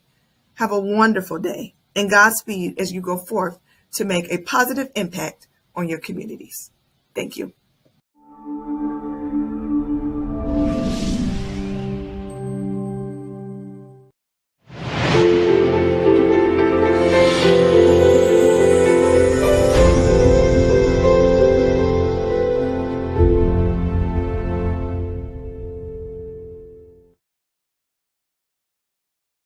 Hey, I'm really excited to be with you today and to be able to share something that I'm really passionate about, and it's how to achieve your personal impossibles. It's something that I've been able to do, and I'm sharing with other people so that they can actually achieve their personal impossibles too. So in this video, I'm going to share with you how to turn your personal impossible, how to turn that goal into a GPS for success. I'm going to show you the foundation for success, how to create a foundation for success so that you're building your success on the right principles and using the right skills and attitudes to be able to achieve it. And before we get to the end of this video, or right near the end of this video, I'm also going to share with you a success secret that really helped me bring all of this together. So my name is W.T. Hamilton. I'm an award-winning author. I'm a speaker, a mindset coach, and also an entrepreneur. And what I've been able to do is take those ideas that I've had, these personal impossibles, and turn them into a tangible reality that I could enjoy and experience and do. A lot of people ask me, what is a personal impossible? And a personal impossible is really something that you see other people doing that you wish you could do. You wish you could do, but you don't believe that you can do it. You're afraid to actually do it. It's a fantasy for you. I'm going to show you how to take that fantasy and turn it into a reality. So what's the first step that we got to do? We got to understand that when we set goals, we usually set a goal and it's like a material thing. You want to make more money, you want to be more successful, you want to be something generalized, and it's really hard to tell whether you've actually achieved that goal or not. I've had that situation before where I've been successful and I didn't realize the success that I had because I didn't know how to celebrate it, didn't know how to recognize it. And so once I hit that level, I'm already trying to get to the next level, not even appreciating and having gratitude for the level that I got at. So how I fix that, how I change that is the same way that you're going to fix and change it for yourself. I decided I wanted to become an award-winning author, and I wanted to experience what it would be like to win an award, to walk up on stage and to receive that award, to be at a ceremony. What would that ceremony be like? Who would be there? How would I feel? What was the sounds? The lighting, being on stage. What would that whole experience be like? I started to build that experience in my mind as an event and as a memory that I hadn't lived yet. And I really built that in detail to where I really felt like I knew what it would be like to actually accept that award and actually go through that whole experience and that whole process. And then what I did was I wrote it down. So once I built it up in my mind, and this took me a day or two to really get into that whole fantasy of what it would be like and to really put the detail in. And once I had a lot of detail in there, I wrote it down. And the reason I wrote it down is because this is going to become my GPS. This is going to become the thing that I'm going to be able to measure to know that I've achieved that goal. So it wasn't just about winning an award. It was about going to a ceremony and accepting an award, like jumping in a plane, flying to wherever the event was going to be, and then experiencing what it would be like to wait in anticipation for them to call my name and to go up on stage and accept that award. That whole experience became a GPS for me. And why this is important is because when you start doing something you haven't done before, it's going to be hard at first. It's not going to be quick. It's not going to be instant. And you're not going to be perfect at it when you first start. So those struggles are going to build doubt into yourself. Because you're going to try to do something you haven't done before, there's always going to be some doubt that you're carrying. And so having this as an idea, having this as a vision of an experience that you want to have, it really becomes your GPS. Because when things start to get tough, when things start to get hard, you think about, okay, what's my end goal? What am I trying to do? Why am I doing this? I'm doing this because I want to experience this end goal. And I'm committed to experiencing that goal. This is something that I really want to do, and I believe that I can do it. And so the thing to do once you got that first concept down and you're really starting to see yourself actually doing it, is taking the first step. The first step in whatever it is that you want to do. So in my case, to win an award, the first step was to write better books. So I had already been writing books, but I wasn't writing books that were at the caliber that I felt like I could put into an award competition and I could win an award. So the first step was to start writing better books, really honing in my craft, getting better at my craft. And the way that you get better at things is by experiencing things, trying things out, and you build the skills, the experience, and with that skills and experience comes the knowledge, and that knowledge starts to build belief in yourself. So as I would write books and I would get feedback on what I was writing and feedback on how I was doing, that feedback would start to build up the belief that, I can write an award-winning book. So as I built up that belief, it also shrunk the doubt, because the doubt is this thing that's going to stop you and block you from doing things that you could do. So you really have to start doing these baby steps to be able to start believing that you can actually achieve the goal that you want to achieve. And the more that you believe and the less doubt you have, is the further that you will go. So here's a couple of keys that I want to tell you about. One key is, I didn't tell people what my dream was, what I was trying to do. Because the less people that know, the farther that you'll go. Because you have your inner doubt, your self-doubt, but then you also have the outside doubt. People that try to give you advice and try to tell you, hey, you know what, I seen someone try to do this and it didn't work out, or you need to do this first. It might be you need to get a publishing agent, or you need to get a manager, or you need to do all these different things that wasn't in my vision. It wasn't part of my goal, my dream. I didn't care about having a manager or anything like that. So my focus was on writing a better book, entering it into book clubs to get feedback, and if I got positive feedback and really good feedback, then I knew the book was good, and then that would give me the confidence to put the book into some book competitions. But building that belief was by baby steps, doing the little things and acknowledging when things went right. And the more that I felt like I'm on the right track and things are going right, is the more confidence I got, until I got to the point where I believed without a doubt. So you have to acknowledge that you're going to have self-doubt at first, but that's normal. It's okay. Self-doubt is okay, but there's ways to work through that self-doubt to build up that belief. And that's the first things that you got to work on.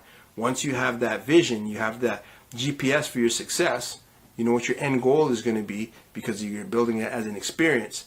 And now you start to do the baby steps to build the belief that you actually can do it and you have the abilities to do it. So the second thing I had to do was build the foundation for success. And the foundation for success is having patience, persistence, and perseverance. Patience, for me, was one of the hardest pieces of the puzzle, because patience means you put some momentum in something, and then sometimes you have to step back and you have to wait and let that momentum build. And the waiting is hard to do, because the waiting means stuff might not be happening for a little while. You might have put it out there, and then it has to go to a book club. In my case, for writing a book, it has to go to a book club. Then I have to wait for people to write reviews and give feedback to say if they like the book, if they didn't like the book, what they liked about it, what criticism they had on it. All of that stuff takes time, and while you're waiting, you don't need to do anything else, because you've put it into motion and you need to just wait. But the patience part was hard. And whenever you're waiting, there's always panic that's in the background. And panic is the adversary of patience. And if panic takes over, then you start to scramble and you start doing things that basically are going to block your momentum. And it's going to maybe take you in a different direction. And all of a sudden, you're not following your GPS for success anymore. Now you're panicked and you're off in a different direction trying to do something that probably is not going to help you go in the direction that you were already going, which is the direction of your dreams. So patience was a big one that I had to overcome and really had to master to be able to achieve my goals and dreams. The second thing was persistence. And persistence is in your habits and in your routines, constantly doing those things. So even if you're not always taking action in the marketplace, you're taking action mentally, you're taking action spiritually, you're doing your routines, your meditations, your affirmations, whatever it is that you do that helps you to stay focused on your goal, you're doing those in a consistent way. And then perseverance is when things get hard, that you're staying focused on that end goal. You're staying focused on the belief that if you do all the things that you're supposed to do, you're going to reach that goal. You promise yourself you're going to reach that goal, and you're going to stay focused on that goal no matter what's happening. That's perseverance. So those three things really are the foundation for your success. And if you master those things, you're going to start to see more success in your life, and you're going to be able to really achieve these personal impossibles, these things that you thought you'd never be able to do. And 3 months later, you're starting to see you're getting momentum in it, and you're starting to see a little bit of success. And 6 months after that, you're seeing, oh, your life is totally different than what it was. And you're really moving forward in that direction, and you're working toward that goal, and you really can see that goal now, and you can feel that goal happening, and you have gratitude for it. So one of the things that I did was really celebrate the small wins, all the small little things that would go on autopilot that I didn't have to think about and work on all the time. Those things I celebrated the most, because that's when things were starting to get easy. Because after the struggle is when easy starts to take place. So once I understood the mechanism of it, I had to understand one more key thing, and it was time. I had to understand that when you decide to do something new that you've never done before, all of these different circumstances, situations, opportunities have to align to this new thing that you want to do. Where you are right now has got you, that's the skills have got you to where you are right now. And your mindset and your focus on this new thing will create new opportunities. But they take time to develop. Sometimes they take longer than you hope for to develop. And that's where patience comes in. That's where patience is a key piece to be able to allow yourself to sit back and wait for that momentum to catch up to your idea, to catch up to the direction that you're going. And an awesome thing that I found was I didn't have to have the whole thing figured out step by step by step before I started. All I needed was that GPS. I knew what that experience of what I wanted to have happen would feel like and look like and be like. And then as I focused on the first step, the idea for the next step would just pop into my head. And sometimes the idea for the next step, I had no idea about how it would work or what it was until I was building momentum, and all of a sudden it was like a light bulb moment. Hey, now you should do this. Now you should reach out to podcasts and go and talk about your book and promote your book. Now you should, look for your book competitions and see what book competitions you think you could actually have a chance at winning. And these ideas started to give you the rhythm and the timing for when to do the next thing. I call it inspired action. When you get these inspired action ideas, then you take action on them. But when you're doing forced action and you're just trying to make things happen, that's where you find the most struggles and roadblocks. So I want to share with you the other key thing, which is the biggest success secret that I discovered. And this success secret you're going to love because it's really awesome. Is a secret that helped me, turn mountains into pebbles. It helped me to remove obstacles that were in my way. And it was very simple. I understood that this universe, this reality that we live in, wants us to succeed. It gives us not just the ideas, but all these different opportunities to be able to make what you want to have happen, as long as you stay focused on it and you believe that you can do it. And that's what the vision is. The vision is believing that you can do it and understanding that it's going to happen for you eventually if you stay focused on it long enough. And once I realized that everything is divinely designed for us to be able to achieve our goals and dreams if we focus on them long enough, that was the secret to success.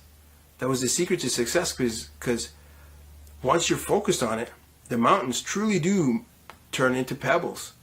And all the obstacles truly get out of your way because you find the solutions to get around or through or over whatever mountain is in your way. And it's designed that way. It's divinely designed that way. It's intelligently designed that way. I mean, think about it for a second. How can you decide that you want to do a personal impossible, something that was never able to be a reality for you until you decided to do it? And once you decide to do it, all of these opportunities and insight and ways to learn and build your skills and build your knowledge start finding you. And they kind of magically find you in different ways, in different places, through conversations, through people recommending you read a book or you watch a video. And all of a sudden you find yourself moving in the direction that you're focused on, in a direction that a year or two ago, or even a month or two ago, or even a week or two ago, wasn't ever an option for you. Not until you decided you want to do it. And once you decide you want to do it, this reality is divinely designed for you to be able to start moving in the direction that you're focused on and be able to achieve your dreams. And the mountains become pebbles. And it's so miraculous, it's so awesome, and it's so true. I couldn't believe it. I was blown away. And once I understood that, it opened up the options for me to be able to really focus on whatever goal I want. And the only thing that would stop me is how much I believed I could do it. As long as I believed in my heart and I believed in my mind and I could visualize me actually doing that impossible, that personal impossible, it became possible for me. It was no longer impossible. It became possible, and then things would just fall into place and work out for me to be able to do it. And the key for it was staying focused, having patience, having perseverance, and being persistent in everything that I was doing. So that's what I wanted to share with you. This is the way that you can start to achieve your personal impossibles and start to turn mountains into pebbles by focusing on the thing, having that vision as an experience, and then using that for your GPS for success. So I want to invite you to a free download to learn how to use the unfair advantage to be able to achieve your goals and dreams, along with this visualization technique that I've just shared with you. So if you go to my website, mindsetforsuccesstraining.com right now, you can download this free giveaway. And it's an ebook and it's a video training that's going to show you how to use the unfair advantage for your advantage. I want to thank you for your time. Thank you for letting me explain to you and share to you how to achieve your personal impossibles. And I hope that you put this into action now and start moving forward in the direction of your dreams. Thank you, and I look forward to working with you at some point.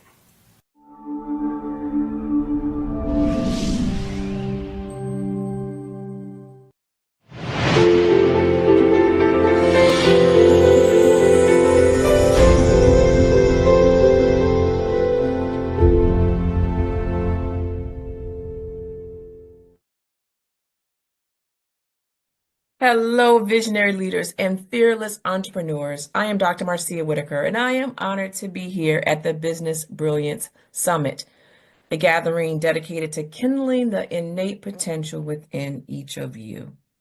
And today I want to share a message that has transformed not only my life, but the lives of countless entrepreneurs who, like many of you, have faced the daunting challenges of business building. Now, my journey as a life and business coach, specializing in life coaching for business builders, has taught me that the secret to success lies not just in strategy and processes, but in the embodying a powerful metaphor, the lighthouse effect of business building. So I want you to imagine for a moment the steadfast lighthouse standing tall on a rugged coastline. Its light cuts through the darkest storms and the thickest fog, guiding weary ships safely to shore. That light, it represents the inner power each of us holds, the capacity to be a beacon of hope, of clarity, and of inspiration, even when the seas of business are rough. Today, I invite you to embrace that inner lighthouse, to show up, to shine like a unique brilliance, and to serve others with passion and purpose. And so the first thing I want to talk about is the lighthouse metaphor, the guide through the storm. Now, lighthouses just aren't buildings with bright bulbs sitting up top, but they're symbols of resilience, of guidance, and of unwavering commitment. They are built to weather the fiercest storms, to stand firm against the crashing waves, and to illuminate the way for those who are in need. Similarly, as entrepreneurs, our journey is full of uncertainties.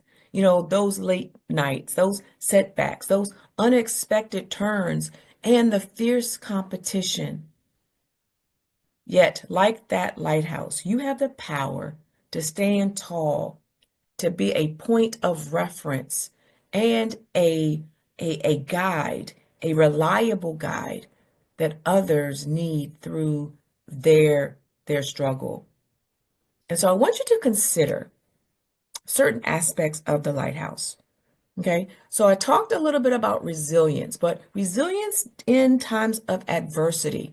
Just as the lighthouse endures the turbulent weather without wavering, you too must remain steadfast when faced with those business challenges. And I want you just to think about the ones that come to mind. What challenges? Maybe it's the finances. What about it's the help? What about it is the content? Whatever it is, you're able to stand and weather the storm through resilience. Okay. The next is a beacon of hope. The light from the lighthouse offers hope to lost sailors. And so if you think about those ships that are out in the ocean, even though they can't see the lighthouse, they can see the light. Okay. And so in business, your vision and your authenticity, that light is here to inspire your team, to inspire your customers, and even to inspire fellow entrepreneurs who are looking to you for support and encouragement. And then there's guidance through uncertainty. If you look at the lighthouse, it doesn't just exist for itself. It serves a higher purpose, and it illuminates the path for those navigating those dark and murky waters. Your business, when it's built on authenticity and purpose, becomes a guiding light. And so as we explore this metaphor today, I want you to remember you are not here merely just to build a business.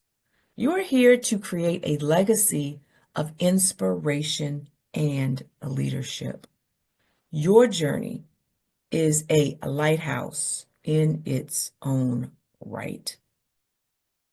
So part of the this paradigm of the lighthouse effect, the first is to start with the most fundamental pillar, and that is to show up.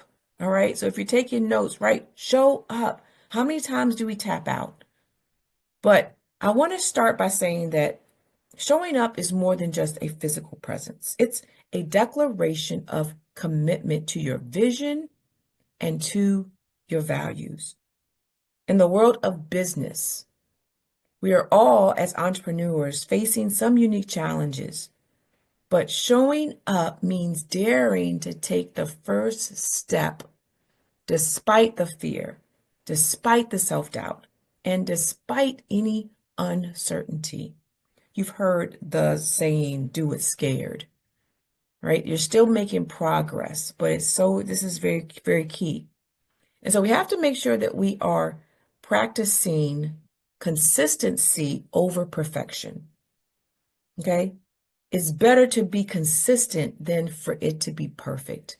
Every morning, the lighthouse doesn't wait for the perfect weather to decide whether or not it's going to shine today. It simply stands and it works through every storm. Right? I'm going to say that again. It simply stands and works through every storm. Similarly, commit to showing up every day, regardless of the obstacles that are before you. This consistency builds trust. It builds trust with yourself. It builds trust with your team, and it builds trust with your customers and or clients. The next step is talking about owning your journey. To show up is taking ownership of your story.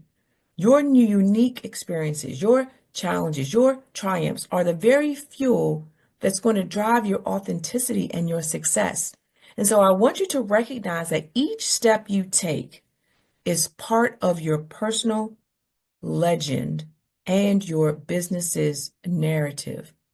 It's what matters. If you fail to take that step every day, what you're going to end up finding yourself, you're going to find yourself not reaching your destination. You're going to find yourself not getting to the thing that you said you wanted, not enjoying life the way you said you did, you wanted to do, okay? But then the next part is accountability and strategy. In my work with business builders, I emphasize the power of accountability, whether it's through a structured daily routine or whether it's a trusted mentor or even an accountability partner. Find a system that ensures you're consistently present and engaged in the journey. So I want you to ask yourself, what does it mean for me to show up today? What does that mean? What does that look like? And it might mean you making that tough phone call, okay? Or making a tough call in general. Maybe you're having to let someone go. Maybe you have to launch a new campaign. Maybe you have to use a different system that you've been using. Maybe you're trying to use a strategy, a system, but it takes a little bit more work to do. Okay? Maybe it means simply affirming your vision through reflection. When you commit to showing up fully, you are laying the foundation for the brilliance that will soon follow. All right? So the second step in the lighthouse effect is that you shine. All right? To shine is to let your inner light, whether that's your talents, your passions, your authentic self, to radiate out into the world.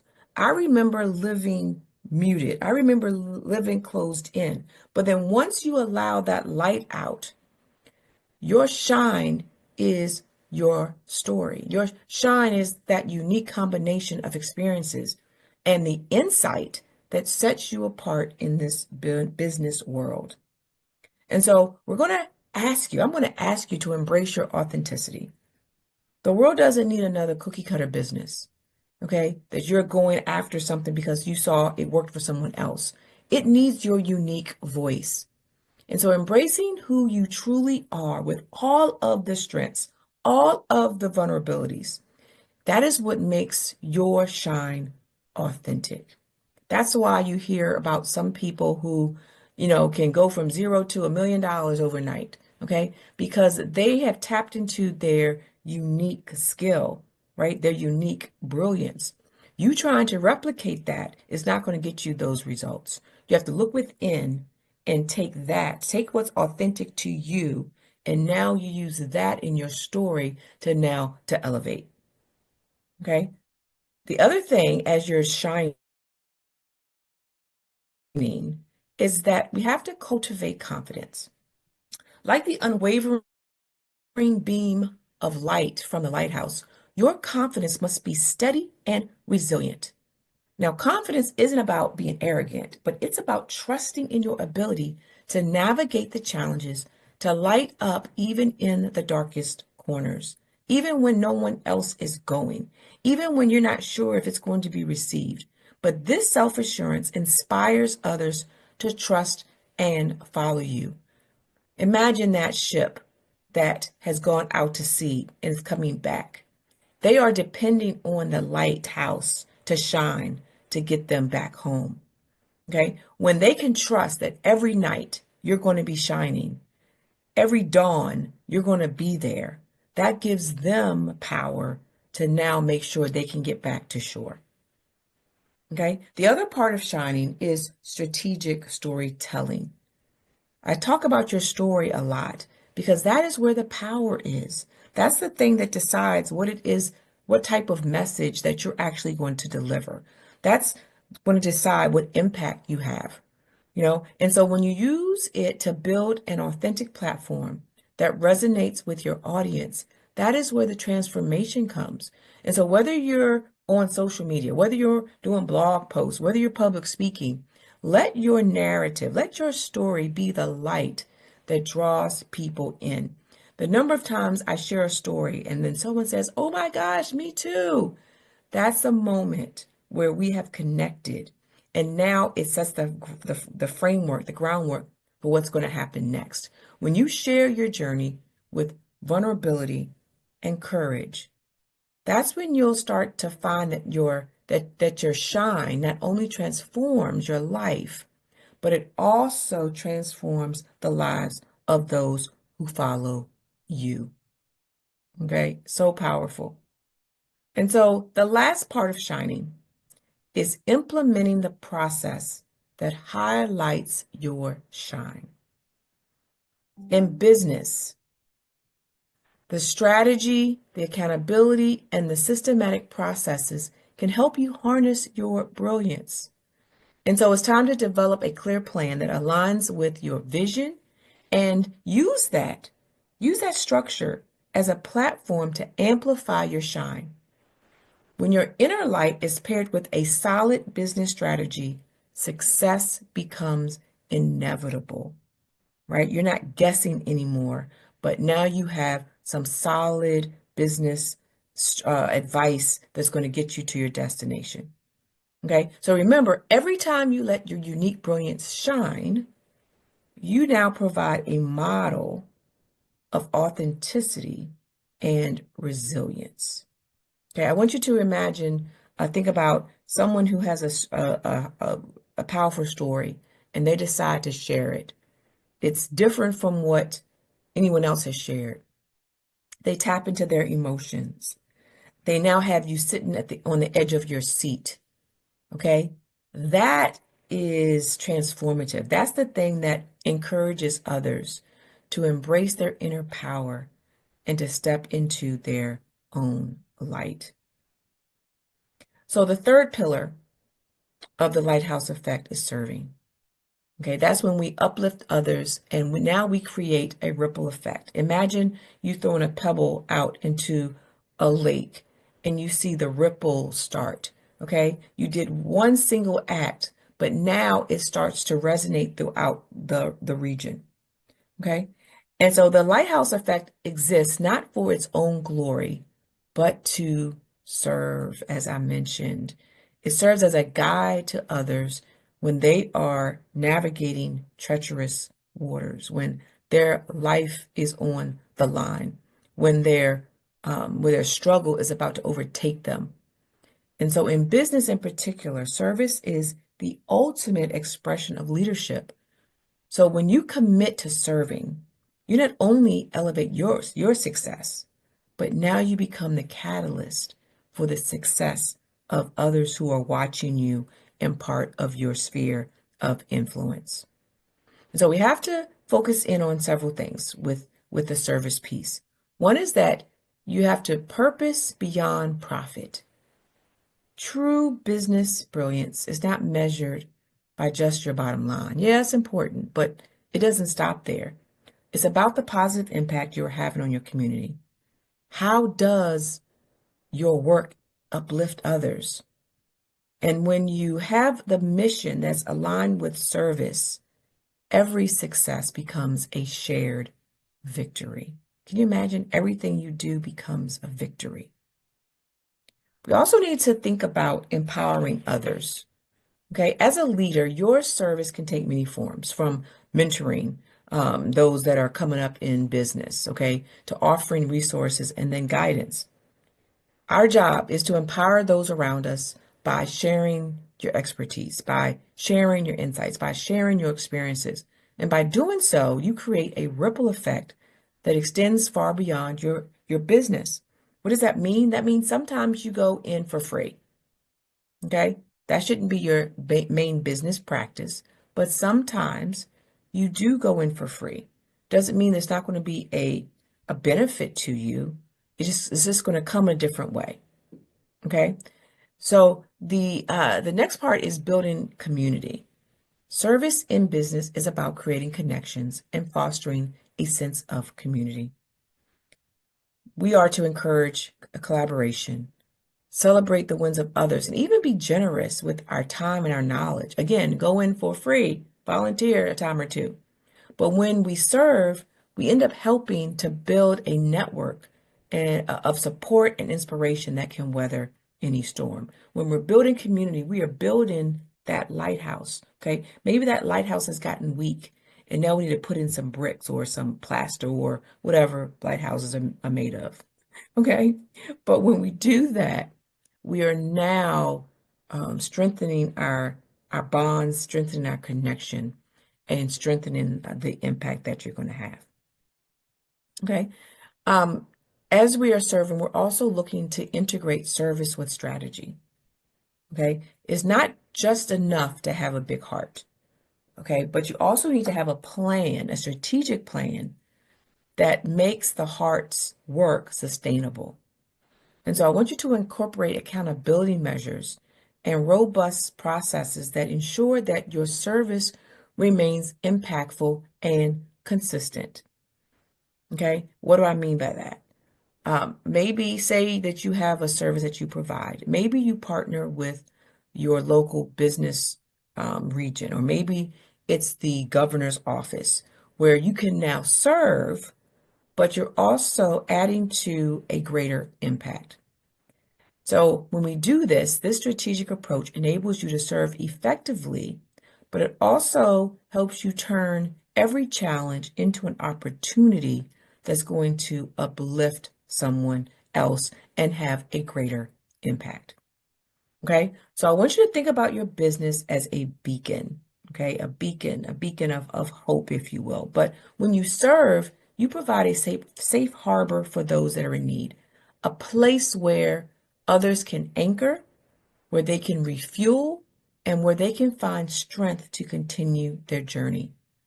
Service transforms your business from a solitary endeavor, and it moves it to a collective empowerment. Okay, and that is what we need, that's going to exponentially increase the impact that we have. So you're asking, now what, Dr. Marcia? What we're going to do is we're going to bring it all together, and we're going to be the lighthouse. Okay, and so the lighthouse effect of business building rests on the 3 pillars that I shared. First is show up, where we're going to commit to our vision and be present in every moment. The second is to shine, and that's when we're going to embrace our unique story and let your authenticity radiate and build a platform that reflects your true self. And then the third one is to serve. This is where we use our light to uplift others, to empower our community, and to create a legacy of positive impact. And so today I challenge you to look inward and to identify that spark that makes you unique. Whether you're at the beginning of your entrepreneurial journey or facing challenges that test your resolve, I want you to remember that you have the power to be a lighthouse. You can guide, inspire, and serve. And in doing so, you transform not just your own path, but the lives of those around you.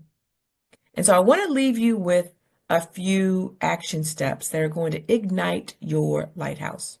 The first one is to reflect and journal. I want you to take a few moments today to write down one way you can show up more consistently in your business, whether that's knowing how much you spend on certain items, whether that is making sure that you are covering all the areas of your mission. And then I want you to identify a small, actionable step that aligns with your long-term vision. Okay? The next action step is I want you to celebrate your shine. Make a list of your unique strengths and past successes. Now, I want you to think, how have these moments shaped your journey? And I want you to recognize them as a foundation of your authentic platform. And then the final action step is to plan to serve. Consider how your business can contribute to the broader community. What service can you offer that aligns with your passion and your expertise? And I want you to develop a plan to integrate this into your business strategy. If you could do that right away, great. But if you need to plan that out, put that on your list for the next go round. Each of these steps is a beacon lighting your path. By committing to them, you build not only a successful business, but a legacy that inspires others to follow in your footsteps. And so as I leave this session today, I want you to carry on this mantra. Be the lighthouse. Show up, shine, and serve. And so let this mantra remind you that the light you offer is a guiding force for others navigating their own journeys. In the midst of challenges and uncertainty, let your unwavering commitment and authentic brilliance be the beacon that others rely on. Thank you so much for allowing me to share this journey with you. I believe in your potential. I celebrate your resilience, and I'm excited to see how you will transform your business and your community and everything else in your life. Now step forward, be bold, let your light shine, because the world needs your brilliance. I am Dr. Marcia, the CEO of InfoBloom Health and Life Coaching, which is the home of life coaching for business builders. Please follow me on all social media platforms at Dr. Marcia, that's DrMarcea. You can also check me out on my website at drmarcia.com. Okay? I look forward to seeing you, and make sure that you shine. Take care.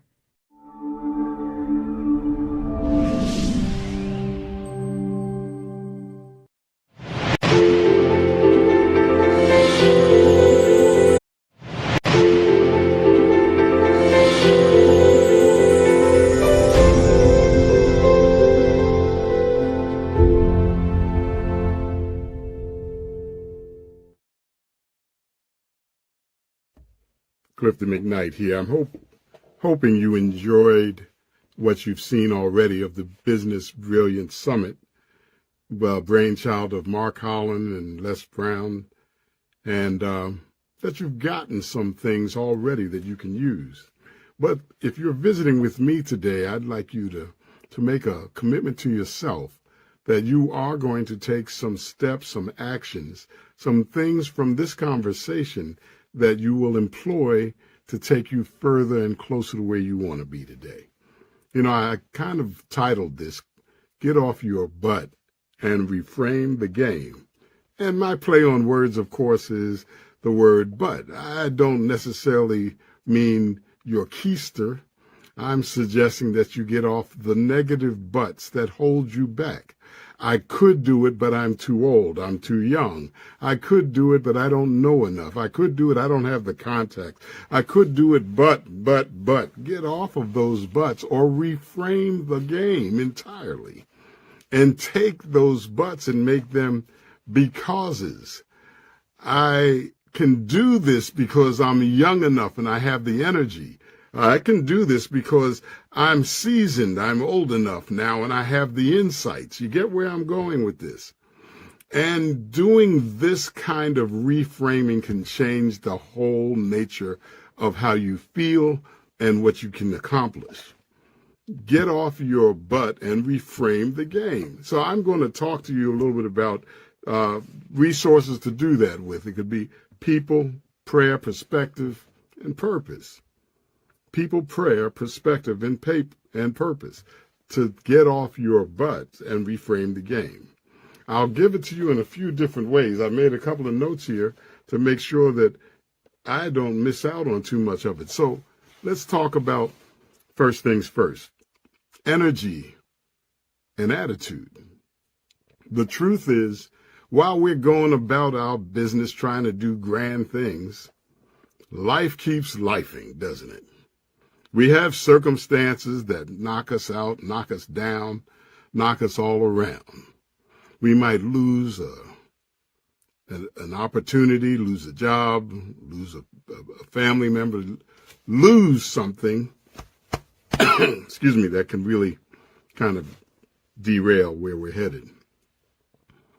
And I'm going to acknowledge that those things are real and those things can really cause us to step back. And I'm going to suggest that you maybe look at those things as reasons to move forward, because you're still here.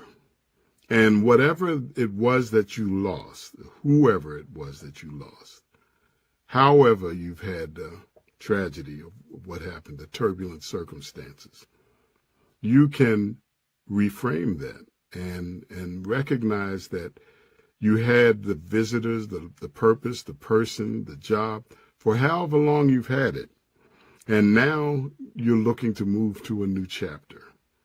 You might do something because of a loved one as opposed to not doing it because of them, unless it's something that you shouldn't be doing.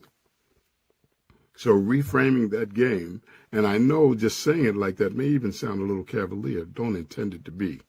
I've had a few losses of my own, and I can tell you that in no uncertain terms, it can derail you, it can distract you, it can get you. But one of the things that you can do to make it work for you is to embrace it and to think about the good memories, to embrace the inspiration that may have been caused or created by the individual or the opportunities, and endeavor to honor it by doing more, doing better, being more, or being better.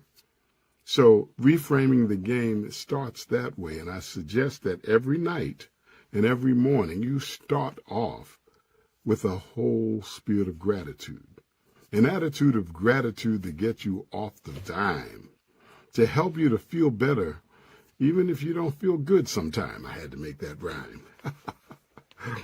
But considering the idea that when you have a good attitude or when you feel gratitude, you have more energy than when you feel, destitute or devastated.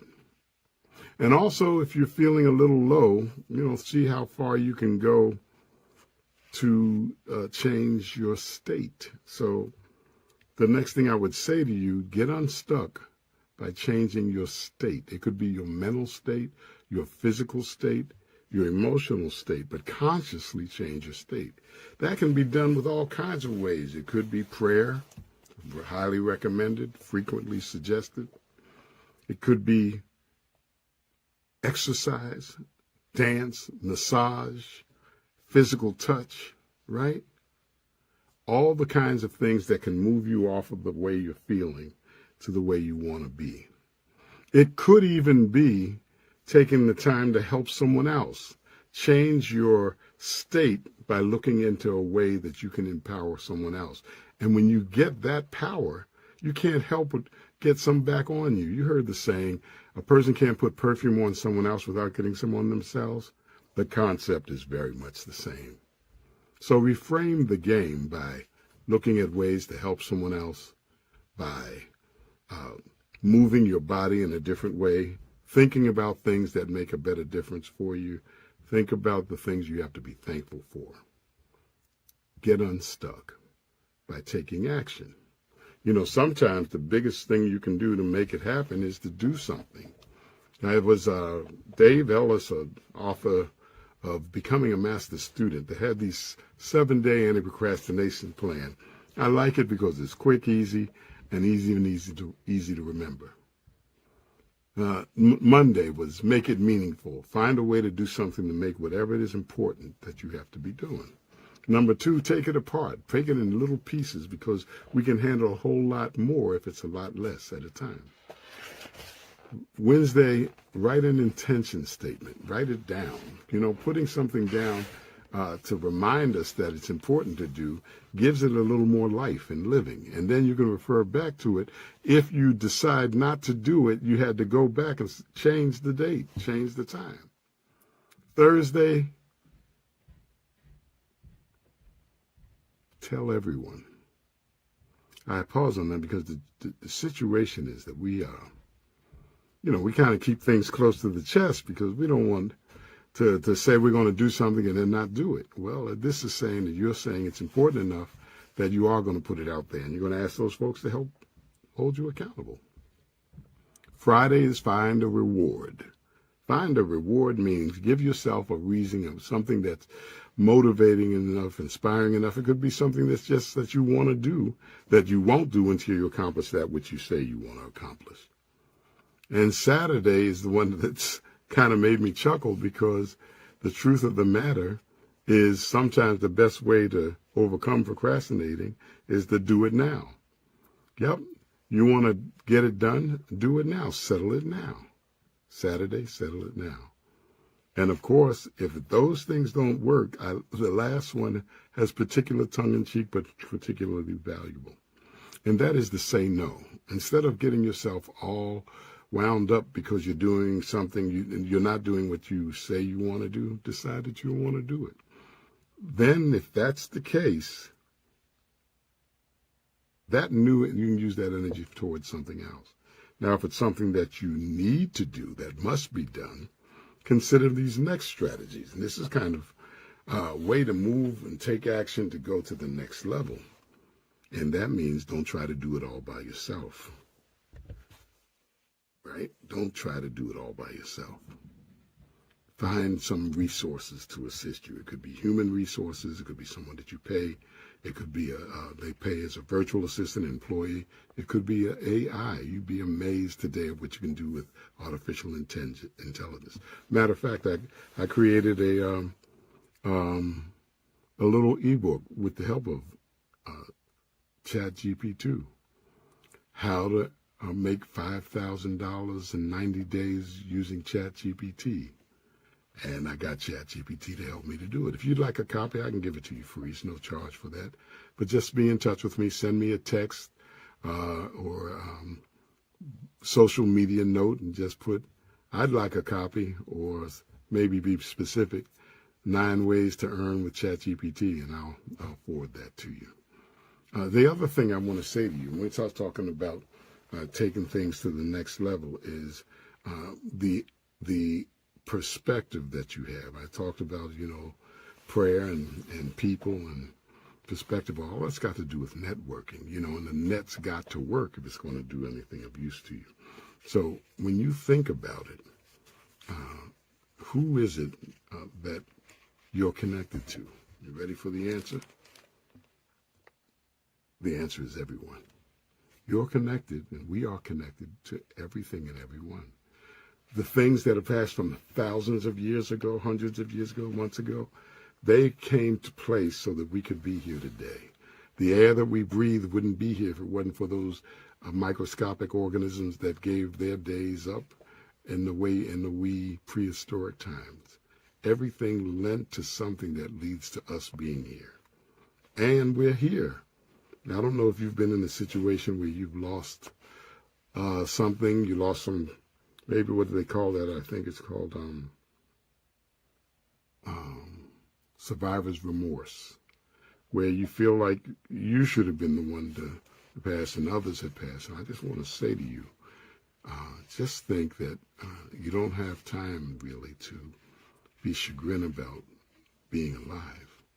What's more valuable and more important is for you to take the life you have and make something of it for the people that you may have lost. Think about that and use that in a way that can best serve you, so that you can not only live well, but be a little happy and in that way give thanks for your life. Last thing I have here that I want to throw to you talks about momentum building resources. And the thing that I say to you here, I guess it's coming from a personal space, and that is, when you have that life be life, and when your physical health is suffering, or your energy is suffering, or your mind is not in the space you want it to be, look at all those other things. I mean, I talked about massage and exercise and yoga. Sure, do those. Dance, maybe play some music and dance and act silly. Qigong, yoga, eating a good salad. Do the things that help you to feel better and be in a different state. Sometimes you just want to scream or laugh outrageously and shift the energy and let the blood flow in a little bit differently, just to get you enough energy to move it forward. And now, if you can get clear about what your purpose is and why you're doing a certain thing, that can also give you the energy you need to succeed, particularly if you're talking about going to another level. Now, I don't know how many of you ever, want something so badly that you get over anxious about it. That's when your anxiety kind of gets in the way of your whole goal. The goal was to accomplish, and now your reticence and your doubts start to slow you down. So instead of doing that, though, take a good look at who you are and whose you are. Recognize our interconnection with all things. And if you believed, again, as I said in the power of prayer, when you do that, you get into that fabric of existence that is everywhere. So you must have the power because you're connected to everything everywhere. So begin to ask yourself, how can I do it as opposed to why can't I do it? That reframe in and of itself will blow your mind. So if you look at the things we started talking about, the different ways you can change your state, and everything from massage, acupressure, qigong, yoga, dancing and singing and making noise, telling you need some good dad jokes? Check me out. I got a few of those too. But those things that change your overall state. Talking to people and who care about you, look for the people who are going to be in your favor, in your corner. Even if they have a constructive criticism, it's constructive. In order to be at your best, you need people around you who think the best of you and for you and want the best for you. Now, sometimes we have these situations where we mean well, but we've been through the bumps and bruises that we went through, kind of makes it discouraging for you, and we don't want you to go through that pain.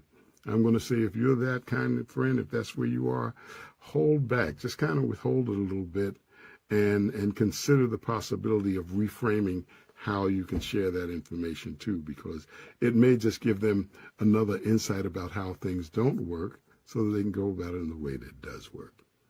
Well, I think I'm going to just cut that short with me and give you enough, using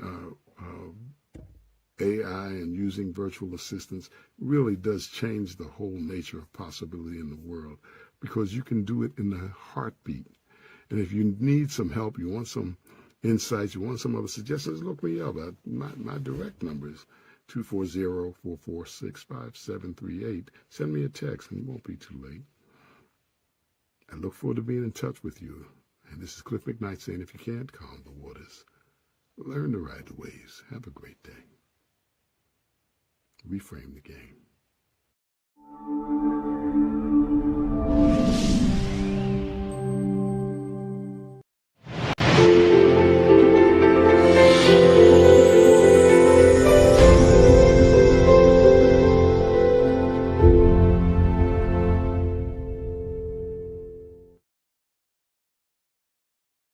Hello. Welcome to the Business Brilliance Virtual Summit. My name is Carolyn Wilson, and I am so excited to be here to share with you about something that's near and dear to me, something that has changed the trajectory of my life. So, you ready to dive in to learn how you can create global impact with just the power of your story? That's it. Very simple. Or is it? So let's dive in. You ready to dive in? If you are, I am too. Let's go. So once again, you're here, not by accident, but you're here at the right moment to learn how to create global impact with the power of your story. So I want to let you know that there's 4 key elements. 4 key elements for global impact. You just have to know your story. You have to identify with your story. You have to craft a message behind your story. And you just have to share it. Share your story. Those 4 key elements. Let's dive in. But before we do that, I just want to get the particulars out the way. And let me just share with you who I am. So, it's a lot, I know. It's a lot, I know. But let me just share with you that I am known as the Fearless Magnified Educator. And because I am a award-winning filmmaker, 11-time best-selling author, a certified Les Brown legendary speaker, I am a master resiliency trainer, a transformational lifestyle coach, Definitely health and wellness and anything that's trauma informed. I'm a trauma informed expert, and I have been featured on a plethora, as you can see, of outlets. And this is just a snippet of what I was able to show you during the summit. So as you can see, there's different modalities. Some of the media outlets are local, some of them are national, and a lot of them, some of them are global. So that's just it in a nutshell. I help women overcome the number one culprit, and that's fear, especially after past trauma and abuse. And I really just help you kind of find this potential within yourself to maximize mind, body, and soul to just do what you have been designed and destined to do and be. So that's me. So I figure I'll share that with you so you kind of can, not to impress you or anything, but it's going to make sense. And I wanted to share this with you. So just kind of put that in the back burner, and then let's go through these 4 elements. So now, before we go through the 4 elements, we have to get to a thing of why does your story matter? Because a lot of times we think our story doesn't matter. And then why our stories create impact. And then the power of stories. It's scientific. And I'm going to break this down. So why your story matters is because it allows us to connect and it inspires people. That's why stories matter. Now, the impact of stories. It has the potential to influence because there's a psychological effect that happens when we hear stories. So there's something that, we release dopamine and oxytocins, which are connected, that equals a connection. There's some kind of connection when we hear these things and when these things are triggered within our body based on our brain. And because we are emotional creatures, right? And it drives influence. Emotion drives influence. It really does. So now the power of your story. Watch this. Can't make this up. So according to psychologist Jerome Bruner, you're 22 times more likely to remember if it was told to you in the form of a story. The brain waves that we have, it's like a ripple effect. We're taking these things in. So just watch this. Did you know that 10%, give or take, about 5 to 10% of what you read, you will remember? About 20% of what you hear, you'll remember. 30% of what you see, you'll remember. And about 50% of what you see and hear collectively, you will remember. However, there's just something just a little more intense when it comes to when you hear something that's told in the form of a story. You are going to remember it at least 65 to 70% of what you heard because it was told to you in a story. Now, I know you still remember the stories that when you were in elementary school because of the way it was told, because of the way that you heard it. You saw it, you read it, but it was how it was told, how you heard it. This story, you remember it. Amazing, right? Our brain is just an amazing thing. And I'll just give you another tidbit, which has nothing to do with this, but it is. Yes and no.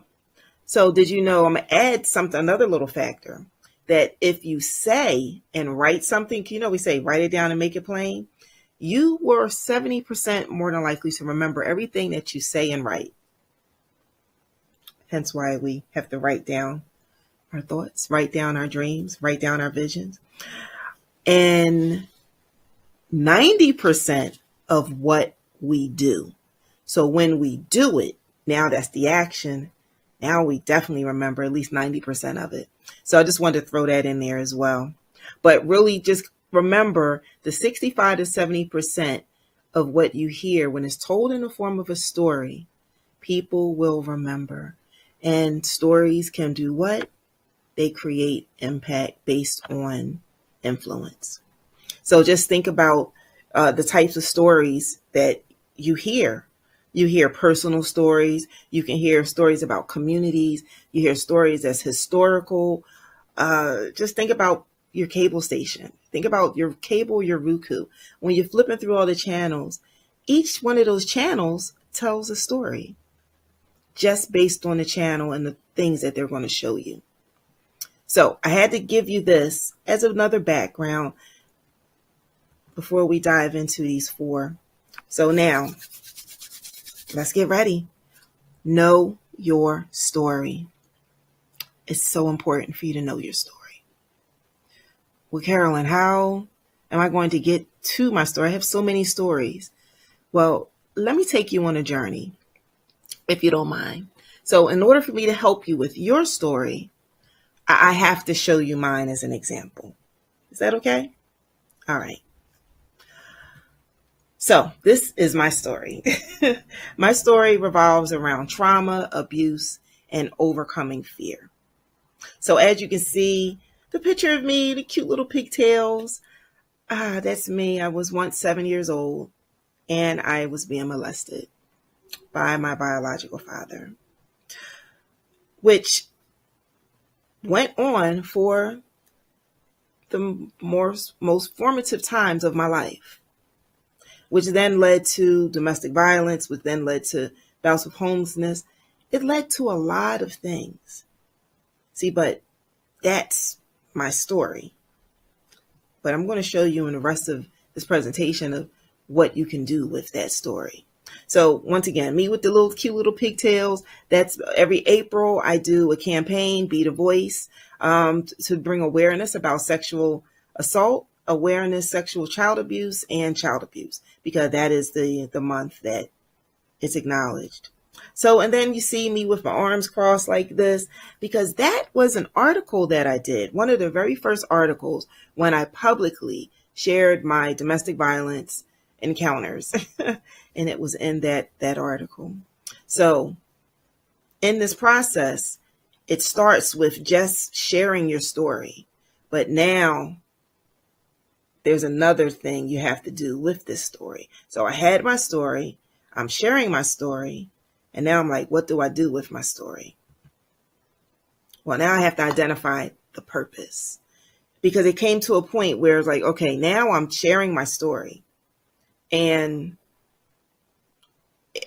people are coming to me about my story. So what's the purpose behind my story, me sharing it? Am I done with sharing it, or is there more? And if you feel something in your spirit about there's more, then you have to identify the purpose. So you have to discover your story's purpose. You have to understand your story. And so by discovering your purpose of the story, just know that there's pivotal moments, that there's challenges and lessons that are learned in your story. Understanding your story has to deal with how it resonates to certain people, to other people, certain cultures, people that can relate to your story. Now, how do you identify it? How do you identify that your story has a global potential? Well, you have to tie into what's the broader issue. I just shared with you my story. It deals with abuse. It deals with child abuse, domestic violence. It deals with being silent, right? So that's where the fear comes in at. But I really had to get into the space of your mindset. So I created a book called Magnified Thoughts, because it's a journey. There's a journey that you must take when you have a certain background or story that you need to heal from, right? And so with that, this is what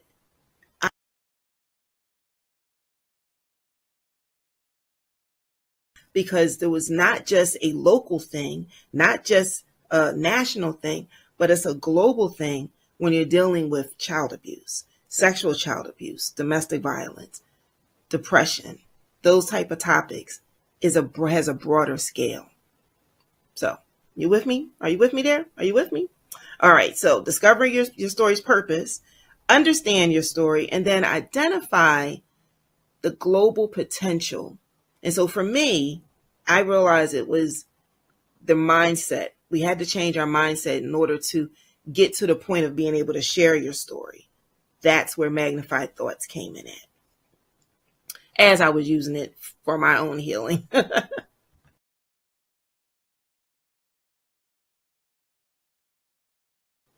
So that leads us to now, once you figured out the purpose of your story, now you have to craft your message.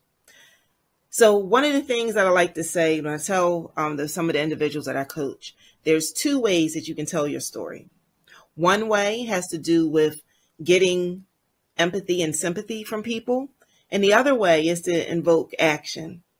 I want people to, when they hear my story, it invokes action in them. So when you craft your message, it has to have some kind of a compelling narrative behind it.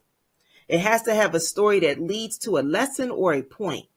It has to connect some kind of emotion, joy, resilience, a struggle, be relatable and vulnerable. And as you can see, my story, I wrote the book, but it was more about mindset. But then it was like, okay, now I really have to get into my story. So I was led to create a documentary.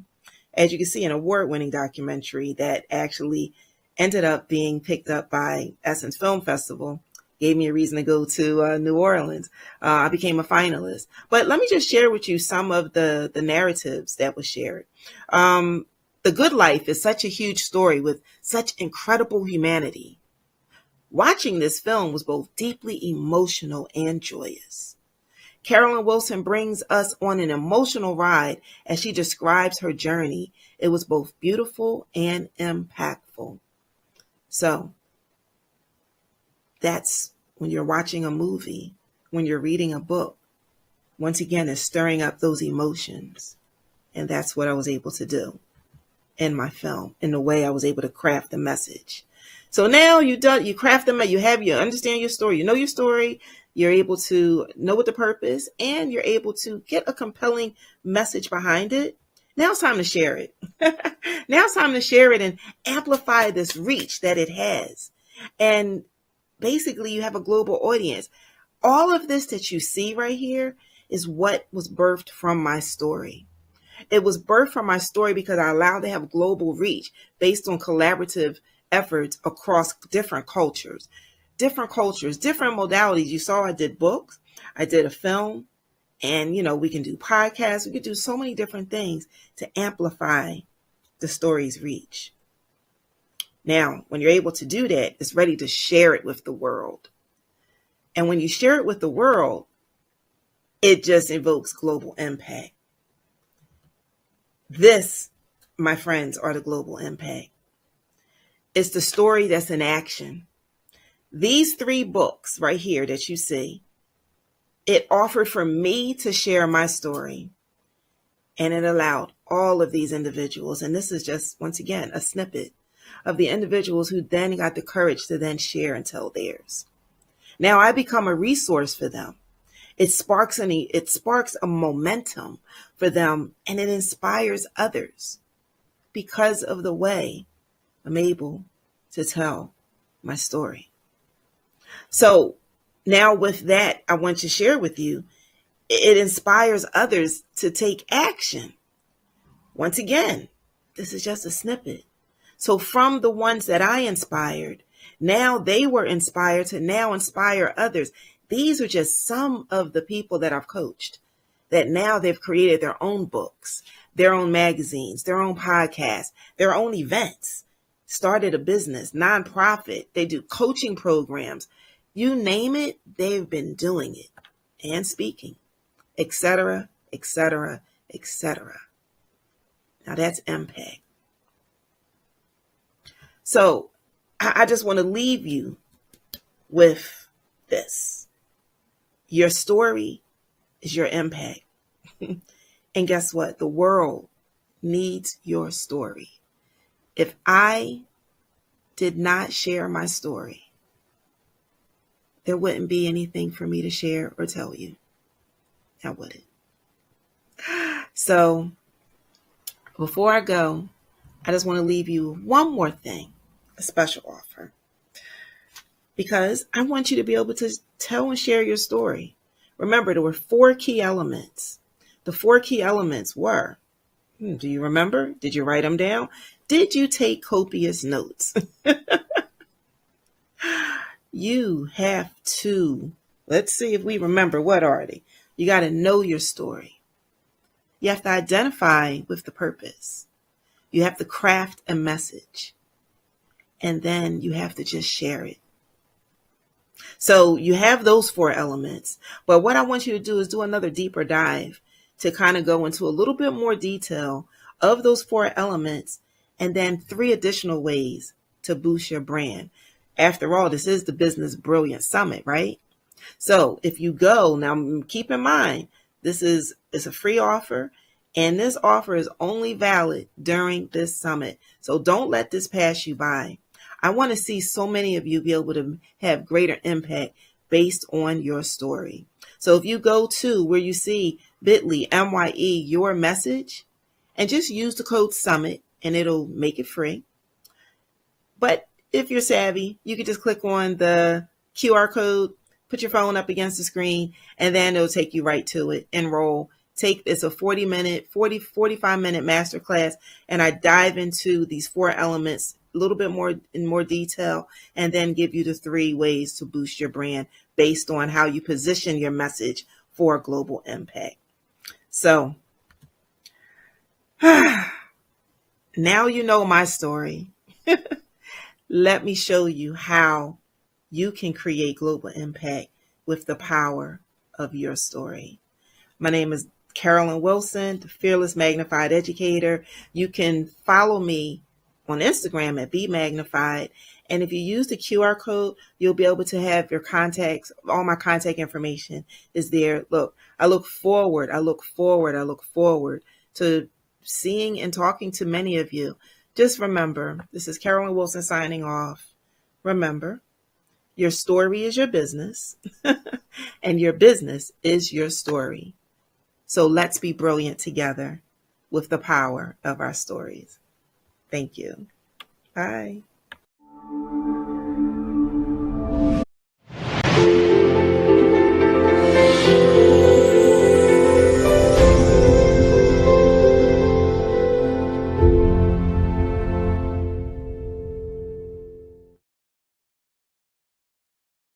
Let me ask you something.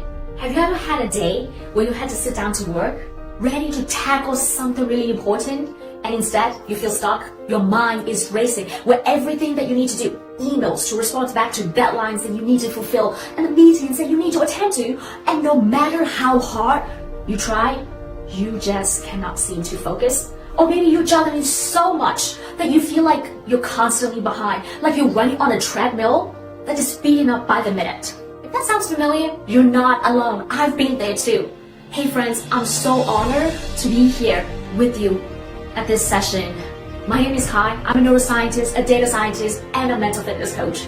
But more importantly, I'm someone who knows what it's like to feel overwhelmed, distracted, and stuck. For years, I thought the answer was to push harder, work longer hours, and just power through, no matter how exhausted I am. But all that did was leave me more burned out and physically, mentally, emotionally drained. It wasn't until I started diving into the science of flow, because we're not supposed to just survive, right? We're supposed to thrive. So I started diving deeper into the science of flow and mental performance, that I realized that there's a better way, a way to work with our brain instead of against it. So that's why I'm here today to share that with you. So if you feel like you're spinning your wheels or running on empty, you're in the right place. Let's figure this out together for the next 15 minutes. Let's get real. You're here because you're ambitious. You're building something that's really true to your heart, whether it's a business, a career, or a life that you're proud of, a life that you want to be thriving in. But also, let's face it, the pressure to do it all, the responsibilities, the deadlines, the expectations that you need to fulfill, it's all just overwhelming. Maybe you're a business owner trying to grow your company, but there are just so many things that you need to do, so you need to maintain that sanity. Or a leader who's leading the entire team, the entire organization, but secretly you're doubting yourself. A creative person with all these big ideas, but no clear path to execute them. Or someone who just starting fresh, transitioning into a new field, a new career, starting a new speaking career, right? Trying to figure it all out to see how to make it all work. Whatever your situation is, the good news is there's a way to move forward without running on empty. Today, I'm going to show you how to unlock that flow state. You probably have heard of it. The Olympians, the musicians, the athletes getting in the zone. But you and I can also achieve that flow state. Anyone with a functioning brain can achieve the flow state and get into the zone where we are immersed in whatever that we're doing. Time just flies and we're performing at our absolute best. Okay? Before I show you how to get into the flow state, let's first figure out what's blocking you. See, flow is a biological state, but with the right conditions, the right space, the right environment, it's just much easier for us to get into the zone. So let's figure out what's blocking you. The three biggest culprits of flow blockers that I see in myself and in my clients, and I bet one of them will resonate with you. So let's dive into the flow blockers. I want you to grab a pen and a paper and maybe write it down or circle which one resonate with you. You ready? I'm going to be writing it down here. Let's go. So flow blockers. Alrighty. So number one that we have is the overwhelm. You've got so much on your plate that you don't even know where to start. Your to-do list is just growing exponentially, right? Number two, you ready? Number two is exhaustion, right? Again, this goes back to having so much to do. And at the end of the day, at the end of the week, the month, the year, you're running on empty. And no amount of coffee and caffeine seems to help anymore. You're just at this point, basically a somewhat functioning zombie. And you just keep on consuming caffeine just to stay up because you just keep on pushing yourself through, powering through, because you have so much to do. Number three, you ready? I'm sure that we all have experienced this. That is the distraction. Your phone, email, Facebook notifications, LinkedIn notifications, or the doctor calling you, your mom calling you, your kids, school, principals calling you, or different notifications, right? All these distractions happening. That's just pulling you in a million different directions. And then you just feel more exhausted, you just feel more overwhelmed. At the end of the day, I don't know about you, sometimes I feel like I didn't accomplish what I'm going to accomplish. Then the self-doubt creeps in. The little voice saying, why am I even doing this? Right?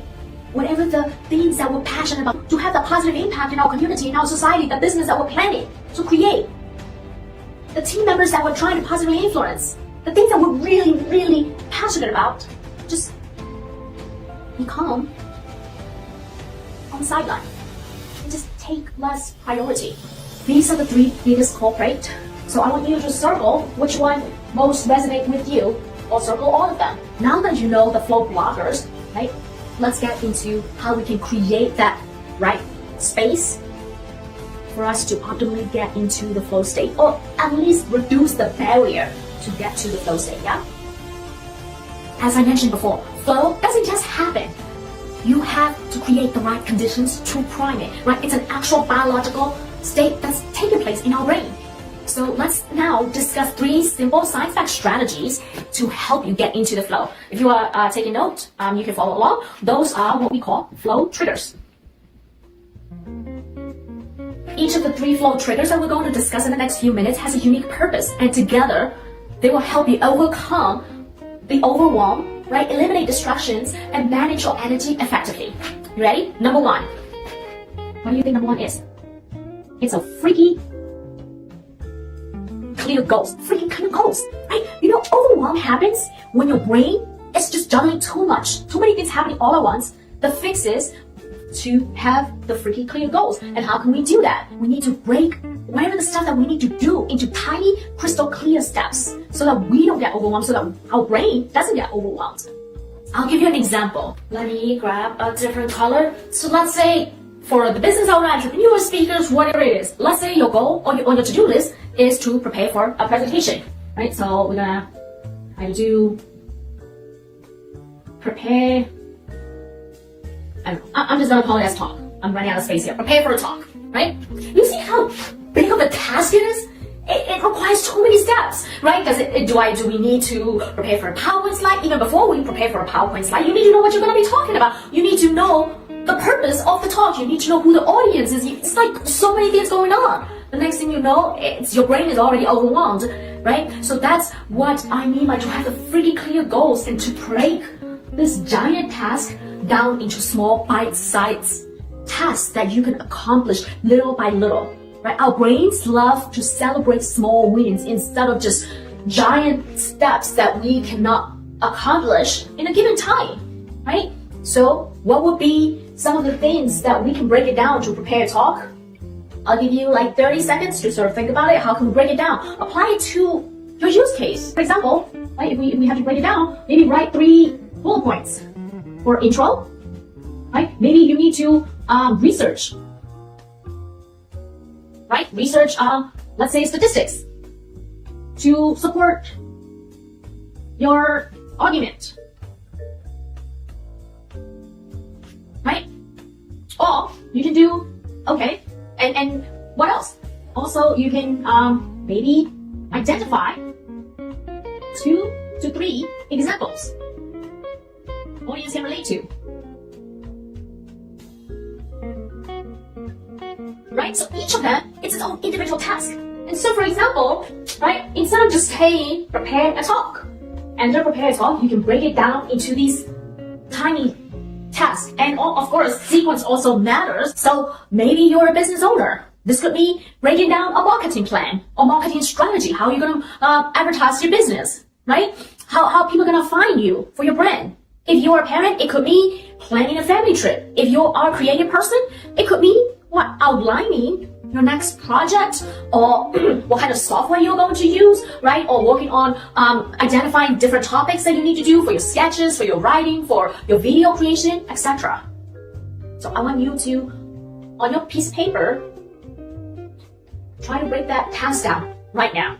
Think about it, brainstorm it, at least try to scribble it, right? Because who knows, maybe you won't have time after you watch this video anymore, right? So I want you to actually take the time to actually go through that right now. Identify freaking clear goals.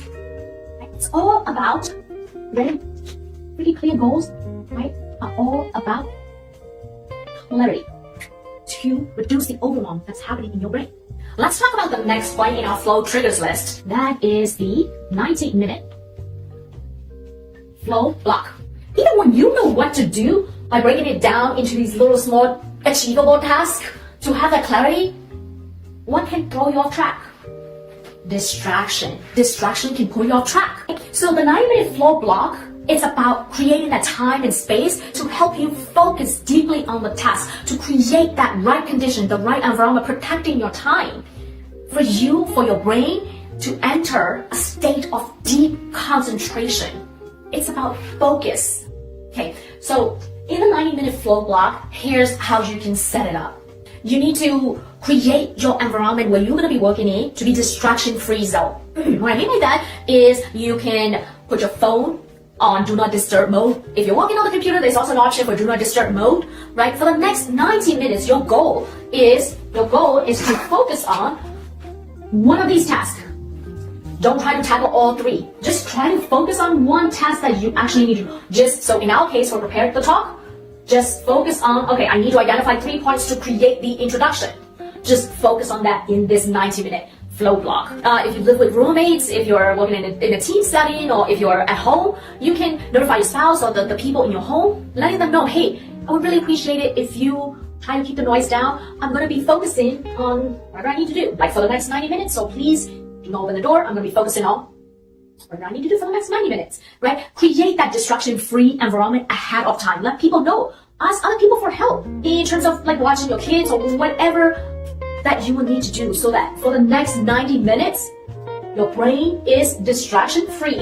Your brain is focusing only on this one task, the one small task that you break it down. So after 90 minutes, you need to take a break because what you just do in that 90 minutes, focusing on this one task, being laser focused, what's happening in your brain, it's actually using up all those resources, right? The biological resources.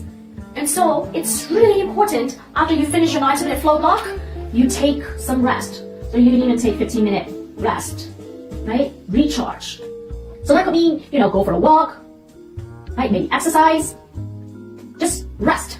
Okay, so this will allow your brain to then recoup all those resources necessary. Think of your brain after the 90-minute flow block as needing to recharge your phone, right? Because if you keep on using your phone for the whole entire day, what happens? The battery is going to drain. So is your brain. So if you're a leader, this could mean that you're blocking your time, right, to strategize a plan for your team, right? It might not necessarily look like prepare for talk, but block that 90-minute out to solely focus on coming up with a strategy plan for your team. Right? If you are a student, it could mean study for the exam. But what happens when you're studying for an exam or whatever the things you need to do? The exam has more than one concept, more than one chapters. And so in this 90-minute block, just focus on mastering that one chapter or whatever it may be, right? If you are a creative person, it could just mean focusing on the one task to create the video or focusing on that one task on compiling a whole bunch of different video clips.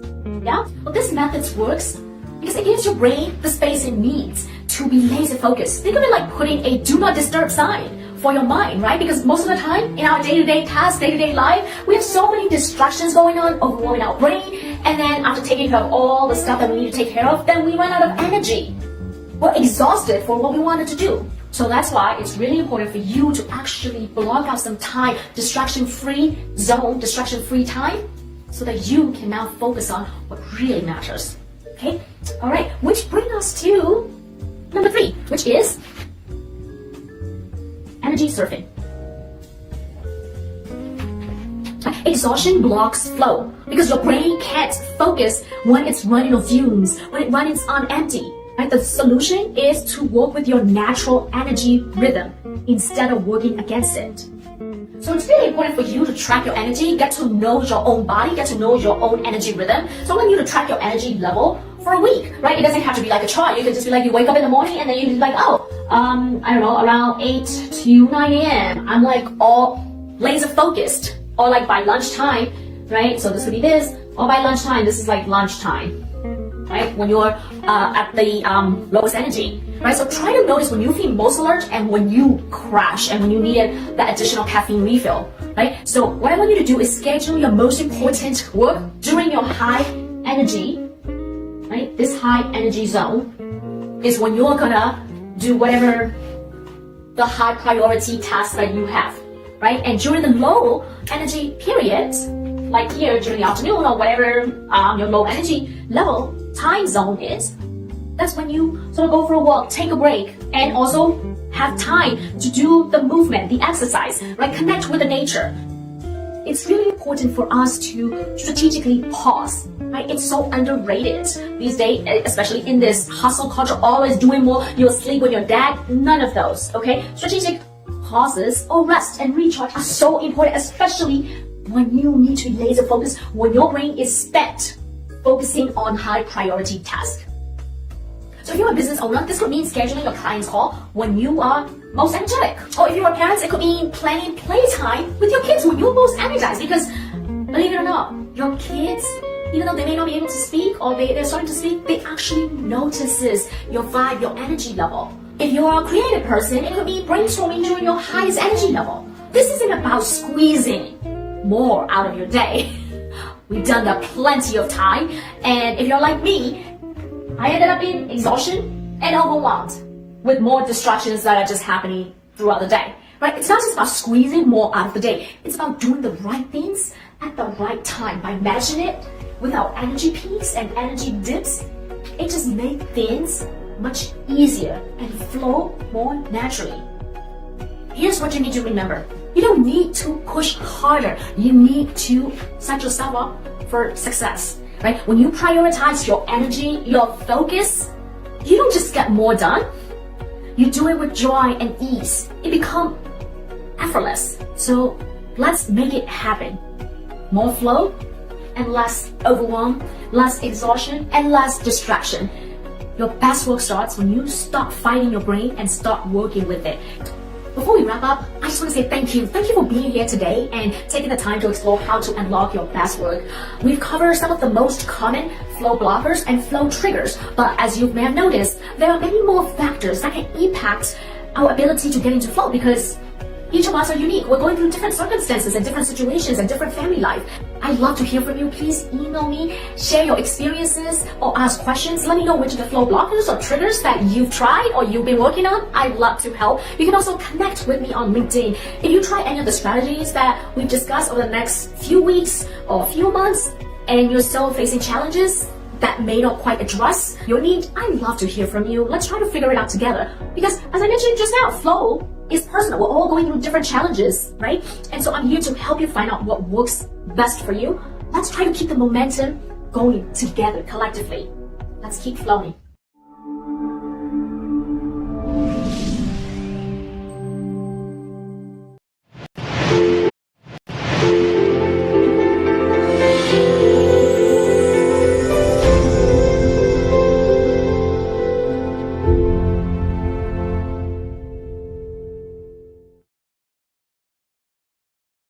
My name is Maurice Hicks. I'm the author of a true crime memoir called Looking for Trouble. I'm a retired police lieutenant and the former leader of an FBI homicide task force. The stakes couldn't be any higher. The body count is mounting. 19-year-old Kevin Barksdale and an introverted rookie patrol officer are heading for a collision course that no one could have anticipated. You see, Barksdale has shot and murdered about 12 people in his patrol beat. Prosecutors and detectives have become frustrated because every case they try to make on Barksdale doesn't stick. Then while that battle is going on, another battle emerges and extends beyond the streets. Some of Maurice's critical battles extend to the halls of the Criminal Investigation Division and Narcotics Enforcement Division. This journey would take this patrol officer from street patrol to major narcotics, to homicide, and to the FBI, trying to nab the most dangerous and elusive drug kingpin in county history. If you're a person who likes true crime, if you like a good underdog story, if you like shows like The Wire, The Corner, New Jack City, you're going to love this book. This book was rated as a must-read book in 2024 by Police One. And the book is also the recipient of an International Impact Book Award in the Motivational Inspiring Book categories. The book is available on Amazon and Barnes & Noble. Pick up a copy today.